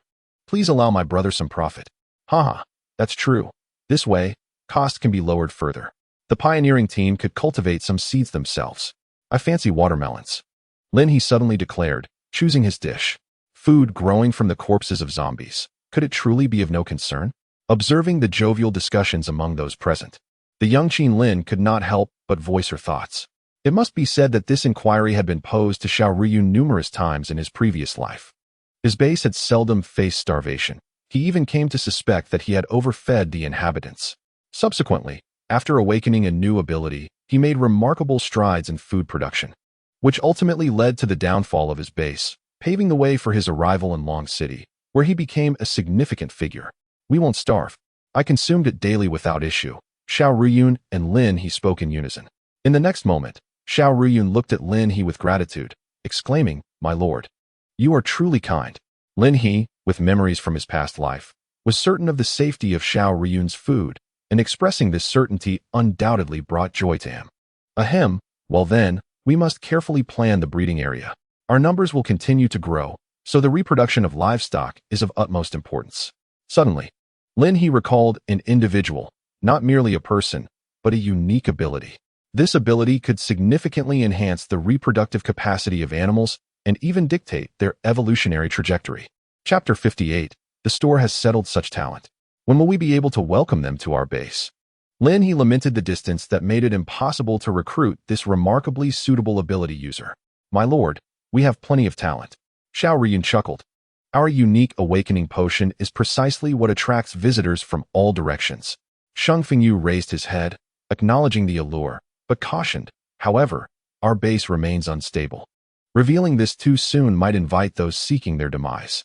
He was not concerned about the fate of those with ulterior motives, especially with the formidable Hejie present. Yet, if these individuals were to cause turmoil within the base, even if punished in the end, it would still be a blow to the base's integrity. Hejie's goal was the pivotal development of the base, which must not be hindered by such individuals. I merely suggested this could be an option, of course. The timeline can be adjusted, Xiao Riyun quickly conceded.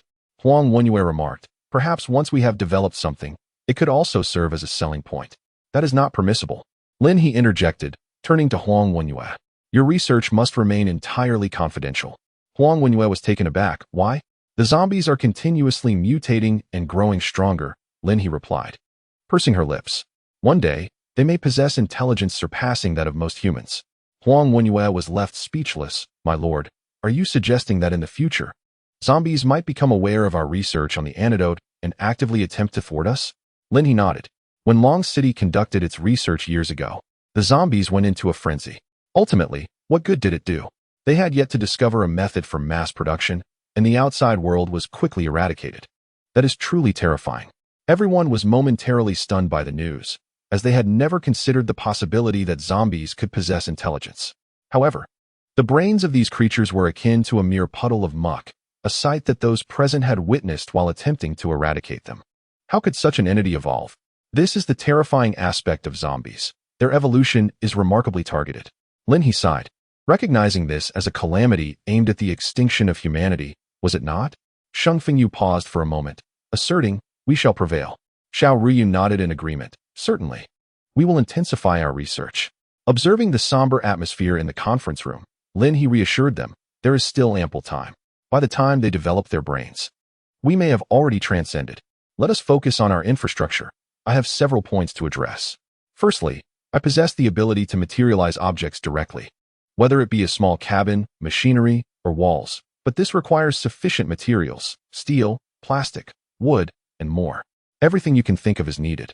Therefore, in the coming days, I will issue more scavenging tasks and will also actively participate in gathering resources. Besides my own construction activities, the robots being developed by Iron Scholar can also undertake a portion of the work. Lin He continued, I can take the lead in building the infrastructure team, but I require a leader with substantial organizational experience, so please assist me in finding one. Everyone nodded in understanding. Mei Fun. Your task is to swiftly establish a trading and exchange system for our base. Seek out meticulous individuals, but be cautious of the dishonest. Avoid them whenever possible. Chun Meifan promptly nodded in comprehension. Xiao Riyun, your mission is to continuously clear land. Clear, clear, and clear some more. I expect to see at least 300 acres cultivated in the area below the mountain. Xiao Riyun nodded. Understood. With the right equipment, I can manage. Very well. We shall calculate your contributions hourly, ensuring you won't suffer any losses. Lin He replied. Xiao Riyun felt a surge of frustration, but Lin He quickly added with a smile, I'm just teasing you. This is a crucial moment for our infrastructure. All your tools will be provided free of charge. At that moment, tears welled in Xiao Riyun's eyes. Oh my, the Lord is simply too generous. Excellent. I hope you can bring more people to expedite the cultivation of these 300 acres. Our base will only grow in number, and consequently, our food consumption will increase. We need not worry about food storage within the base. So, while the resources are free, cultivate as much as you can. Xiao Riyun nodded, overwhelmed with emotion and excitement. I will not disappoint the Lord's expectations. The others could not help but chuckle at Xiao Riyun's enthusiasm. All right, Xiao Sheng, if you're not tired, come with me to construct the shop and dining hall. Work through the night to establish the foundation. Yes. Meeting adjourned. Sheng Fengyu felt untroubled as he followed Lin He. Sister He, shall I accompany you for the survey tomorrow? Lin He shook her head. You should monitor the base instead. Moreover, your hunting team would do well to venture into the outskirts of the city to eliminate some zombies and bring back supplies. Sheng Fengyu regarded Lin He thoughtfully. Very well. Before long, Lin He identified the locations for the shop and dining hall, placing the shop in the gathering area, while the dining hall served as the members' base. Each area had one of each facility. Her quaint cabin was now adorned with 3 blueprints, one with an extended deadline and 2 that could be constructed daily. Observing the cabin's steady expansion, it became evident that the gathering area was taking shape. A smile crept upon Lin He's lips as she stood before the shop. Quite splendid. Zhao Xuanquan approached, and Sheng Fengyu seized the chance to discuss the issues regarding the shop and dining hall. Chun Mei was still engaged with the construction team and had yet to arrive. Excellent. That works. Zhao Xuanquan truly felt the gradual refinement of the base. I shall dismantle a wall. You all continue. The previously erected walls were proving inadequate as the population swelled and cabins multiplied, obstructing the camaraderie among the residents. Clearly, it was essential to delineate some residential zones. The cabins were merely temporary lodgings that required meticulous planning by the construction team. Currently, some cabins were positioned alarmingly close together, while others had ample space between them. Adding another cabin would undoubtedly narrow the gaps. My lord, even in the late hours, most individuals remained spirited. Lin He chuckled. Allow me to take down this wall. You may continue building.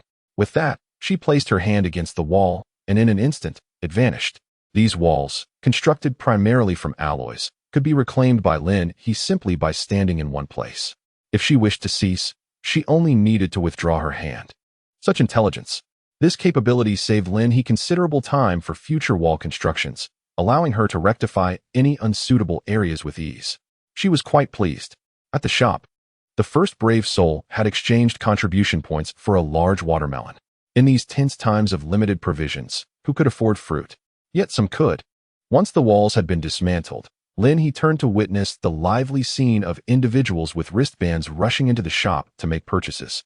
Meanwhile, those students without wristbands displayed expressions of envy. Lin He blinked, realizing she had overlooked the students.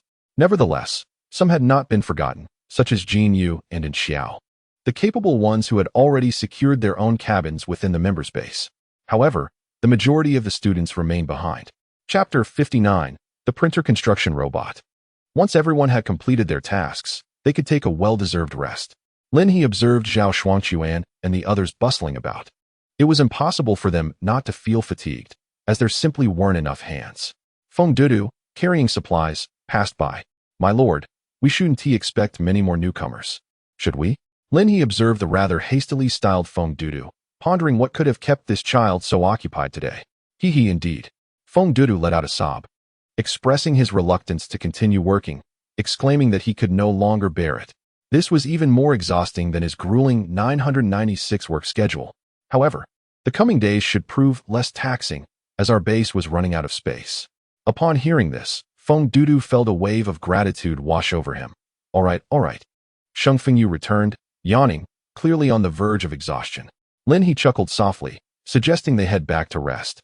Most arrangements had been made, and they were simply waiting for everyone to awaken the next day to implement the new regulations. Eating and drinking would not pose significant issues, would it? Lin He cast one last glance at the gathering place. An increase in numbers could potentially lead to complications, which left her feeling somewhat anxious. Ultimately, she advised Sheng Fengyu to recruit more abilities tomorrow to strengthen the enforcement team. Understanding Lin He's concerns, Sheng Fengyu nodded in agreement. After taking a shower, Lin He sensed activity still emanating from the laboratory, prompting a faint smile. Her hair was instantly dried by her abilities, and the droplets in her hand danced slightly as she controlled them to sway around. Why is my power so aggressive? She mused. With that thought, she flopped onto her bed, reassured that all was well. In no time, Lin He succumbed to sleep.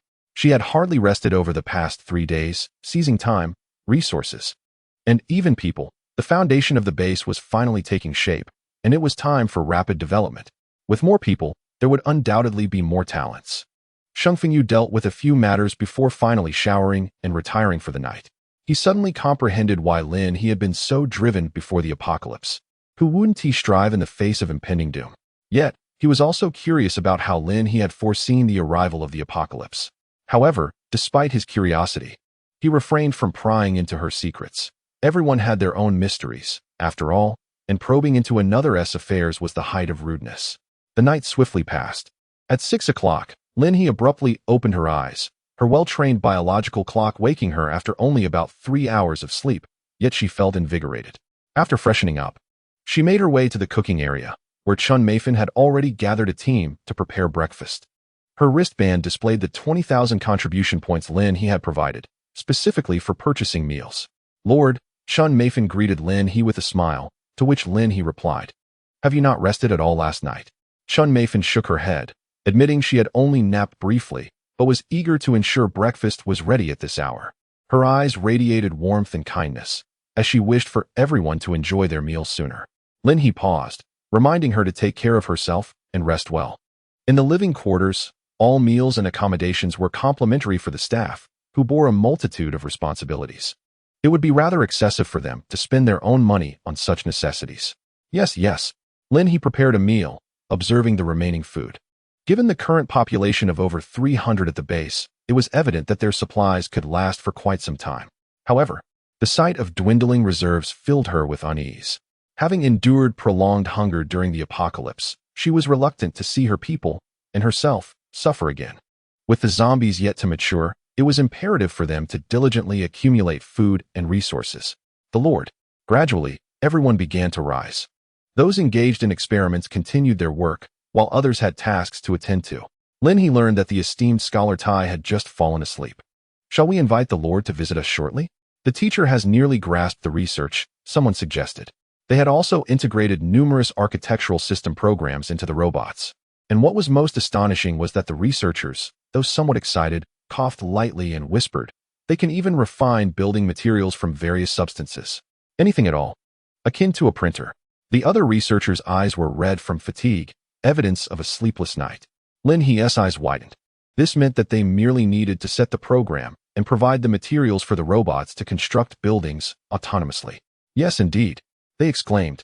The teacher specifically conducted an experiment, and the robot successfully built a model house with excellent proportions and remarkable speed. It's a pity we didn't conduct a live experiment. Lord, shall we find a suitable location for a thorough trial? Everyone was brimming with energy, showing no inclination to rest, while Lin He's primary goal for the day was to survey the geographical conditions. Let us do it after lunch.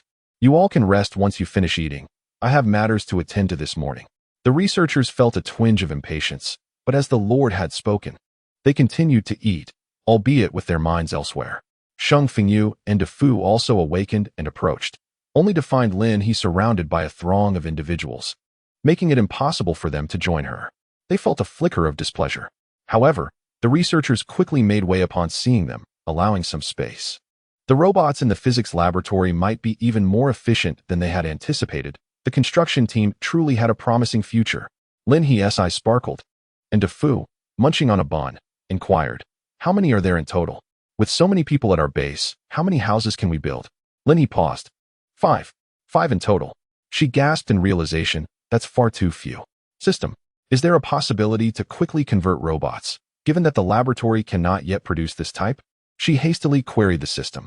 Initially, these robots had been upgraded directly from the research conducted in the laboratory. You can upgrade from the robot model in the laboratory. Lin He's spirit soared. It was indeed feasible. This meant that as long as the laboratory continued to produce the robots they had previously researched, the system could assist in upgrading them. How splendid. No worries. With Scholar Tai on our side, everything will be manageable. Lin He relaxed. And both DeFu and Sheng Fengyu sensed this, naturally understanding that Lin He had a solution. Today, they could select more members for the hunting team. Xiao Ruyun intended to create a significant stir today. I would conduct a reconnaissance in the morning and return in the afternoon, just in time to test the robots. You can head to the city in the afternoon to scout and bring Yunkin along. Lin He discussed the day's plans with the two, and Sheng Fengyu nodded while DeFu felt a surge of anticipation. Were they about to cultivate zombies? When I arrived yesterday, I saw that the land at the foot of the mountain had already been cleared. I must see it. Such a unique ability is exceedingly rare. And DeFu was filled with curiosity. All right, just looking is fine. You can help him bury seeds and corpses in the process. Lin He pointed toward the seed storage room across from them. Xiao Ruyun still needed seeds, so make sure to gather some for him and remember to deduct the payment. Yes, yes. You can rest assured, Sister Lin He. Chun Mei and the others had already made several trips. And Lin He had finished everything by the time they completed their work. Sister He, do you really not need anyone to accompany you? Sheng Fengyu still felt a bit concerned. Lin He chuckled. It's all right. I truly do not need anyone. Chapter 60. There's even a small mountain village. Lin He's reconnaissance journey was destined to be somewhat joyful. Beneath her feet, the vines raced forth, and her unique wood-based ability imbued the plants she controlled with remarkable vitality. Just like now, as Lin He trod upon these vines, her speed rivaled that of her motorcycle. In the mountains, her motorcycle held little advantage. Unexpectedly, the special application of these vines granted her a pair of skate shoes. She should soon be nearing that small mountain village. The warehouse owner she had purchased from hailed from this very place. However, since the apocalypse, Lin He had ventured several kilometers into the mountains without encountering any signs of life, let alone any zombies. No one had approached the vicinity of the base in recent days. This was not good news, as it likely meant that the small mountain village had suffered complete devastation. Stopping halfway up the mountain, Lin He gazed into the distance, while the vines behind her swayed like guardians protecting their queen, defending her from all sides.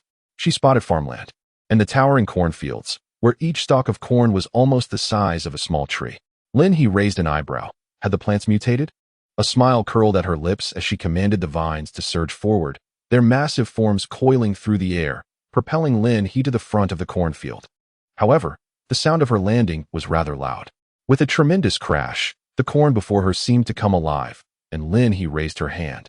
Her azure energy swiftly entwining around it, akin to a beast encountering a feast. In the next moment, all the fearsome corn transformed into charming figures. Some of the corn even dropped half-meter-long cobs. Lin He was taken aback. How did you grow so well? Lin He's manipulation of plants, aside from its offensive capabilities, had never achieved such a degree of genetic mutation. She sensed some unique vibrations within the corn. The rustling sound echoed around her. The corn plants parted instantly, revealing before Lin He a stalk resembling bamboo, exquisitely crafted as if from jade. While the other corn stalks trembled in fear, this one stood majestically unmoved. Lin He raised an eyebrow, deftly maneuvering through the vines to approach this remarkable corn plant. Hello, special plant, little corn. How do you do? Lin He greeted with unexpected friendliness. Though the corn stalk remained still, Lin He sensed its astonishment. I am not a bad person. You are quite impressive. The corn here thrives splendidly. Would you be willing to accompany me? If you join me, I can provide you with as many of these as you desire. In Lin He's hands lay a plethora of crystal cores. In that moment, the cornstalk cast aside its pride, its leaves quivering, swaying rhythmically, and then, rustle, rustle. A gentle tapping of its leaves indicated consent. Rustle, rustle. The cornstalk promptly tapped twice, and the poor creature was thus led away by Lin He. Can you shrink? How about jumping directly into my hand? In the next instant, the cornstalk shot up from the ground, dramatically reducing to a mere 10 centimeters. Leaping into the pile of crystal cores in Lin He's hand, its roots embedding into the cores, which turned to powder in mere moments. Burp. Lin He seemed to hear it hiccup. You all stay here well. I'll come back for you. The larger cornstalks lacked such abilities and were merely mutated due to the presence of the small one. From now on, I shall call you Xiaomi. How does that sound? The diminutive Xiaomi trembled its leaves in response. Lin He smiled. You can coil around my wrist, and if you're hungry, just nudge me. Xiaomi, displaying remarkable intelligence, promptly coiled around her wrist, resembling a true jade bracelet, albeit in the shape of a cornstalk. What a good little one. Lin He had not anticipated acquiring such a unique plant. Once, there had been a climbing tiger vine in Dragon City, encircling its perimeter, protecting it alongside humans. Its master was the lord of the city. Such plants, akin to humans, possessed the ability to evolve and upgrade, given sufficient crystal cores. Xiaomi was evidently a plant with expansive growth traits, a variety essential to Lin He. In this vast world, sustenance reigned supreme. The vines continued to lead Lin He forward. At the village's outskirts lay dozens of zombies, who charged upon hearing the sound. Without hesitation, Lin He unleashed 3 water dragons, enhanced by the vines, exhibiting even greater power. As the zombies crumbled, Lin He collected their remains, standing at the village's entrance, sensing the presence of living beings. Lin He was astounded. She felt that within the village, 3 to 4 meters underground, there were indeed people. Real, living individuals. She hurried into the village, arriving at what appeared to be a shrine. A rushing zombie was swiftly met with a blow from Lin He, its head shattered, the water curtain sweeping away the blood, and the body collected. Lin He then beheld the entrance of the shrine. Is this a cellar or something else? Lin He lifted a board beneath the table, only to be enveloped by darkness, silence surrounding her. Is anyone there? Is anyone present? I have vanquished all the zombies outside. She spoke earnestly. There could scarcely be 200 souls in the village, and she had already dispatched nearly 100. The living remained concealed deeper below, yet Lin He resolved to descend. Is anyone there? With a torch in hand, she discovered that this was not merely a cellar, but rather a passageway. Upon turning a corner, a zombie lunged at her, and she swiftly delivered a fatal blow. Continuing inward, she illuminated the walls with her torch. Is anyone there? I have slain all the zombies. Eventually, she halted before a stone door, marveling at the ingenuity of this small village. When had such a tunnel been constructed? Observing the condition of the zombies and corpses, it was evident that casualties had occurred during a retreat, as individuals gradually succumbed to mutation. Beyond the stone door, Lin He sensed the presence of no fewer than 10 individuals. Creak, creak, creak. A sound akin to wooden wheels turning resonated, and then, the stone door before her began to slowly open. What if it were a ruse? Even deceivers are human, not zombies. Before she could see anyone, the sound of an argument reached her ears. Tilting her head, she witnessed the door rise further, revealing a group of over 10 individuals. A smile broke across her face. Greetings. I am Lin He. I have established a base outside your village, and I am here to rescue you. The zombies outside have been eradicated. Holding her torch aloft, her attire remained impeccably clean, while she stood amidst creeping vines, the tendrils swaying behind her, casting an eerie yet strikingly beautiful glow in the firelight. Lin He. A familiar voice pierced through the chaos, and she turned to see a well-known figure, her old boss from the warehouse. He appeared considerably thinner, his beard unkempt. Tears streamed down his face. My heavens, it truly is you. You are. Oh, this is my ability. I control them, and they will not harm you. I genuinely have a base. You can gather your belongings and accompany me. This place is far from safe. The cornfields outside your village have mutated. The stalks now tower 5 or 6 meters high and can be aggressive. Let us go. A burly man who had been shaking the stone door spoke up. Lin He. The Lord. I am the son of the village chief, who has perished. You have saved us. We will follow you. Others paused for a moment, then nodded in agreement. Yes. A person of such strength will surely guide us through this terrifying world of zombies. We only need to survive. Chapter 61. The grand scene of zombie cultivation. Their decision to follow her was so resolute that Lin He raised her eyebrows at the group, only to realize that the food nearby had been completely consumed. If they did not accompany her, it was likely that some of their fellow villagers would perish as a consequence. Lord Lin He, I did not expect to see you here. The warehouse owner is still quite excited. Lin He smiled lightly, explaining that his rental of the warehouse was due to his laboratory being nearby, expressing gratitude for the space. The warehouse owner quickly shook his head, insisting it was he who should be thankful, as Lin He had provided him with funds to stock up on supplies. assuring him that the provisions he had left should sustain his family still residing in the city. Yet, despite his reassurances, uncertainty lingered in the owner's heart. Observing the villagers, Lin He inquired if any among them possessed awakened abilities. The warehouse owner, Chun Lusheng, and the burly man, Chun Zide, originally hailed from a background in agricultural trade, with numerous terraced fields surrounding the village. However, apart from a patch of corn, nothing had mutated, just appearing more verdant. This was the normal transformation of the apocalyptic era. Chun Lusheng admitted he was unsure, revealing that since their escape, it had primarily been Chun Zide who distributed food among the survivors, all of which had been stored in the tunnels beneath the ancestral hall, a refuge created by the village's inhabitants to evade bandits in the last century. Zombies, perhaps, are akin to those bandits of yore. In the past, even if one sustained injuries, survival was possible, whereas now, any scratch could lead to a transformation into a zombie. Chun Zide was indeed a commendable individual. Chun Liusheng's parents had passed away just 2 days before the apocalypse, and upon returning from their funeral, he found himself caught in the chaos, fleeing with the remaining villagers to this place, living in perpetual fear beneath the ground. Outside, there was not a single zombie in sight. Initially, those who had ventured out were hesitant, but soon realized the truth. There were indeed no zombies. They hurried back to their homes. The villagers who remained were mostly elderly, with not a single child in sight. The corpses of zombies were absent, indicating that this village had long been on the brink of abandonment. "Lord, these are my family's provisions, all for our base." Unexpectedly, Chun Zide approached Lin He, carrying his family's grain and presenting it directly to him. Lin He raised an eyebrow, suggesting that he could keep the supplies, as the base was well stocked and more food would likely become available soon. Chun Zide gazed at Lin He, now truly convinced that Lin He's base was a remarkably reliable establishment. With such formidable strength, coupled with ample food and resources, Lin He's base could undoubtedly sustain the people of his village.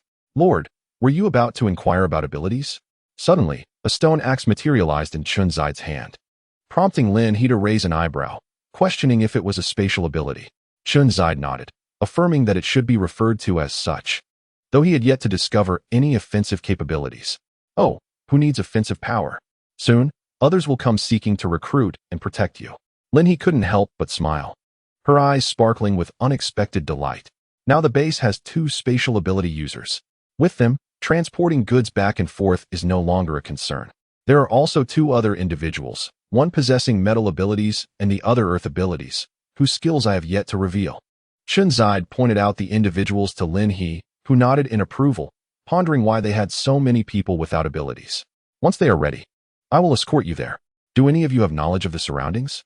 With locals on board, Lin He's reconnaissance will surely experience a significant enhancement. "I am aware," Chun Zide promptly replied.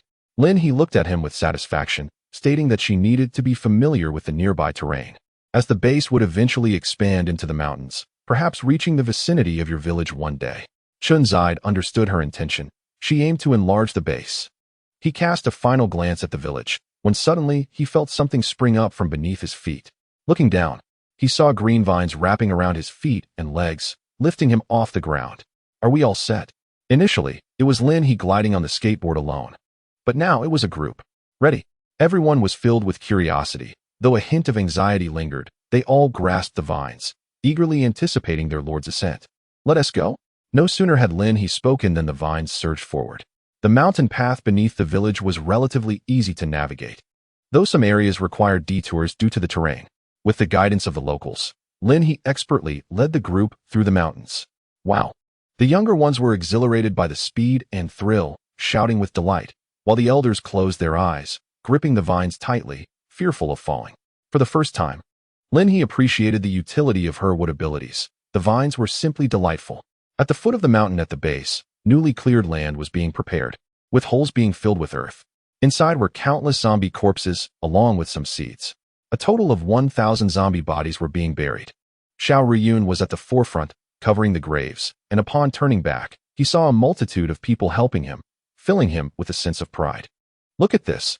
This is the territory of your humble administrator." Among those assisting were wood ability users and others drawn by curiosity. The hunting team had not yet set out. Feeling it would be impolite to merely observe, they naturally joined in to help. The scavenging team and the hunting team worked in tandem, significantly accelerating Xiao Ruyun's progress.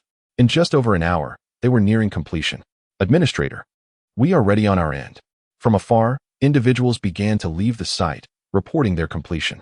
Xiao Ruyun nodded, having already gestured in the air several times. Anxious not to appear timid before such a crowd, he could feel his abilities stirring with anticipation. If he were to bury the bodies himself, it would take him days to complete the task of 1,000 zombie corpses. In this moment of fortune, Xiao Ruyun could not help but extol the virtues of the Lord in his heart. Once all personnel had completed their tasks and departed from the fields, he dashed straight to the center of the land. Here, all he needed to do was crouch down, his hands touching the ground, allowing his extraordinary ability to radiate outward in concentric circles until every zombie carcass had been transformed into enriching fertilizer. Attention, all departments. Our esteemed Administrator Xiao is about to commence. The spectacle intrigued everyone greatly. With a smile, Xiao Ruyun glanced around, and then it was time for his performance. He showed no signs of stage fright. As he crouched down and pressed his hands into the soil, a unique wave of energy erupted from him, spreading outward with fervor. In the next moment, a buzzing sound resonated, as ripples of black energy surged from his hands. Have you ever heard the sound of hundreds of tender sprouts breaking through the soil? Have you ever witnessed the simultaneous emergence of seedlings from the earth? Have you ever listened to the sound of corpses transforming into fertilizer? Now, you are hearing it. The symphony of sounds began with resolute clarity, and in an instant, countless green shoots appeared above the ground. The wood elemental abilities users, who had been squatting around the field, suddenly felt a surge of pure energy. Instinctively, they crouched down, and at the moment their hands touched the earth, a warm energy surged into their bodies. Just as the thriving plants in the field had encountered the best gardener, they had also received the finest fertilizer. Within this 100-acre expanse, the plants surged forth vigorously, while Xiao Ruyun found himself enveloped in a cocoon of black energy. Like a dark chrysalis. Chapter 62. Successful cultivation. The fragrance of ripe fruits wafted through the air, signaling that the harvest was ready. With a crack, the black cocoon shattered, and a handsome young man emerged with a sudden leap. He swiftly burrowed beneath the foliage, rendering himself invisible to all. Soon, Xiao Ruyun poked his head out, partially concealed by leaves. Could someone fetch me a garment? His upper body was revealed, showcasing robust muscles that were strikingly fair and smooth, almost uncharacteristic of a man's physique. Wow, how pale! One exclaimed. Wait, you all should focus on harvesting. Xiao Ruyun quickly retreated back beneath the leaves, shouting a few commands. Laughter erupted as everyone rushed to assist. Ha ha, it's harvest time. Across the vast 100 acres, the crops had grown exceptionally large, with fruits that were several times greater than usual. Xiao Ruyun was set to reap astonishing profits from the sale of these fruits. Everyone who had come to help today would certainly receive a share of contribution points, serving as their reward. Sheng Fengyu hurriedly gathered the fruits, contemplating. Who else but Xiao Ruyun could be the first tycoon of this space? He noted that he was not bargaining too harshly. Considering the extraordinary nature of Xiao Ruyun's fruits, they would undoubtedly command a contribution value of at least 1 point per pound. Just look at the fruit on that plant. It could easily weigh 10 pounds. Xiao Ruyun donned his new attire and immediately began to tread upon the ground, acclimating himself to his newfound strength. I feel as though I could best the Lord now. His extraordinary ability had successfully ascended to level 3. Such rapid progress was unparalleled, save for Lin He. The multitude of zombies had proven to be exceedingly beneficial. Jin Yu, who was assisting in the vegetable harvesting, overheard Xiao Ruyun's exclamation and chuckled. Administrator Xiao, does your ability possess offensive capabilities? Xiao Ruyun paused, glancing up to see the child, and puffed out his chest, thinking, surely, it must be impressive. After all, his level was significant. Is your level higher than the Lord's? Xiao Ruyun pondered for a moment, recalling the Lord's inhuman powers, and concluded, probably not. Jin Yu nodded. Then can you truly contend with the Lord? He laughed lightly and resumed his vegetable harvesting, which provoked a surge of determination in Xiao Ruyun, especially due to Jin Yu's teasing gaze. How dare he mock him, that little brat? Administrator Xiao, you must treat us today. However, the voices of others swiftly diverted his attention. Xiao Ruyun's hospitality was now on full display. Absolutely. Today's lunch is on me. He was now a big boss and certainly not short on funds. Sheng Fengyu couldn't help but chuckle, while the Fu beside him drooled. I've been longing to taste Sister Lin He's captured beefsteak for ages. It's one of the most expensive dishes. Defu certainly knew how to select a meal. Thank you, Administrator Xiao. You are exceedingly generous. Administrator Xiao is magnificent. The chorus of admiration gradually overwhelmed Xiao Ruyun's rationality, and he waved his hands with a smile. Eat. Everyone, indulge yourselves. And Xiao, accompanied by her classmate Zhongba, was harvesting vegetables when they heard the commotion and laughed. Indeed, the base is filled with formidable individuals. With Administrator Xiao around, we shall never lack for food. Given the abundance of zombie corpses, there was more than enough to sustain them. When Lin He arrived at the base, she was greeted by this vibrant scene. She smiled and called Shang Fengyu over via the intercom. Everyone certainly noticed the unusual spectacle unfolding. Is that the Lord's Vine skateboard? It can carry so many people. Lin He retracted the vine and introduced Shang Fengyu. This is one of our base's administrators, Chen Zide. You will coordinate with him moving forward. Shang Fengyu was surprised to see Lin He return with such a large entourage. He shook hands with Chun Zide, discovering that they hailed from a village within the mountains. Everything seems well arranged over there. It looks quite lively. How has it been? Shang Fengyu remarked. Quite well. Xiao Ruyun's abilities surpass my expectations, and Lin He, you have underestimated him. Each plant yields at least 10 pounds. Oh, is this not the rise of a burgeoning tycoon? Lin He smiled. Once he settled the accounts, he would treat the people at the base to a grand feast. I continued to wander in the mountains, and after an hour, I returned, ready for you to set off to the city. Meanwhile, Lin He took Chun Zide to conduct surveys. All right, Shang Fengyu nodded, while Chun Zide and the villagers gazed in admiration and envy as Lin He elegantly stepped over the vines, moving away. The Lord was indeed remarkable, exceedingly handsome. Where is the Lord? I haven't seen him yet. The onlookers, immersed in the harvest, suddenly heard that the Lord had arrived, but by the time they rushed over, he had vanished. He has left, but he sent some people who were discovered in the mountains. Are there still people in the mountains? Certainly. Though they seem few in number, they are likely on the brink of extinction. Lin He was unaware of the discussions that followed. At that moment, her little rice, Xiaomi, had awakened. It gently brushed its leaves against Lin He's wrist, prompting her to lift her hand and feed it a handful of crystal cores. I know you wish to speak, but there's no need. Just eat. Hurry up and evolve. Once you do, you'll be able to speak human words. Lin He was determined to expedite the growth, refusing to allow Xiaomi to dawdle. It needed to keep pace with her. While it might not be particularly glamorous to wield a corn cob as a weapon in the apocalypse, as long as the corn was sturdy and resilient enough to inflict pain, there would be no issue. In this world of desolation, appearances truly held little importance. Crack, crack. Xiaomi obediently complied. Ever since its inception, it had yearned to absorb power, yet now, as its master force-fed it, it felt surprisingly neither joyful nor thrilled. What was going on? Had Xiaomi truly fallen from grace, feeling discontent despite such favorable treatment?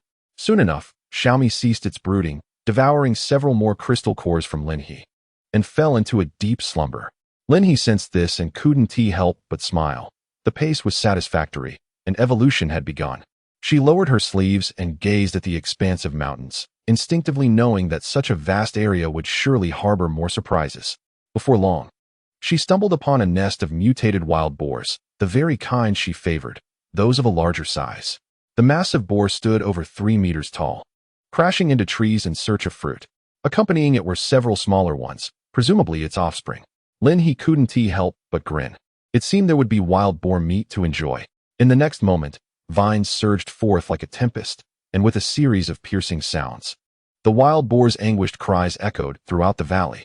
The vines in Lin He's hands showed no sign of hesitation as they charged forward, penetrating the boar's most vulnerable spots and burrowing into its flesh, wreaking havoc. Before long, several wild boars collapsed without a trace of resistance, and Lin He drifted over to collect more than a ton of wild boar meat.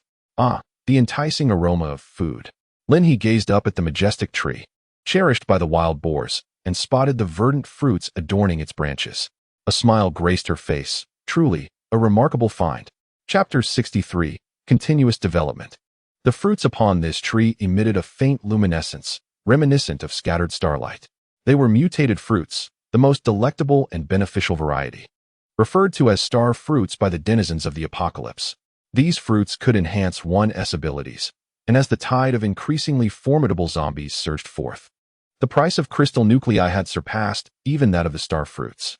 To her astonishment, Amidst the onset of the apocalypse, Lin He had discovered one such tree in the mountains. "Little darling, you shall be mine." With her hand pressed against the trunk, a surge of azure energy flowed directly into the star fruit tree, swiftly healing the wounds inflicted by the boars. The leaves unfurled, and the branches gently brushed against Lin He's face, as if in affectionate greeting. "Are you willing to accompany me?" Each star fruit tree possesses consciousness, displaying intelligence and a familial bond. However, once it acknowledges its master, it also develops a sense of territory. Legends abound in the apocalypse. Possessing a star fruit tree ensures a life free from want, and it serves as a guardian spirit for the home. Star fruit trees can soar to heights of several dozen meters, with fruits perpetually hanging from their boughs. Yet, if one were to recklessly pluck the fruits, little would remain. This particular star fruit tree was estimated to yield between 800 to 1,000 star fruits monthly. Rustling, the star fruit tree gently tapped a note in her hand, expressing its willingness to follow Lin He. Elated, Lin He beamed. In the next moment, the tree vanished, reappearing within her backpack. Her backpack was capable of accommodating living entities, though Lin He had previously preferred to slay them first, as they felt uncomfortable within. However, to transport the star fruit tree, this was the only way. As the ceiling of the base had been sealed, there was no place to plant the tree. Lin He intended to cultivate it on the slope of the mountain, adjacent to a stream, ensuring to bury sufficient crystal nuclei beneath the tree to facilitate its swift upgrade.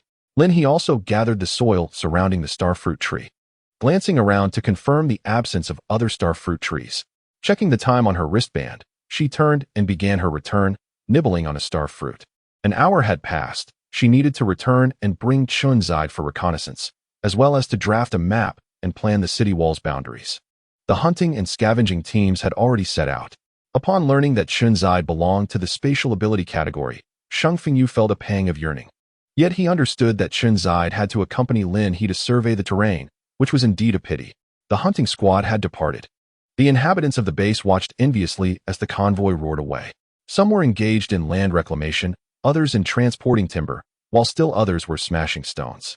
These tasks contributed to the base's value. Though lacking combat prowess, they could still earn their daily sustenance, and even some surplus.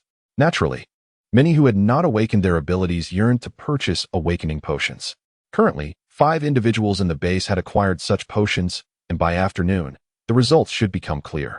Lin He returned to the base, where Zhao Shuangquan lay in a state of unconsciousness. He was one of the 5, but unlike the others, his was not purchased. It was a gift directly from Lin He.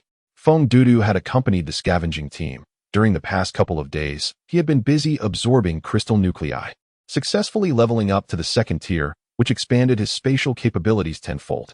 Chunmei, leading the villagers from Qinjia village, had completed their preparations and acquired wristbands, ready to embark on their new lives.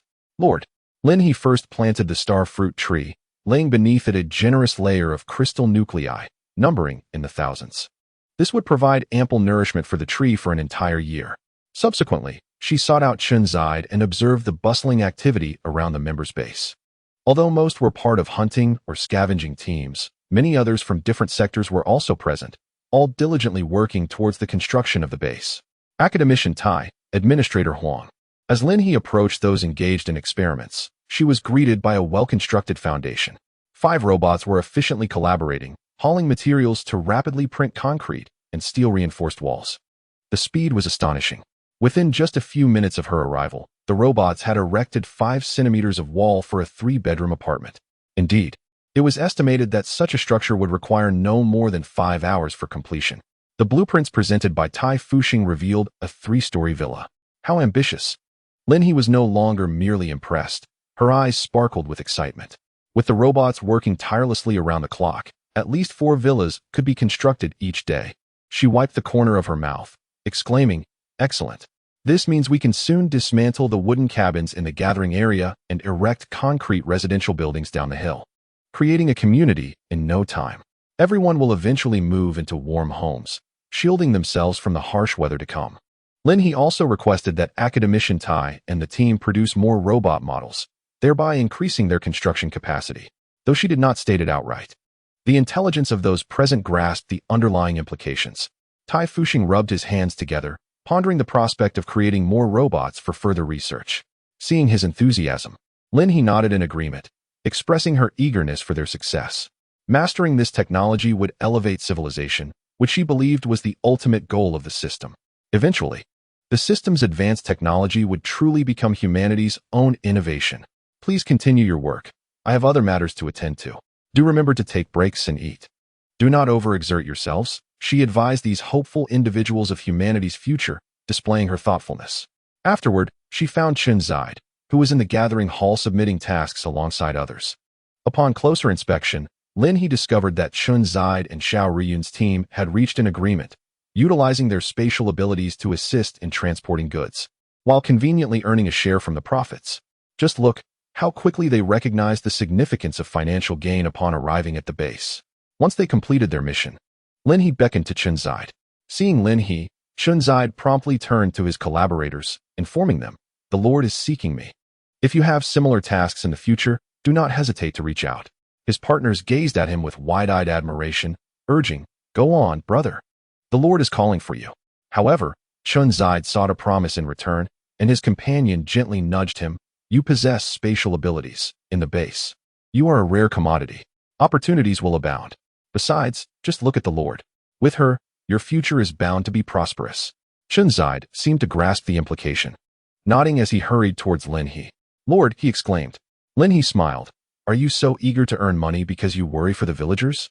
Not everyone can become a member of the base. Some villagers are elderly and lack abilities, and will soon reside in the gathering place." Chen Zide, much like in the village, remained steadfastly responsible. "Indeed," Lin He continued, "there's no need for concern.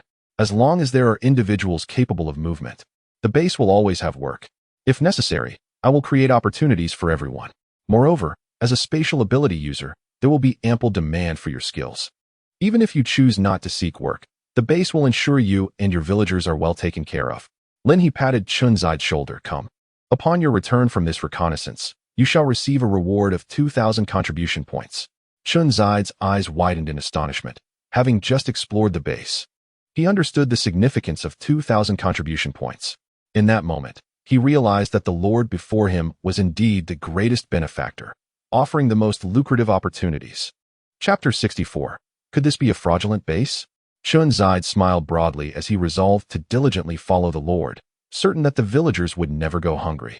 Meanwhile, on the outskirts of the city, a convoy surged toward their target destination. A horde of zombies charged wildly, and the sounds of gunfire and crossbows erupted amidst the chaos. Yet, the most devastating weapon remained Yun Can. He charged forth, plunging into the throngs of zombies, instantly obliterating those within a 10-meter radius into fragments. Dressed in a dark raincoat and masked, Yun Can was equipped with new protective gear provided by Lin He. Not only did it shield him from blood and gore, but it also transformed his appearance from a mere figure into a striking silhouette. Onward. Earn big and feast well, striving for a place within the base. Many within the base had never set foot inside, only hearing tales from Sheng Fengyu and De Fu about the interior, describing it as exceedingly convenient. Each room was fully furnished, and just outside was the cafeteria. A mere turn would lead one to the Lord's quarters. They were certainly not there to behold the Lord. Rather, their primary desire was to experience the comforts of such exquisite accommodations. The hunting squad charged forth with vigor, while the scavenging team moved deftly, employing daggers to extract crystal cores, adeptly locating them even within dismembered remains. Their proficiency was indisputable. However, they soon encountered some hindrances. Unlike the previous relentless advance, this time they clustered together, alternating between offense and defense, their progress impeded by the formidable strength and overwhelming numbers of the zombies.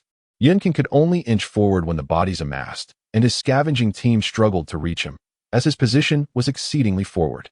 Nevertheless, this did not hinder their ability to identify the corpses slain by Yun Can, for none had dismembered them more thoroughly than he. Suddenly, there was commotion ahead.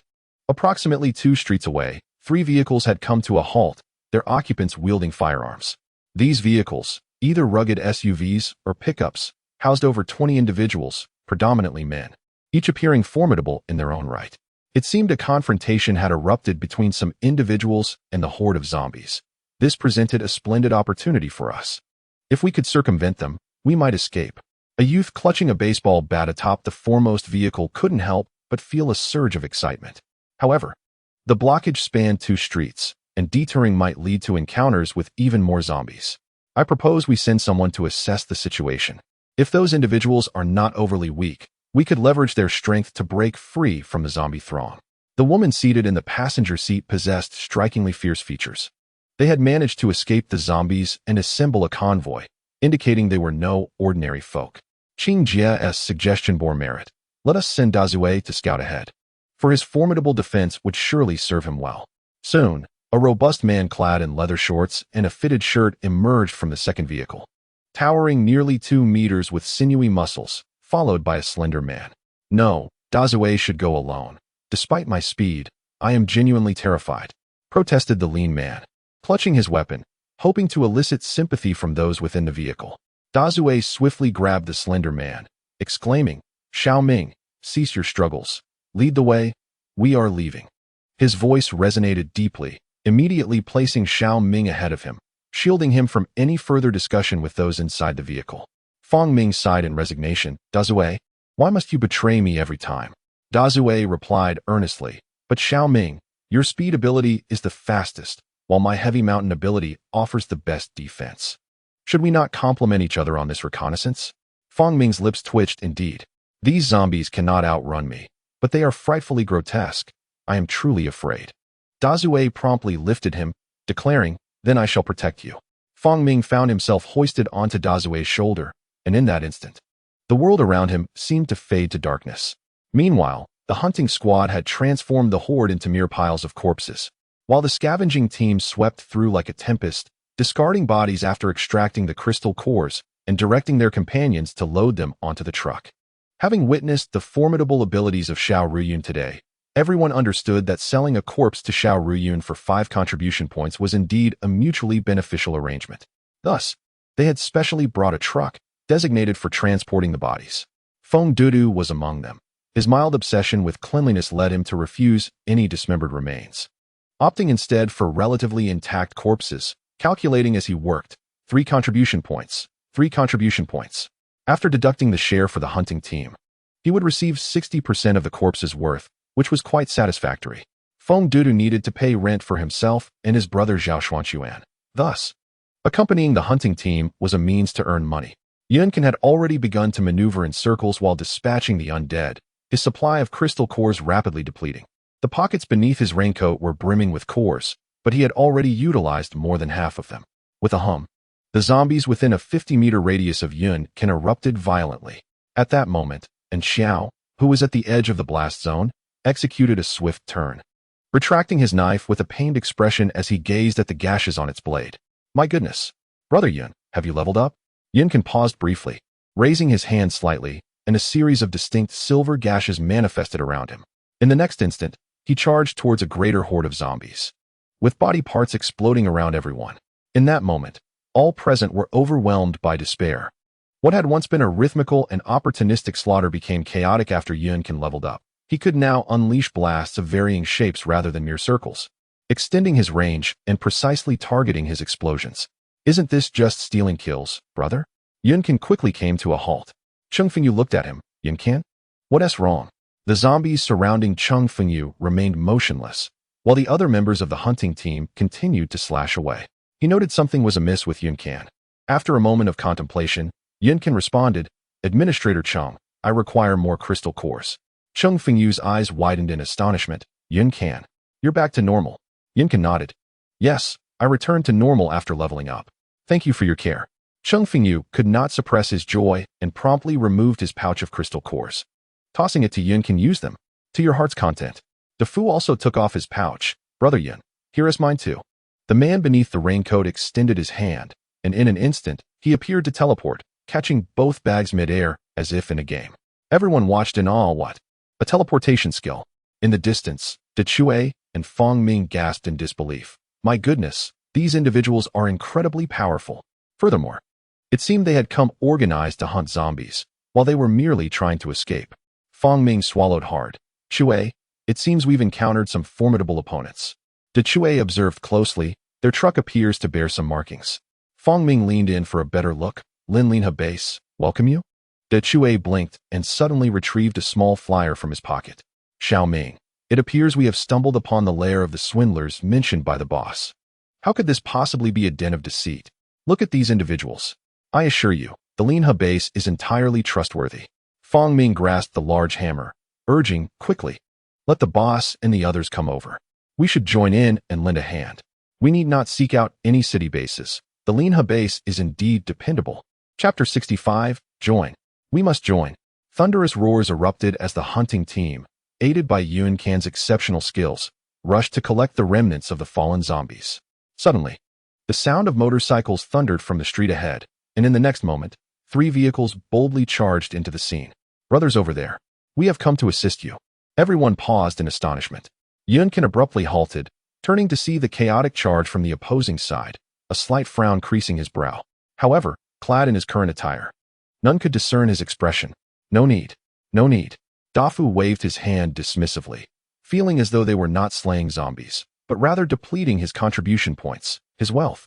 Look how enthusiastic they are, even waving at us. Fong Ming cackled, amidst the cacophony of vehicles and weaponry. The team could barely make out what was being shouted from across the way, yet witnessing such formidable individuals was undeniably exhilarating. Their original intention was to find a base, as the number of zombies within the city was overwhelming.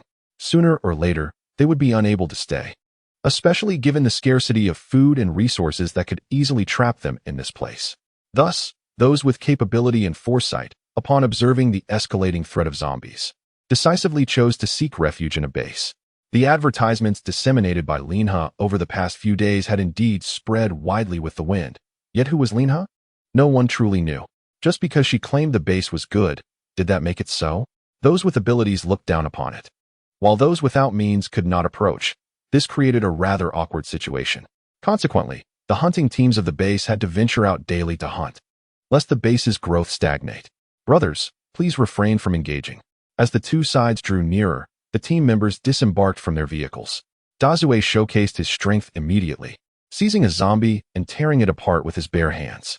Others raised their weapons, unreservedly demonstrating their prowess to Shang Fengyu and his group. To their surprise, upon drawing closer, they were met with an unexpected response. Wait, we can't kill zombies? Stop talking nonsense. Shang Fengyu interjected, expressing gratitude to the brothers for their assistance, urging them to accelerate the cleanup. Shang Fengyu clearly recognized that they had come to pledge allegiance, so he called out, quickly, gather them all up. No, let us take them all back. Sister, he will be so pleased. There's no need for pleasantries. This is how it should be. From then on, Yun Can remained motionless, standing like a statue. Shang Fengyu keenly sensed something was amiss with Yun Can. After verifying Yun Can's condition, he instructed everyone to keep their distance from him. Within 10 minutes, the area was cleared of zombies. The convoy encircled Yun Can, effectively blocking him in, as everyone perched atop their vehicles began to engage in conversation. Shang Fengyu and Jin Yu exchanged friendly remarks. This truly is the Lin He base, one remarked. We had seen the advertisement, but dared not believe it. The leader of the opposing convoy, Bai Tu, was a burly man wielding a firearm, his fierce appearance softened by a radiant smile. We are from a security company, and along the way, we encountered some like-minded companions. Initially, we planned to head to the city, but now that we see your base is formidable. Is it truly situated in the mountains? Are there no zombies? Shang Fengyu chuckled. Not only are there no zombies, but we also have vast tracts of arable land. We possess the means to achieve self-sufficiency, and our resources are ample. The city is not too far, and we can come here daily to battle the monsters. The mention of battling monsters left the others astounded, as they were desperately fleeing, treating this area like a deadly zone, fearful of demise. They come here to battle monsters? This illuminated a significant reality. They genuinely had no concerns about food, shelter, or transport. Linhe base. There is potential here. We want to be taking a long detour. Brother Sheng, what do you think of us? Bai Tu cut straight to the chase, laughing heartily. We would be most welcome. Shang Fengyu's face lit up with genuine surprise. If you're not in a hurry, you could accompany us to battle. The corpses of zombies and their crystal cores can be exchanged for supplies at the base. Shang Fengyu beamed. Our base is quite well equipped in this regard. What? The crystal cores can be exchanged for resources. Have these folks amassed so many crystal cores that they can trade for supplies? The members of the convoy were once again taken aback, and Bai Tu nodded in agreement. All right then, let us do this. Subsequently, The convoy members were treated to a hearty lunch and at least 2 bottles of mineral water each. Such generosity left them astonished once more. They felt that these were genuinely good people. Just look at them. Not only are they capable, but they are also kind-hearted.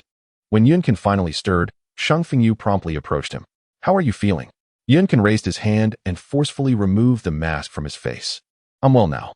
Then, a water-based ability user nearby stood up. Brother Yin, would you like to rinse off? Yunkin nodded. Sure. Shang Fengyu stepped back as the bloodstains on Yunkin were swiftly washed away. He brought over some food and sat beside him on the bench. So, you've successfully leveled up, and your mind is clear now? Shang Fengyu asked with a smile. Yunkin gazed at him, a slight smirk forming on his lips. Administrator Shang, you've had quite the ordeal these past few days. Shang Fengyu tilted his head. I'm still getting used to your normalcy. Yunkin paused momentarily.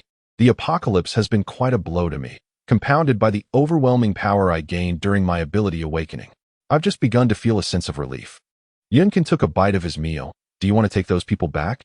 Shang Fengyu nodded, acknowledging that Jia was currently preoccupied with resources and personnel.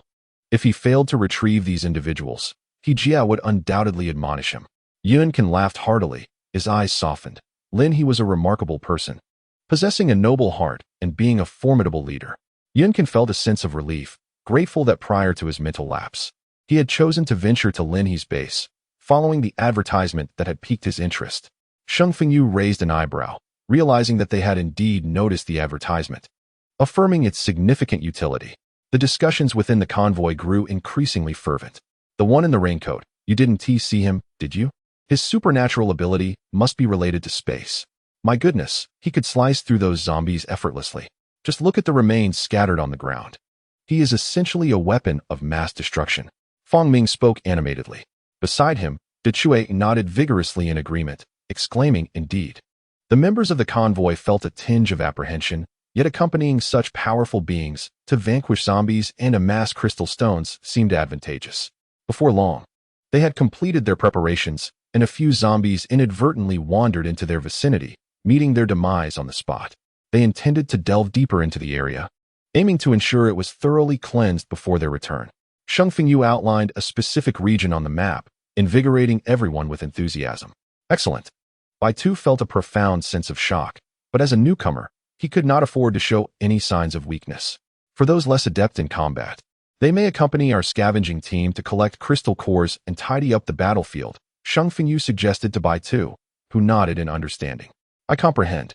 Consequently, the two teams successfully amalgamated and pressed onward. At that moment, He had already led Chun Zide on a brief exploration. Chapter 66. Constructing City Walls, Residing in Villas. Qingfeng Mountain was quite expansive, abundant with wild fruits. He clutched some vibrant red wild fruits. Although they lacked the extraordinary properties of star fruits, they had grown larger, sweeter, and juicier following the mutations. My lord, the fruits on the mountain behind our village are exceptionally delicious. Before the apocalypse, during May and June, the mountains would be teeming with wild fruits, Chunzide remarked, reminiscing, though uncertain of their current state. Having just accompanied the lord on a brief tour, he observed numerous mutated plants and animals, with danger levels rising sharply, leaving their edibility in question. The fruit in the lord's hand remained the only edible one among the myriad encountered, safe from exploding, splitting, or attacking, truly delectable. I noticed a few fruit trees thriving. When you have time later, I will take you to see them, he said, holding the map. She determined that it was prudent to seal the entrances of these valleys to prevent an influx of zombies. Lookout towers and outposts were essential to establish, as the entire mountain range, from here to there, needed to be encompassed. The area he illustrated was impressively vast. My lord, someone inquired. How long will it take to construct the city walls as you described? Chunzide originally worked various jobs, acquiring a diverse skill set. However, the thought of constructing a city wall, which evidently demanded considerable time, materials, and expertise, raised concerns about the lengthy process involved, especially given its vast scale. He chuckled softly, then pointed to a specific area on the map's edge. Fortunately, I still have some materials at hand. Let me show you how we construct the city wall at our base. Before Chunzide could respond, Tung Man swiftly lifted him, and with a whoosh, he whisked them away. Chunzide instinctively clung tightly to Tung Man. Despite having experienced the thrill of vine rides numerous times, he still felt a twinge of fear at such speed. Shortly thereafter, Lin He arrived at the designated location. Regrettably, the surrounding mountains were abundant, yet the land was scarce. Here, the construction of a city wall seemed feasible. Lin He stood on the road, the only thoroughfare amidst the mountains. There had once been several villages within, but development had faltered, leading to their relocation. Only Chen family village remained untouched. Indeed, Chun Zide nodded in agreement, watching Lin He with keen curiosity about her methods. Lin He first established the direction and distance before squatting at the edge of the road, her hands poised downward. Chun Zide, take a couple of steps back, she instructed. He quickly retreated a few paces, and to his astonishment, a multitude of colorful glyphs suddenly erupted from Lin He's hands. More vibrant symbols ascended, revealing the towering structure of the city wall, expanding outward. What is this? Lin He stood, her hand resting against the wall, which rose a staggering 10 meters, instantly casting a shadow that dimmed her left side while her right basked in sunlight.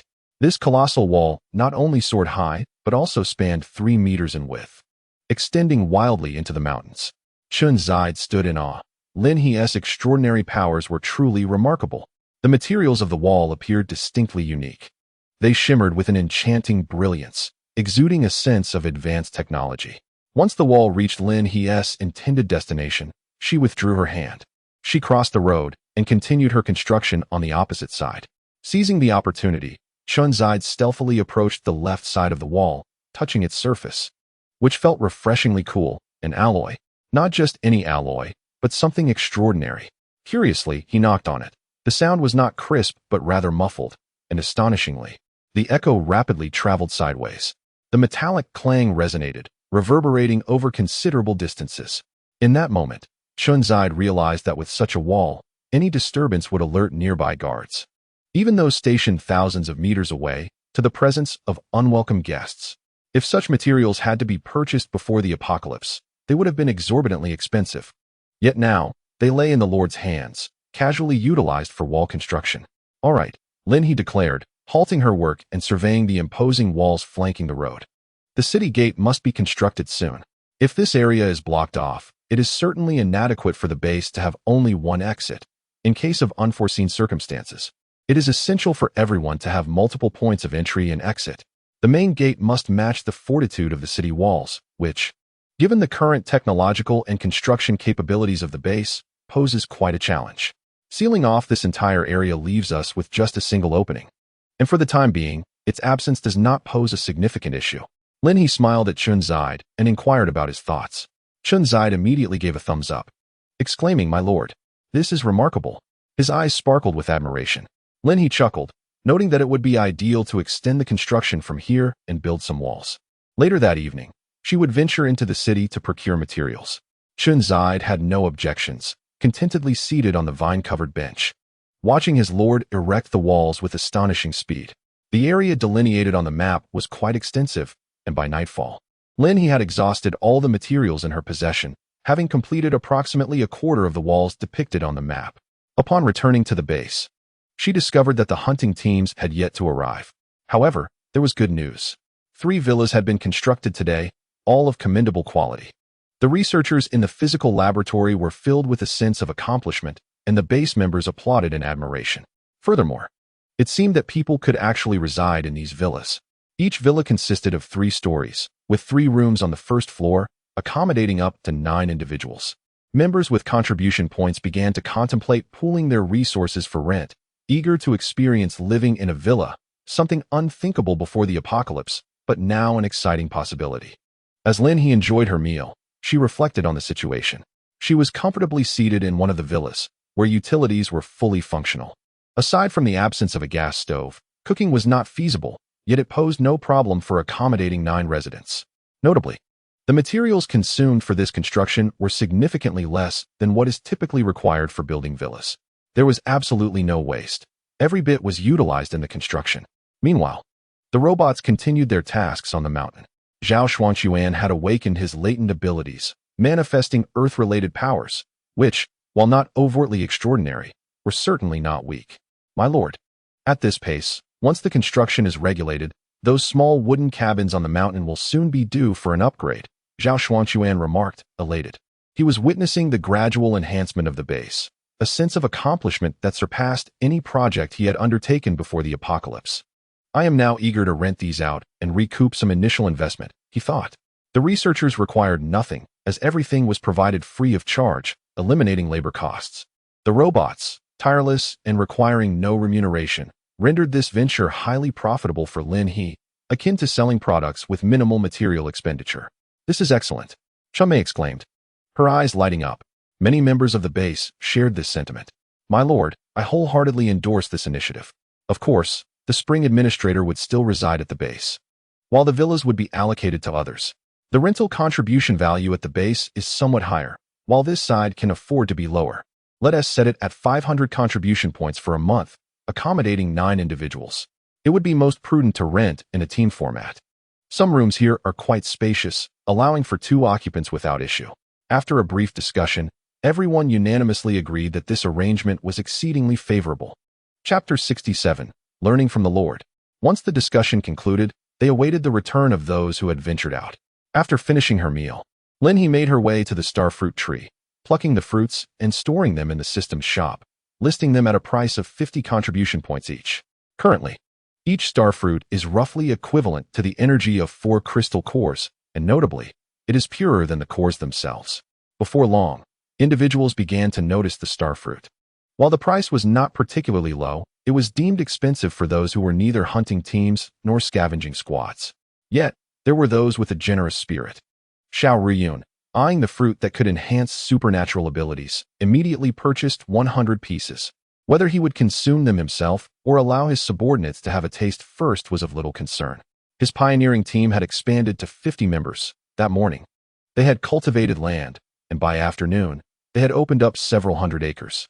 With the reward of 10 contribution points per acre cleared, coupled with selling trees and fruits, he was undoubtedly on his way to becoming the wealthiest individual. Xiao Ruyun waved his hand grandly, intent on cultivating all the land at the base of the mountain. On the opposite side of the road, the terrain was slightly elevated, which would be suitable for residential construction, an appropriate utilization of land. 2 fruits per person would allow everyone to sample them. He instructed his assistant to distribute them while he leisurely made his way back to the base. As an administrator, it was essential for him to reside within the base. Passing through the villa district, he marveled at the industrious robots still at work. Realizing these villas were available for rent, prompting thoughts of his own team. However, some of his people had yet to join the base, leading Xiao Ruyun to hastily seek out Lin He. You wish for your pioneering team to reside in villas? Lin He chuckled, recognizing that Administrator Xiao was now quite affluent. Of course, that can be arranged, but would it be possible to wait a day or 2? The hunting teams and scavenging squads will also want to compete. I am not favoring anyone. Currently, while there are only 3 villas, the robots can construct at least 8 per day. With the member base as construction underway, the gathering area would also require significant renovations. Lin He winked at Xiao Ruyun, indicating that his support would be needed. Xiao Ruyun's brow furrowed instinctively, sensing something amiss. My lord, what can I do? You have the most personnel at your disposal. Certainly, Xiao Xuanquan cannot manage the gathering area alone. By leading your team, you can set an example to improve conditions there. I plan to construct residential buildings in that area. How many stories? 6 stories. Xiao Ruyun pondered for a moment, inquiring, how many units on each floor? Lin He replied, for units per floor, accommodating both families and singles. Different buildings will feature varied layouts. For instance, 1-bedroom and 2-bedroom units will certainly have more units on each floor. Xiao Ruyun grew serious, contemplating the feasibility of the proposed plan. He inquired about the time required for constructing residential buildings with robots. Recognizing that the duration would be considerable, he decided to postpone activities on that front for the time being, while the laboratory continued the production of robots. Once a sufficient number, 10 or more, were amassed, they could commence trials to assess efficiency. Although there was no immediate urgency, Xiao Ruyun expressed his admiration, acknowledging the Lord's comprehensive foresight. We are building from the ground up. Once these constructions are underway, the foundation of the base will be solidified, leading to further enhancements and a healthier environment in the future. There was a hint of respect in Xiao Ruyun's eyes as he realized the Lord's willingness to invest resources in the welfare of the base's members. Reflecting on this, he noted that the Lord had not withheld anything. She had devoted herself entirely to the development of the base, improving facilities, and ensuring a sustainable food supply. The livestock she raised and the corpses of the zombies, which were purportedly sold to him, ultimately contributed to the base's welfare. In the Lord's possession, it seemed, were merely the cores of the zombies she had slain. Moved by this realization, Xiao Riyun declared, "Lord, I previously held a narrow view. Henceforth, let the food I cultivate be valued at 2 contribution points per pound." Lin He was taken aback. "What?" Xiao Riyun affirmed resolutely, 2 contribution points per pound. "I will still profit. Lord, it cannot be solely you who sacrifices for the base. As the administrator, I bear this responsibility." He thumped his chest with determination. "Let us strive together for the construction and prosperity of the base." Observing Xiao Riyun's transformation, Lin He, though uncertain about the changes in his heart, cautiously asked, "Are you truly certain?" Xiao Riyun's expression conveyed disbelief at her doubt.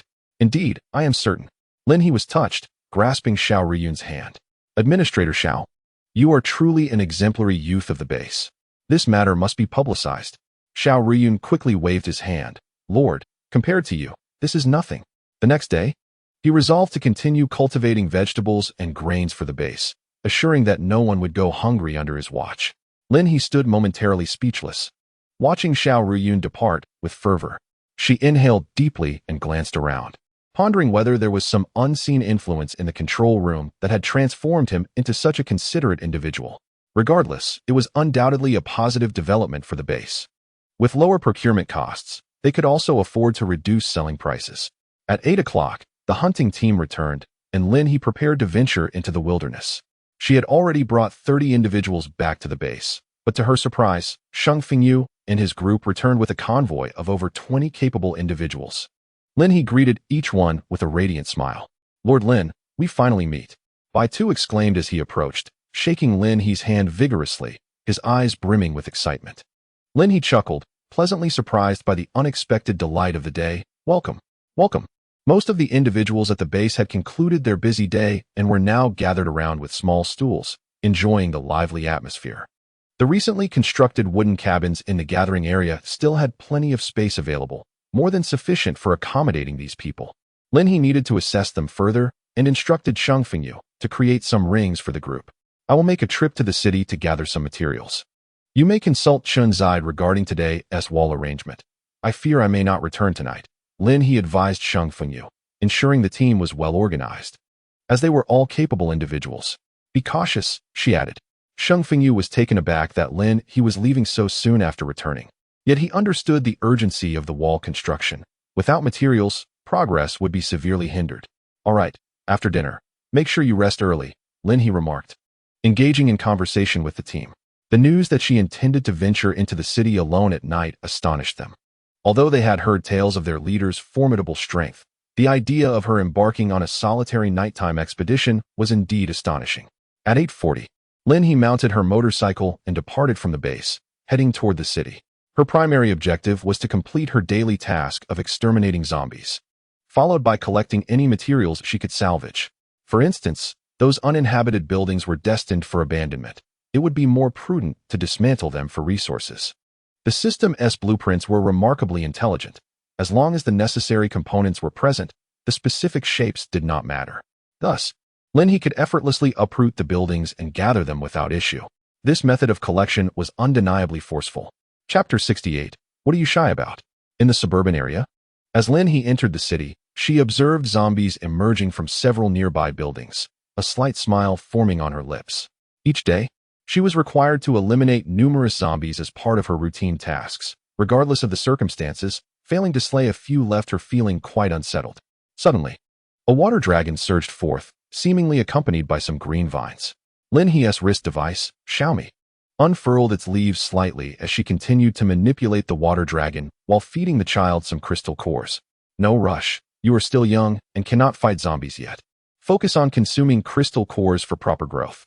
Xiaomi obediently complied, eager to gain strength. The water dragon wreaked havoc nearby, its roars drawing more zombies. Lin He remained seated on her motorcycle, her gaze fixed on the map rather than the approaching zombies. "This used to be a steel factory. Perfect, this will do." She stowed away the map, and beneath the water dragon, the zombies found their necks and heads utterly compromised. With a swift motion of her hand, the water dragon surged forward, clearing a path. "Come on, if you can catch me, there's plenty to eat.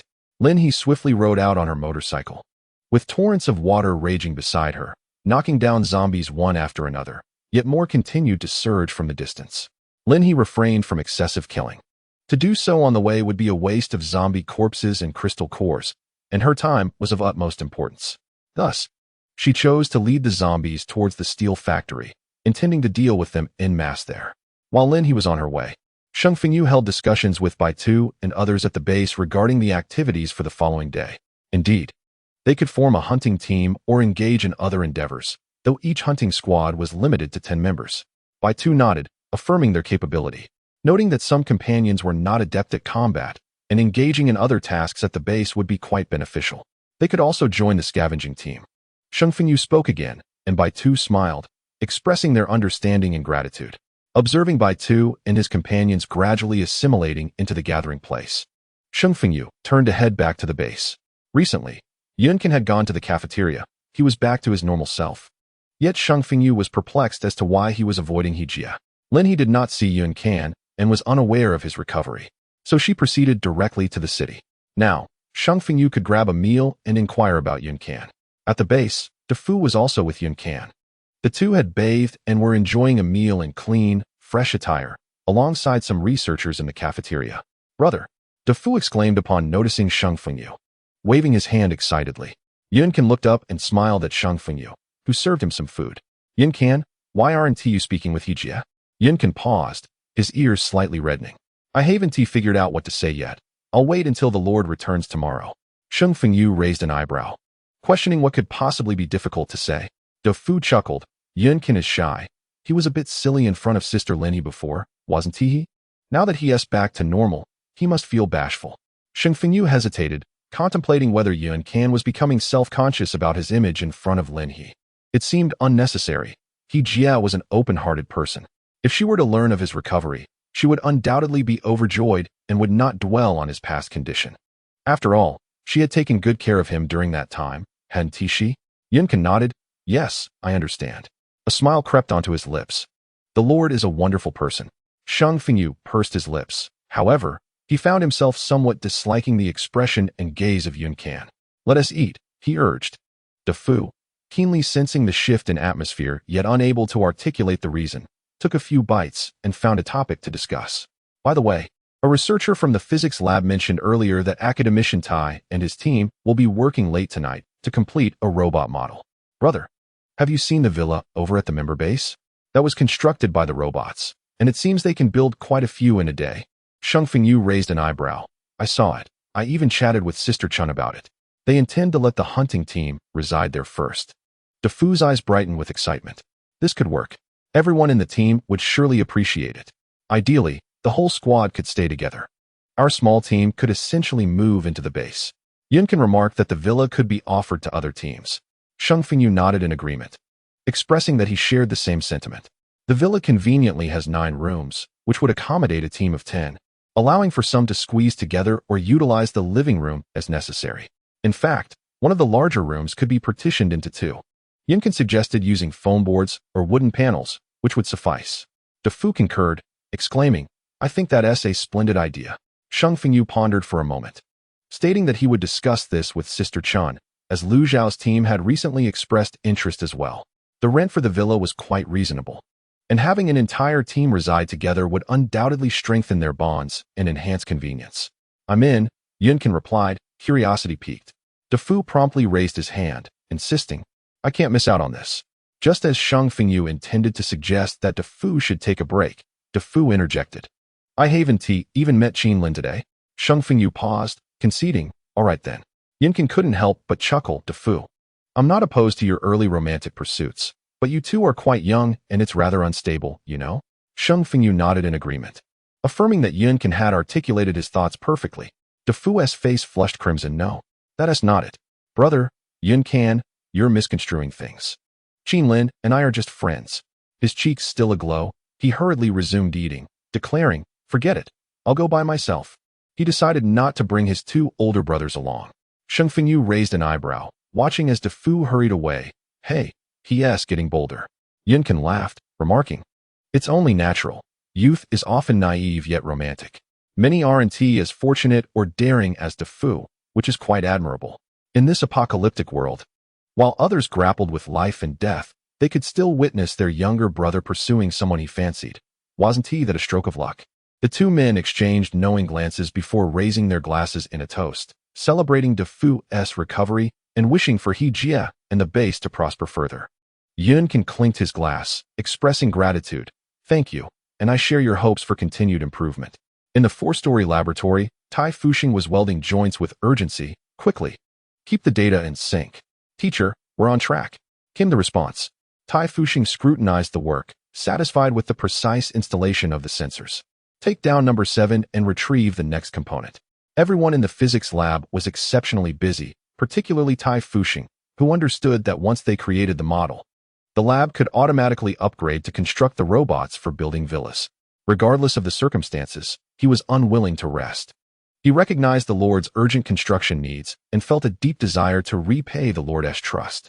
Now that he had the opportunity to resolve the challenges facing both the Lord and the base, he hoped they could work even faster. The biology lab was equally relentless, tackling the daunting task of finding an antidote for the zombie virus, which was indeed a complex endeavor. This was a long-term project, and the physical stamina of the two elderly researchers paled in comparison to that of Tai Fuxing, who had yet to awaken his abilities. They could only manage to work until 11 o'clock before needing rest. However, the two elderly individuals observed Tai Fuxing's relentless efforts, unwilling to yield to rest. One was intent on contributing to the construction of the base, while the other sought a cure to save humanity. Bearing such weighty responsibilities yet confined within their frail bodies, they felt an indescribable discomfort. They even deliberated on procuring awakening potions. Fortunately, their students intervened, suggesting they wait for the Lord's return. For what if something befell these elderly individuals at their advanced age? At this moment, Lin He had arrived at the steel mill. Even before entering, she called out, "Resources. Steel. I shall claim the entrance." As zombies converged relentlessly, she navigated through the steel mill, her hands never ceasing. Observing the steel being amassed, she meticulously gathered smelting tools and raw materials, pondering the potential rewards from the system. Perhaps she could establish a smelting production line at her base? Take it all. Everything must be taken. Chapter 69, Gathering Materials. Did you hear something? In a certain section of the steel mill, a night watchman was startled awake by a sound. Gripping the steel rebar spear tightly. This had been his most effective weapon against the zombies, a single thrust to the brain guaranteed a kill. Is there a sound? Another individual yawned, glancing down, noticing the zombies still wandering below. But wait. The previously orderly roaming zombies beneath the tower had vanished. The man pursed his lips, suddenly spotting distant flames rising, along with something elongated soaring through the air. Someone is coming. His face lit up with astonishment, incredulously exclaiming once more, "Someone is coming." Those resting in the back room heard the commotion. They had tried to break through before, but with only 5 of them having escaped. They had survived on the meager provisions left in the factory, facing the most perilous encounters when zombies ascended the tower stairs. They would quickly flee back up after dispatching them. During this time, they dared not rush out nor confront the zombies directly. On the day the apocalypse struck, they had all been at work. Many in the steel mill perished at the jaws of the undead. Their survival had depended on their speed and making the right choices. What is that? Is it a dragon? No, it seems to be water. How remarkable. She is truly impressive. The 5 individuals, having been tormented by the zombies, were on the brink of neurosis, with one once contemplating a leap into despair, only to be pulled back by the others. They were uncertain of what they awaited, yet if they did not wait, what else could they do? Now someone was coming. Although they could not discern how many, those capable of summoning such power were undoubtedly formidable. Hey, where did that entire section of the factory go? Others had noticed it too. That vast area had been their workplace, and now it seemingly transformed into a blank void. Lin He stood in the open space, surrounded by 5 water dragons rampaging about. With one hand, she fed crystals to Xiaomi, and upon sensing some gazes, she lifted her head to look in that direction. To her astonishment, she indeed spotted people. They saw her. Wave. Quickly. Wave. The 5 individuals now gazed at Lin He, embodying hope and the promise of a future. A smile broke across Lin He's face. How fortunate to encounter others in the dead of night. She waved back at them, yet she pondered, in such a vast steel plant, were these the only survivors? Observing the relentless horde of zombies approaching, Lin He realized that this was merely the fourth day of the apocalypse, the fifth day, in fact. In her past life, she had meandered through this time, oblivious to the fact that only these individuals remained. The weight of responsibility pressed upon her even more. Swiftly, she dispatched the approaching zombies and continued to gather steel. At last, the five dared to descend from the tower. They intended to approach Lin He, but she called out, "Stay right there. Don't move. There are still zombies around, and not a single one of you can perish. You are all invaluable skilled workers on our base's steel production line." Only after ensuring the zombies were thoroughly dealt with did she approach them. "Are you all right?" The five nodded obediently. "You, hello? I am Lin He. I have a base," she said with a smile. "Are you willing to follow me?" They nodded eagerly, exclaiming, "Absolutely. We are more than willing." Who wouldn't be captivated after witnessing Lin He's battle against the zombies? Was this not a transformation from the apocalypse into something fantastical? All right, do we have any vehicles left in the factory? Lin He surveyed the surroundings, and several of them quickly replied, "Yes, yes. The garage is over there." Following them, Lin He retrieved a vehicle, effortlessly dispatching the zombies inside. The garage still held quite a few vehicles, aside from the one the five had driven. Lin He gathered all the others into her backpack. Watching her collect the items, the onlookers felt a mix of envy and admiration. "Do you all lack abilities?" The five shook their heads in unison. Lin He sighed, realizing the situation was not optimistic. The proportion of awakened individuals among those rescued was exceedingly low. In her past life, those who reached the base had already reduced by at least half, with more than half lacking any special abilities. And the current selection process had barely begun. "We do not possess abilities, my lord." They began to express their concerns. Lin He quickly reassured them. "That does not pose a problem. Our base possesses awakening potions, and with your skills in smelting, once the base's smelting factory is established, you will play a significant role." After hearing Lin He's words, they began to relax a bit. However, Lin He continued, "I will not return just yet. I will escort you out of the suburbs. Once you are on the road, follow it, and you will reach the base." Upon hearing this, they felt a twinge of fear and apprehension. But the man who first spotted Lin He held them back, declaring, "All right. His name is Lin Zong, and he has been employed at the steel plant for over a decade. With the passage of time, not only has his expertise grown, but so has his life experience. Lin He has managed to send them off safely, which is quite commendable. Moreover, observing Lin He's demeanor, it is evident that he genuinely worries for their well-being." Hoping they reach the base alive, "Let us go." Lin He led the way, guiding them to the main road and providing them with crossbows and machetes. "Just keep moving straight. Our base lies within the mountains ahead. Once you arrive, use this to get in touch." He handed them a walkie-talkie to communicate with Sheng Fengyu. "All right. Take care, my lord." Lin He chuckled softly. "No need to worry about me." After watching them depart, he turned around and charged forth into the fray against the zombies and foraging for supplies. By noon, Lin He had far exceeded his hunting quota, earning substantial rewards. However, in terms of his personal growth, the system's rewards seemed to serve primarily the base. Snap, crack. Lin He sat amid the ruins, having just demolished a building. Though she salvaged some furniture, she ultimately realized that it was too time-consuming and opted to take it all for recycling. The usable materials from a single building were rather limited. After exhausting herself collecting from two structures, her eyes were beginning to blur from fatigue. In this residential area, few inhabitants remained, perhaps having fled long ago.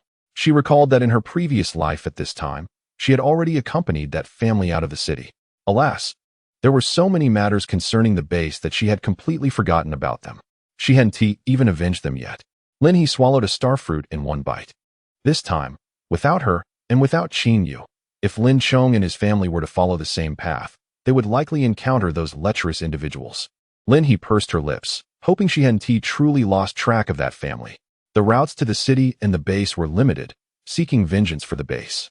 Lin He sighed, deeming it more important than anything else. Yet, thoughts of Qin Yu lingered in her mind. After a moment of deliberation, she resolved to continue her path while slaying foes, intending to check the villa in the suburbs. If Qin Yu's family was still there and hadn't left, she would bring them along. That sister-in-law was quite a remarkable person, and the base was in dire need of people like her. Chapter 70. The turmoil in the Villa District. In the Villa District, the chilling roars of zombies echoed through the walls. Qin Yu stood cautiously on the rooftop, observing the zombies wandering in the distance. Ever since her neighbors departed with the convoy, More zombies had begun to roam the area, and in just one day, their numbers had swelled significantly. Yeah. A gentle call came from the staircase, belonging to Qin Yu's mother. Qin Yu herself was unsure why she hadn't joined the convoy. Her parents supported her decision, believing that even if death were to befall them, it was preferable to perish in their home rather than on the road. After awakening her fire-based abilities, her mother also manifested water-based powers, ensuring that the household's water supply was never a concern. Meanwhile, her father cultivated vegetables on the rooftop, and their small courtyard and basement housed chickens, ducks, and ample stored food, sufficient to sustain the family for a year. Reflecting on this, Qin Yu thought of Lin He. Had it not been for Lin He's timely warning, she would not have stockpiled provisions or had the chance to remain. Yet, she wondered about Lin He's current state. Since Lin He had alerted her, surely she had prepared as well. "Mom, why aren't you asleep?" Qin Yu inquired as she turned around. Ms. Liu approached slowly. "Your father seems somewhat troubled, so I came to check on things. Is there any unusual activity outside?" Qin Yu nodded, assuring her, "No, the house across is still lit, so there's nothing to worry about." The neighbors who had not joined the convoy were a young man accompanied by his elderly grandmother. Fearing potential dangers on the road, they chose to stay behind. They could offer mutual support, and by day, when Qin Yu ventured out to eliminate zombies, the young man would accompany her, providing protection as they gradually fortified their homes.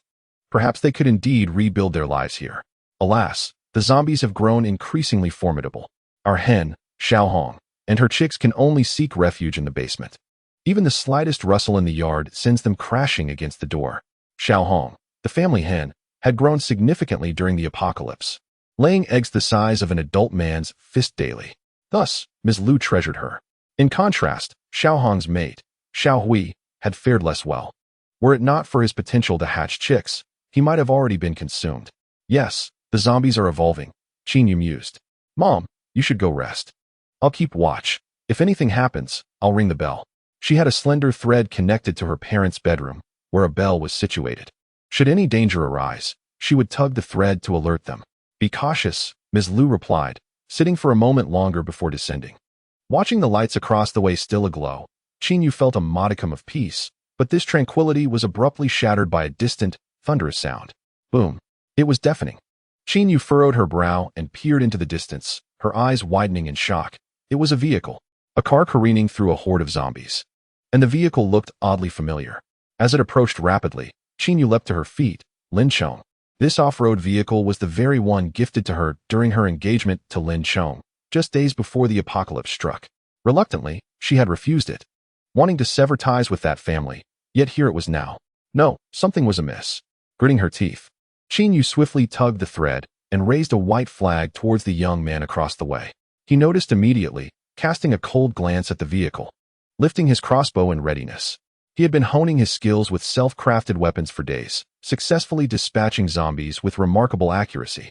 If this vehicle was indeed seeking trouble, he had ample means to pierce the heads of its occupants with his arrows. Ahead lies Qin Yu's home. Hurry, there are lights on. They are indeed still inside.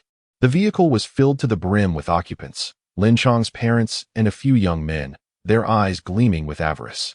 I saw that little wretch, Qin Yu, had hoarded quite a few supplies before the apocalypse. Lin Chong's mother exclaimed excitedly. Her family consists of only 2, and once we breach the door, there will be plenty to eat. Yeah, what's wrong? At that moment, Qin Yu's parents heard the commotion and emerged armed with a crossbow identical to the one next door, their expressions tense. Qin Yu clenched her teeth. That deranged Lin Chong had arrived. His mother had seen me purchasing supplies and was aware that we had food. Mom and Dad, they come with ill intentions. You must hide in the basement. I will handle this with Xiang. Zhang Xiang, the young man from across the street, exchanged a glance with Qin Yu, and despite the distance, they understood their next course of action. This time, they had to eliminate them. The zombies were drawn to the noise of the vehicle, attacking with fervor. Once the car crashed to a halt, the windows flew open with a resounding bang, and Qin Yu suddenly fell silent. A gunshot rang out. Zhang Xiang was momentarily stunned.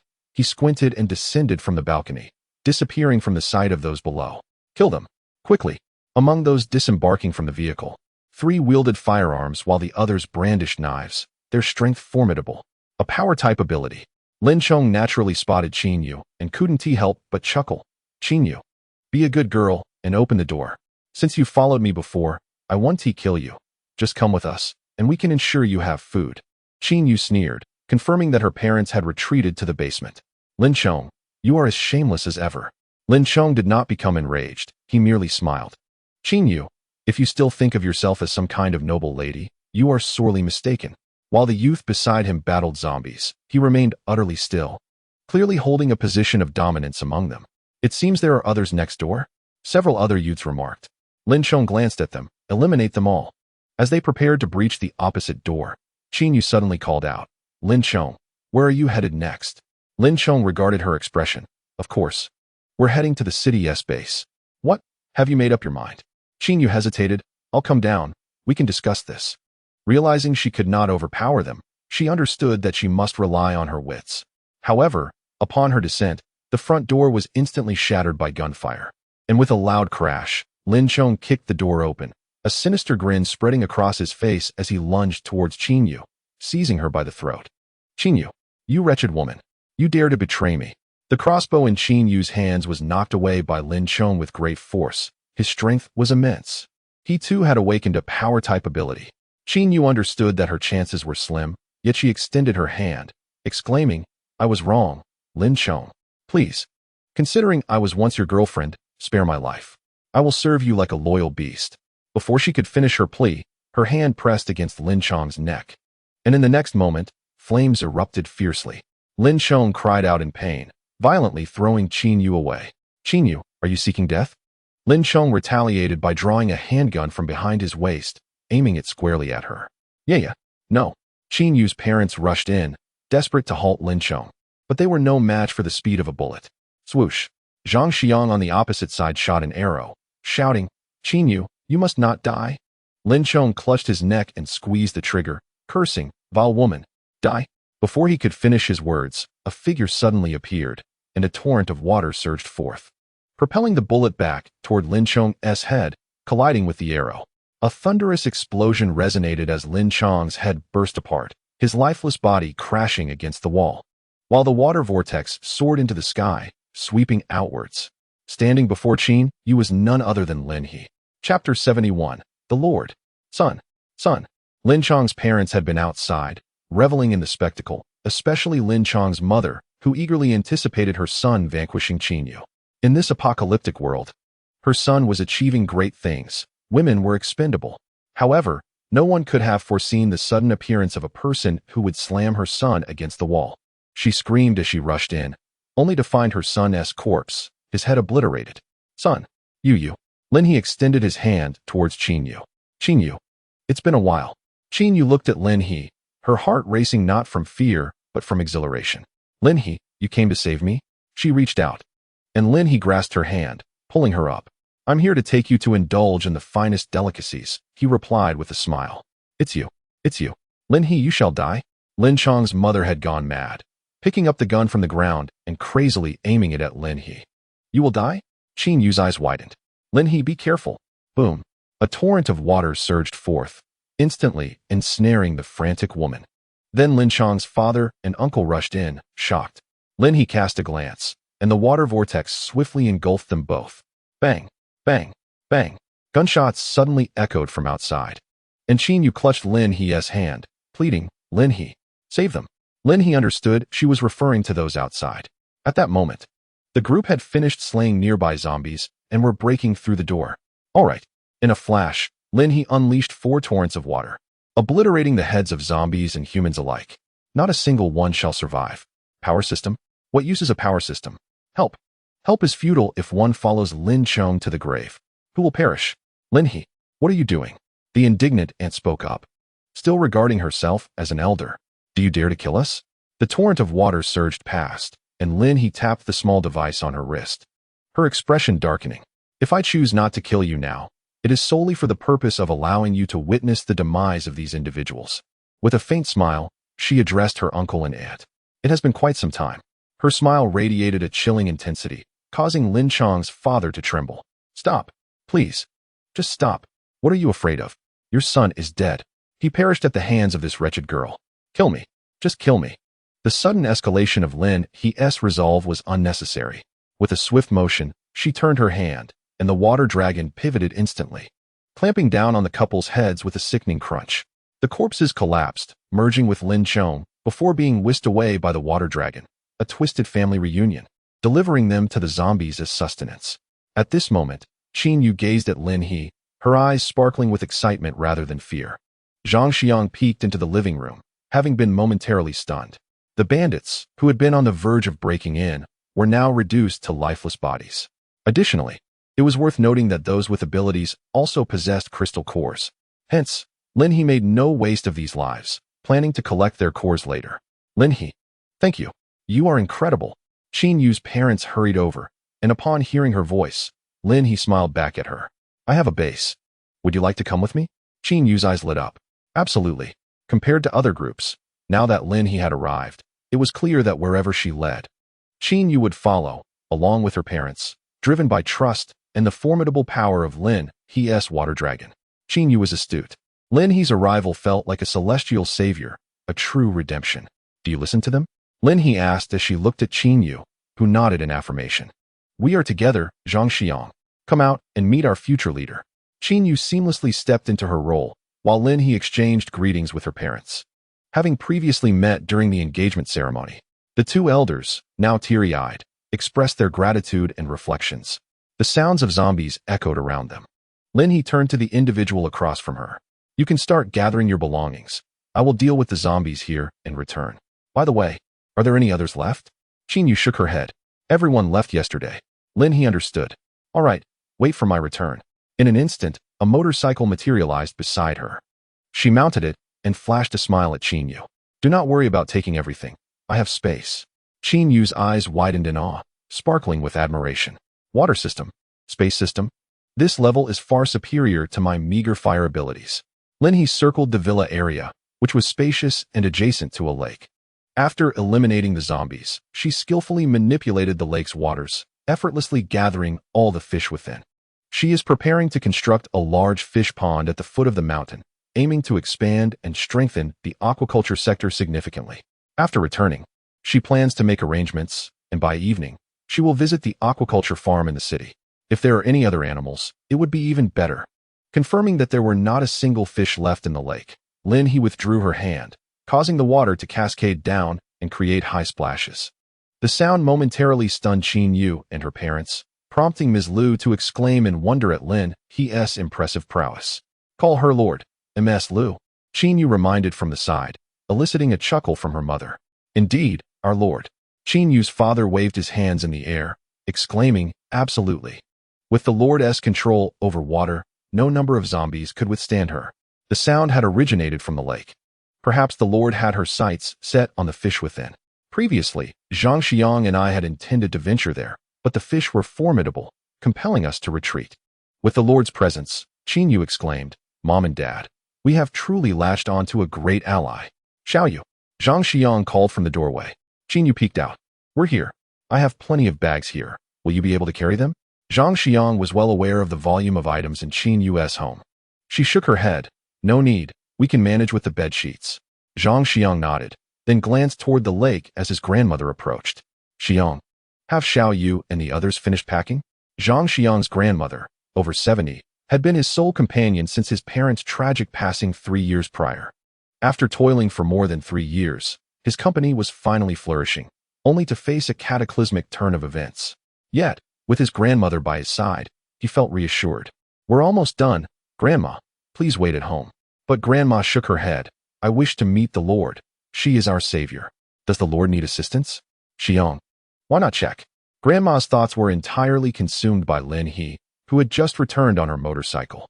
Grandma, the Lord has her own arrangements. Ah, she's back. Zhang Xiang exclaimed upon seeing Lin He's motorcycle, his heart racing with admiration for the powerful figure and hope for the future, though he felt a tinge of nervousness as well. Lord, you've returned. Lin He halted her motorcycle and smiled. No need to be anxious. Have you finished packing your belongings? Zhang Xiang nodded. Yes, we are ready. We don't have much. Qin Yu also emerged with her package. Lord, we are all set. Lin He smiled and nodded, then gazed at the cluster of villas. So, do you need any houses? Qin Yu and Zhang Xiang exchanged bewildered glances before shaking their heads obediently. We can't go back. Lin He chuckled and first helped them pack their belongings, and then, To their astonishment, she dismantled the villa. Yet another supply of materials acquired. Chapter 72. Back to the base. Impressive work on these weapons. Lin He gathered the belongings from two families and naturally noticed the weapons crafted by Zhang Xiang. Although they lacked the finesse of those made in a dedicated workshop, they were nonetheless quite impressive. To his surprise, this charming young man was also a skilled artisan. From Qin Lin He learned the reason for Lin Chang's stark divergence from his past life's trajectory. Astonishingly, this individual had awakened his power-oriented abilities prematurely while incarcerated and had orchestrated a prison break with others. The reason he remained imprisoned until the apocalypse was due to a reported case of extortion by Qin Yu, which was still entangled in legal proceedings, preventing his release. Originally, Lin Chong and his companions were meant to depart with a convoy, yet they veered towards Qin Yu's doorstep, engaging in theft and murder, only to meet their own demise. Lin He felt a surge of relief for having whimsically sought out Qin Yu that evening. Had she delayed, even slightly, Qin Yu might have perished at Lin Chong's hands. Perfect, here's your off-road vehicle. I shall escort you to our base. It was late at night, and Lin He had nearly completed her tasks. Eager to transport these two families to safety and rest for a couple of hours before embarking on a new day. Excellent, Qin Yu exclaimed, her excitement palpable. Zhang Xiang took the wheel, while Qin Yu's parents and Zhang Xiang's grandmother occupied the back seat. Lin He donned her helmet, and the weapons she had just confiscated were now in Qin Yu's possession. Navigating the night demanded vigilance against zombies. Thus far, Lin He had not encountered particularly formidable undead. But the city was vast, and countless corners concealed potential threats in the midst of their mutations. In her previous life, a month into the apocalypse, there had already been the emergence of the initial zombie types: flesh mountains, wailing spirits, and infant necks. Three directions existed: the consumption of the undead, the devouring of corpses, and self-massification. Alternatively, one could focus on enhancing sound, speed, and defense, using auditory control over other zombies to incite hordes. Another approach involved symbiosis with stronger zombies, such as the complex infant neck, which served as the brain of the flesh mountain, proving exceptionally troublesome. At present, they were still evolving, their speed and defenses perpetually strengthening, rendering them a significant challenge by any measure. Buzzing, the motorcycle led the way, followed by the off-road vehicle. Qin Yu looked ahead at Lin He, who was shielded by a few water dragons, and for the first time felt grateful for speaking with Lin He back then.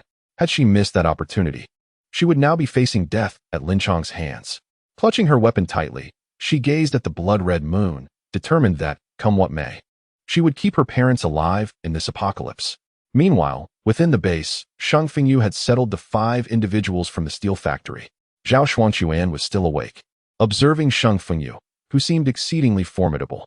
In the dead of night, he had ventured into the city and returned with 5 more. Shang Fengyu chuckled softly. We are growing stronger, and of course, Jia is as well. She slays more zombies, accelerating her own enhancement. Zhao Xuanquan nodded. You should rest. Tomorrow your hunting team has further missions.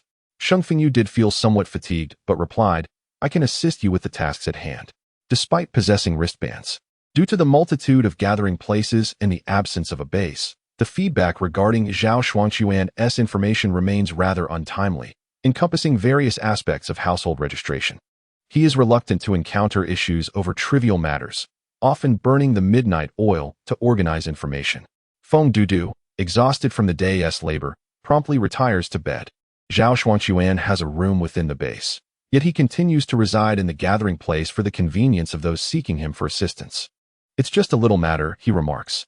Shang Fengyu does not elaborate further and immediately lends a helping hand. After a brief pause, Zhao Xuanquan chuckles, Administrator Shang, you are quite the enthusiastic individual. Shang Fengyu hesitates, responding, your praise feels a bit peculiar. Zhao Xuanquan smiles. I previously heard from Dafu that you and the Lord have been together for quite some time. It feels surreal, witnessing my colleague transform into a zombie, feasting upon my friends. If it weren't for Feng Dudu, I wouldn't have survived. He pauses, adding, yet now, I find myself seated in a room within the gathering place, organizing these matters, as if in a dream. Shang Fengyu laughs. How long have you been an administrator? Haven't you acclimated yet? They exchange glances, both harboring a profound respect and sense of belonging towards the Lord and the base, engaging in light-hearted conversation while organizing, indeed making progress more swiftly together than alone. At 3:30 in the morning, The two part ways. Sheng Fengyu splashes his face with water and lies down to rest, instinctively clutching several crystal cores to absorb their energy. The cores acquired from the zombies they battled yesterday are notably more potent than before. Sheng Fengyu contemplates that the time for the zombies' evolution may soon arrive. When that moment comes, the level of the crystal cores will differ, as will the contribution values.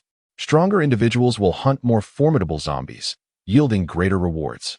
As he lies down to rest, his mind remains preoccupied with thoughts of the base. He wonders where Sister He is and when she will return.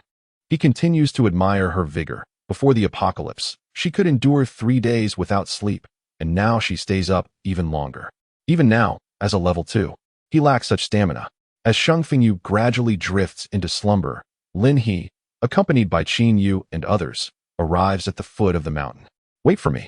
I'll be back shortly, she assures them. The gathering place is just above, and since both Qin Yu and Zhang Xiang possess abilities, joining the base poses no issue. However, accommodation is currently unavailable, so they will rest for a night in the gathering place before relocating to the members' base, perhaps to a villa. Their lack of funds prevents them from renting rooms within the base. Zhao Xuanquan, still awake, smiles upon seeing Lin He return with several individuals and guides them to rest. In our base, each person has a wristband that records your contribution values, which will be prepared by the Lord. Contribution values can be exchanged for food and resources, as well as for renting rooms. We can discuss these details later.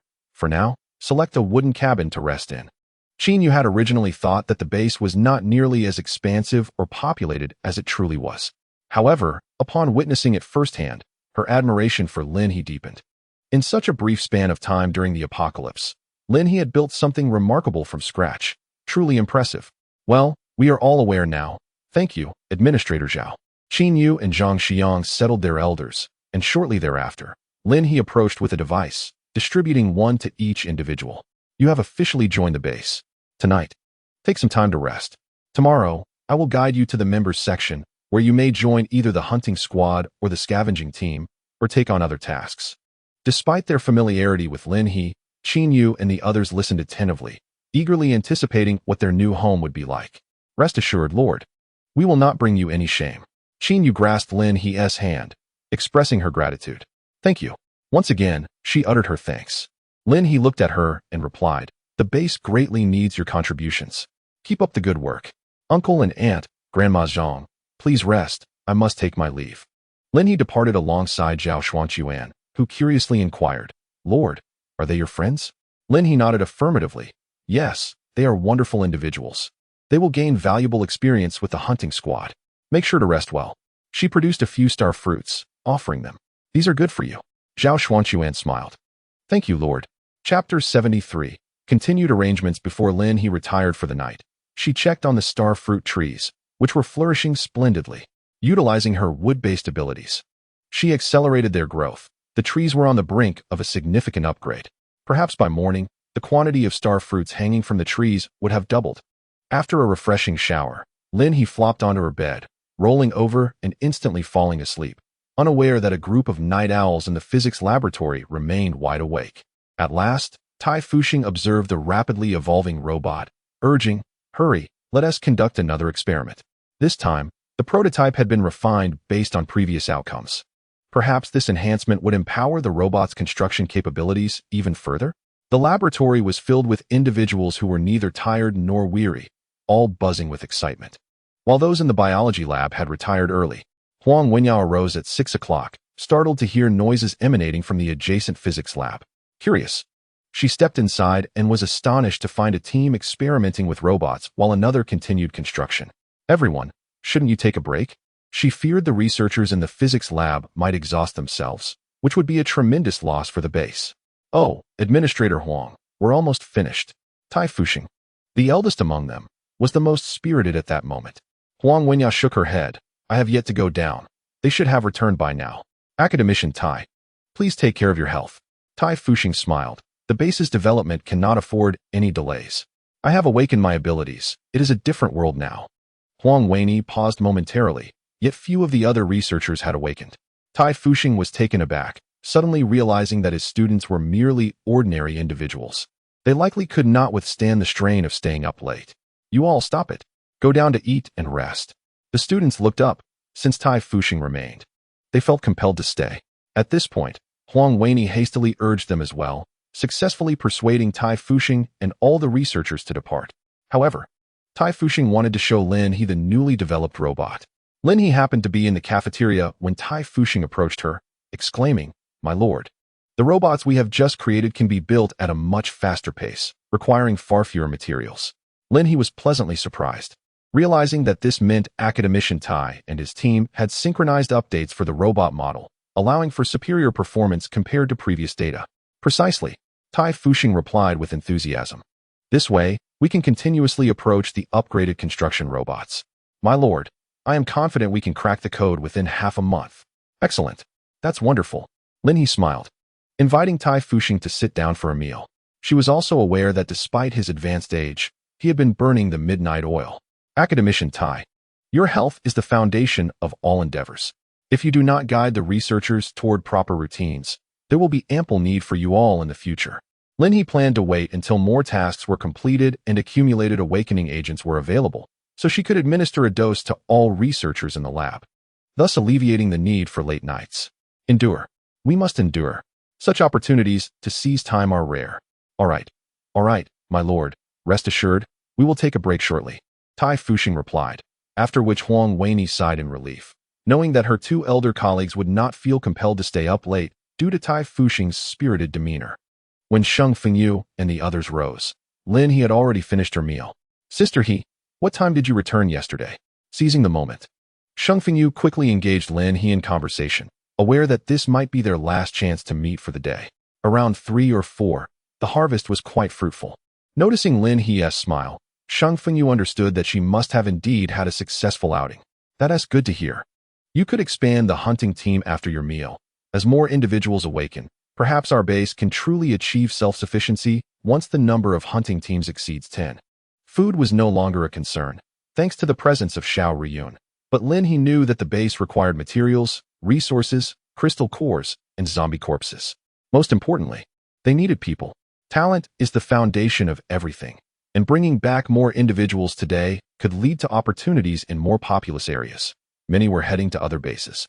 Neglecting Lin He's base, Lin He sighed, reflecting on the consequences of their obscurity. It was merely a matter of time. Sheng Fengyu suggested, "Let us visit more locations today and leave our base as coordinates." Lin He smiled and nodded in agreement. Yunkin also rose, hesitating for a moment before approaching Lin He. "My lord." Lin He was momentarily taken aback, turning to see Yun Can, particularly the subtle steadiness reflected in his once naive eyes. You have returned to normal?" Lin He instantly recognized his recovery, and in truth, Yun Can felt a surge of happiness. "Yes, splendid. A great fortune. Xiao Sheng, you must collaborate closely with Yun Can. Once he can stand on his own, you shall return to serve as my chief steward." Sheng Fengyu chuckled, "All right." Yun Can paused, pondering why Fengyu would assume the role of chief steward. He might not possess the necessary skills, yet Sheng Fengyu managed the hunting team quite adeptly. He is indeed capable. Previously, Yun Can had hoped to oversee the hunting sector, and now that he has regained his composure, it is a cause for universal joy. In the future, Sheng Fengyu will be in charge of the enforcement team. Yun Can comprehended this last point. The enforcement team is indeed crucial and requires strength, making Sheng Fengyu exceptionally suited for the role. With this in mind, perhaps he could also consider trying his hand at the hunting sector. Jin, you could assist him, and Xiao Sheng, you might look into Yin Xiao. He is quite competent as well. The Lord and Administrator Sheng, along with Yun Can, were approached by Chun Meifan and her assistant. Lin He had just been discussing the matter of robots with her. In the future, the number of robots will increase, and it is imperative to find individuals who can oversee them. 3 will suffice. The primary concerns are the placement of materials and the selection of locations. Chun Meifan nodded, "Understood. My lord, I selected the personnel yesterday." "Excellent.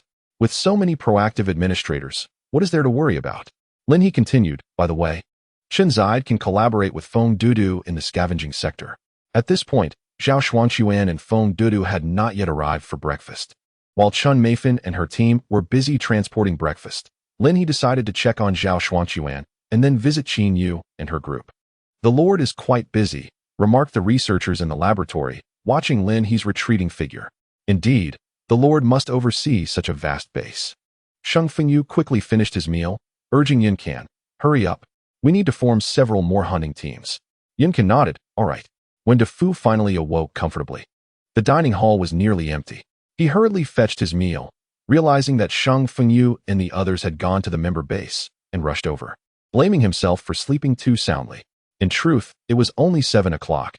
DeFu's awakening was not particularly late. At the member base, the newly inducted members, having risen early, were both curious and excited as they received tasks in the reception hall. Bai Tu, fiddling with his wristband, thought, this base is truly worth it. Chapter 74. A special mission. The hunting teams have expanded. Those wishing to integrate or establish teams should hurry to the gathering hall. Seek Administrator Sheng for creation. A few individuals rushed into the hall to announce this, and Bai Tu, still engrossed in the tasks, immediately turned around, exclaiming, the hunting team. It must be the one mentioned yesterday. Let us go find Sheng Fengyu. He possesses his own team, and compared to joining another's hunting squad, it is undoubtedly more advantageous to establish his own. A hunting team of 10 members is, at this stage, entirely sufficient. In terms of roles such as range combat, close quarters engagement, supply management, and medical assistance, it constitutes the most perfect assembly. Currently, healing potions are selling remarkably well, rendering the medical position temporarily unnecessary, thus significantly enhancing their combat capabilities. However, once injuries reach the extent of broken limbs, healing potions will be ineffective, and only healing abilities will suffice. Today, Chun Meifan is finally poised to utilize her awakening potion. Over the past few days, she has been diligently constructing a platform for food and goods, repeatedly inspecting and verifying it with her little assistant to ensure everything is in order before she consumes the potion. Otherwise, the risk of falling into a coma for half a day or even a full day, which would impede the operations of the base, is too great. Chun Meifan does not regard herself or her assistants as combat specialists. In her view, both awakened and non-awakened abilities can thrive within the base. With Lin He present and the base secure, they will not suffer from hunger. Feng Dudu has also sought out Chen Zide, displaying considerable enthusiasm towards this brother of space abilities, directly inviting him to become his assistant and the leader of a scavenging team. He further disclosed that if Chen Zide performs well, he would consider handing over the position of administrator to him. Upon hearing this, Chen Zide felt a mix of trepidation and anticipation.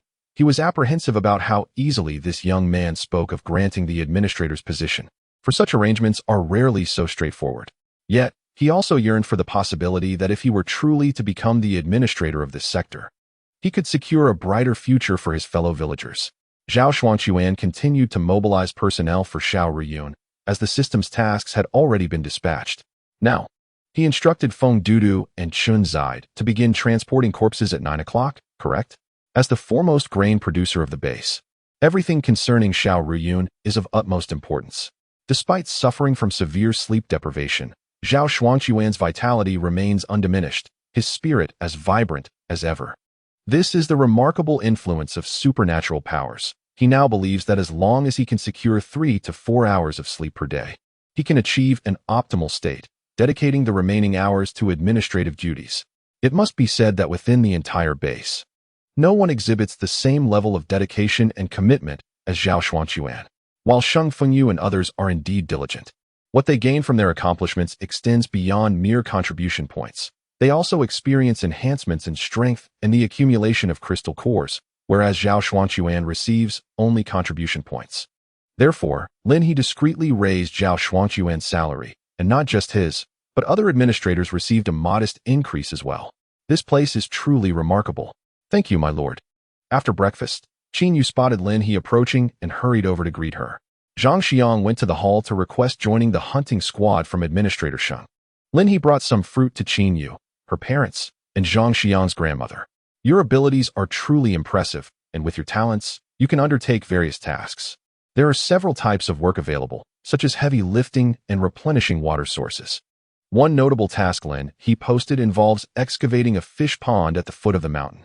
The group clearing the land has split into 2 factions. One accompanies Xiao Ruyun to cultivate zombies, while the other operates excavators to dig the pond for fish cultivation. The fish she caught last night will eventually be placed in this pond. These living creatures can remain in her backpack for a week before they must be released and then caught again. What I mean is, I can take you to the members' base to reside there. However, Qin Yu grasped Lin He's arm and interjected, Lord, This place is quite fine as it is. You need not worry about us. Zhang Xiang and I can support both families. Lin He raised an eyebrow, having previously refrained from inquiring. You and Zhang Xiang. Her sentence trailed off, and Qin Yu's ears flushed crimson. No, absolutely not. Lin He chuckled softly. Your eagerness betrays you. I genuinely rejoice that you have escaped from that devil, Lin Zhong. I hope you embrace a brighter future, which includes a more fulfilling love. In her past life, Qin Yu was ultimately abandoned by Lin Zhong, who, in an effort to please a wealthy heiress, had her dragged out and humiliated in front of him. Sacrificing his own wife for personal gain, Qin Yu eventually succumbed to despair. In this lifetime, such suffering shall dissipate completely. Lin Zhong and his family have met their demise and will no longer affect Qin Yu or Lin He. I understand, Qin Yu said earnestly. Though our encounters have been few, it feels as if we have known each other forever. Lord, I thank you once again for rescuing us and granting me this opportunity. Qin Yu embraced Lin He tightly, tears streaming down her cheeks unbeknownst to her.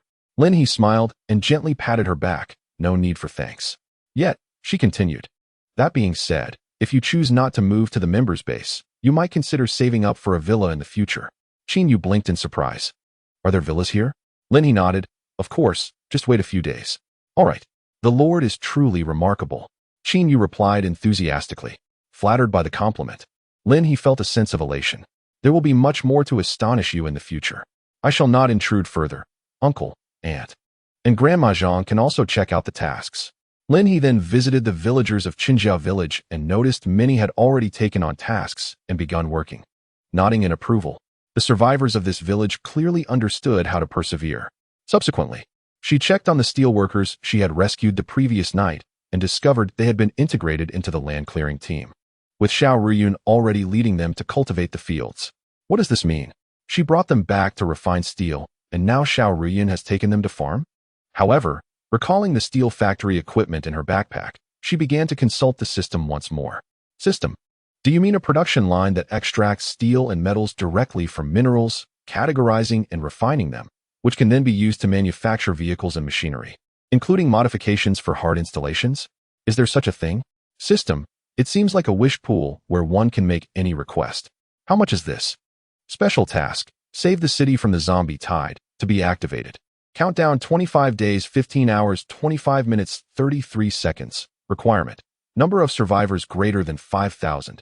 Lin He's brow furrowed sharply. A zombie tide. The zombie tide that comes a month into the apocalypse? Why does she have no recollection of this? Could it be that only this city has it? No wonder this city fell early in her past life, while other cities faced such a terrifying phenomenon for half a year or even a year. This city could experience it in just a month. No. This implies that this city has the first ghost-like zombie of the apocalypse. Lin He glanced at the final requirement. More than 5,000 survivors. Therefore, if she constructs high walls and gathers 5,000 living souls over this month, wouldn't that be considered a success? It should be. So what are we waiting for? Hurry and gather people, build the walls. Chapter 75. Population Explosion. Important task. Soon. In the hall, a new task suddenly ascended to the forefront, displayed in bold black font. The critical parts were even marked in red. Hunting team, scavenging team. Please contribute to the expansion of the base. At this moment, the people of the city are suffering through the tribulations of the apocalypse. Our fellow beings should not endure such torment. Too many lives need your salvation. From this moment on, for every member brought back from the city, regardless of age, gender, or health, each will earn 100 contribution points. Bold and red. One person equals 100 contribution points. This is quite the charitable initiative. However, everyone quickly realized that the base had a skilled grain master, Xiao Ruyun, and robots capable of constructing houses at all times. Combined with the Lord's formidable strength and the reliability of the hunting and scavenging teams. So, why not accept more people? I'm in for this task. I want to join the scavenging team. Don't push, I wanted to. Since Lin He announced this task, the people at the base went into a frenzy. But Feng Dudu and Sheng Fengyu were exceptionally strict. It wasn't as simple as wanting to join the hunting and scavenging teams. First, one had to consider their experience, character, and ability. If one lacked experience or character, what would happen if they betrayed their teammates? It was better to have someone slightly weaker following behind than to risk a liability. This was the survival manual. Don't rush, everyone. Form a line. Feng Dudu nearly lost her composure, but fortunately, Chunzide was there to help, and the situation quickly stabilized. Due to the gradual normalization, Lin He had constructed a wooden house for Feng Dudu and Sheng Fengyu to recruit, instead of having them out in the open. The line extended for quite a while. Wouldn't this delay the task? After Zhao Xuanquan conversed with Lin He, she paused momentarily before surreptitiously enhancing the contribution values for other infrastructure and pioneering tasks. Indeed, while her intention was to invigorate everyone's enthusiasm, it was prudent to avoid inciting reckless behavior for the sake of their safety. Soon, someone shouted, "Don't line up." The contribution values for tasks in the base have all surged by half. Those who risk their lives outside and cannot pass the scrutiny, hurry over to claim your tasks. Otherwise, you might arrive too late. This announcement prompted a flurry of individuals to rush out. The allure of substantial contribution values was undeniable. However, considering the scarcity of resources and the abundance of competitors, many rationally decided to remain at the base. Yet, some were determined to take a chance, dreaming that if they could bring back 5 individuals each day, that would amount to 500 contribution points. Just how many base tasks would that entail? Lin He quietly adjusted the task requirements, indicating that even newly born members within the base could be counted. However, this extended the timeline from initiation to harvest to a full 10 months. Sheng Fengyu quickly assembled a large group, now focusing on selecting the best candidates, as the hunting team required a higher caliber than a scavenging squad. His pace was rapid, while Feng Dudu and Chunzide worked considerably slower. Lin He had ignited a fervor within the base, yet she stealthily ventured off to construct the city walls, urging others not to seek her out. These minor issues were well within the administrator's capabilities. Lin He had amassed a substantial amount of materials the previous night, and by the time Sheng Fengyu and Feng Dudu finalized their teams and set out, Lin He had already constructed over 1,000 meters of wall and was beginning the next segment. At that moment, the inhabitants of the base remained oblivious to Lin He's endeavors. It was only when she reached the main gate that they would behold her efforts. Lin He harbored grand ambitions. She intended to intercept the expressway from the suburban exit to the base, incorporating half its length into her domain. This area was quite expansive, promising to have travel time in the future. Subsequently, with a shift in focus, newcomers could commence construction of their residences within the confines of the walls, ensuring her base remained securely nestled in the mountains. Nevertheless, this was a colossal undertaking. Lin He planned to return late that night to conduct a thorough inspection before continuing her material scavenging within the city. Capturing individuals was not about saving them. It also provided an opportunity to accomplish her goals. As the day passed, Lin He completed approximately 1/5 of the length. This was not due to a lack of speed, but rather the rugged terrain that consumed more time and materials. To conserve resources, Lin He ingeniously caused several peaks to collapse, thereby reducing material wastage, albeit at the cost of additional time. Before she knew it, 5 days had elapsed, with 19 days and 16 hours remaining until the impending zombie tide. Lin He stretched languidly as she returned from the starfruit tree, feeling invigorated after harvesting the fresh starfruits. She strolled along the path from the base to the members' quarters. Once, she had traversed this distance on her motorcycle in a mere 10 minutes, but now, numerous villas had risen on either side, along with splendid standalone houses, occupying significantly less area than the villas, suitable for smaller teams and families. The fruit trees lining the path were laden with heavy fruits, a testament to the prowess of the plant-based superhumans who, under Chun Meifin's guidance, had crafted this picturesque landscape. Chun Meifin's talent for urban planning was quite unexpected for Lin He. Her design of the residential area was remarkably orderly, with certain sections exhibiting a striking symmetry. The fresh air was infused with the cheerful sounds from the nearby residences, further brightening Lin He's countenance. Over the past 5 days, a total of 33 buildings had been erected, accommodating 270 members of the base. The number of base members had nearly approached 300, and the original wooden cabins had yet to be dismantled, leaving only a few remaining. Upon her return last night, the number of base members had officially surpassed 800. This was truly not her sole achievement. The hunting and scavenging teams had been exceptional. Sheng Fengyu and his comrades ventured deeper into the area, using loudspeakers to attract the zombies while informing the survivors of their intent to rescue them. The once hopeless survivors courageously responded to this outreach. Furthermore, a student of the Iron Scholar had crafted a small device for the base, a miniature broadcasting tower. Enhanced by the system, It ensured that everyone within the city could hear the broadcasts from Lin He's base. Today marked the second day since the broadcast's inception, and the previous day had yielded explosive results, with the number of rescued individuals exceeding 300.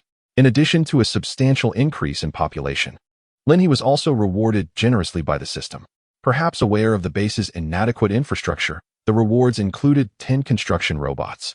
Coupled with the 9 produced by the physical laboratory over the past 5 days, there were now a total of 25. 3 robots could construct 5 villas, or even 6 or 7 small standalone houses in a single day. Thus 25 could potentially erect 41 villas or 50 small houses daily. Due to the rapid growth in the population of the gathering point, residences had been established at the foot of the mountain. Gazing across at the already completed Qing Lake and the vast fields on either side of the road, Lin He allocated 15 robots to construct buildings at the base of the mountain. A 6-story building could be completed with just 5 robots working tirelessly in a day, providing 10 one-bedroom units per floor. The remaining 10 robots were tasked with the construction on the mountain, as Lin He had dismantled the original wooden cabins. Having decided to separate the members from the ordinary people, she determined that the mountain would serve solely for the members, while the ordinary folk would reside below, facilitating easier management. Lin He has successfully constructed a shop, a cafeteria, a mission hall, and a medical room at the foot of the mountain. Additionally, she has acquired blueprints for a warehouse as part of the system's rewards, which she has also built primarily to store items from her backpack. The contents of these warehouses are linked to missions and purchases, granting her the same access rights as her backpack. Thus, no one else can enter, ensuring a high level of security. Chapter 76. Continuous change. The total population of the entire base, both on the mountain and in the valley, is approaching 2,000. However, Lin He is aware that this gratifying growth rate will inevitably slow down. As the longer time progresses, the higher the probability of survivor casualties becomes. The enforcement team has been established. Meanwhile, Shang Fengyu has now advanced to level 3 and is on the verge of breaking into level 4. He has become quite formidable in the hunting sector. So although he remains the administrator of the enforcement team, it is largely DeFu who is seen roaming about. Upon assuming the role of captain, DeFu was initially bewildered. What? Really? Although he was initially enticed by promises, he never imagined that he would actually be capable of leading one day.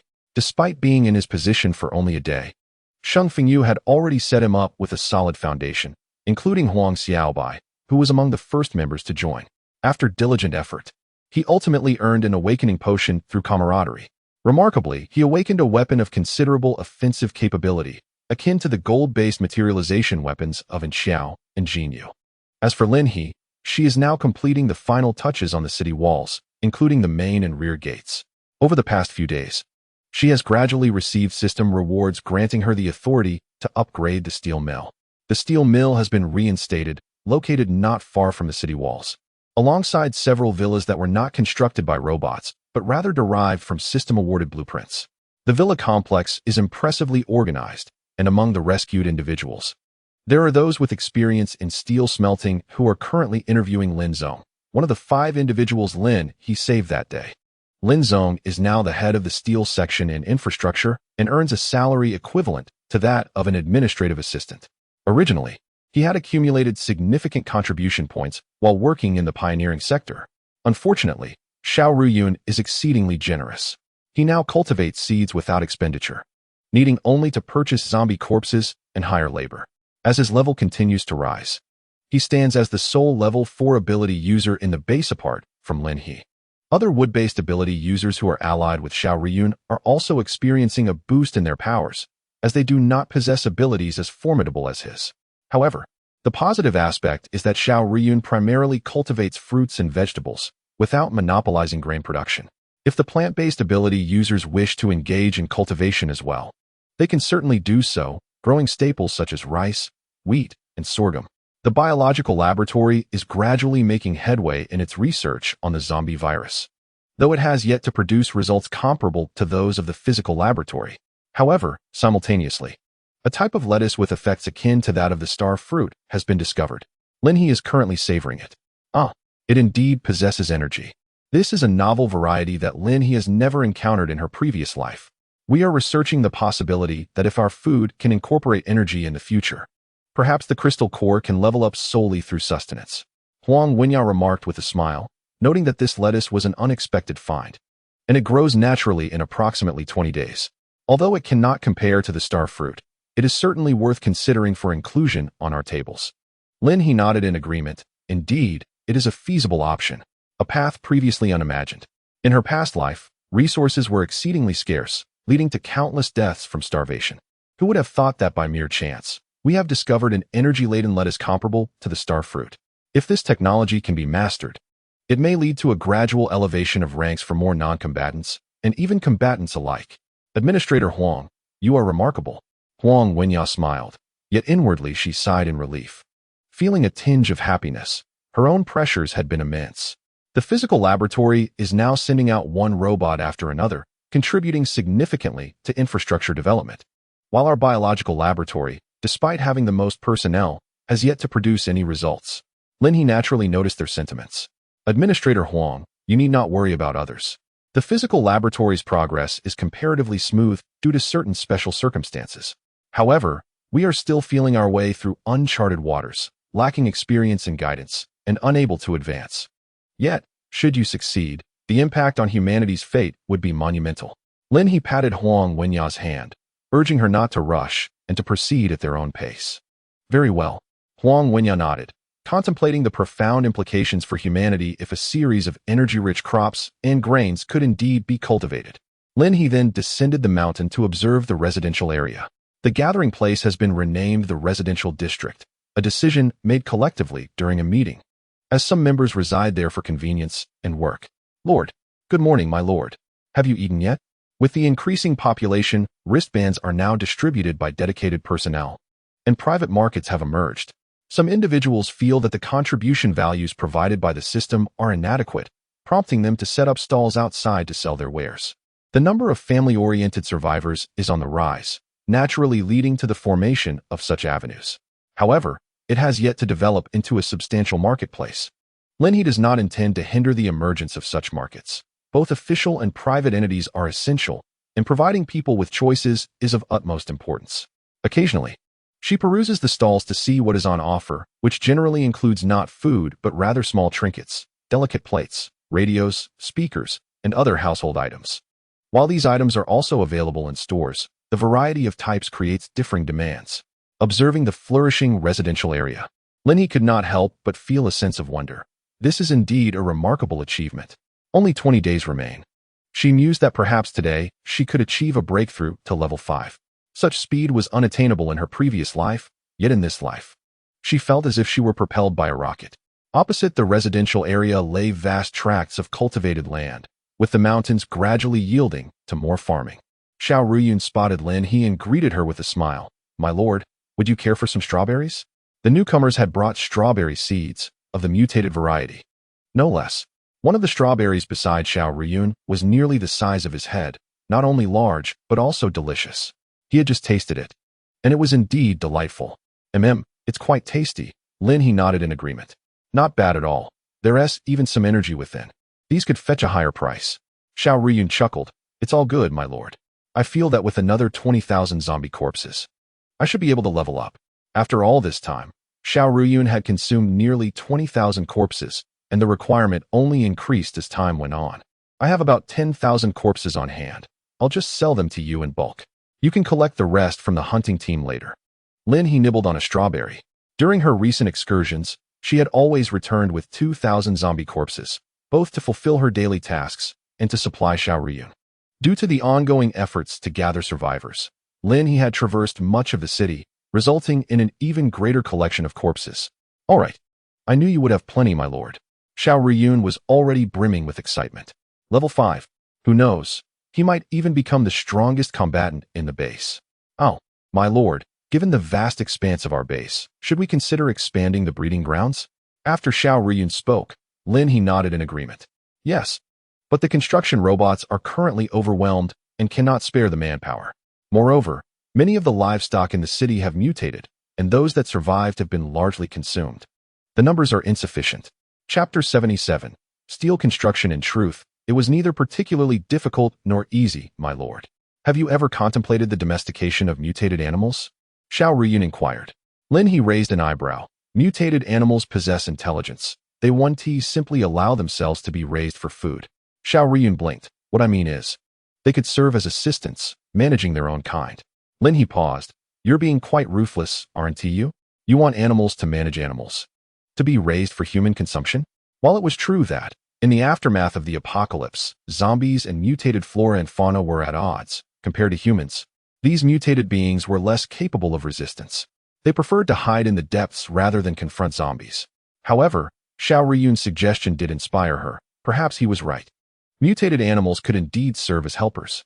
In her previous life, she had been too inconspicuous, with no intelligent beings willing to become subservient.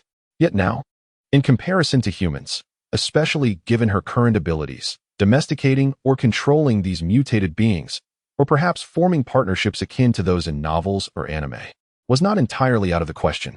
Today, I shall venture forth to see if I can find some mutated creatures to bring back as companions. You may continue tending to the fields. I will first visit the steel factory. Xiao Riyun nodded in agreement, saying, all right, as long as I can assist the Lord. Oh, my lord, one more thing. You are truly remarkable. The walls of our base provide an incredible sense of security.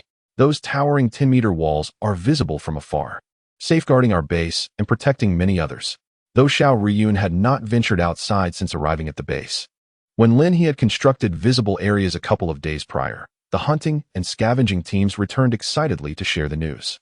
Many within the base rushed outside to witness what seemed like a miracle.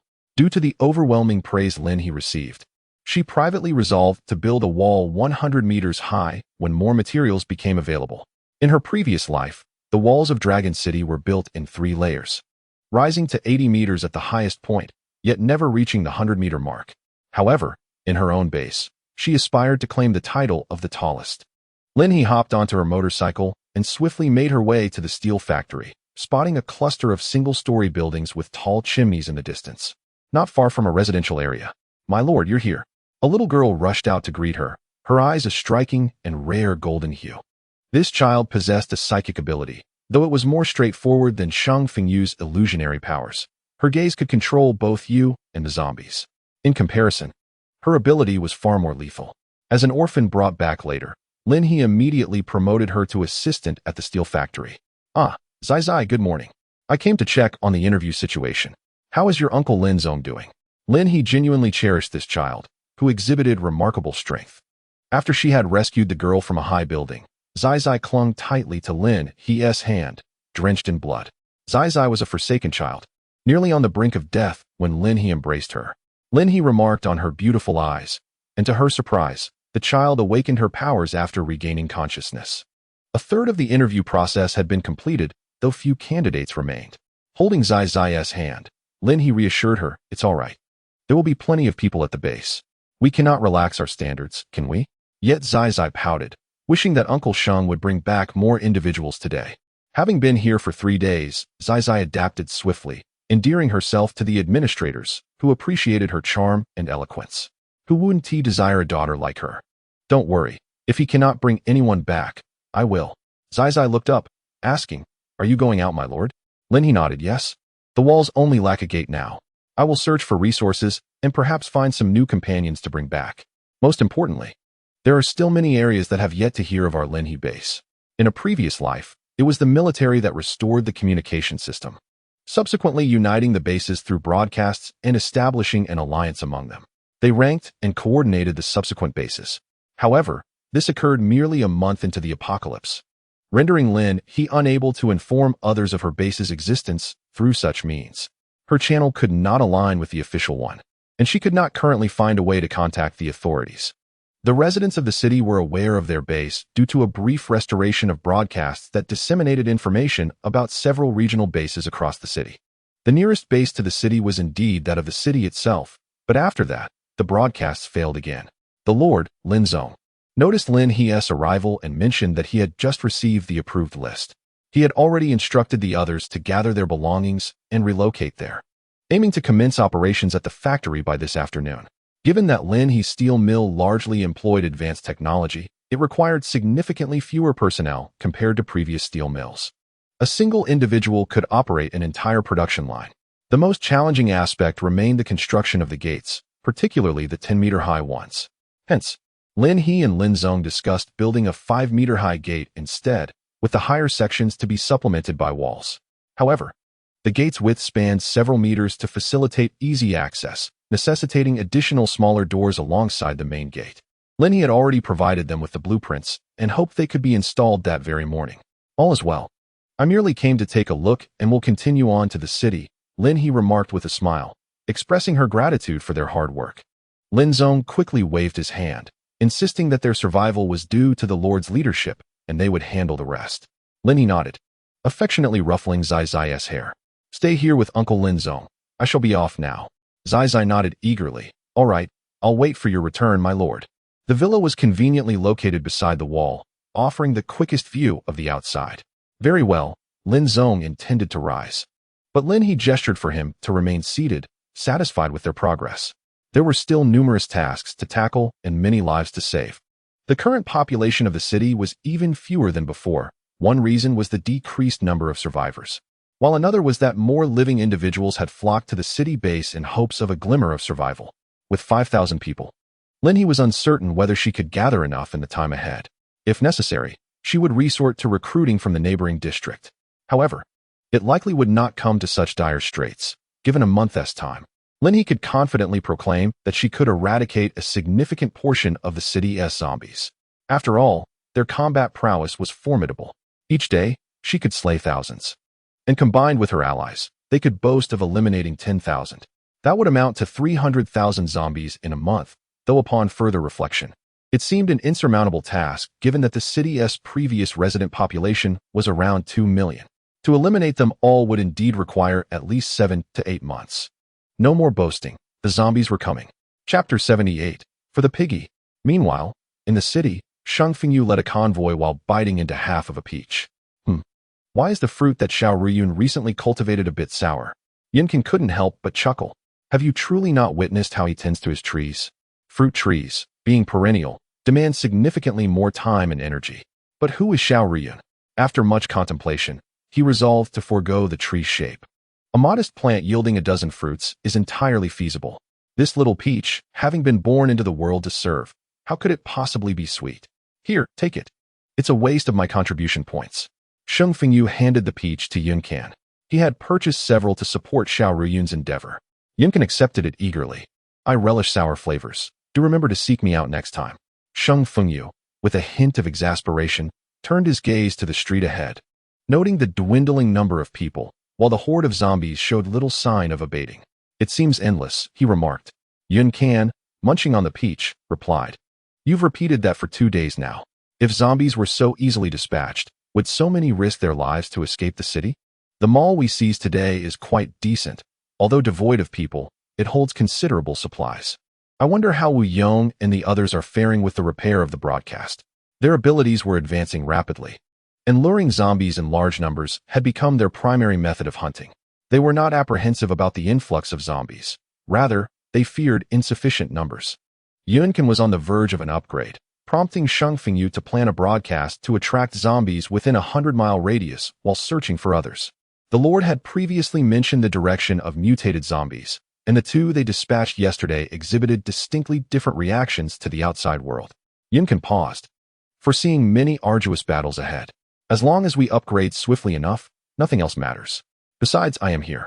Shang Fengyu's powers now allowed him to control thousands of zombies, and their collaboration with Yuncan was seamless. Compared to Lin He, who operated solo, their efficiency in eliminating zombies was comparable, albeit their hunting teams consisted of only 2 squads. The other hunting teams, after acting independently, dared only to hunt within limited confines. Dear friends and family of the city, Lin He Base sends its greetings. Are you still holding out within the city? Do you desire a world devoid of zombies?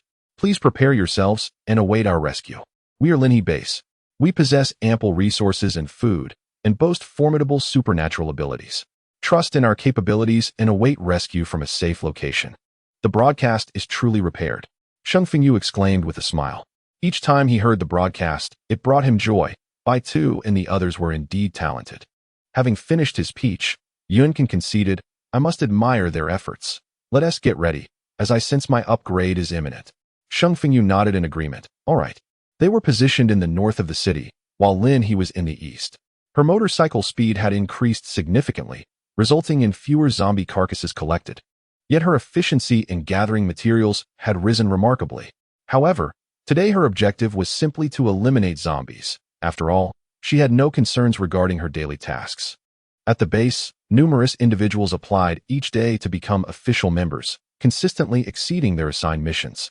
With the presence of administrators, Lin had no need to worry. Her sole responsibility was to ensure the others performed their duties well. Today, her destination lay at a pig farm in the eastern part of the city. Since she had decided to search, she knew she must exert herself.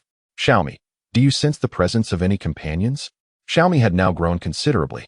Wrapping around Lin's wrist multiple times, displaying remarkable agility and enhanced combat prowess. No, Xiaomi shook its leaves, indicating a lack of any nearby companions. The only mutated plants Lin had encountered, apart from the starfruit tree, were Xiaomi and a few lesser beings, which she regarded with disdain. Alas, let us proceed and investigate, she said, as Xiaomi leapt from her wrist to her shoulder, entering a combat stance. With her water dragon swirling around, Xiaomi perched on her shoulder, they were an unstoppable force. Boom! The water dragon effortlessly swept through the zombies, revealing a gruesome scene of blood and pig carcasses strewn across the ground. These pigs had not yet mutated. But how could the zombies have reduced them to such a state? In the early days of the apocalypse, zombies were primarily focused on humans. It seemed illogical for them to have slaughtered pigs in such a manner. Lin pondered while the water dragon cleared the corpses ahead, coalescing them into a mass that Pei Qing had collected. Any mutated energy could be sold to Xiao Riyun. The frugal Lin would not allow these bodies to go to waste before her eyes. Look, pigs! Xiaomi suddenly exclaimed, pointing in a direction with its leaves. Lin could not help but smile. I knew it. A mutated pig. Deep within the pig farm, a colossal pig opened its terrifying maw. Its blood-red eyes fixated on the smaller pigs below. It then devoured one whole, emitting gleeful grunts afterward. Among the piglets, a small white pig was desperately trying to conceal itself, trembling in fear of being discovered by this monstrous cannibal. Its parents had already fallen victim to the beast, and it relied on its diminutive size to remain hidden among the others. But eventually, that monstrous pig would finish devouring the rest. It was in grave danger. Lin swiftly arrived at the location Xiaomi indicated, detecting a strong metallic scent of blood. Suddenly, she recalled a bloodthirsty pig king from her previous life, half zombified. It was instinctively brutal and malevolent, a terrifying presence among mutated pigs. However, she had not heard of one emerging from the city. Lin glanced at the pig lying on the ground, its skin turned black and measuring 3 to 4 meters in height. Yet she had not yet spotted the pig king. It's hideous. It should be eliminated. Upon observing that the pig was feasting on the tender piglets, Lin's eyes widened. Xiaomi, attack! In an instant, Xiaomi leapt from her shoulder, and then, boom!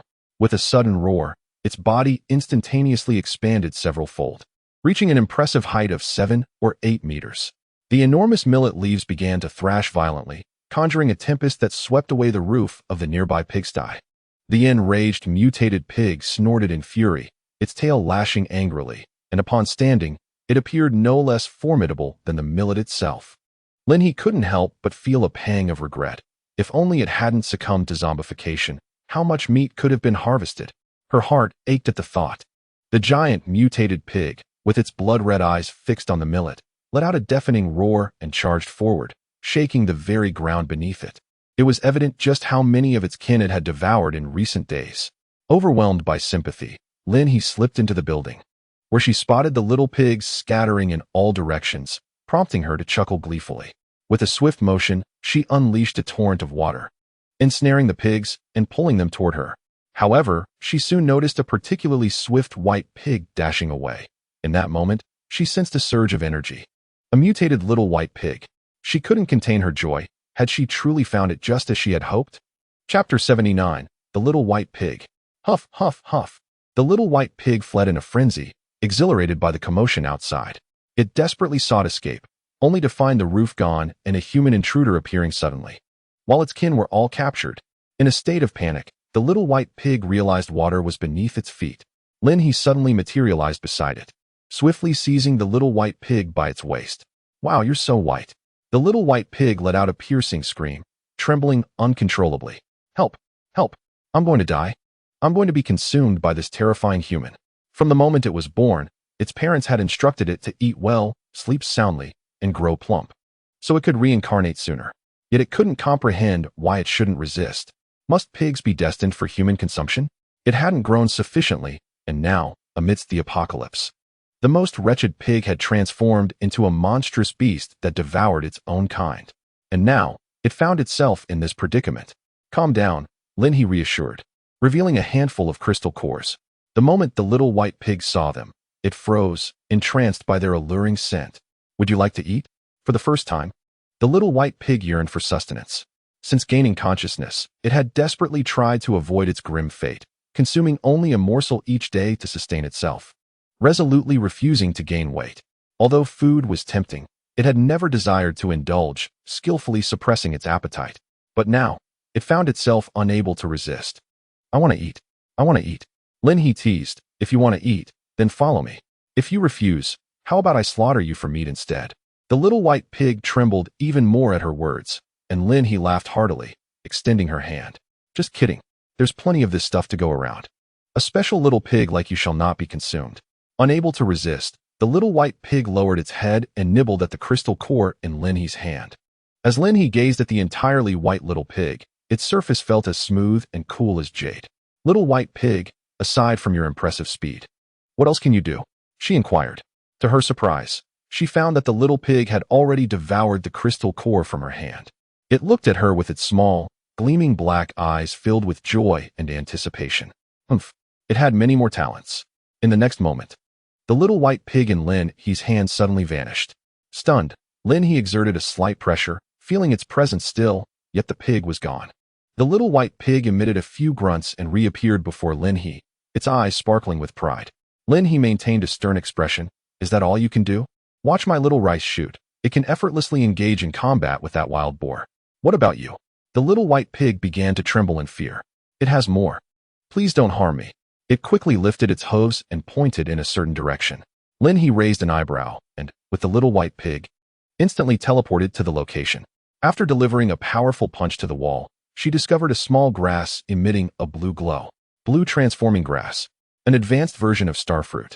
One such plant could elevate a level 1 ability user by half a level or even a full level. Ah, you can find treasures? The little white pig nodded vigorously. Its tiny hoofs clasped together in a gesture of reverence towards Lin He. With a smile, Lin He petted the little white pig. Would you like to follow me? I will provide you with these crystal cores every day. With her other hand, she made a drawing, and the little white pig's eyes lit up with excitement. Nodding joyfully without hesitation, Lin He stowed the blue transforming grass away and, cradling the little white pig, walked a few steps to the door. Xiaomi and the wild boar had already turned the surroundings into a wreckage. Xiaomi's body was exceptionally tough, resembling a genuine gem rather than a mutated plant. When the boar bit down, its teeth nearly shattered. However, the wind from Xiaomi caused little harm to the boar. One could not breach the defense, and the other could not defeat its opponent. Both were evenly matched. From now on, Xiaomi will be your big sister, and you shall be the little brother. Named Little White. How does that sound? The little white pig nodded enthusiastically. Sounds great. All good. It held several crystal cores in its hooves, devouring one with delight, its eyes sparkling with satisfaction. Staying here, I have resolved your issue of consuming your own kin. Lin He brandished 2 long knives and leapt forward. In the instant she descended, a torrent of water transformed into a curtain that crashed down upon the mutated pig. The next moment, a loud squelch echoed as the knife pierced through flesh and bone, unleashing a foul stench. Lin He frowned. Ugh, this putrid, zombie-like part is utterly disgusting. Yet it makes locating crystal cores quite easy. With a bang, the mutated pig let out a piercing scream, thrashing wildly in an attempt to throw Lin He off. However, she remained unfazed, and with another swing of the long knife, she cleaved through its bones, revealing a glimmering crystal core within. The mutated pig collided painfully with Xiaomi, causing it to tilt at an angle of 30 degrees. Its owner swiftly extracted the crystal core with one hand, before the mutated pig could retaliate. Lin He had already secured the crystal core and leapt outside, landing amidst the chaos of the surroundings. Bang! The mutated pig's body collapsed instantly. Lin He raised her hand, calling out, Xiaomi, come back.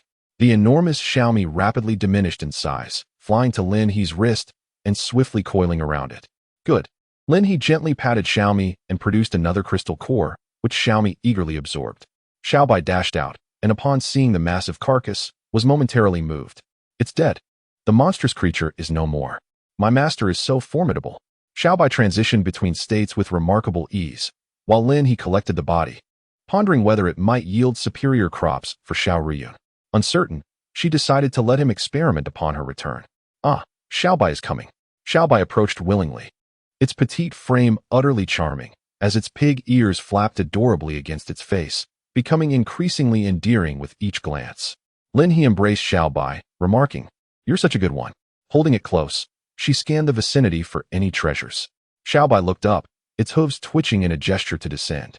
Lin He didn't release her grip, first offering it a crystal core, saying, "Don't rush, have a bite first. It'll help you level up." Xiaobai was touched, aware that its little brain was already occupied with thoughts of the monster that had taken up too much space. Now that the monster was gone, the affectionate master swiftly filled its mind, transitioning from fear to gratitude, and finally to obedience, an unexpected speed for Lin He. Xiaobai led the way, and indeed, Lin He stumbled upon some valuable items. While these treasures lacked sufficient energy for Xiaomi to detect, Xiaobai could. Lin He mused about striking it rich, finding Xiaobai increasingly delightful, even feeding Xiaomi another crystal core, grateful for its assistance. Snuffling and searching for treasures, Xiaobai trotted before Lin He, obediently raising its head and subsequently earning a crystal core for itself. "Let us keep looking. Perhaps we can collect 5 golden flowers today." The leaves of Xiaomi quivered. "Help. Master, whatever you say, I shall do." Xiaobai was astonished. "Wow, she can talk. Why can't I? Come, Xiaobai, sit in front." When Xiaobai spotted the suddenly appeared motorcycle in front of its master, it was momentarily stunned. "My master is amazing." Lin He lifted it onto the front, encouraging it to try and see if it was comfortable. Primarily concerned about the little one falling off, she was relieved that there was a windscreen. Xiaobai clung tightly, assured it wouldn't tumble off. Chapter 80, Level Up. Buzz, buzz, buzz. The motorcycle took off, and Xiaobai pressed itself firmly against it, terrified of being flung off. However, there was no need for such worries. Would Lin He truly let it fall? The water dragon beside them was merely for decoration, after all. No, not at all. Though Xiaomi searched diligently in various locations, it appeared that no more mutated creatures were encountered. Lin He, feeling the pangs of hunger, decided to pause and eliminate a horde of zombies before igniting a fire to prepare a meal. While she had not stumbled upon any more mutated flora or fauna, Xiaobai had amassed an impressive bounty of energy-rich plants. This meal was destined to be a lavish feast. The bubbling sounds of cooking filled the air. Having endured life in the apocalypse for several years, Lin He had become adept at preparing meals. Even the most ordinary ingredients could be transformed into delightful dishes. It was not a matter of culinary skill, but rather about having sustenance when others were on the brink of starvation. With a rhythmic chopping sound, she diced the vegetables and added them to the pot, releasing a rich aroma that enveloped her senses. Lin He blinked in surprise as she observed the zombies rushing towards her, a delight blossoming within her. Who could have imagined that her cooking would attract such eager visitors? The relentless onslaught of the zombies left none standing. Each one fell to her prowess, their crystal cores collected to enhance her fortune as she cooked. Lin He scooped a spoonful of the fragrant broth, the aroma wafting enticingly to her nose. With one taste, a wave of warmth surged through her, hinting at an imminent breakthrough in her abilities. Xiaobai, ever eager, was restless beside her, yearning for a taste of the feast. Lin He, ever mindful of her companion's anticipation, prepared a bowl for Xiaobai while the zombies continued their chaotic advance. "Here you go, my obedient Xiaobai. This is your reward. But remember, moderation is key. I've added extra crystal cores for your evolution." Xiaobai nodded eagerly, and as Lin He brandished the pot and spoon, she commanded, "Let us eat." In an instant, Xiaobai dove into the bowl with fervor, attacking the vegetables with zeal. Lin He, unable to contain her amusement, lifted the pot to her lips and drank deeply, finishing it in one go. As they consumed their meal, a sudden surge of energy coursed around them, and the air trembled ominously. A thunderous roar echoed, causing Lin He to glance upwards, her brow furrowing in curiosity. She instinctively raised her hand, as if to touch the tempestuous thunder. Then, a terrifying spectacle unfolded. A bolt of lightning struck down towards Lin He. Xiaobai, frightened, shielded its head and collapsed to the ground. Lin He was momentarily enveloped in smoke, Yet soon her innate powers surged within her, and the small tree sprout on her wrist emitted a soft moan, signaling an upgrade to her wood-based abilities. To her astonishment, the water dragon beside her expanded dramatically, both in size and strength. However, what captivated Lin He's attention was the flickering purple currents of electricity that danced playfully across her hand. With newfound inspiration, she aimed at a distant zombie and, with a swift motion, unleashed a bolt of lightning. The energy separated from her hand, transforming into a lightning sphere the size of a man's fist. In an instant, the zombie was sent flying, struck down by a bolt of lightning that obliterated its very essence and severed its connection to the crystal core. It crumpled to the ground. Lin He instinctively withdrew her hand, exclaiming, "What on earth? Can one awaken lightning abilities simply by being struck by lightning? Isn't that a bit excessive? Perhaps she should next consider testing the base members under the storm. Who knows? It might work for them too." The system suddenly interjected, interrupting Lin He's train of thought and curtailing her rather fevered imagination. The host already possesses lightning abilities, but the conditions are insufficient. Lin He coughed, realizing, so that's how it is. The system seemed far more vigilant about safeguarding the base than she, its leader, ever was. Unbeknownst to her, the thunder had long since dissipated. Lin He patted her stomach. While she was no longer hungry, her body brimmed with energy that desperately craved release. Without hesitation, she scooped up Little White and handed over a pile of crystal cores. Time to lure some zombies. Mere sounds were no longer sufficient. She sought to attract the undead with these fragrant energy herbs. As a level 5, Lin He clenched her fist and gazed at the sky, a smile breaking across her face. Perfect timing. Little zombies, your time is up. The motorcycle sped toward the towering buildings of the city center. Meanwhile, within another building, the fierce battle raged on. Yunkin suddenly radiated a silvery glow amidst the horde of zombies, and in the next moment, the area around him erupted in explosions, instantly decimating thousands of zombies. Damn, Vice Captain Yun is ridiculously powerful, the team exclaimed, realizing he had leveled up. Suddenly, Shang Fengyu felt a slight tremor in his body, and then everything before everyone faded to white. Upon regaining focus, they beheld the approaching zombies, now reduced to headless flies. What the? Captain leveled up too. How did that happen? The stark contrast in reactions was astonishing. Shang Fengyu was taken aback as well. He had always felt a significant gap between himself and level 4. So how had he leveled up so abruptly? At that moment, Yunkin glanced at Shang Fengyu, a smile playing on his lips. His speculation was correct. As long as the zombies controlled by Shang Fengyu were eliminated, he would receive compensation. Many of those he had just dispatched had been under Shang Fengyu's command. Captain, keep going.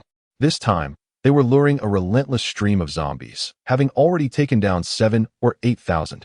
Yunkin's goal was at least 20,000. He planned to sell them to Xiao Ruyun for a handsome profit. All right. Shang Fengyu snapped back to focus. Slaying zombies was of utmost importance. In other parts of the city, hunting squads were also engaged in exterminating the undead.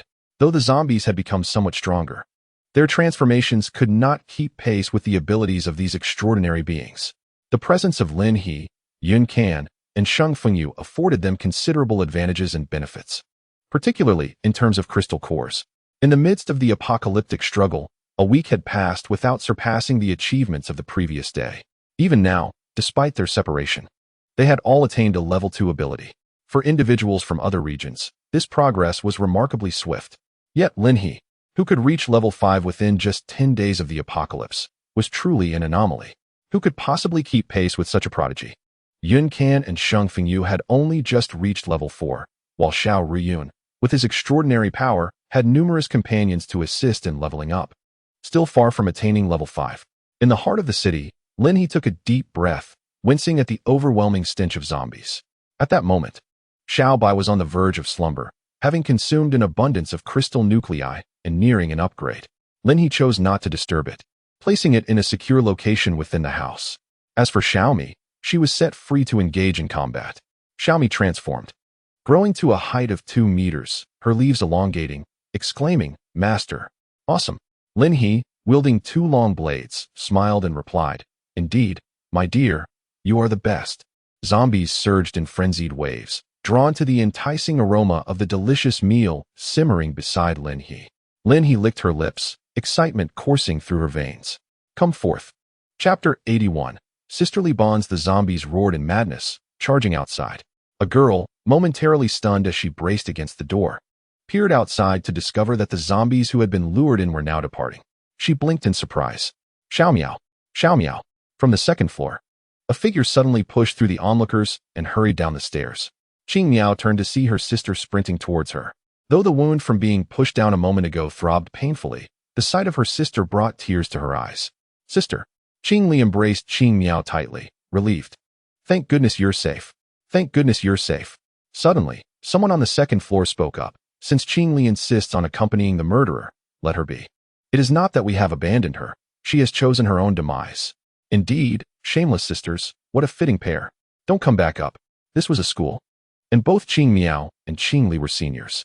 Among the remaining individuals were university students, high schoolers, and teachers, some bearing complex expressions while others radiated malice.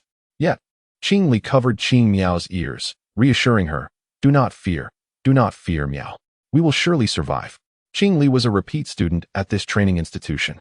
Her boyfriend was one of the teachers there. Unfortunately, in the wake of the apocalypse, love proved to be a fragile thing. Her boyfriend had awakened his abilities, while she had not.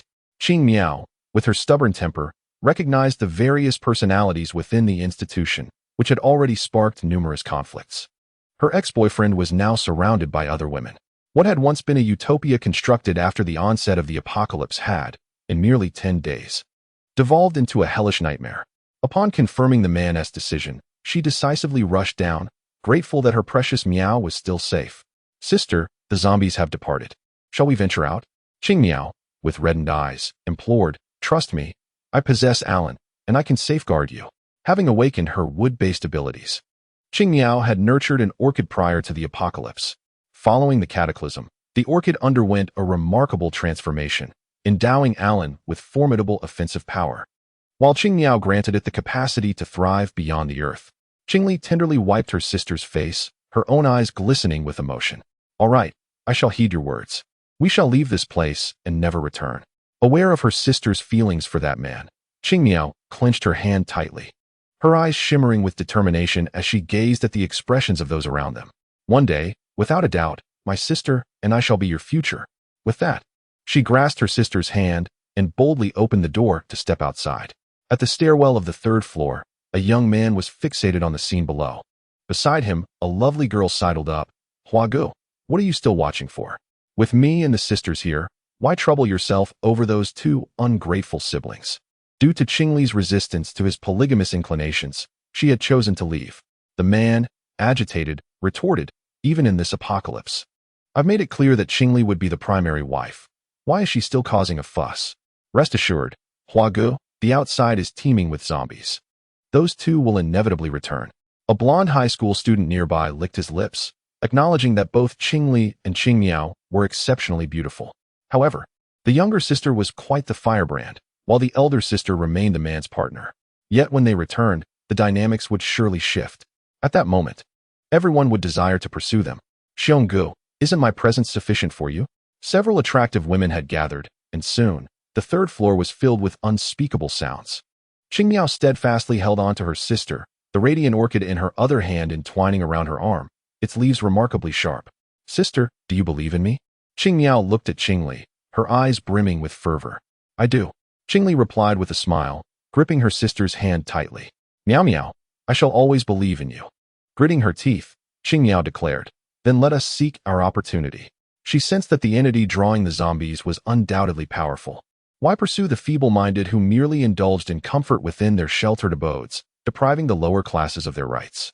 Such a proactive force, one that attracted the undead, was the true strength Qing Miao aspired to follow. Meanwhile, Lin He stood at the center, her eyes closed, as the water dragon surged with electricity, the surrounding cacophony of sounds creating a symphonic masterpiece. She casually added a few treasures to the pot, all the rare finds that Xiaobai had unearthed, now simmering within. The aroma wafted for miles, and Lin He could scarcely resist swallowing. Xiaobai, sprawled on the ground, remained oblivious to the chaos. Lin He noticed and promptly retrieved a large bowl, placing the crystal core back inside. Have a couple of bites. If you feel the urge to evolve, just rest. With me here, Xiaomi will be by your side, so do not fear. Xiaobai moved, nodded, and quickly consumed the crystal core. Before long, it had devoured it entirely. And then, with a tilt of its head, it collapsed into the bowl. Lin He chuckled softly, choosing not to intervene. It must be said that the newly awakened lightning abilities, combined with her water abilities, were indeed formidable. Not only was the attack power doubled, but the striking capacity was also enhanced significantly. Delightful. Good heavens. In the distance, on the third-floor window of a building, the two sisters, Qingli and Qingmiao, gazed incredulously at Lin He below. What a powerful individual. And she is a girl. Admiration filled Qingli's eyes, while Qingmiao's were ablaze with fervor. Sister, what if we pledged our allegiance to her in the future? Upon hearing this, Qingli looked at her sister, but what if she doesn't want us? Qingmiao's brows furrowed momentarily before she recalled the place they had just departed from. Perhaps those individuals could serve as the perfect offering. She pondered. Despite some deserving of their fate, there were others who could be of use. If Lin He needed them, they would bring them forth. If not, they could eliminate them all. Seize all the resources. What is most scarce in the apocalypse? Food, water, crystal cores. Those people possessed them all. Qingli was taken aback. Although she had left in disappointment, she hadn't anticipated turning back. Leave the killing to me, sister. You can rest assured. Lin He, of course, had no inkling that two sisters were scheming on how to pledge their loyalty to her, along with the prospect of bringing many heads. The number of people in the base was steadily increasing, encompassing all sorts of individuals. Lin He was also preparing to later deal with those who had committed murders or misdeeds, casting them out. Currently, the focus was on population numbers. So if she truly encountered anyone, as long as they did not provoke her and knew when to bow their heads, she would not resort to violence. What? Is there a plant type? Xiaomi sensed the presence of an orchid and immediately hopped over to seek out Lin He. Lin He, having just extinguished the fire and stirring a pot of exquisite medicinal soup, appeared to have been drawn in. Lin He rubbed her hands together, stating, "Once we deal with these zombies, we shall go find it." Xiaomi nodded eagerly and joyfully dashed off to slay zombies, relishing the thrill of her plant-based mutation. Originally possessing the ability of a puffed plant, she had now developed a fondness for the sensation of slicing through flesh with leaves and explosively dispatching zombies. Lin He had previously suggested planting her in the ground, but Xiaomi adamantly disagreed, leaving no choice but to accompany her in the hunt for zombies. In the radius of 100 miles, the zombies were likely all drawn in. Within half an hour, Lin He had once again amassed thousands of zombie corpses. It was akin to effortlessly collecting wealth. Delightful. Chapter 82. Has he always been so brave? Where is he? Lin He whispered to Xiaomi, having located the orchid's position. However, upon realizing it was upstairs, Lin He began to suspect if there were others nearby. Yet, for Lin He, this was a double blessing. The Linha base is recruiting. Linha base offers guaranteed support. This sounds like an advertisement, doesn't it? After Qingmiao and Qingli heard the loudspeaker's announcement, the aura of invincibility surrounding them began to shatter in certain spots. Qingmiao paused momentarily, glancing at the individual below who was leisurely tending to a pig and savoring a bowl of soup. Taking a deep breath, she said, "Sister, let us go? Regardless of the circumstances, I must accompany her today." Oh, they really arrived. In a few swift motions, Linha polished off the contents of the pot, gently setting aside the still slumbering Xiaobai, and welcomed the newcomers with a beaming smile. Approaching were two somewhat shy yet remarkably beautiful young ladies, one of whom had an orchid wrapped around her hand, the very one Xiaomi had noticed. Linha sought these unique plants not solely for personal use, but for the benefit of the base. Upon seeing such talent, her eyes gleamed with excitement. "Hello, are you here to join Linha base?" She stepped forward, her smile radiant and gentle. Qingmiao was taken aback, while Qingli recoiled slightly from Linha's exuberance. Linha winked reassuringly. "Don't be afraid. Our base boasts a prime location, far from zombies, with ample food and drink, fertile fields stretching over thousands of acres, and special abilities in agriculture and botany ensuring absolute security. Moreover, our accommodation facilities are well equipped, offering numerous advantages for newcomers. Oh, I almost forgot to introduce myself. I am Linha, the leader of Linha base." She handed them two small flyers, adding, "No need to worry, I am quite amiable." Qingmiao blinked in surprise, then suddenly knelt on the ground, pleading, "Please, Leader Linha, take me in. I know where there are more people." Linha was taken aback and quickly helped the child to her feet. "What do you mean by take you in? Once you enter the base, we are all family. Are there truly more people? Why are there only the two of you now?" Qingmiao hesitated, and Qingli dared not speak. Linha understood and smiled. "Do not be afraid. You must have witnessed my abilities by now. If you have been bullied, simply tell me. Our base is indeed in need of more personnel. Lead the way. Qingmiao nodded vigorously, declaring, if the leader wishes to go, I shall guide you. In life, I am the leader's person. In death, I shall be the leader's spirit. Wait, what is your name? Lin He leaned closer, examining the girl's strikingly beautiful face, attempting to connect with the former top wood-based ability user, Qingmiao. Qingmiao, she replied, her expression resolute, seemingly embodying the nascent form of a future powerhouse. Lin He was elated, exclaiming, wonderful. I did not anticipate such talent emerging from the city. And the best part is that I can truly seize this opportunity. Over the next decade, Qingmiao harnessed her wood-based abilities to unleash a wave of combat prowess. Each plant under her command possessed extraordinary combat capability and remarkable intelligence, exhibiting unparalleled obedience. She single-handedly became a legion. Wherever she went, special plants thrived alongside her. Excellent. What a bountiful harvest. Let us go? I fear not the abundance of talent, but rather the scarcity. These are the formidable combat capabilities of the future base. Upon receiving a single Lin He, an overwhelming sense of comfort enveloped her. Oh, so it turns out he is a scoundrel. I have encountered many such individuals. In the apocalypse, they believe their newfound strength grants them the right to establish rules. Lin He scoffed, for she held a deep disdain for such characters, having once suffered greatly at their hands.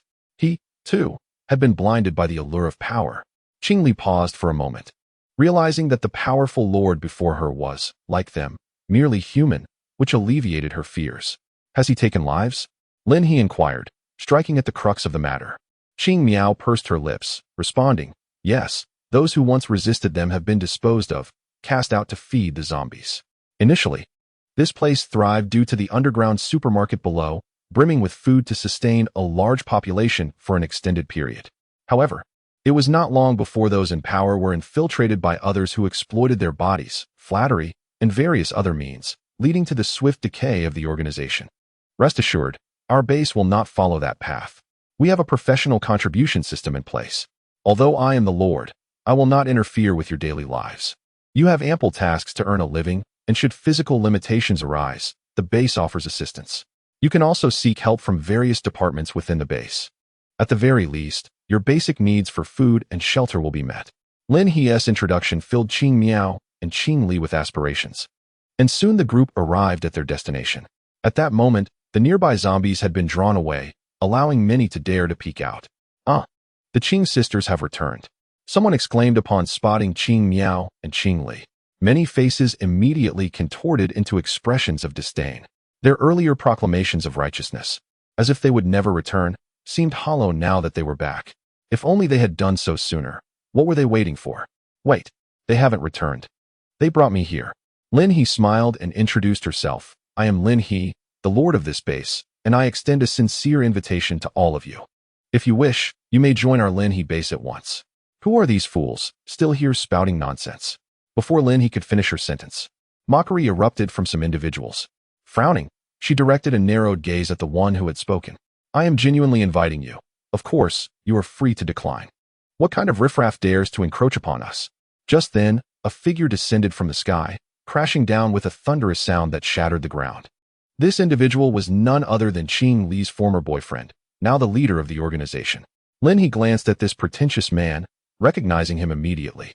Qingmiao nodded, her eyes filled with animosity. Yes, that is him. Indeed, he is not to be underestimated.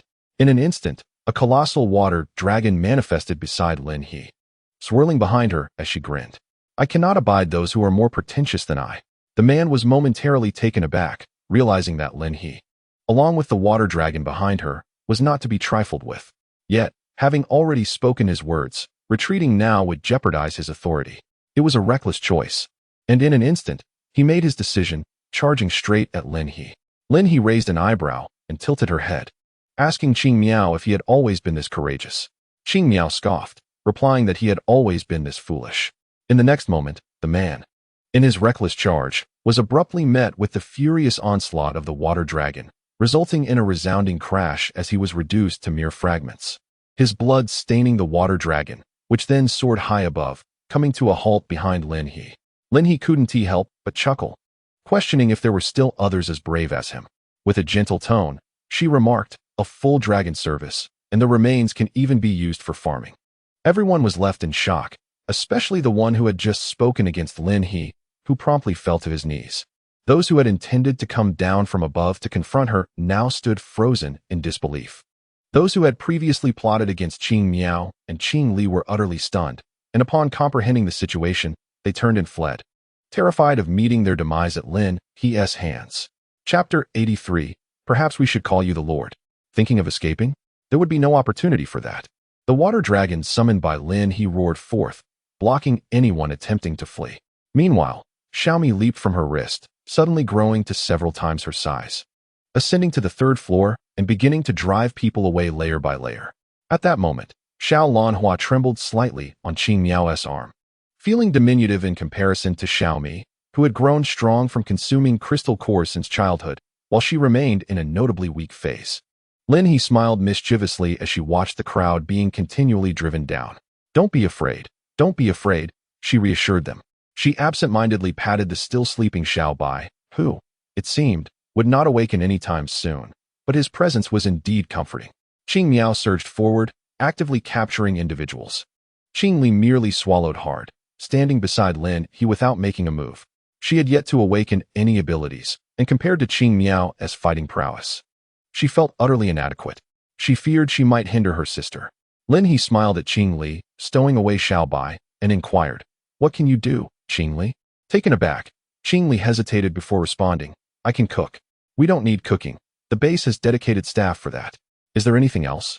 Qing Li pondered, finally admitting, I can read." Her ears flushed crimson as she realized that aside from reading, she possessed little else. Would the Lord find her lacking? That's quite normal. You're still students. Don't worry, the base has plenty of positions. You and your sister will never go hungry, Lin He reassured her. Hearing this, Qing Li sighed in relief, grateful that they would not be abandoned for such trivial reasons. Before long, all the captives were rounded up, and Qing Miao felt a sense of satisfaction as she turned to Lin He, a smile gracing her lips. Her combat abilities had never been weak. It was only that previously, her sister had not truly engaged in combat, and afterward, she had been sent out to face death. However, she had successfully returned, closing the door behind her. Had it not been for her fighting skills, she would have perished amidst the horde of zombies. Upon apprehending those individuals earlier, a wave of relief washed over me after delivering a sound thrashing. I now pose the question once more. Are you willing to join my stronghold? Lin He inquired, and all present hastily nodded, fearing that failure to comply might result in their own demise. However, these individuals were of lesser importance compared to Qing Miao. She glanced at Qing Miao, indicating that among them were those who had taken lives and coerced others for greed and self-interest. Identify them, if you will. Qing Miao paused, then comprehended Lin He's intent to unleash a massacre. Indeed, what right do such scum have to join the Lord's stronghold? She was not a sister. She remembered each transgression with clarity. The individuals Qing Miao swiftly identified were subsequently thrust forward by others, trembling and begging for mercy, hoping Lin He would spare their lives. With a sigh, Lin He remarked, "You plead with me now, but were you not subjected to similar pleas from those before you? Allow me to impart the first lesson for newcomers today. Even in the apocalypse, within my stronghold, one can live peacefully without trouble. Anyone daring to cause unrest beneath my gaze shall meet their end." Bang, bang, bang. In an instant, the air was filled with echoes as several lifeless bodies fell to the ground. Qing Miao, do you know where we can find a vehicle nearby? Seek one out. I will contact someone to escort you to the stronghold. She still had hunting to do, leaving the task of transportation to the external hunting team. Understood. I'll get right on it. Qing Miao quickly adapted to the situation, demonstrating the composure of a future powerhouse, despite her youth, much to Lin He's satisfaction. Add one more to the management team. Once vehicles were secured, Lin He permitted them to take some resources. Although newcomers typically received a starter pack, she allowed them to gather additional supplies. After all, compared to the seasoned members, they were significantly weaker, not only in contribution but also in combat prowess, leading to a clear stratification within the stronghold. The affluent would grow increasingly wealthy, while the impoverished would merely scrape by with 3 meals a day. In this new world, amidst the backdrop of the apocalypse, this system appeared relatively healthy.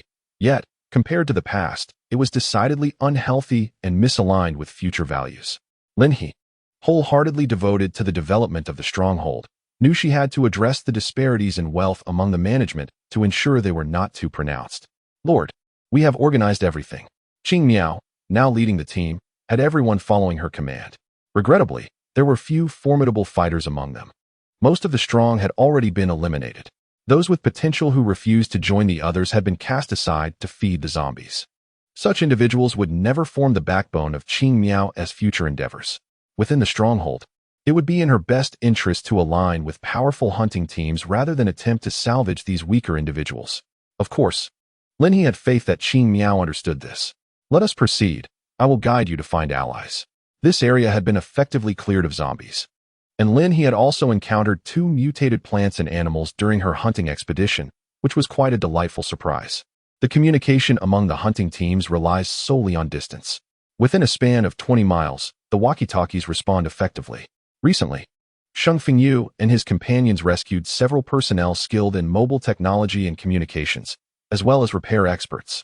Consequently, a portion of the laboratory staff has been allocated to delve into communication issues, primarily focusing on modifications to the wristbands. Lin He has already consulted the system, and as soon as they achieve a breakthrough with a prototype, the wristbands will undergo automatic updates. However, this milestone has yet to be reached, so they continue to utilize the basic communication method of walkie-talkies. Today, fortune smiled upon Lin He as she swiftly received a signal and established contact with a hunting team. At that moment, Qing Miao realized that the Lord's base had grown significantly powerful. Just a moment. They will arrive shortly, she assured. After concluding the communication, Lin He gazed at the 20 or so individuals in the convoy, knowing they would contribute significantly to the hunting team's efforts. She had no intention of taking credit for it, as it was the hunting team that would escort them back. Before long, several vehicles sped towards them. Led by the Lord, the youthful leader jumped out of the vehicle, brimming with excitement. Lin He recognized him immediately. Oh, it was the Thunder King, a lightning-based ability user who had ascended rapidly in rank, previously accompanying Sheng Fengyu and later forming his own team as captain. Well then, I have other matters to attend to. I leave these individuals in your capable hands, Lin He said, exchanging brief pleasantries before entrusting them to the team. Rest assured, my lord, we will fulfill our mission. Qing Miao glanced at Lin He. Be careful on your journey, my lord.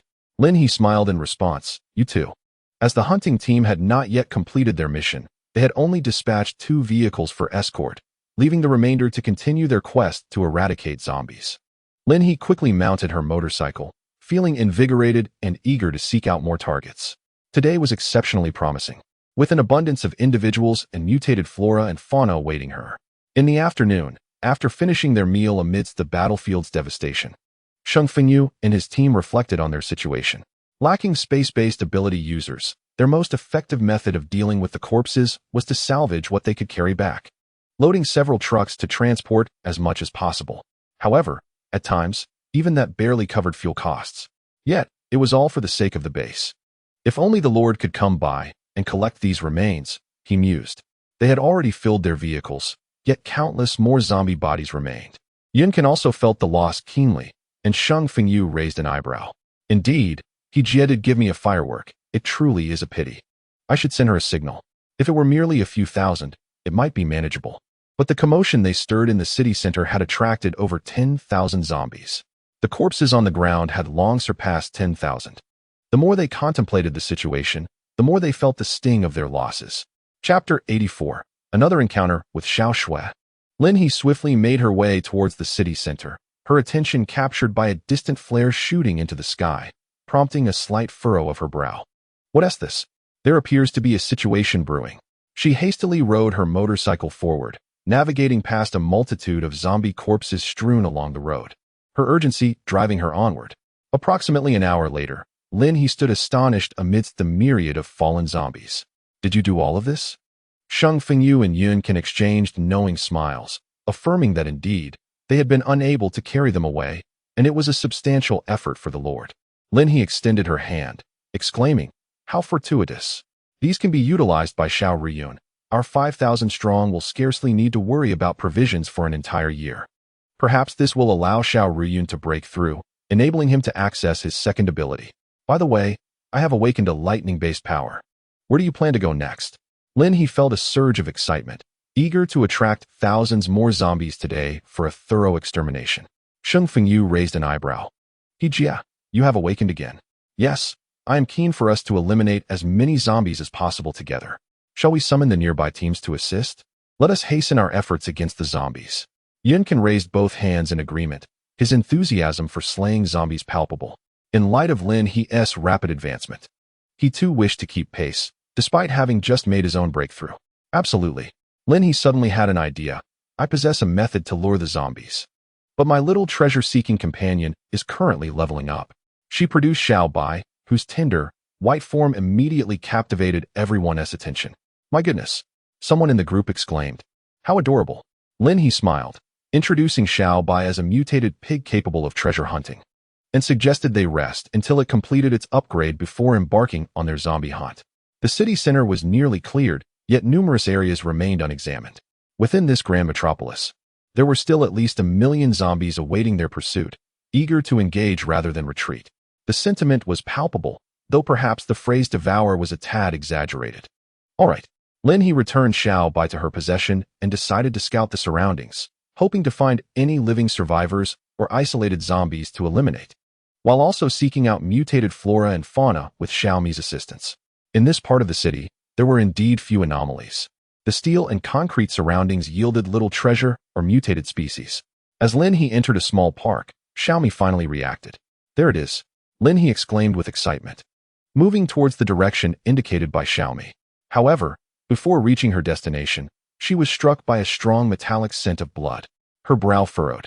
If such a bloodthirsty mutated plant or creature existed, she would rather avoid it, lest it jeopardize her base. However, she did not anticipate that upon entering the woods, a white figure with its limbs on the crimson earth, its bushy tail erect, and striking blue eyes, would capture her attention. This was a mutated white fox. The creature's splendidly robust physique instantly captivated Lin He, and upon observing the remains scattered on the ground, predominantly those of animals, she couldn't help but breathe a sigh of relief. As long as it does not consume humans, what harm could possibly come from nurturing such a beautiful little fox? Fear not, little fox. The white fox was exceedingly wary, continually signaling Lin He with caution, attempting to deter her presence. Had it encountered anyone else, it would have lunged at them without hesitation, but Lin He, a level 5 ability user, exuded an overwhelming aura. I mean no harm. I merely wish to inquire if you might accompany me in the future. If you choose to follow, I can provide you with as much meat as you desire. And I have this too. In her hand, she held a vibrant assortment of crystal nuclei, a surefire lure. For all mutated beings, whether human or animal, these nuclei were essential. The white fox's tail flicked slightly, its gaze entirely captivated by the crystals. Lin He smiled gently. Would you like a taste? She resembled a quirky sister. Unlike the timid little Bai, who only knew how to run and conceal itself, this fox possessed both spirit and primal instinct. Lin He sighed. If you continue in this manner, a confrontation seems inevitable. She shook her head, and in an instant, several water dragons crackled with purple lightning appeared, causing the white fox to bristle and hiss at them. Lin He offered a soft smile. Do not be afraid. Follow me, and I will help you level up. You may feast on these nuclei as you please. Illuminated by the water dragons and the electric glow, her face shimmered with a violet light, leaving the white fox trembling in fear. Lin He sighed again, and as she approached, the fox remained motionless. Its instincts were sharp. Those terrifying water dragons could easily tear its body apart with a single strike. Be good. The frightening human was actually petting its head. The white fox was resistant. Although it had once been a pet, its owner had not treated it kindly. Subsequently, it had wandered alone, relying on its own hunting skills, while humans occasionally offered scraps. Yet it remained fearful and never drew close.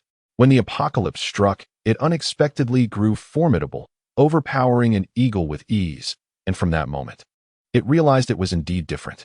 However, it had yet to fully develop when this human appeared.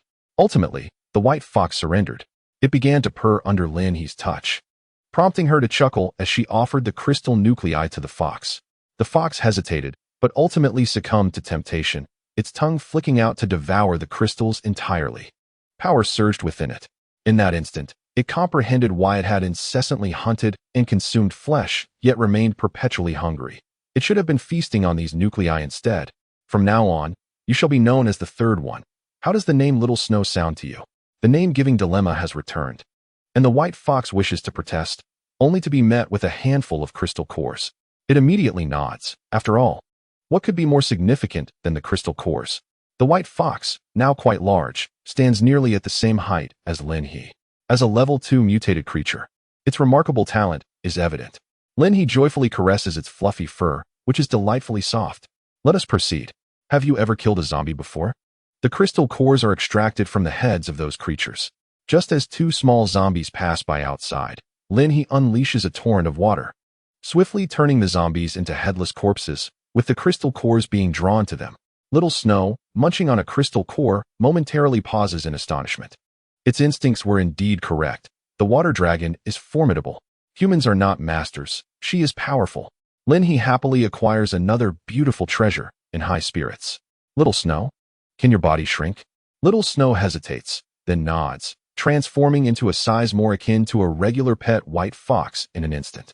Lin He quickly scoops it up, utterly enamored, placing it on the motorcycle where Little Rice curiously peeks out, soon joining Little Snow atop the vehicle. Hello, Little Rice, says the elder sister, as Easy extends a hand. However, Little Snow is startled, for Little Rice is on the verge of breaking through to level 4, presenting a formidable presence to Little Snow. There's no need to be afraid. She is Little Rice, your superior. And we have a second-in-command upgrading as well. Rest for a moment. Soon, I shall introduce you to more people. We have significant tasks ahead today. On the way back, Little White awakens, prompting Lin He to stop the vehicle and release it. This little one has not changed much in size, but its body appears sleeker, and its eyes have shifted from deep black to a hint of vibrant colors. Master, there's something fragrant. Little White can now speak. Yet this is not the main point. It gazes in a particular direction, its small eyes sparkling with excitement.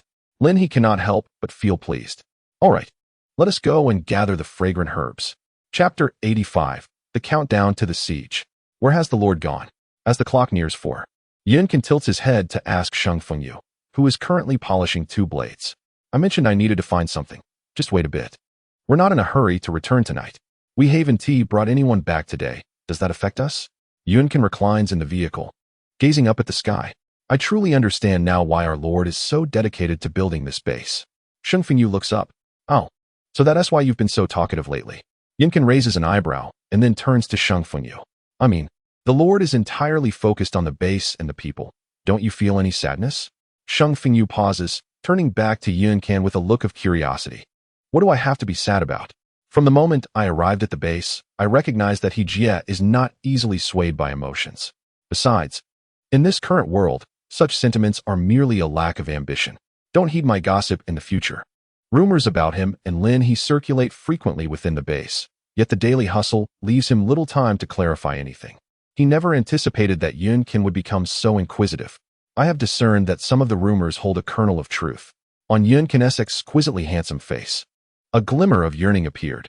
Before the apocalypse, I was someone who found relationships rather tedious. However, after witnessing the deaths of my loved ones before my very eyes, I once believed this world would be engulfed in darkness.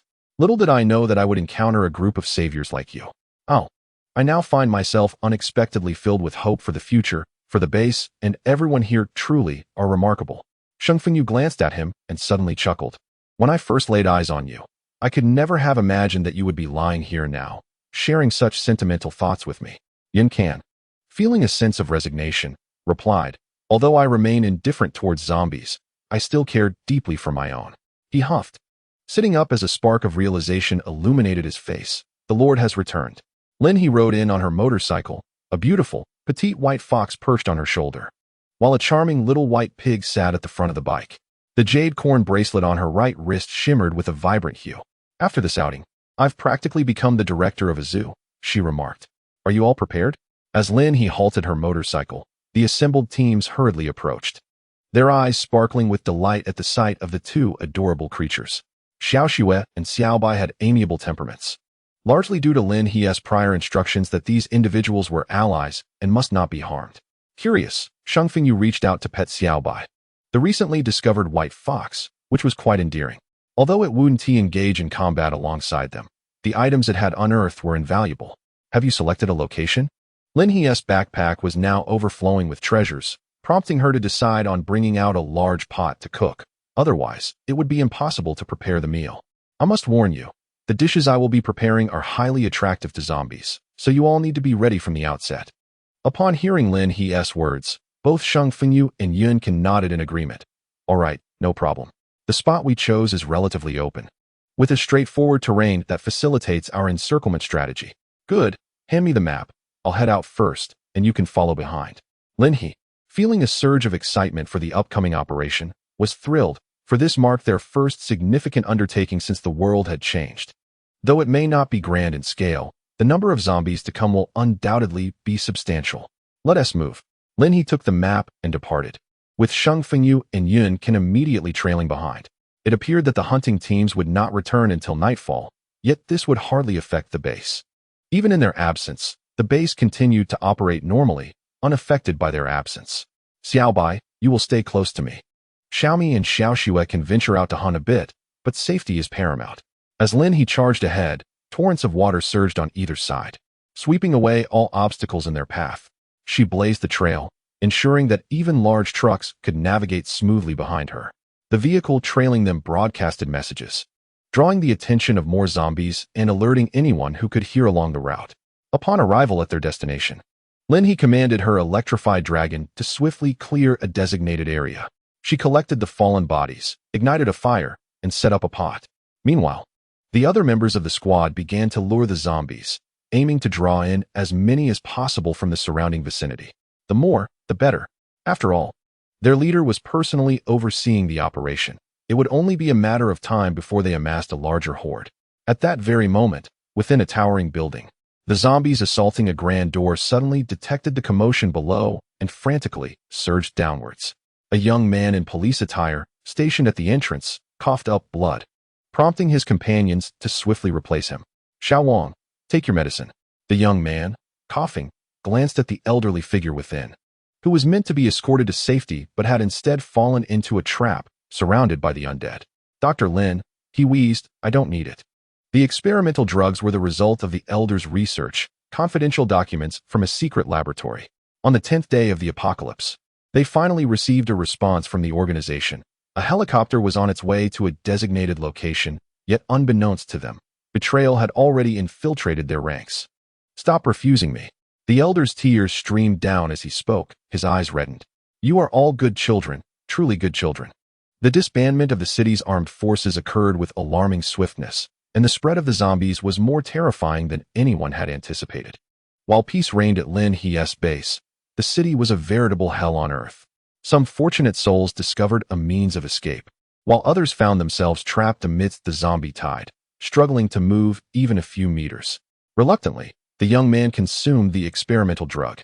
This particular potion had the potential to enhance genetic development and, unexpectedly, bore some resemblance to awakening agents. Had Lin He known that the researchers of the awakening agents in her previous life were among the surviving scientists this time, she would have rushed over to save them without hesitation. Unfortunately, in her former life, she was merely an ordinary person, struggling to survive, blissfully unaware of many crucial matters. Yet, through a twist of fate, she had come here to eliminate the threat, successfully drawing away the zombies that had previously encumbered them. Lin He had begun to prepare a more elaborate meal. Xiaoxue and Xiaomi were fighting fiercely, while the zombies, lacking intelligence, charged forward, oblivious to the formidable strength of the duo. Xiaobai nestled at Lin He's feet, inhaling the increasingly rich aroma, nearly salivating. I think we could add some meat.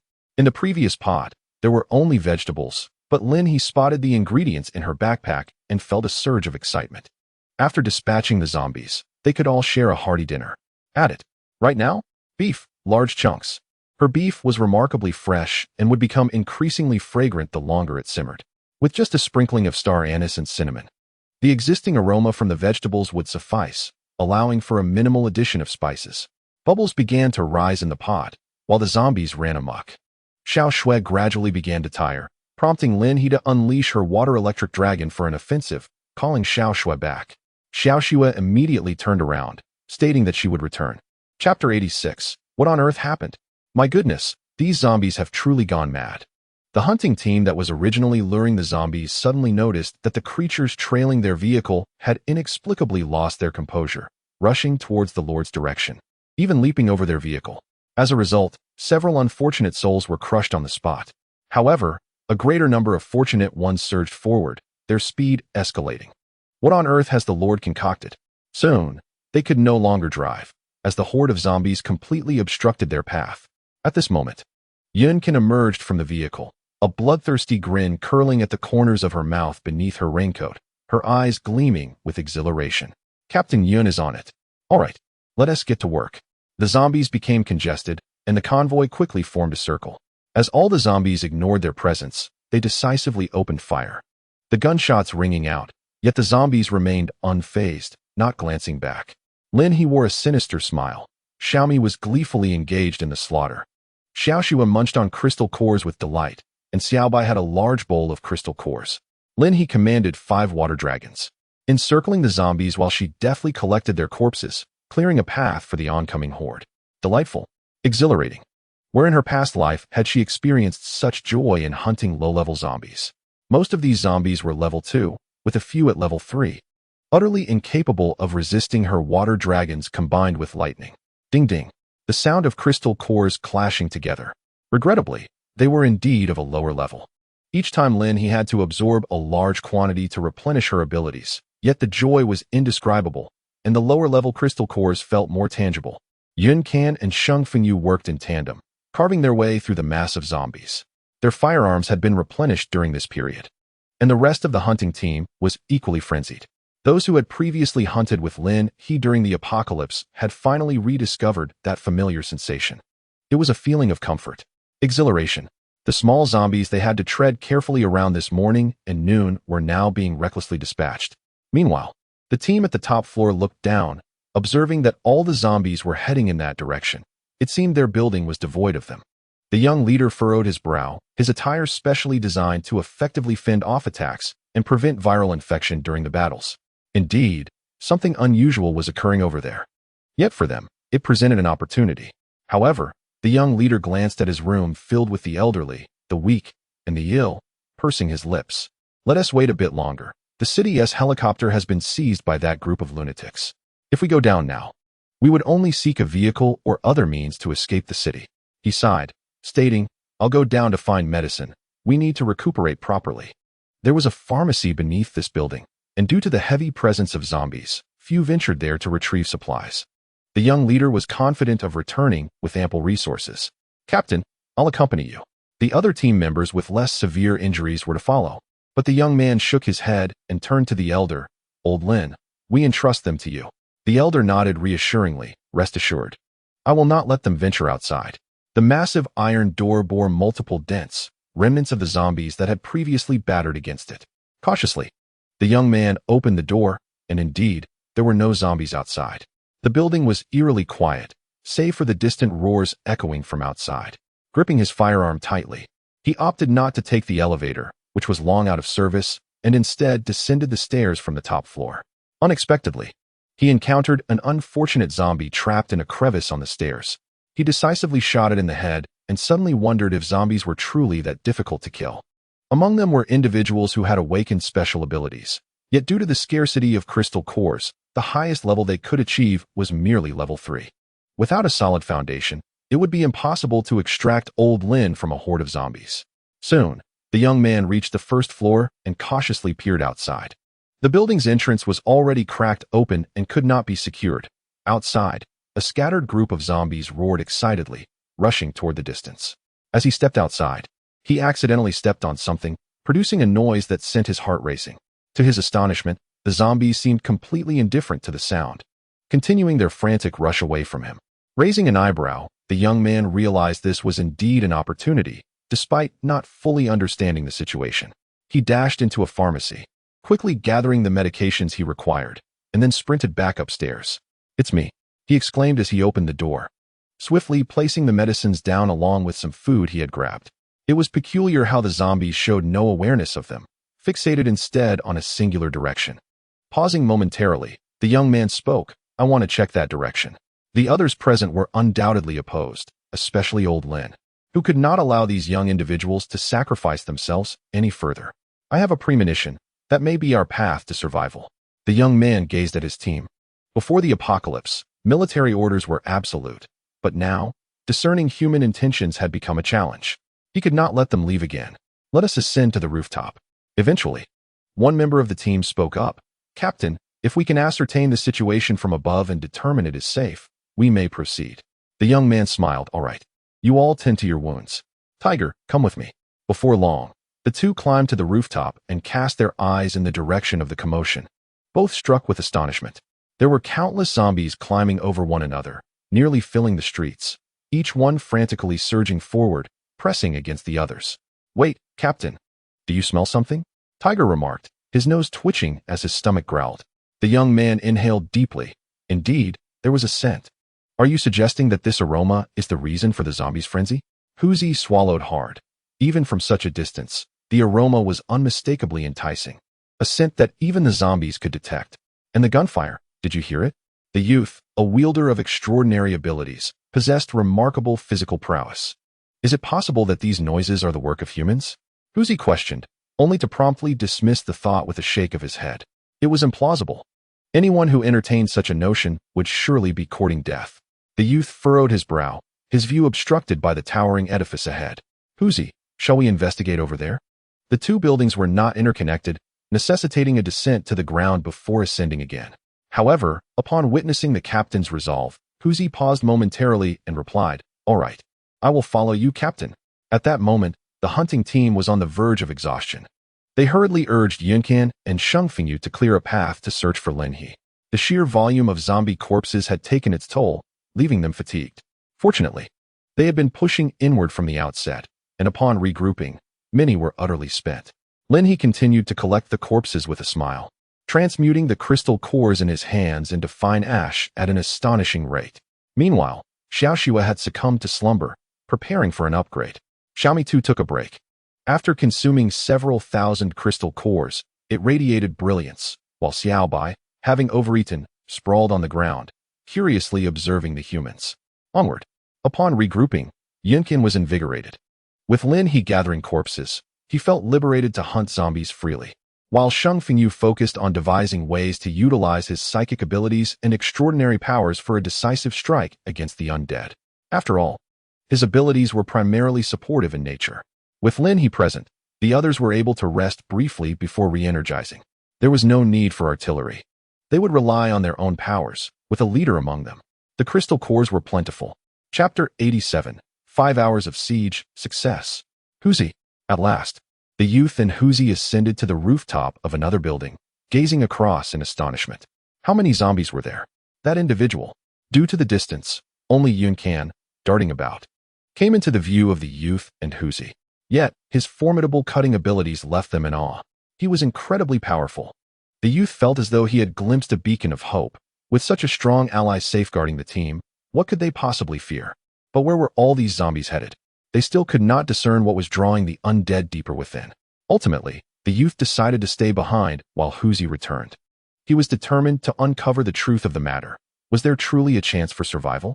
Under the youth's watchful gaze, he witnessed countless zombies surging inward, an unending tide. Some corpses were abandoned on the ground, while others were swept away by the relentless horde. And that individual continued to soar through the air, exhibiting exceptional combat prowess and showing no signs of fatigue, seemingly never pausing for a moment. Approximately an hour had elapsed, and the youth had not once closed his eyes. He observed the zombies gradually filtering in. What was once a densely packed area now only bore a few stragglers on the periphery. The number of zombies was steadily diminishing. Yet the tantalizing aroma wafting through the air increasingly provoked his salivation. He was certain that all the zombies in the vicinity had been lured by this enticing scent. Just moments ago, Huzi had reported that there were no zombies in the distance. Departing now would indeed be a commendable choice, yet the youth's intuition urged him to remain. If they could uncover the reason behind the thronging zombies, they might discover a far superior option. The hunting squad was fatigued from their relentless efforts. As 2 hours passed, some individuals broke through the ranks while others could not suppress their nausea, overwhelmed by the pervasive blood and corpses. Even as Linhe maneuvered to collect the bodies, the sanguine remnants remained strewn across the ground. After a brief respite, Xiaoxue and Xiaomi re-engaged in the fray, particularly Xiaoxue, who advanced far more swiftly than Xiaobai, achieving level 3 in just an hour and a half. Lin He's electric water dragon grew increasingly powerful and agile, encircling the area so effectively that not a single zombie managed to breach their defenses, granting precious opportunities to their comrades, indifferent to the fate of the undead. The most significant progress was made by Shang Fengyu, who had finally harnessed his mental prowess to shatter the zombie skulls. However, the depletion rate of crystal cores was alarmingly high. Of every 100 zombies with crushed heads, only 80 yielded cores, a fact that was disheartening. Thus, Shang Fengyu ultimately chose to play the supportive role, directing the zombies toward whichever squad required more combat assistance, commanding as many as 1,000 at once. 3 hours passed, and at last, a glimmer of hope began to emerge. Yunkin was now approximately 500 meters away from them. What did this signify? It indicated a continual reduction in the zombie population. They were on the verge of exterminating them. The youth felt numb, summoning his courage to ascend another tall building, finally gaining a clearer view of the situation. In that moment, he found himself at a loss for words. While they struggled to survive in the same world, others lived entirely different lives. The powerful ability users before him were already engaged in the slaughter of zombies. The enormous water dragon crackled with electricity, annihilating any zombie that dared to approach it, leaving behind only lifeless corpses. He could not discern the full extent of the scene, but through the gaps in the water dragon's movements, he glimpsed dozens of individuals dispatching zombies.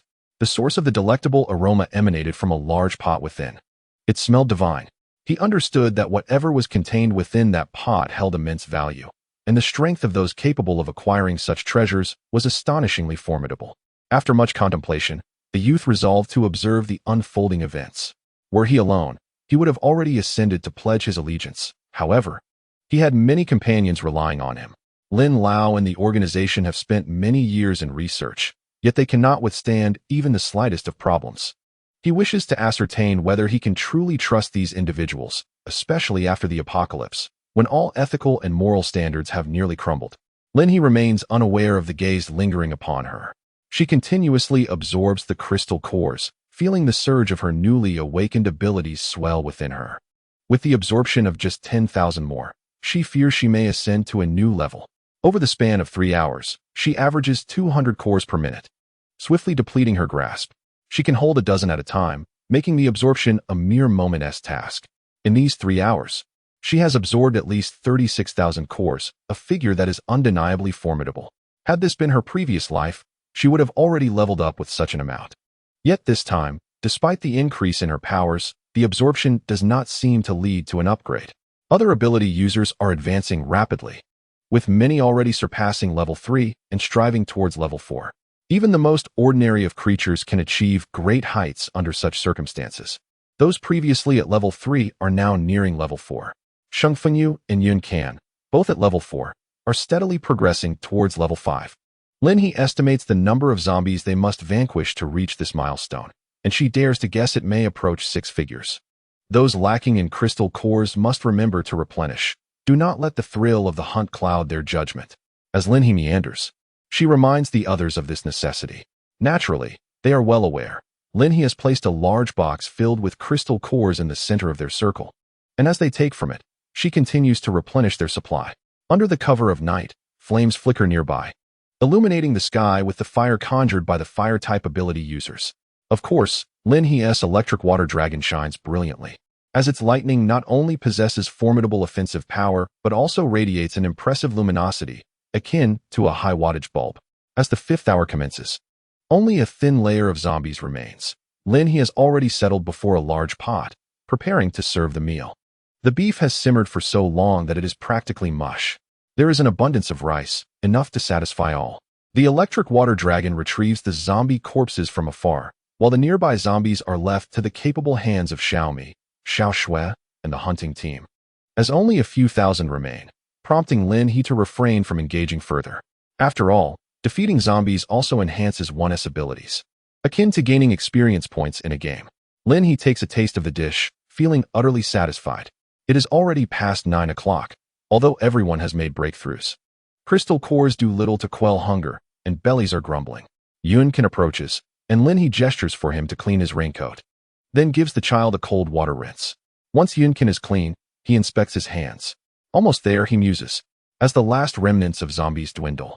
Shang Fengyu approaches as well. Almost what? Yunkin looks up and smiles at him, just a hair's breadth away from leveling up. Lin He bites into the beef. If I absorb a few more crystal cores, I too shall be on the verge. Shang Fengyu suddenly felt an excruciating pressure in his head. Why is everyone slaying zombies so rapidly? He sensed that he was lagging behind, having only traversed halfway. After finishing the meal, he planned to continue the hunt. Yunkin spoke with bright eyes, and Lin He smiled, saying, "Sure, I have no issue with that. I just leveled up." Gritting his teeth, Shang Fengyu declared, "I'm going too." Suddenly, a response from the hunting team echoed nearby. "We're coming as well." Chapter 88. Lin Yu. In a span of 5 hours, a thorough extermination was successfully completed. As the hunting team eliminated the final zombie, Lin He stood up to gather all the corpses while Shang Fengyu took charge of distributing the meals. Lin He planned to eat and felt that after consuming one more meal and slaying a few more zombies, she would surely attain a breakthrough. However, Lin He did not anticipate that on her way to collect the bodies, she would encounter a human. A handsome young man donned in special police attire. "Hello." Before the young man could utter a word, Lin He took the initiative to speak. "Did you witness our zombie hunt? We are from the Lin He base. Would you care to join us? If not, that's perfectly fine. Are you hungry?" Lin He promptly produced food, her gaze capturing the sparkle in the young man's eyes. The young man was taken aback, completely unprepared for this turn of events. After a brief pause, he replied, "Hello, I am seeking assistance from you and your teammates. Initially, I intended to offer you spots in the city base, but now it seems you must already have a base of your own." The young man appeared somewhat embarrassed. "I need to protect an elderly person on the way to the city. Today, I fortuitously encountered you. You are indeed formidable." Lin He chuckled, heading to the city? That is certainly feasible. She had already contemplated bringing those who could not enter the city base back with her, though there were numerous dangers in the city that made it challenging to navigate. "However, we need to rest for a while. There are other matters at the base. If you trust us, would you consider coming to our base for a short period of respite?" The young man was momentarily taken aback, but then responded, "Of course. That would be acceptable. Since he chose to appear, he must place his faith in those before him. By the way, my name is Wan Fuqiu." Lin He. Wan Fuqiu was momentarily stunned. "Lin He base?" Lin He grinned. "That's right. It's located just outside the city, devoid of zombies, extremely safe, with ample arable land and food resources. And as you've witnessed our combat prowess, I possess some unique insights into the cultivation of supernatural beings." In truth, Lin He sought to recruit individuals, but given that the other party had a request and a destination in mind, she decided to proceed gradually. "Are you hungry?" Wan Fuqiu intended to say he was not, but his stomach growled audibly, instantly reddening his ears with embarrassment. "Haha, here, these are for you." Lin He presented him with boxed meals, each featuring 4 dishes and a soup, a generous amount indeed. "I'm unsure how many of you there are. Take these back. If you trust us, you are also welcome to come here. My base members are quite friendly. Would you like me to accompany you?" Wan Fuqiu paused for a moment before nodding in agreement. "All right." Lin He beamed with even greater joy.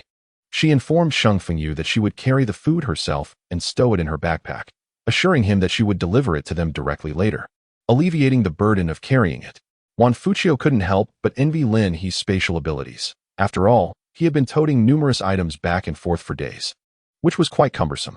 Had they possessed even a modicum of spatial prowess, their predicament would not have been so dire, allowing them to safeguard vital belongings. "May I inquire what it is you wish to protect?" Lin He asked curiously. Wan Fuqiu hesitated briefly before responding. "It pertains to a genetic enhancement technology. It bears a striking resemblance to supernatural abilities and will eventually aid humanity in awakening such powers." Lin He was taken aback. "Is it an awakening serum? May I ask if there is a researcher named Lin Yu in your team?" Wan Fuqiu hesitated again. "Indeed, we are escorting an elder surnamed Lin. But the name Lin Yu rings a bell." Lin He smacked her forehead. "Academician Lin Yu." Wan Fuqiu was momentarily stunned. He had not anticipated that Lin He would possess such knowledge. In that instant, numerous speculations flashed through his mind, culminating in the unsettling thought that Lin He might be an insider, bringing danger upon them. However, Lin He wore an expression of admiration. "Oh my! I can't believe I am meeting you all. Lin Yu is the grandson of Academician Lin Yu. Rest assured, Wan Fuqiu, the awakening serum will eventually be developed by Lin Yu. Once it is researched, who wouldn't know of Lin Yu? He has made tremendous contributions to humanity's fight against zombies. Lin Yu even published a paper stating that the greatest contribution was made by his grandfather, Academician Lin Yu. Although it was ostensibly his own reflections, the content primarily chronicled the life of academician Lin Yu. Suddenly, Lin He paused, realizing something amiss. Wait, it seems that when Lin Yu's developed the awakening serum, his grandfather was no longer alive. He must have relied on Lin Yu's notes and a remaining vial of the serum to continue the research. So, academician Lin Yu died during that time? Or did he perish in the city? In any case, it was a rather tragic end. Are you injured? Lin He's inquiry heightened Wan Fuchio's anxiety. Sensing his distress, Lin He reassured him, do not be alarmed. While I am aware of certain matters, I mean you no harm. Are you heading to the base in the city? Is there sufficient experimental equipment there? I assure you, I have no ulterior motives. I merely wish to know if you are truly safe. Wan Fuchio paused. Indeed, we have faced betrayal, but the traitor has departed. The remaining members are trustworthy. Lin He, I know you won't, but regardless, thank you. Lin He followed Wan Fuchio up the stairs. Don't thank me just yet. I am eager to see your results. Do ensure that the research is expedited. In her hands, the system rewards were substantial. In the future, as the population increased, it would be impossible to supply everyone. If she could bring Lin Yu along and also retrieve Lin Yu's, achieving a fundamental realization in the laboratory would render mass production a dream no longer. If the awakening potion could be released 5 years earlier, or even 4.5, the transformation it would bring to humanity would be monumental. Ordinary people would acquire combat capabilities, enabling them to protect more individuals and vanquish more zombies. It would no longer be a solitary effort from her base. Rather, it would be a collective endeavor of all humanity. She could hardly believe that a decade later, zombies could still threaten humanity. What divine hierarchy! If humanity could muster a few, exterminating zombies would be an effortless task. The more Lin He contemplated, the more exhilarated she became. Upon seeing Lin Yu, her excitement intensified. Alas, how could he be so gravely injured? Without hesitation, Lin He produced a healing potion. Captain Wan, this is a miraculous remedy. Administering it will greatly aid the injuries. Lin Yu was a cherished treasure. After Lin He entered, the team members stirred momentarily, but upon witnessing her produce food and medicine, they looked to their captain and understood that the savior he had sought was this young lady. Academician Lin, you are injured as well. Lin Yu gazed at Lin He. It's all right, child, attend to them first. Yet Lin He shook her head, insisting, they have already received care. Academician Lin, you are of utmost importance. She extended the healing potion toward him. Wan Fuchio had already injected himself, and the results were astonishing. He could not help but be taken aback. And in the next moment, he promptly administered injections to his teammates. Very well. Lin Yu observed this and smiled, accepting the potion and administering it without delay. In no time, every injured person in the room was healed. Chapter 89. The Ongoing Deception. What on earth is this? As a researcher, Lin Yu found himself utterly defenseless against such a potion. The healing potion was crafted from zombie crystal cores, as Lin He explained. Lin Yu was momentarily stunned. Your technology has already. Lin He struggled to articulate, ultimately nodding. It is a relatively mature technology. Lin Yu's eyes sparkled with intrigue. It resembles abilities. He paused, mainly because this kind of ability had only just emerged, leaving them bewildered. Aren't you researching the awakening potion, academician Lin Yu? I hope it can be developed soon. Our base also has a laboratory, and during your temporary stay, we will expedite our efforts to assist you. Lin Yu glanced at the others. All right. He understood that Lin He's arrival was undoubtedly motivated by the hope of advancing their research. Regardless, healing the children was a kindness, and thus, they would proceed. It would be good to head to the base. Great. Let us descend first. Afterwards, I will have our team escort you back. We still have to hunt zombies tonight, and we can regroup at the base in the morning. Wan Fuchio paused. You still plan to hunt? Lin He smiled gently, acknowledging that the zombies were continuously growing stronger. We must seize the opportunity. If we delay further, the mutations will render ordinary people incapable of survival. Our only chance lies in the present. We have already cleared the area and eradicated the zombies to bolster our strength. Lin He spoke in the most unassuming tone, yet delivered the most powerful statement. One day, humanity will extinguish the zombie threat. Wan Fuchio's eye sparkled, his spirits soaring in tandem with Lin He's resolve. May I join? He inquired. Lin He raised an eyebrow and replied with a smile, of course. She led them down, and as they encountered several zombies, a surge of lightning dispatched them instantly, leaving behind a few charred corpses. The members of the team widened their eyes in awe of Lin He's abilities. Upon witnessing the blood-soaked streets and realizing that all the zombies had been vanquished, they were left at a loss for words, overwhelmed by her formidable prowess. Incredible. Truly remarkable. My lord, who are these individuals? Lin He warmly introduced her companions. Since they had barely eaten upstairs, and there was still plenty left in the pot below, she invited everyone to partake in the meal. However, just as they took their first bites, a sudden breakthrough occurred nearby. Lin He glanced over and noticed it was one of Wan Fuchio's team members, who had just reached the brink of evolution. What a fortunate turn of events, she exclaimed, savoring a bowl herself, still on the verge of her own breakthrough, requiring far more energy than the others. Next, you must escort them back, and it's time for you to rest as well. Those with lower levels are undoubtedly exhausted and lack the stamina for continued night battles, Lin He advised, knowing that pushing them further was futile. The thought of any casualties weighed heavily on her heart. All right, my lord, take care. As the hunting team departed, leaving behind the majority, Wan Fuchio and his two teammates remained. All three had awakened their abilities and were now ready to assist with the upgrades. Xiaobai, let us go, Lin He called, eager for them to witness firsthand how Xiaobai discovered treasures.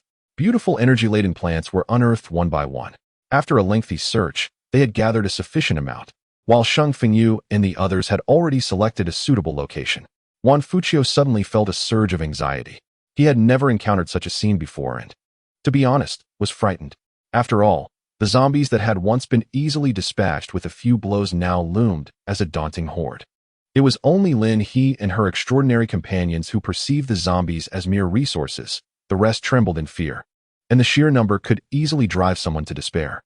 Few possessed the courage to confront the undead in such a manner, save for the strongest among them.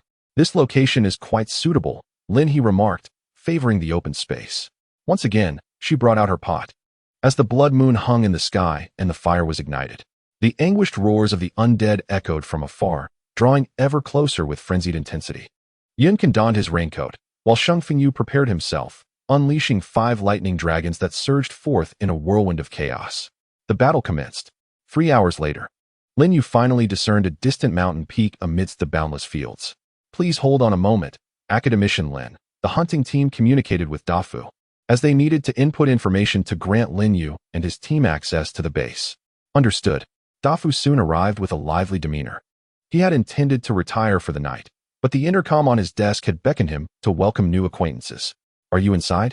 Dafu, now clad in a uniform of blue and white, exuded a certain charm, particularly with the striking badges adorning his shoulders and chest. Lin He, known for his earnest approach to every endeavor, had ensured that various departments now bore their own insignias.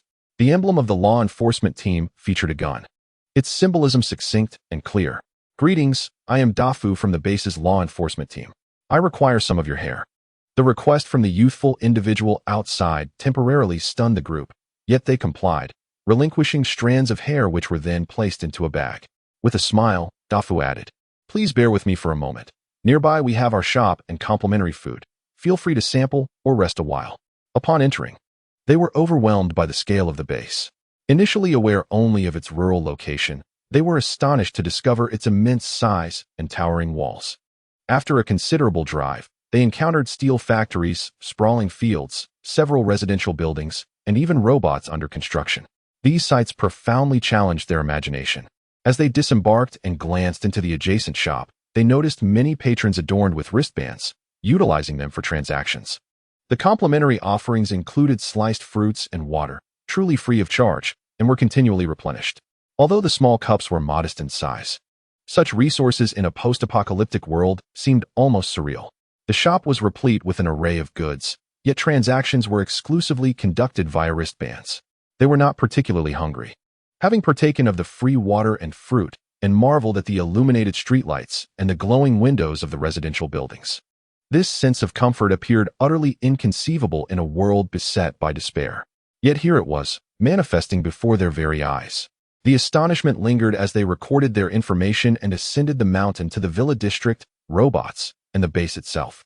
Upon entering, they beheld rooms and structures that brimmed with advanced technology, leaving all eyes wide with wonder. Meanwhile, Academician Tai Fuxing, who had been burning the midnight oil, awaited the arrival of fellow scholars, only to be taken aback upon recognizing Lin Yu. Lin Yu, Tai Fuxing exclaimed in astonishment. having not encountered this old classmate in quite some time, and never expecting to reunite in such a place. Tai Fuxing. Lin Yu was taken aback, still contemplating the matters concerning the robots. Upon seeing Tai Fuxing, he couldn't help but exclaim, Your robots have reached such an advanced stage. Tai Fuxing paused, then surveyed the surroundings and decided, never mind, let me take you to see it directly. It's difficult to explain. With Tai Fuxing leading the way, DeFu watched nearby with a sly grin, thinking, just wait, Sister Lin He. Academician Lin Yu is definitely not getting away now. Chapter 90. A significant enhancement in combat power. This. Lin Yu's hands trembled as he gazed in disbelief at the scene before him. Tai Fuxing chuckled softly. The once venerable senior academician had transformed after awakening his abilities and experiencing cutting-edge technology. Seeing his old friend's reaction filled him with immense pride. All right, this is merely the first step, but indeed, no other place has achieved this milestone. Tai Fuxing instructed his students to take the successfully upgraded robots for further adjustments, while he guided his old friend around the laboratory. Can you believe it? This laboratory was constructed in an instant.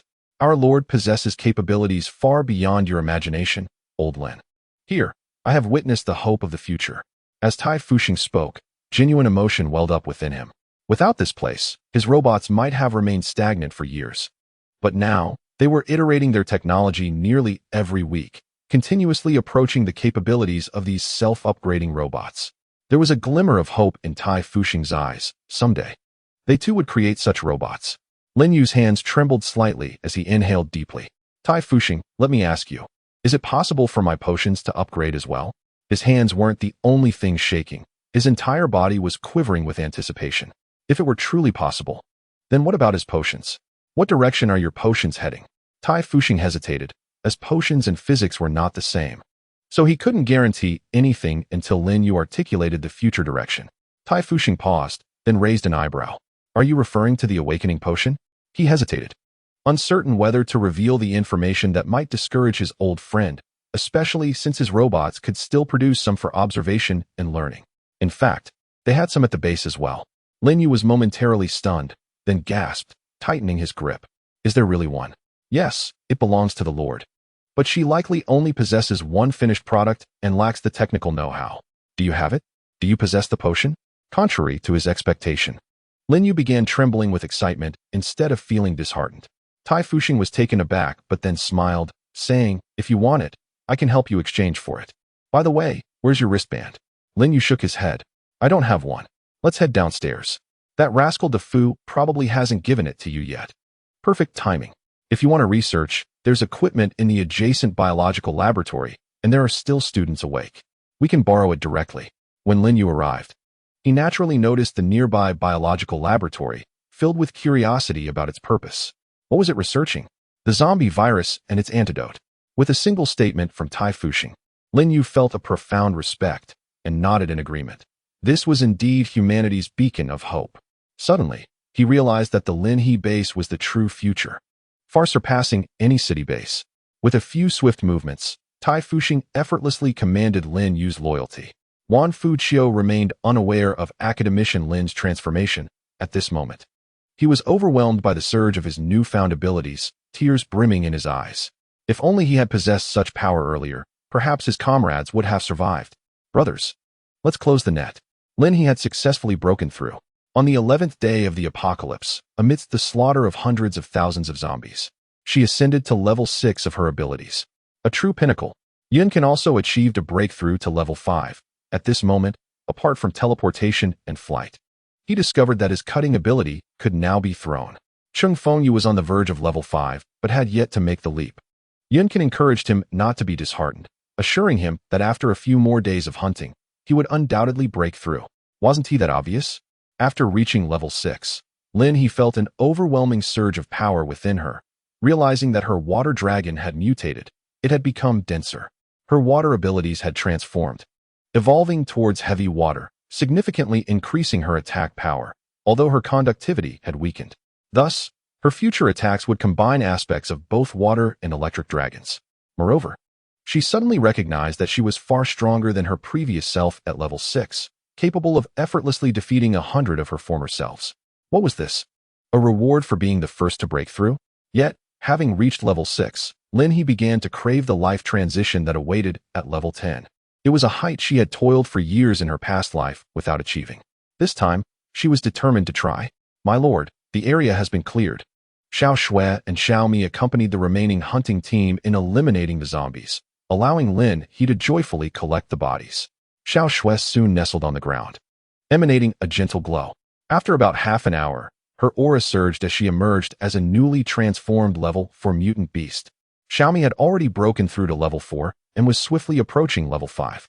Meanwhile, Xiaobai was busy eating, just a step away from level 3, indicating that more zombie hunting was essential for significant progress.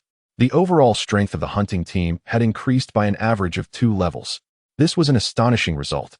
After a brief rest, Lin He stretched under the night sky, preparing for their return.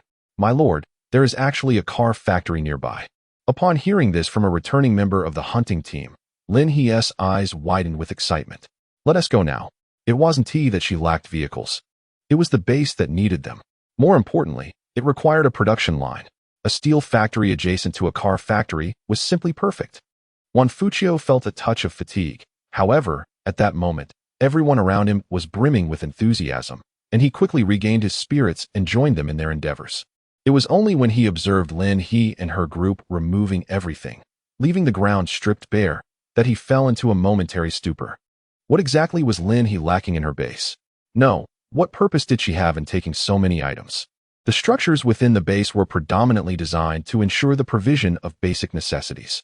Was Lin He intending to establish an automobile factory at her base? But could such a crude endeavor truly succeed? He found it perplexing, yet Juan Fuccio diligently cleared the surrounding zombies. Combating the undead was straightforward enough. Lin He was overjoyed, for she had just completed her daily tasks, and the system rewarded her with a grant for the automobile factory. How exhilarating. It was time to recruit workers.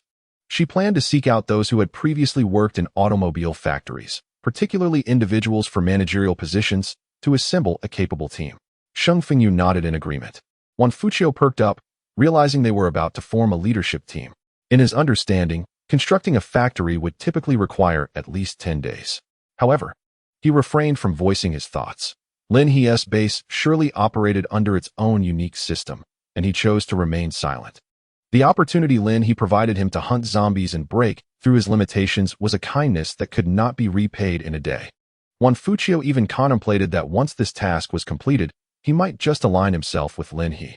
She treated her subordinates exceptionally well, and bringing his team along meant he need not worry about their welfare. Lin He and her crew were inherently formidable, and she had mentioned that her base possessed ample fertile land, ensuring they would never go hungry. In the apocalyptic world, this was indeed a premier privilege. Very well, let us return. While Lin He could continue, the others were exhausted and needed to go back to properly recuperate. Chapter 91, Awakening Serum. Success. When Lin He and her team returned to the base, it was already past 3 in the morning. Yet at that hour, the 2 elderly gentlemen in the laboratory had yet to rest. Having commandeered the biological laboratory, Old Lu and Old Qin had foregone sleep, choosing instead to observe Lin Yu's experiments in the dead of night. The mentors had not slept, and the students dared not doze off, rising one by one to engage in work.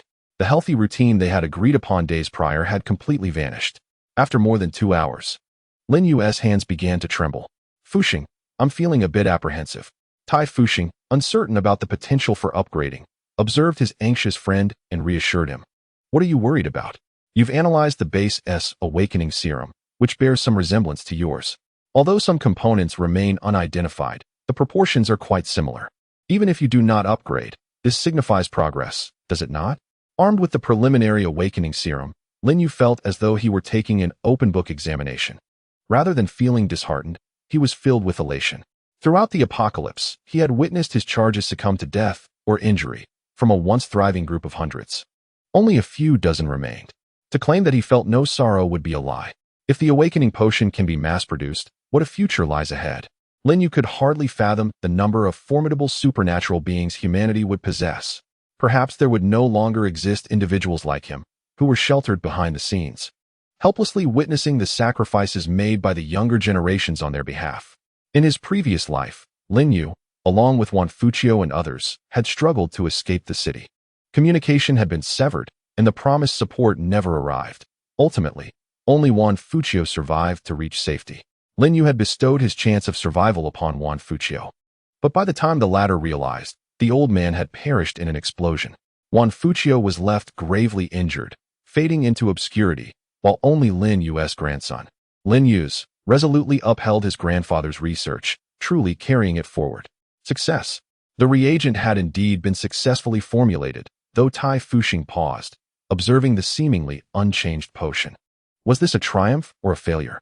Lin Yu, feeling a tinge of anxiety, took it upon himself to compare it with the awakening potion for clarity. Tai Fuxing nodded affirmatively.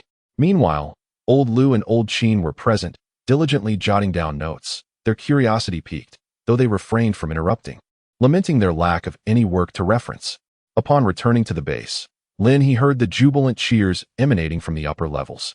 The noise was not only loud but also magnified by her acute hearing. Without reaching level 5, one could hardly discern anything within the base's structure. She distinctly caught snippets of conversation. We did it. It truly succeeded. My goodness. The base's cutting-edge technology is simply astounding. Initially, she felt a pang of annoyance. She had reminded the old treasures to rest, yet they had disregarded her words entirely. I'm going up to see. You all should rest. Sheng Fengyu and Yun Can exchanged glances, agreeing to accompany her. Lin he raised an eyebrow. All right, let us go. As she ascended in the elevator, a sudden realization struck her, leaving her momentarily stunned. Upon reaching the laboratory, she found the researchers engaged in cheerful conversation. Their joy was palpable. Yet she couldn't help but feel a bit irked. Is everyone foregoing sleep at this hour? The researchers froze, and then one of them exclaimed, The Lord has returned. Quick, run. Naturally, Tai Fuxing, along with Old Lu and Old Qin, instinctively turned to flee, leaving Lin Yu standing in bewilderment. What is the matter? Is the return of Lord Lin so terrifying? However, those attempting to escape were soon blocked, as Lin he strode in confidently. Lord, you've returned rather early, huh? Lin he said, casting a knowing glance at the three elderly men. I understand your eagerness for research, and this time, thanks to Academician Lin's presence, I shall let you off the hook. She turned to Lin Yu, smiling. Academician Lin, thank you for your hard work. Lin Yu realized that Lin he was already aware that he had successfully synthesized the sample. With a sudden smile, he remarked, Lord Lin, your base is truly remarkable. I wish to join them in the future. I wonder if that would be possible? Absolutely. Lin he replied, her joy palpable. It is indeed feasible. Lin Yu gazed at Lin he and continued, I am uncertain of your perspective on the awakening potion, but I hope you will consider granting access to its purchase. Lin he chuckled, of course, I shall open it up.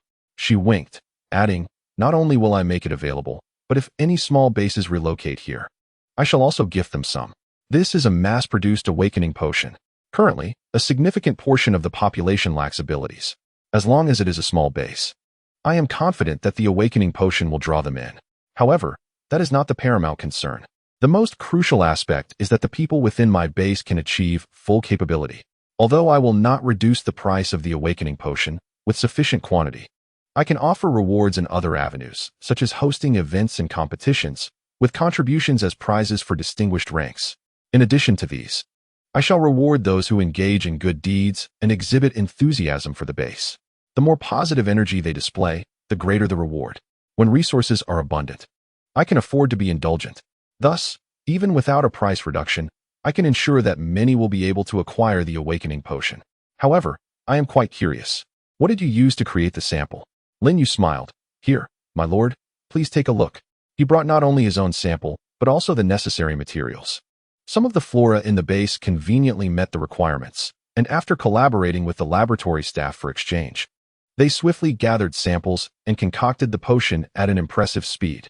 Of course, this efficiency was aided by the existence of prior work. The awakening potion truly excels at facilitating shortcuts. System, I adore you. Lin he frequently praised the system, though it remained aloof and unresponsive. With a chuckle, Lin he turned stern, everyone, go and rest. Lin Yu finally understood why everyone seemed so apprehensive. It was due to the strict schedule. His bedroom was conveniently assigned next to the laboratory. The other teams were naturally stationed downstairs, where they had long since retired for the night. Yun Can and Sheng Fengyu stood nearby, observing Lin he as she sent everyone away, their lips curling into smiles. Lin he turned her head and caught sight of their laughter. What are you two laughing at? She squinted, on the verge of annoyance. Sheng Fengyu quickly interjected.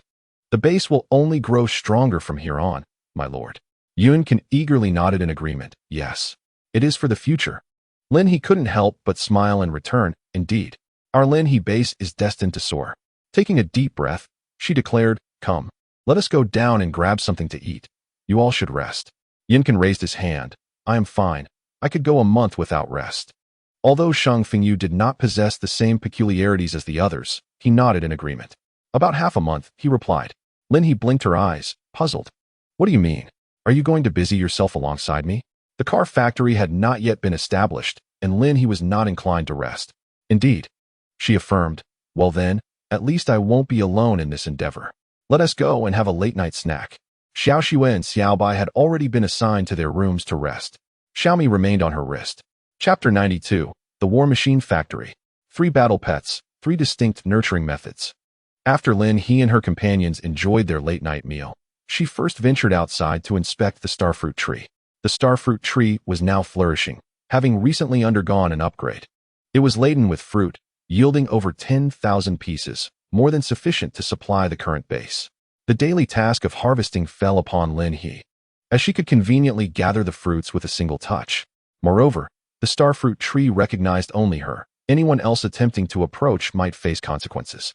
After burying several thousand crystal cores around the starfruit tree, Lin He gently stroked its trunk. You must remember to nourish yourself, dear tree. It's fine if the fruit takes a little longer to mature. The branches of the starfruit tree rustled joyfully in response, as if to assure her that it was indeed mindful of its sustenance. Lin He was filled with delight. Having such an adorable starfruit tree was simply wonderful. Upon her return, she found Yun Can and Sheng Fengyu still engaged in a discussion about the base. As she drew closer, she overheard them talking about the recent emergence of professions within the base. Oh, what professions are you discussing? Please, enlighten me. As they spoke, they moved towards the vehicle, with Sheng Fengyu at the wheel while Yun Can and Lin He settled into the back seat. Sheng Fengyu paused for a moment, sighing inwardly as he realized that Yun Can had already begun discussing the role of repair masters. The most sought-after profession at present was indeed that of repair masters, as the items brought back by their scavenging team were often incomplete or damaged. Many individuals, unable to handle these items themselves, found repair masters with experience to be invaluable, thus generating considerable contribution points. Lin He decisively stated, the repair department must be established. Yun Can smiled, acknowledging her leadership. The small market at the base had also commenced operations, though some unscrupulous merchants had infiltrated it, leading to the need for appraisers. Typically, these appraisers were wood or water elementalists, responsible for authenticating energy-infused items. The most prominent among them was a young woman named Zhong Rawawa, a dual elemental water and wood practitioner, whose assessments were never found wanting. Of course, her approach to counterfeiting was fierce. Several vendors had become irate, and upon sensing hostility, she promptly sought assistance from the law enforcement team. Sheng Fengyu chuckled. I've met her before. She is only 19 and a history major, having innovatively inherited her family's appraisal skills. Lin He's eyes sparkled with excitement. Such talent would greatly benefit our base. The more, the better. I have long harbored the desire to organize an event, inviting skilled individuals from various professions to compete, with our base's inhabitants casting votes to elect the winners, who will then be rewarded. Lin He blinked her eyes and asked, what do you both think? Outside, chaos and bloodshed reigned, while within the base, springtime flourished. The other two readily raised their hands in agreement, particularly Sheng Fengyu, whose mind was already brimming with ideas and key concepts. Thus, let us convene in the morning to discuss the current state of our base, outline our development direction and plans, and propose activities that could serve as incentives, especially now that the awakening potion can be mass-produced. Ambition sparkled in Lin He's eyes. In the future, the Lin He base must resonate with prominence. Sheng Fengyu and Yun Can smiled in unison, affirming, of course. As the conversation about the base's development progressed, they soon found themselves beside the steel factory. The time was nearing 5 o'clock, and some of the villas had already illuminated their lights. Having risen early, Lin He surveyed the villa area, realizing that yesterday's recruitment had been quite successful. No need to disturb them for now, she thought, and began to measure the land, preparing to channel materials from the steel factory directly into the automobile factory for crafting. The aesthetic design was inconsequential. What truly mattered was combat capability and defensive strength. The automobile factory required not only a manager and assembly line workers, but also an exceptional designer. Only now could Lin He commence the framework construction of the automobile factory. System, can you supplement the blueprints? Lin He tentatively inquired.